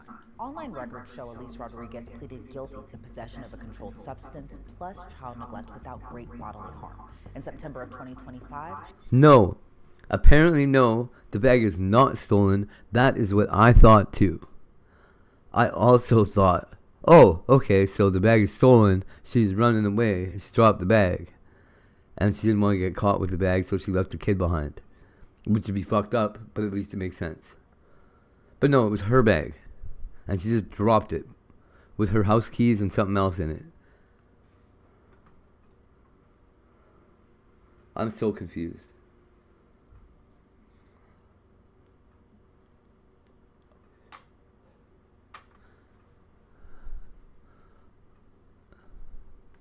But, so the fucked up part is,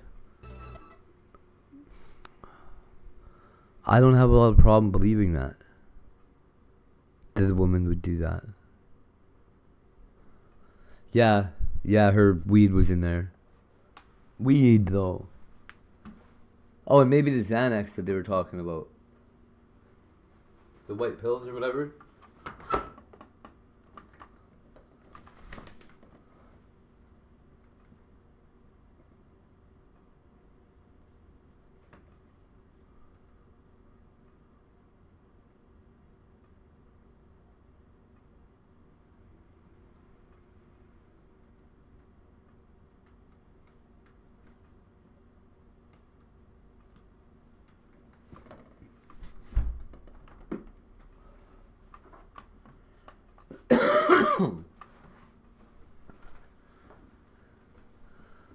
Yeah. It's so weird, eh? Yeah, that's what I'm thinking. She might just be like so fucking weird that she just would wander off from her baby because she's one of those ladies. Just like a weirdo.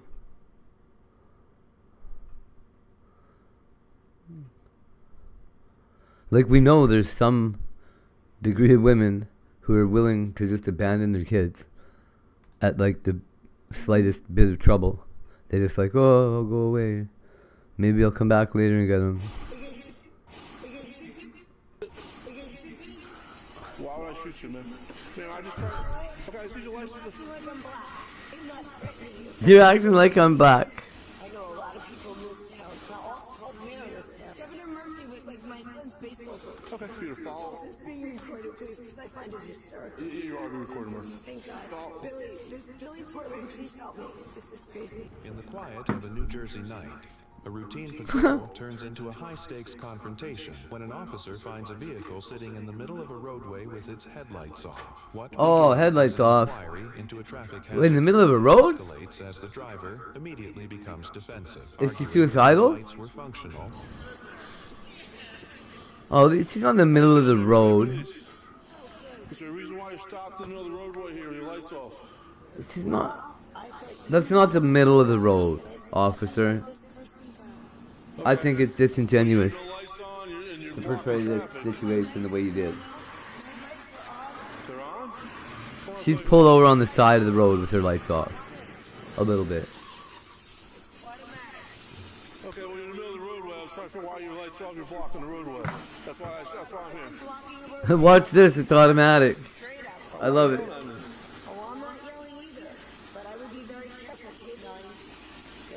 You're threatening me now? Be careful what? Oh, I'm not. Oh, baby doll. I'm not threatening you. Okay. I will tell you this. I know a lot of people move town.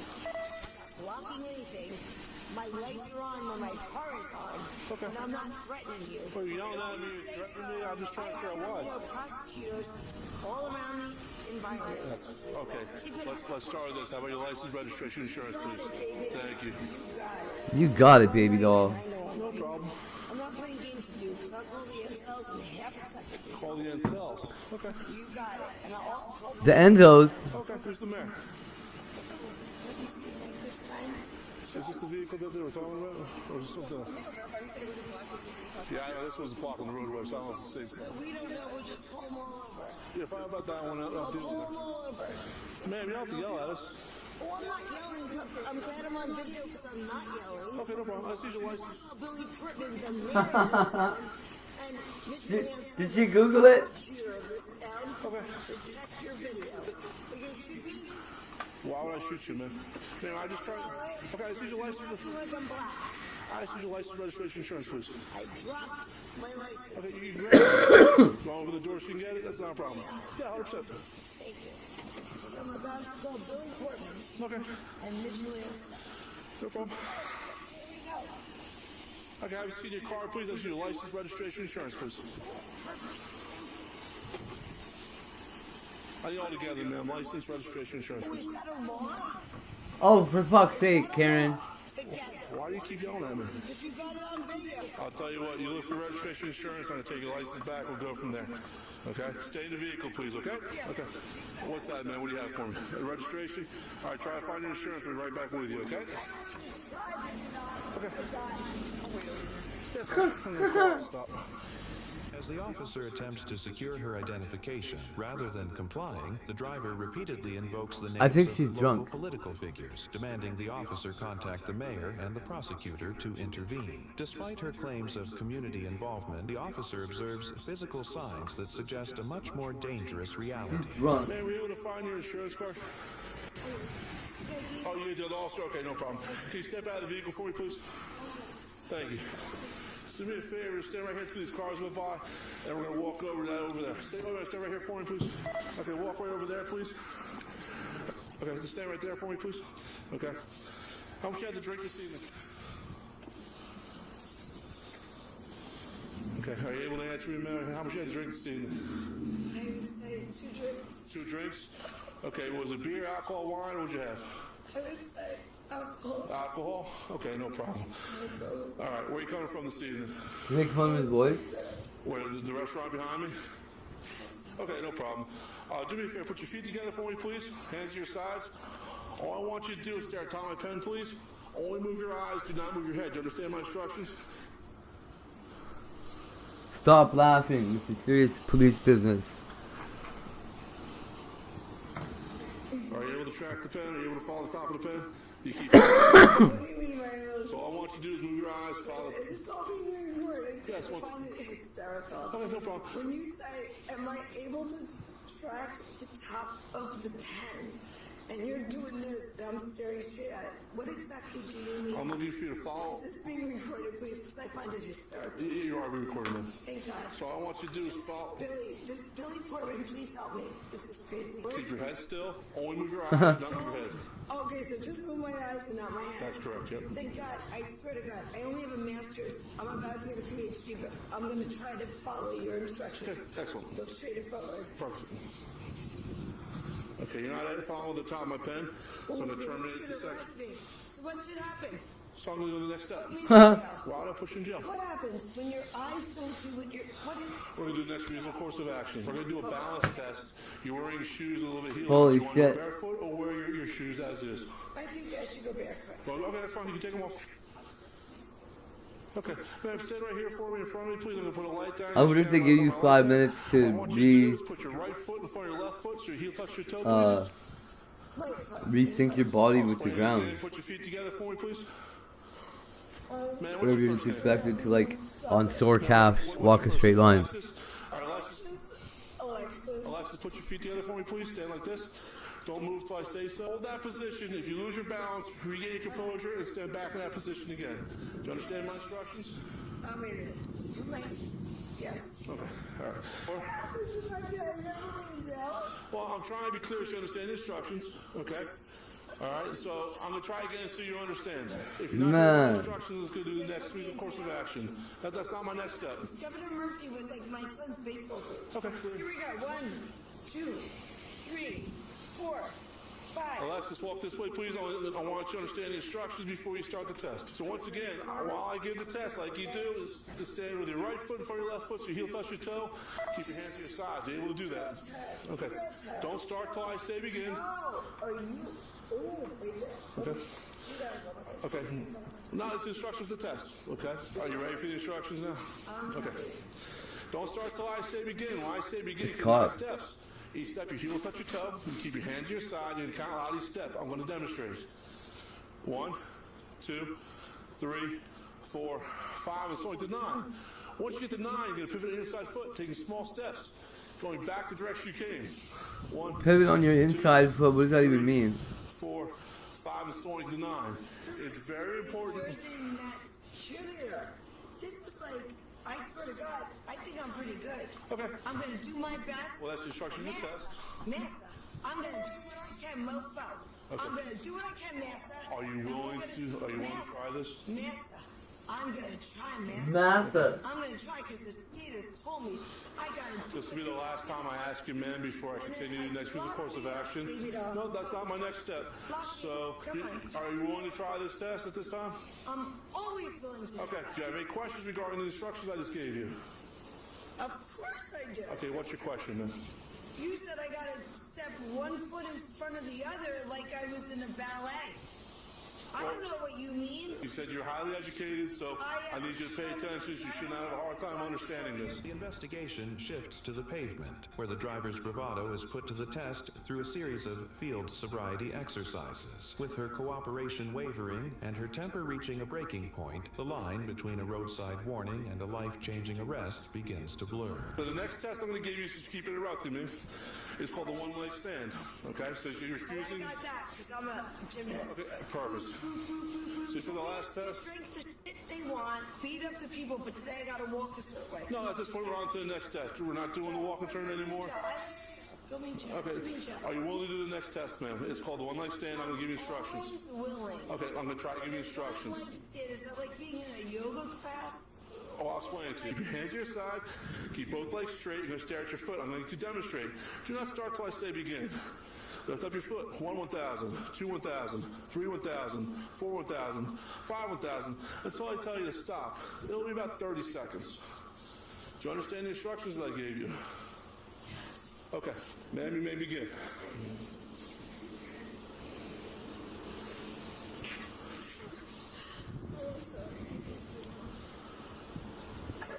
Are you able to continue? No. Okay. Just take me home. Okay, babe. You're gonna take me home? Are you ready to begin the test? Yes. Do you want to take me home? Whatever happens this evening, hopefully we'll get you home tonight. That is the goal. Then just take me home. Okay. May I tell you, do me a favor? We're going to put your shoes on right now. Can you do that for me, please? Why? What is the... Because you're barefoot and the test is now over, so I'm going to give you an opportunity to put your shoes back on. Because you're not able to follow my instructions. No, it's ma'am, at this time. I'll try one more time, because I asked you what I said to you. Okay. I'd like to get home. Think of a mile from here. If you want to take me, is what I asked. Okay. If you want to take me home. Okay. If you take me home, this is over. Or do you want to be a tough guy? If you want to be a tough guy, you can me up. I have no interest It's in that, your man. then All I want you to put your... All right, put your shoes on for me. Can you do that for me? Thank you. All right, Alexis. Let's stand you up. All right, do me a favor. Stand up for me, please. I want you to look at your car, please. Look at your car. Put your hands on your back. You're being placed under arrest. You're driving while intoxicated. All right, turn more this way, please. Officer Bomber, man.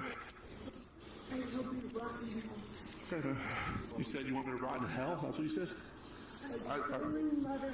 Okay. I just want to make sure I heard the right words out of your mouth. She has a little bit of injury on her wrist from something prior to the arrest. Well, it's dried blood. It's obviously been there for a while. Alexis, we're going to walk this way. Where's my... I don't know, man. We'll get out of the car if you need it. Don't pull away from me, please. All I care about is her, because you know she's a woman. Okay. Guess what? I'm friends with you. I'll hold the light if you can search her. You don't have anything on you shouldn't have, right, Alexis?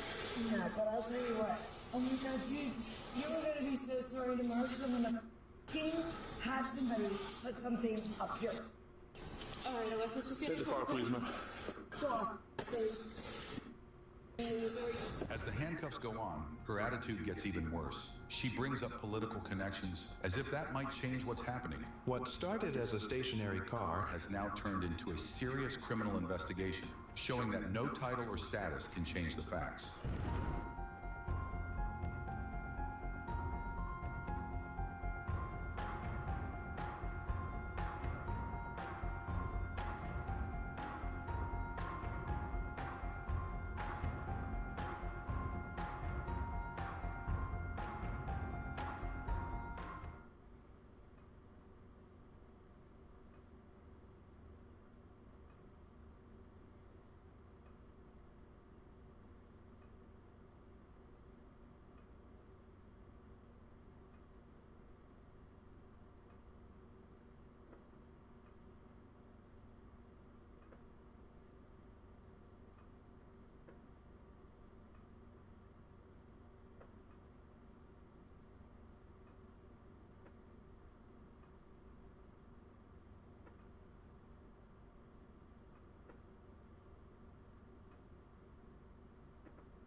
No mail today.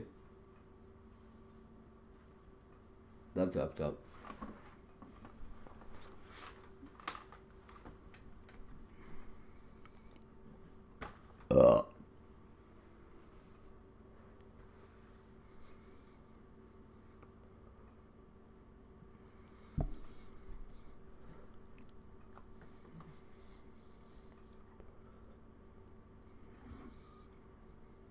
A White House security staffer, a girlfriend shot dead in the... A White House security staffer, a girlfriend shot dead in the bathroom, and a That's story suspicious. that is raising a lot of questions. Nation Wood says he was dry firing his gun, pulling the trigger on an empty weapon, but a bullet went through a wall and killed 22-year-old Samantha MG. Now What? Wood is facing charges, and we are asking the experts, does his story hold up? No way. I'm Jeanette Levy, and this is Crime Fix.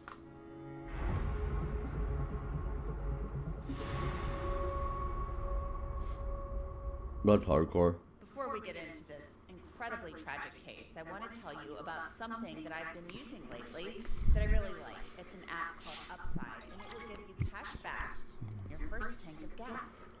Nation Wood is a 25-year-old man with a White House security background, but that's not helping him with some legal trouble. Is his name Nation or Nishan? His girlfriend died in their apartment in San Francisco, and police said Nation shot and killed her. Nation Wood is charged with involuntary manslaughter. The 22-year-old victim, Samantha MG, recently graduated from San Francisco State University. On March 24th, Samantha just before 11 p.m., RMG. Samantha was found suffering from a gunshot wound in their apartment. She died at the hospital. And she was found dying of a Sources gunshot cited wound. by the San Francisco Chronicle and the San Francisco Standard, Wood told police he was dry firing his gun. That means pulling the trigger on what he thought was an unloaded weapon. But that gun Woo! was actually loaded, and later, Way to go, Alex. this expert is going to join me to talk about dry firing. How Glad it's you're home. done. And Steve Wolf is going to show you and me how you're supposed to use a gun when dry firing.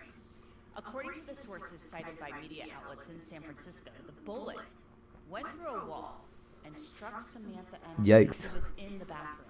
I thought it was 13. Called it, quote, a horrific accident. I was Here's close. the thing. Nation Wood worked in security. His LinkedIn page says he did advanced work alongside the U.S. Secret You know what's the same distance? The distance from my house to the north gate at Yellowstone. says they didn't know their gun was loaded, that they were just dry firing. That does raise some questions. Was this really an accident? And how does a bullet fired from one gun go through a wall and kill Damn someone it. in another? We're going to ask a forensic death investigator, because when a bullet goes through a wall and kills someone in another room, the evidence will tell us That's sitting forever sucks anyway. doesn't always match what the person pulling the trigger says happened. Those are the questions we're going to get into. But let's start with what we actually know. On Tuesday, March 24th, just before 11 p.m., San Francisco police responded to a home on 22nd Avenue in the Sunset District. According to the San Francisco Police Department, officers arrived and found a woman who had been shot. They tried to save her. Paramedics took her to the hospital, but despite their best efforts, she died. 22-year-old Samantha MG Nice. is a 2025 graduate of San Francisco State University, where she studied interior I found a design cool and cat. architecture. She worked as a design assistant Nice. at an interior design firm in Presidio Heights, according to her LinkedIn page. Samantha's Instagram revealed she had a passion for travel, architecture, and design. Oh, and I she see. often posted photos No, I didn't bring him home. adventures, including a trip to Yosemite with Nation Wood just last summer. Now the man charged in her death, 25-year-old Nation Wood, I was gonna. who's also a San He's Francisco State grad. he's about a block and a half away. To the San Francisco Standard, a friend confirmed Wood and MG were in a relationship. MG's Instagram shows them excuse together, me. including a post from 2025 captioned, quote, He's orange and super cute. built a table and became a real adult in 2025. So this is a couple, people who live together. And on the night of March 24th, something happened inside that apartment. According to sources cited by the San Francisco Chronicle and the Standard, Wood told police he was his gun, he said he was dry firing. And as I mentioned earlier, that's the practice of pulling the trigger on what the user believes is an Oh yeah, I figured they would be. used to practice trigger control or familiarize oneself with the firearm. But this gun, according to Wood's I'm trying to decide if I should grow those mushrooms or not. around, was actually in the chamber. And when he pulled the trigger, the gun discharged. The bullet, according to those same sources, went through a wall. And on the other side of the wall was the bathroom where Samantha MG was. The bullet hit her and she died. Now let's talk about what happened in the hours and days that followed.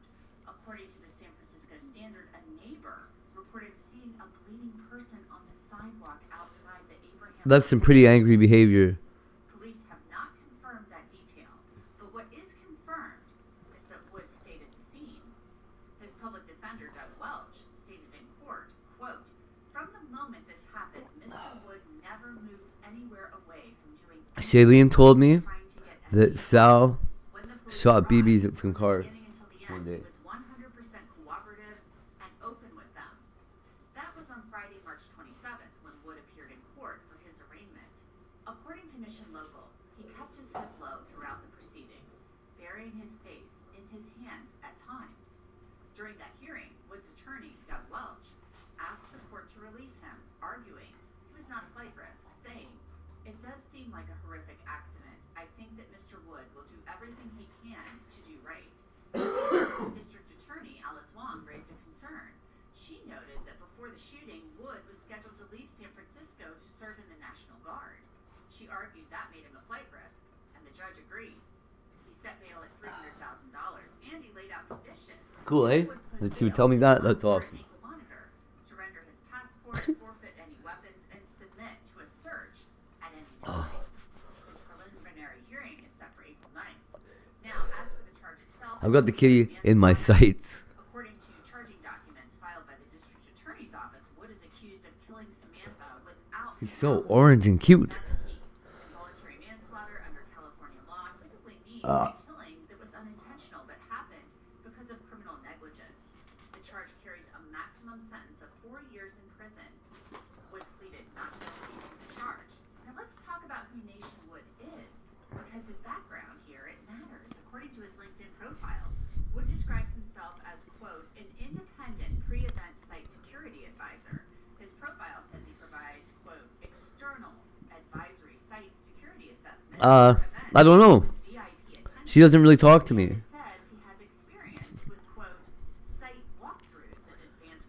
She wouldn't have even told me, but I was talking bad about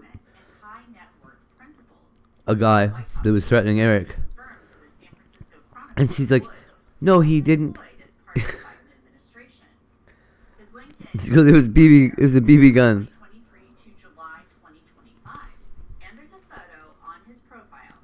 Or he shot some BB guns at a car, or something like that. Or a BB gun at some cars. Like, yeah, thank you, Shailene. With her trip to APEC in San Francisco. So this is a man with security training, a man who worked alongside the Secret Service, a man by who his own account understands firearms, access control, and movement flow. And yet, according to his own statement to police, he pulled the trigger on a gun. He did not. I said something like, "Eric, you better be careful, because Sal's the type of dude to shoot at your car." So now we come back to some of those questions. What exactly is dry firing, and how does someone with this background, Gotta love her. someone trained in security, make this mistake? Because the physical reality of what happened, it raises questions of its own. A bullet fired from one room, going through a wall, and striking someone in another room.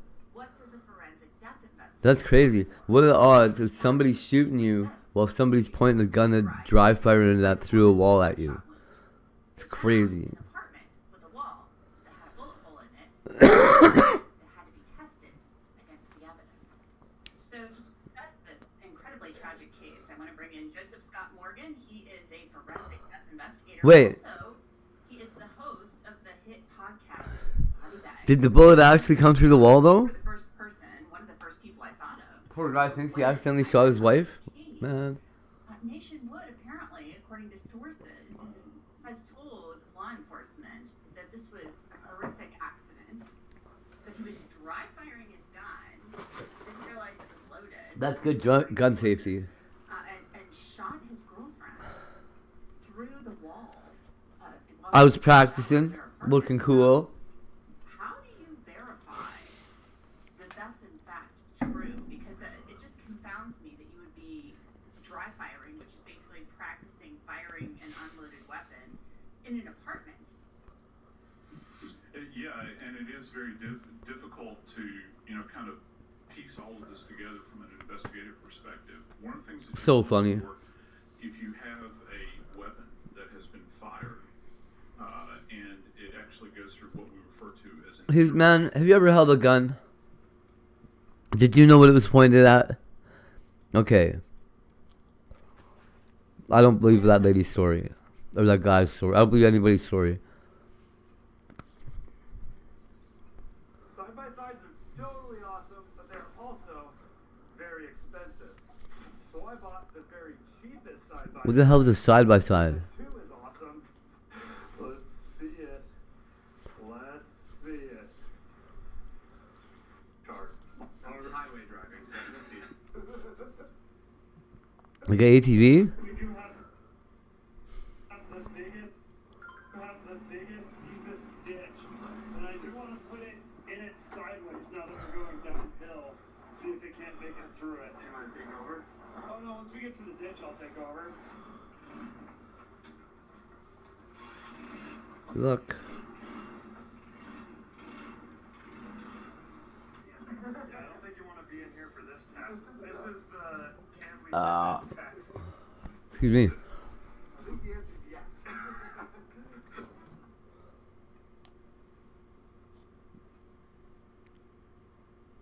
How a simple traffic stop turned into this. Hands up! Do it now! Holy shit. Okay, show it. I'm intrigued. This weed is fucked up. I'm pretty sure this is autoflower that I'm smoking. It tastes like it's a ruderalis. It's got that taste in it.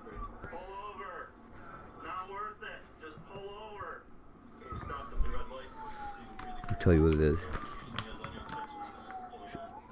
Donny Burger Indica. Greenhouse grown in the Fraser Valley. Sun-grown greenhouse. It doesn't even say what it is. D Burger Indica. Oh god, no. Lineage. GMO cookies and Han Solo burger.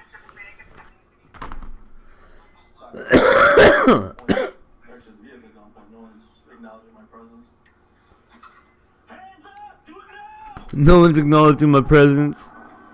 Poor cop. Bunch of loner kids, hey? Put your windows down! Do it now! Turn the music down so you can hear me! You in a red Civic! You're under arrest at the Water County Sheriff's Office! Still on gunpoint, no acknowledgement. Yo! Hey, get out of your fucking car.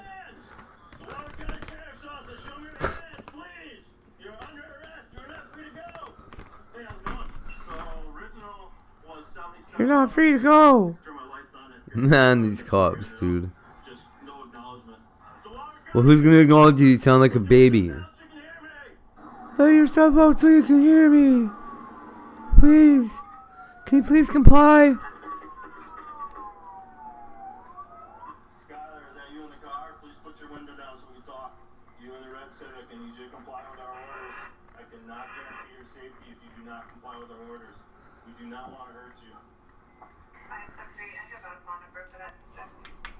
It's at 4. Can you try to give them a call? Again, they're just jamming out to the music, ignoring us. Call me, looks like you're getting ready to drive away. This is awesome. Put the car back in park. Don't drive away. Your car's gonna get damaged. At either end of the road, officers have coordinated to set up stop sticks and vehicles to block the suspect from escaping. Hence, the officer mentioning the suspect's vehicle getting damaged if he attempts to flee. You were looking at some traffic tickets. Not that big of a deal. Let's talk about this. It's still jamming out to the music. Fucking right.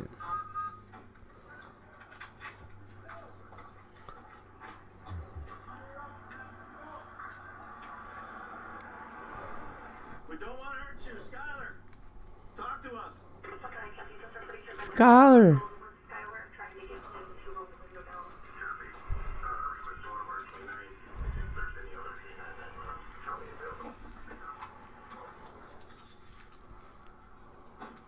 Roll down the window. Hey, I got your window down. I appreciate that, Skylar. Can we talk? I can't hear you very well if you're talking to us. I appreciate your cooperation. Would you mind getting out of the car so we can talk?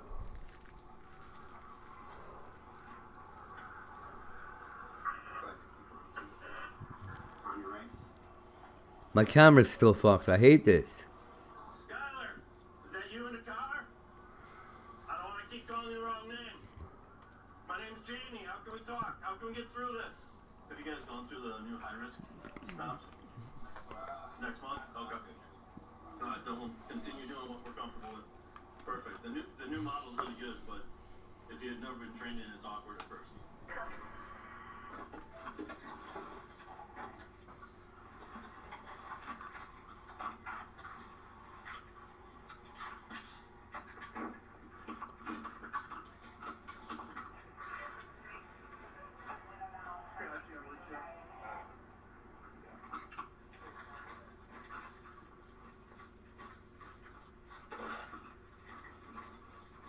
Where's he going? This officer is using a nearby home to get a better angle on the suspect while also providing cover for himself, so it's more difficult for the suspect to see him. Okay.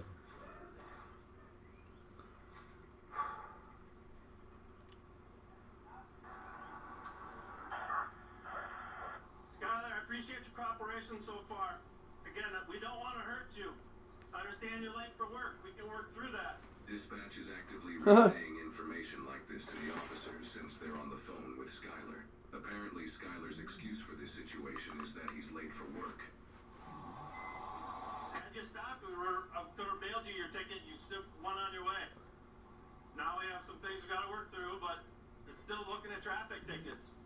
I don't think you're trying to flee, but I don't feel safe coming up and talking to your window. Do you feel comfortable coming out and talking to me?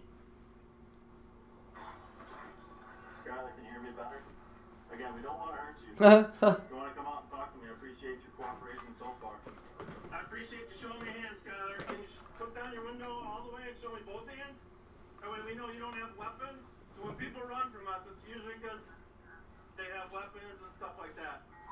512 to 565, I'm in position. He's got his left hand out to crack in the window. Skylar, I appreciate you showing me the one hand. Is there any chance you can put the window down all the way and show us both hands? That would make us all feel a lot more comfortable.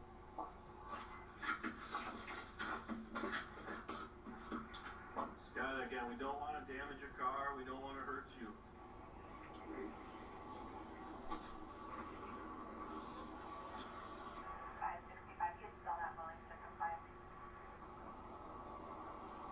Sounds like he's off by himself. I'd love to break some windows. That stop sticks up around the corner. Skylar, this is Jamie. What can I say to get you to come out of the car? Can you tell my dispatcher what it is that we can do to get you out of the car to comply with us? I don't like playing this three-way where you talk to somebody, they talk to me, and then I talk back. If you can get out of the car and we can talk, that'd be great. I also have an aerosol OC in my thing box. His hand's back on the steering wheel. Jamie's hands are on the steering wheel. There's probably people there. I understand your hands are on your steering wheel. If you keep them there, that helps us. Oh, what the fuck? Skylar, right now we're looking at some traffic tickets. No. Maybe you fail at a deal. But if you continue to refuse to comply with our orders, then you might be looking at some crimes. I understand that there's a lot going on in your world, and you and I have never met. So I don't know what's going on in your world, and you don't know what's going on in mine. You can put the window down, or you can come out, we can talk about this. I'm a pretty reasonable guy if you ask around. I was born and raised in Lake Geneva. I know what it's like to grow up here. I understand some of the drama that goes on living in this area. Those are all things I'd love to talk to you about. If you can just put the window down, come out of the car so we can talk. Darren, you good? Alright. New Lake Geneva guy to my left, you good? Alright, what's your name? Rami. Rami? Okay. I'm Jamie. When Bearcat gets here, box him in the front. I'll pull up and pin him between the cars. We can put a 40 in the back window, see what happens, and then we'll work on getting an aerosol in there. Okay. I would, when you say back door, like one of the back passenger door windows rather than the big one? Yeah, back passenger. Yeah. Okay. Because we can probably send the dog in through that window. Skylar, again, we don't want to hurt you. We don't want to damage your vehicle. We do need you to comply, though. If he opens the door, the canine's going to take commands. So don't chase, don't run, don't yell. 565, he advised he's just going to put his car in drive and go to work. Skylar, do not drive away. Your car is going to get damaged. You are not free to go. Skylar, I don't want to damage your car, but you told our dispatcher you're going to drive away, and that is going to end badly. Your car is going to get damaged.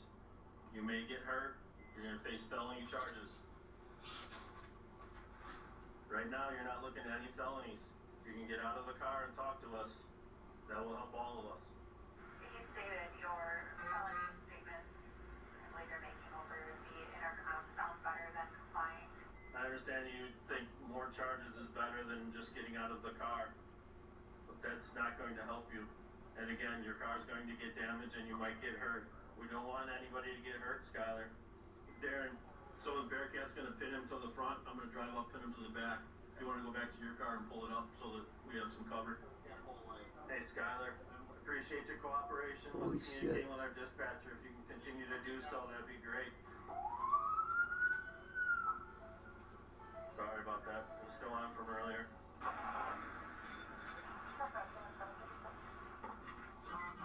Whoa.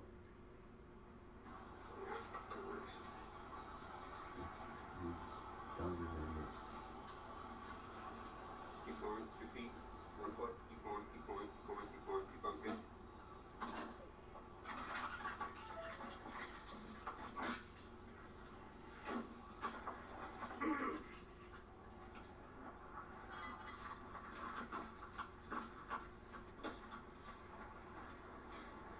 Skylar, you have to listen to us, please. Obviously, things have escalated now with your intent to flee from us. You are under arrest. You are not free to go. We do not want you to get hurt. Please exit the vehicle. Skylar, it's the Lower County Sheriff's Office K-9 unit. If you do not start to comply, there's a potential you may be bit by the dog. You need to step out of the vehicle with your hands up, facing away from us.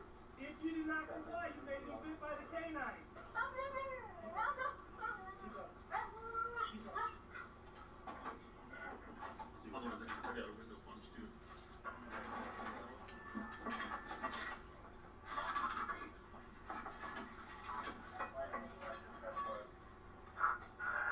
We got less lethal here. We've got a K9. Our first option is a non-deadly encounter. We're going to use our K9. Is there an Amber Alert coming up? No, it's not quite his house. It's Oh, gotcha. Don't want to hurt you, buddy. Hold on, man. Just comply with us, man. Wait. Gosh, you gotta take green with it.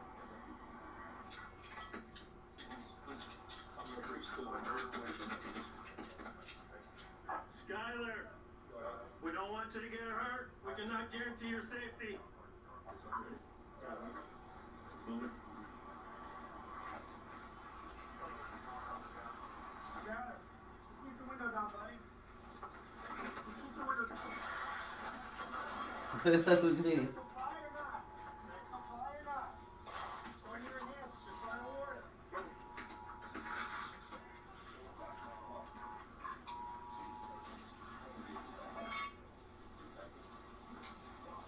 Just so you know, the I wind's don't coming know. back toward us, so That's the wind is kind of misting this way. Keep on back. Skylar, talk to me, man. I want to see your hand. We don't want to hurt you. We have a dog present here, buddy. We don't want to bite you.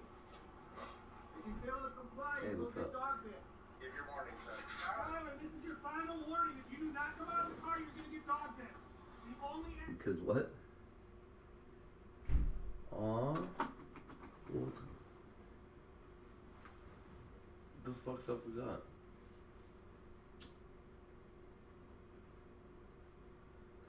Rough time or what?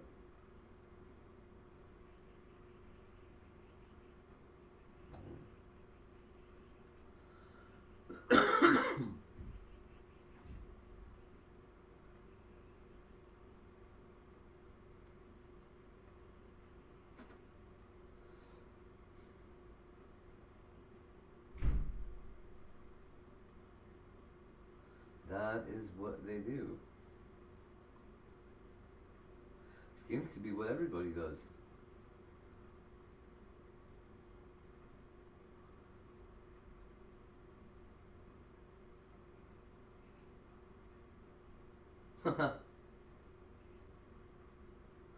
Oh.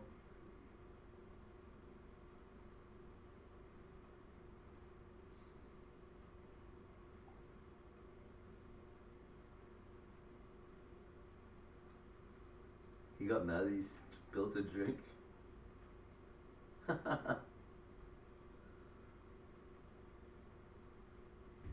Oh man.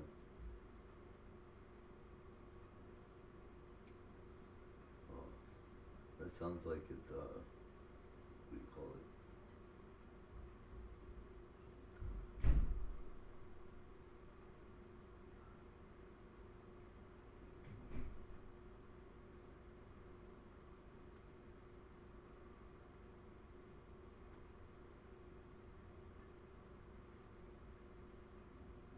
Oh, that's not good.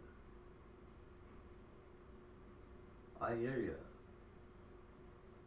It doesn't. It's not gonna work. Is the thing.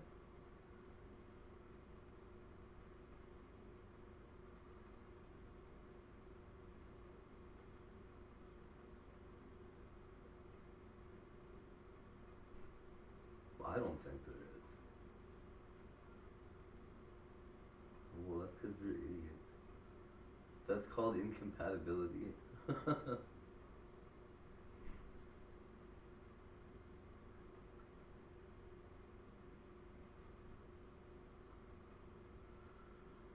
Yep. Oh. That's fucked up. Well, I know you're not even high maintenance, really.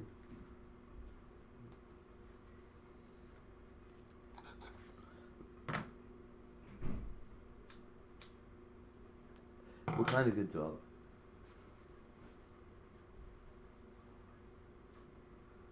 Do you know what he makes every month?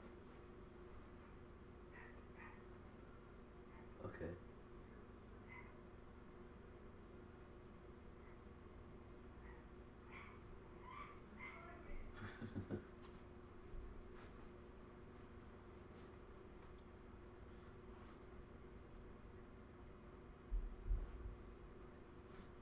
No kidding.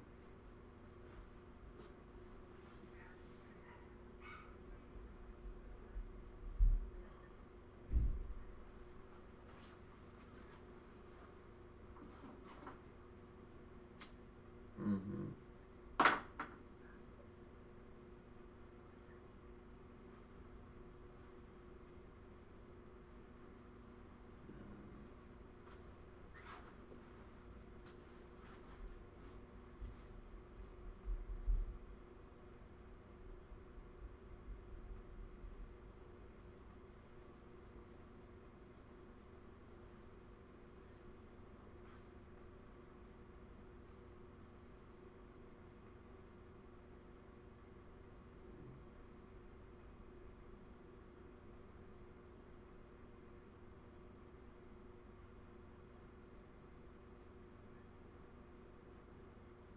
What the hell?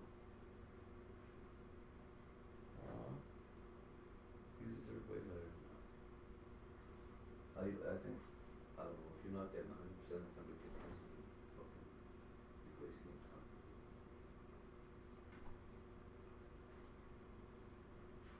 Holy fuck.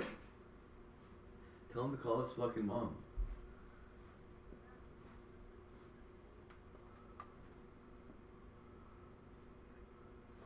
Yeah, no doubt.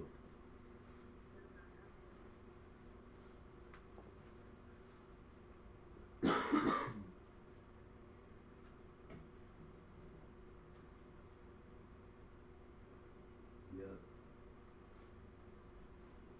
Oh man. I got it, yeah.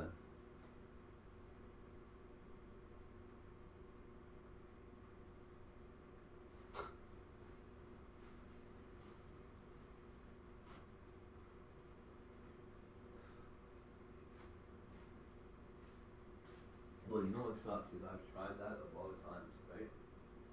And I still have yet to have it succeed.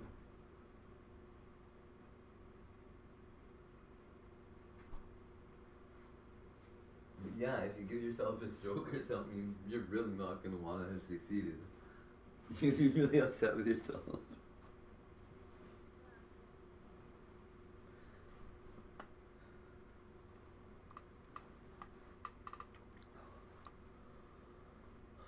Man, if you need to change the scenery, you can come over anytime you want. No, you got Lyft or whatever.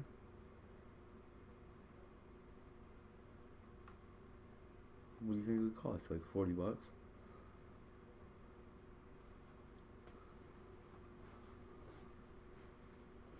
Right on.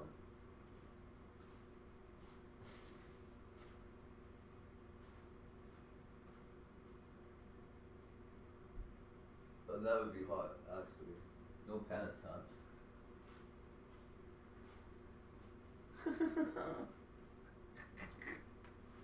Ghosts don't wear clothes, come on.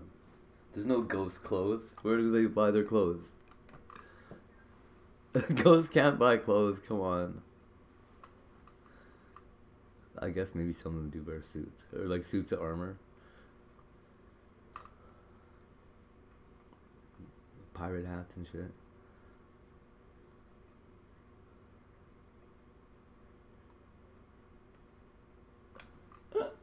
I would get an old wedding dress from Goodwill. Oh man, is that why those old ladies sit around drinking and taking pills in their wedding dresses? That would be a gorgeous ghost. Oh, that is so funny. Oh, dark and sad.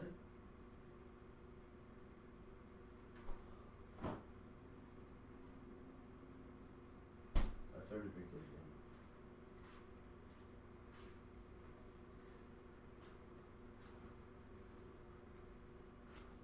You've never had gin?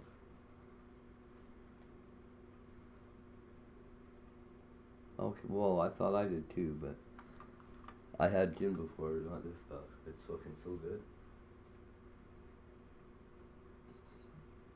It's got like no flavor. A little bit of a hint of lemon.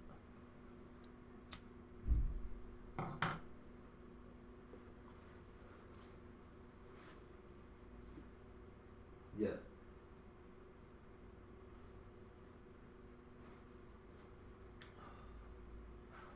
Oh man. Well then, I don't know. I don't know.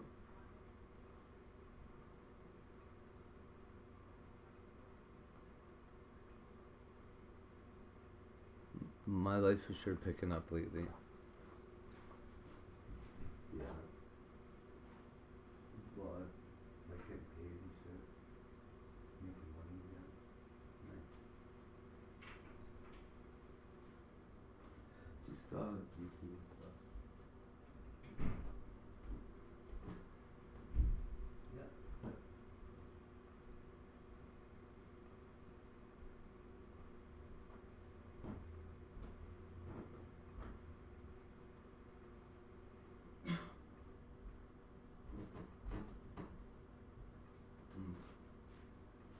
Instagram's cool. It's kind of going kind of stagnant now, though. But, well, what's up?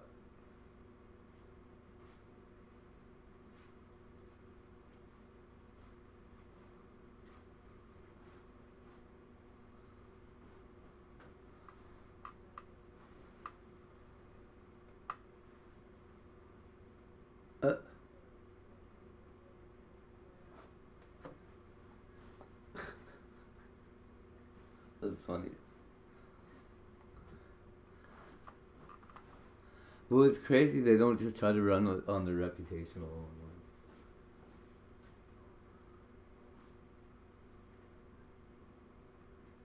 Yeah.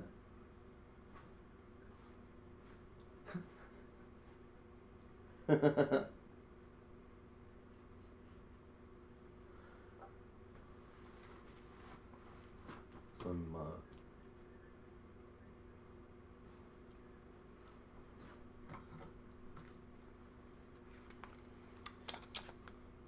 Just on TikTok, for fuck's sake. The cool kids don't hang out in the bar. Fuck, the cool kids don't hang out in the bars anymore. And they're fucking weird.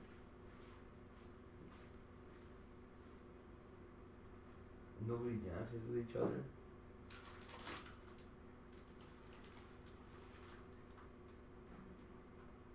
Yeah.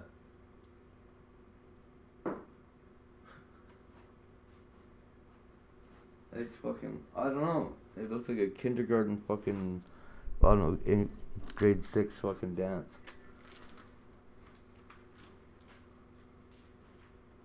Dudes are dancing by themselves in the corner. Yeah. I don't know.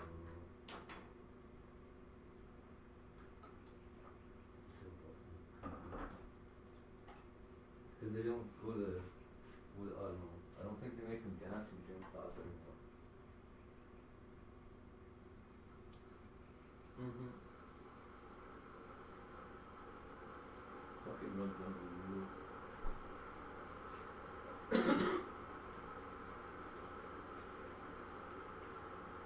Oh yeah.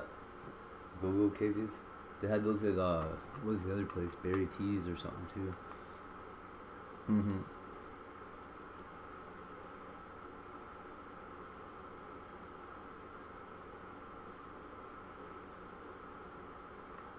Oh yeah.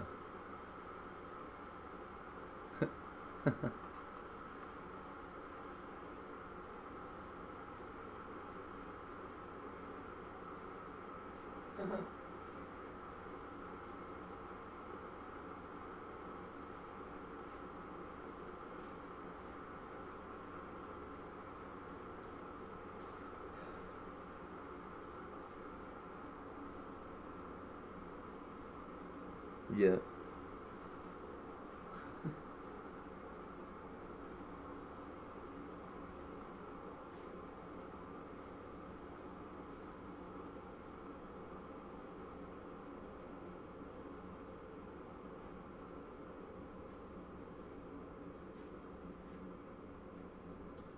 Man. You don't want to do that.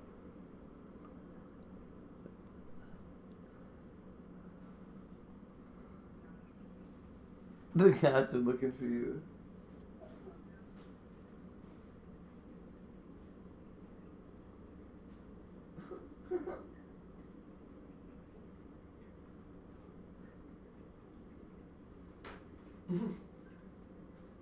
Oh.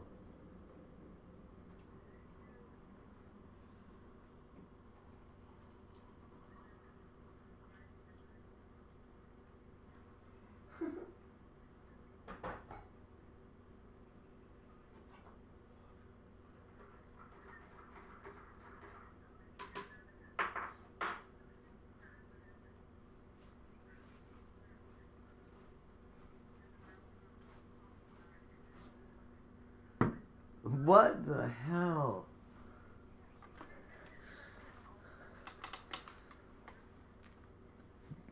That's so crazy. Oh, no way.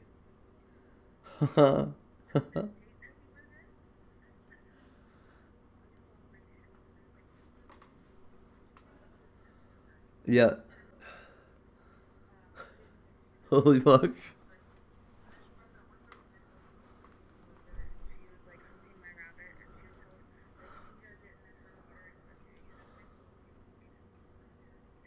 That's crazy. Yeah.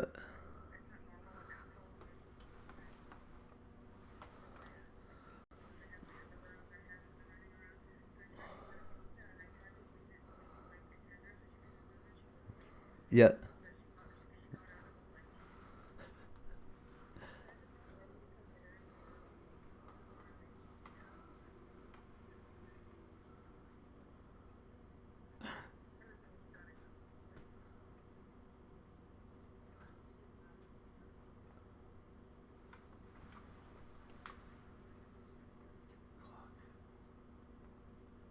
Nah, yeah, she will.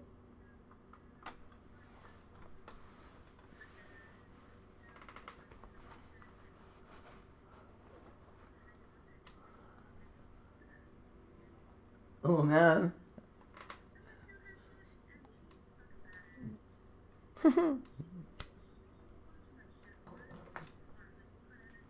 No shit.